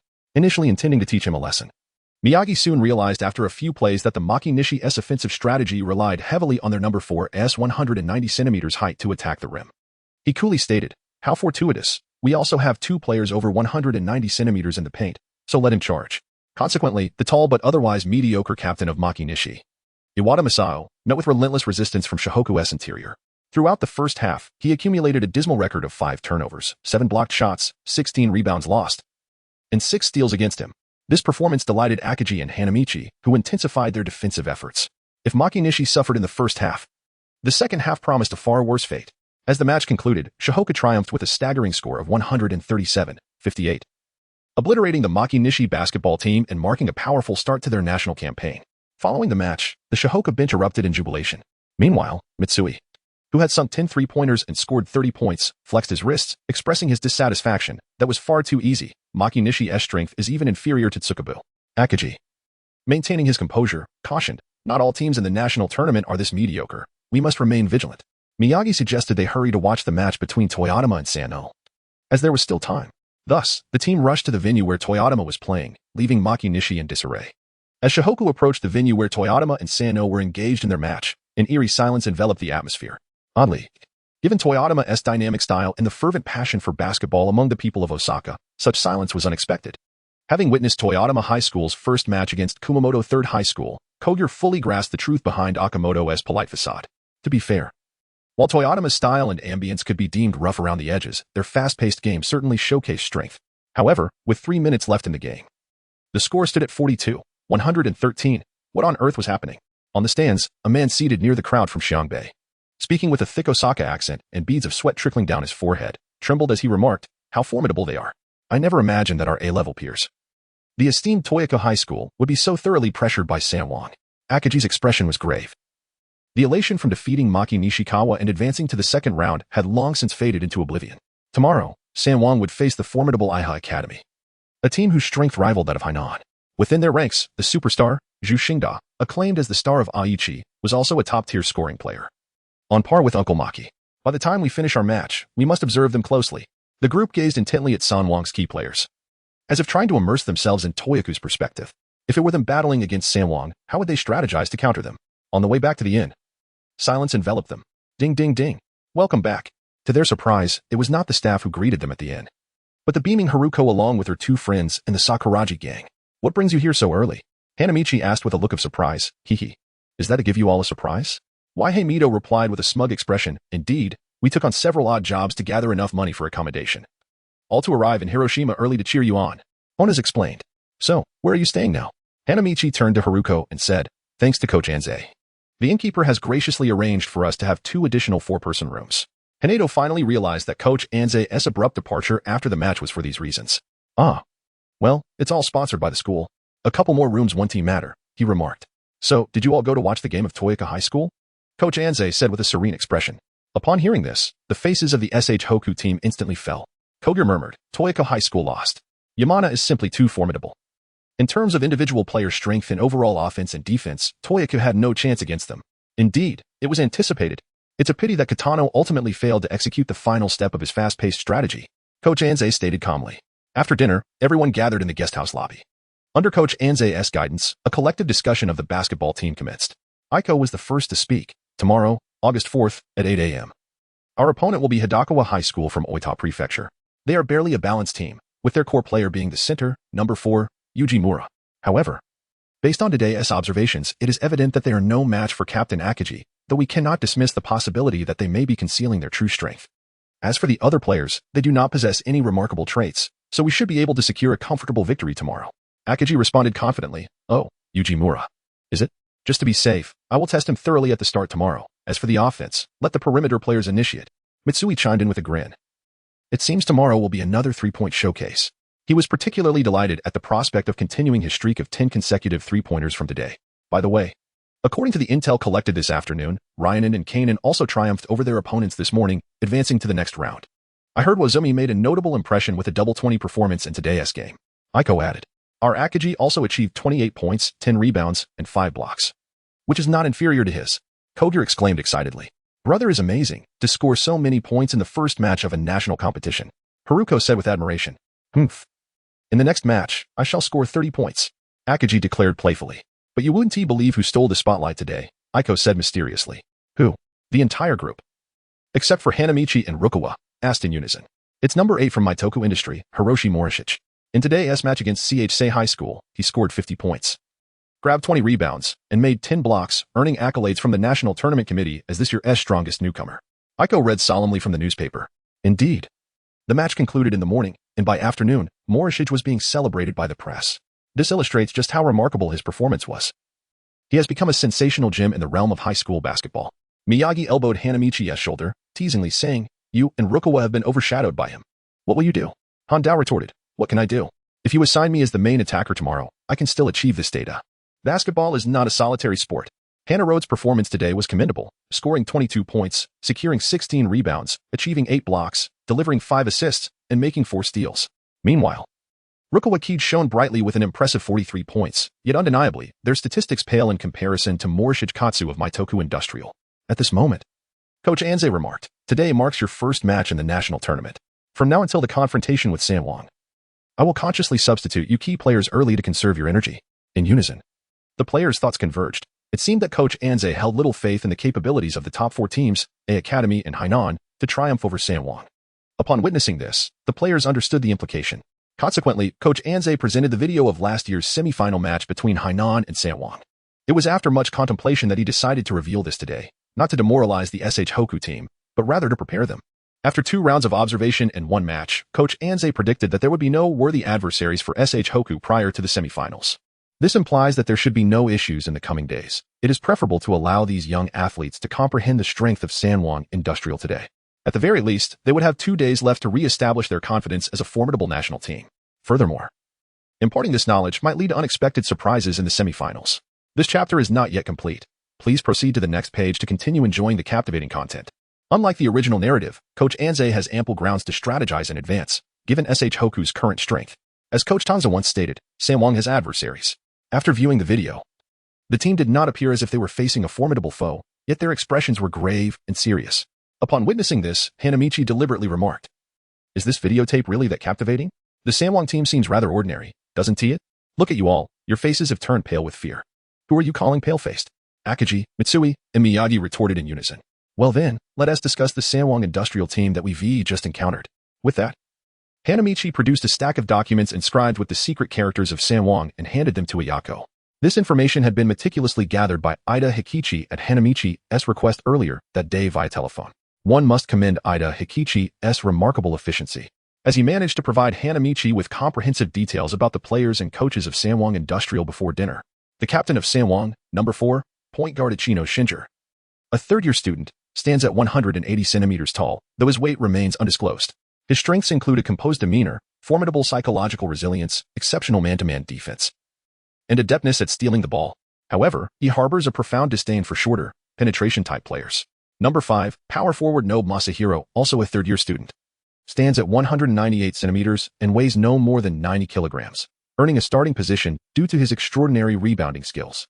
Number 7, center Kawada Masashi, another third-year, measures 194 centimeters and weighs 96.5 kilograms. He grew an impressive 25 centimeters during his first year of high school, transitioning from guard to forward and ultimately to center. He can be regarded as a super center with extensive experience and skills on both the offensive and defensive fronts, exhibiting no apparent weaknesses. Number 9, small forward Sawakata Eiji, a second-year student, stands at 186 centimeters and weighs 75 kilograms.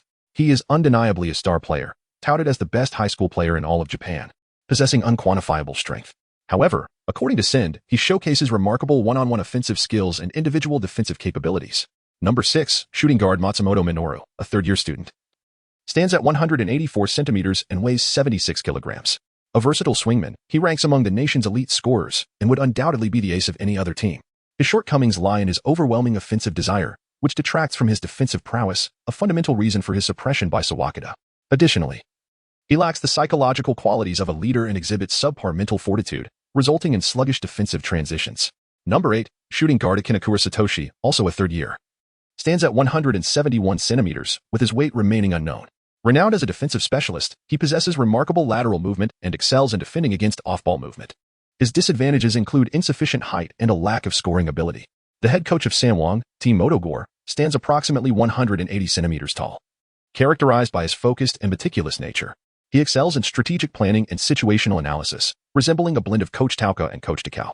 Ayako read through the entirety of Sanwong's dossier in one breath.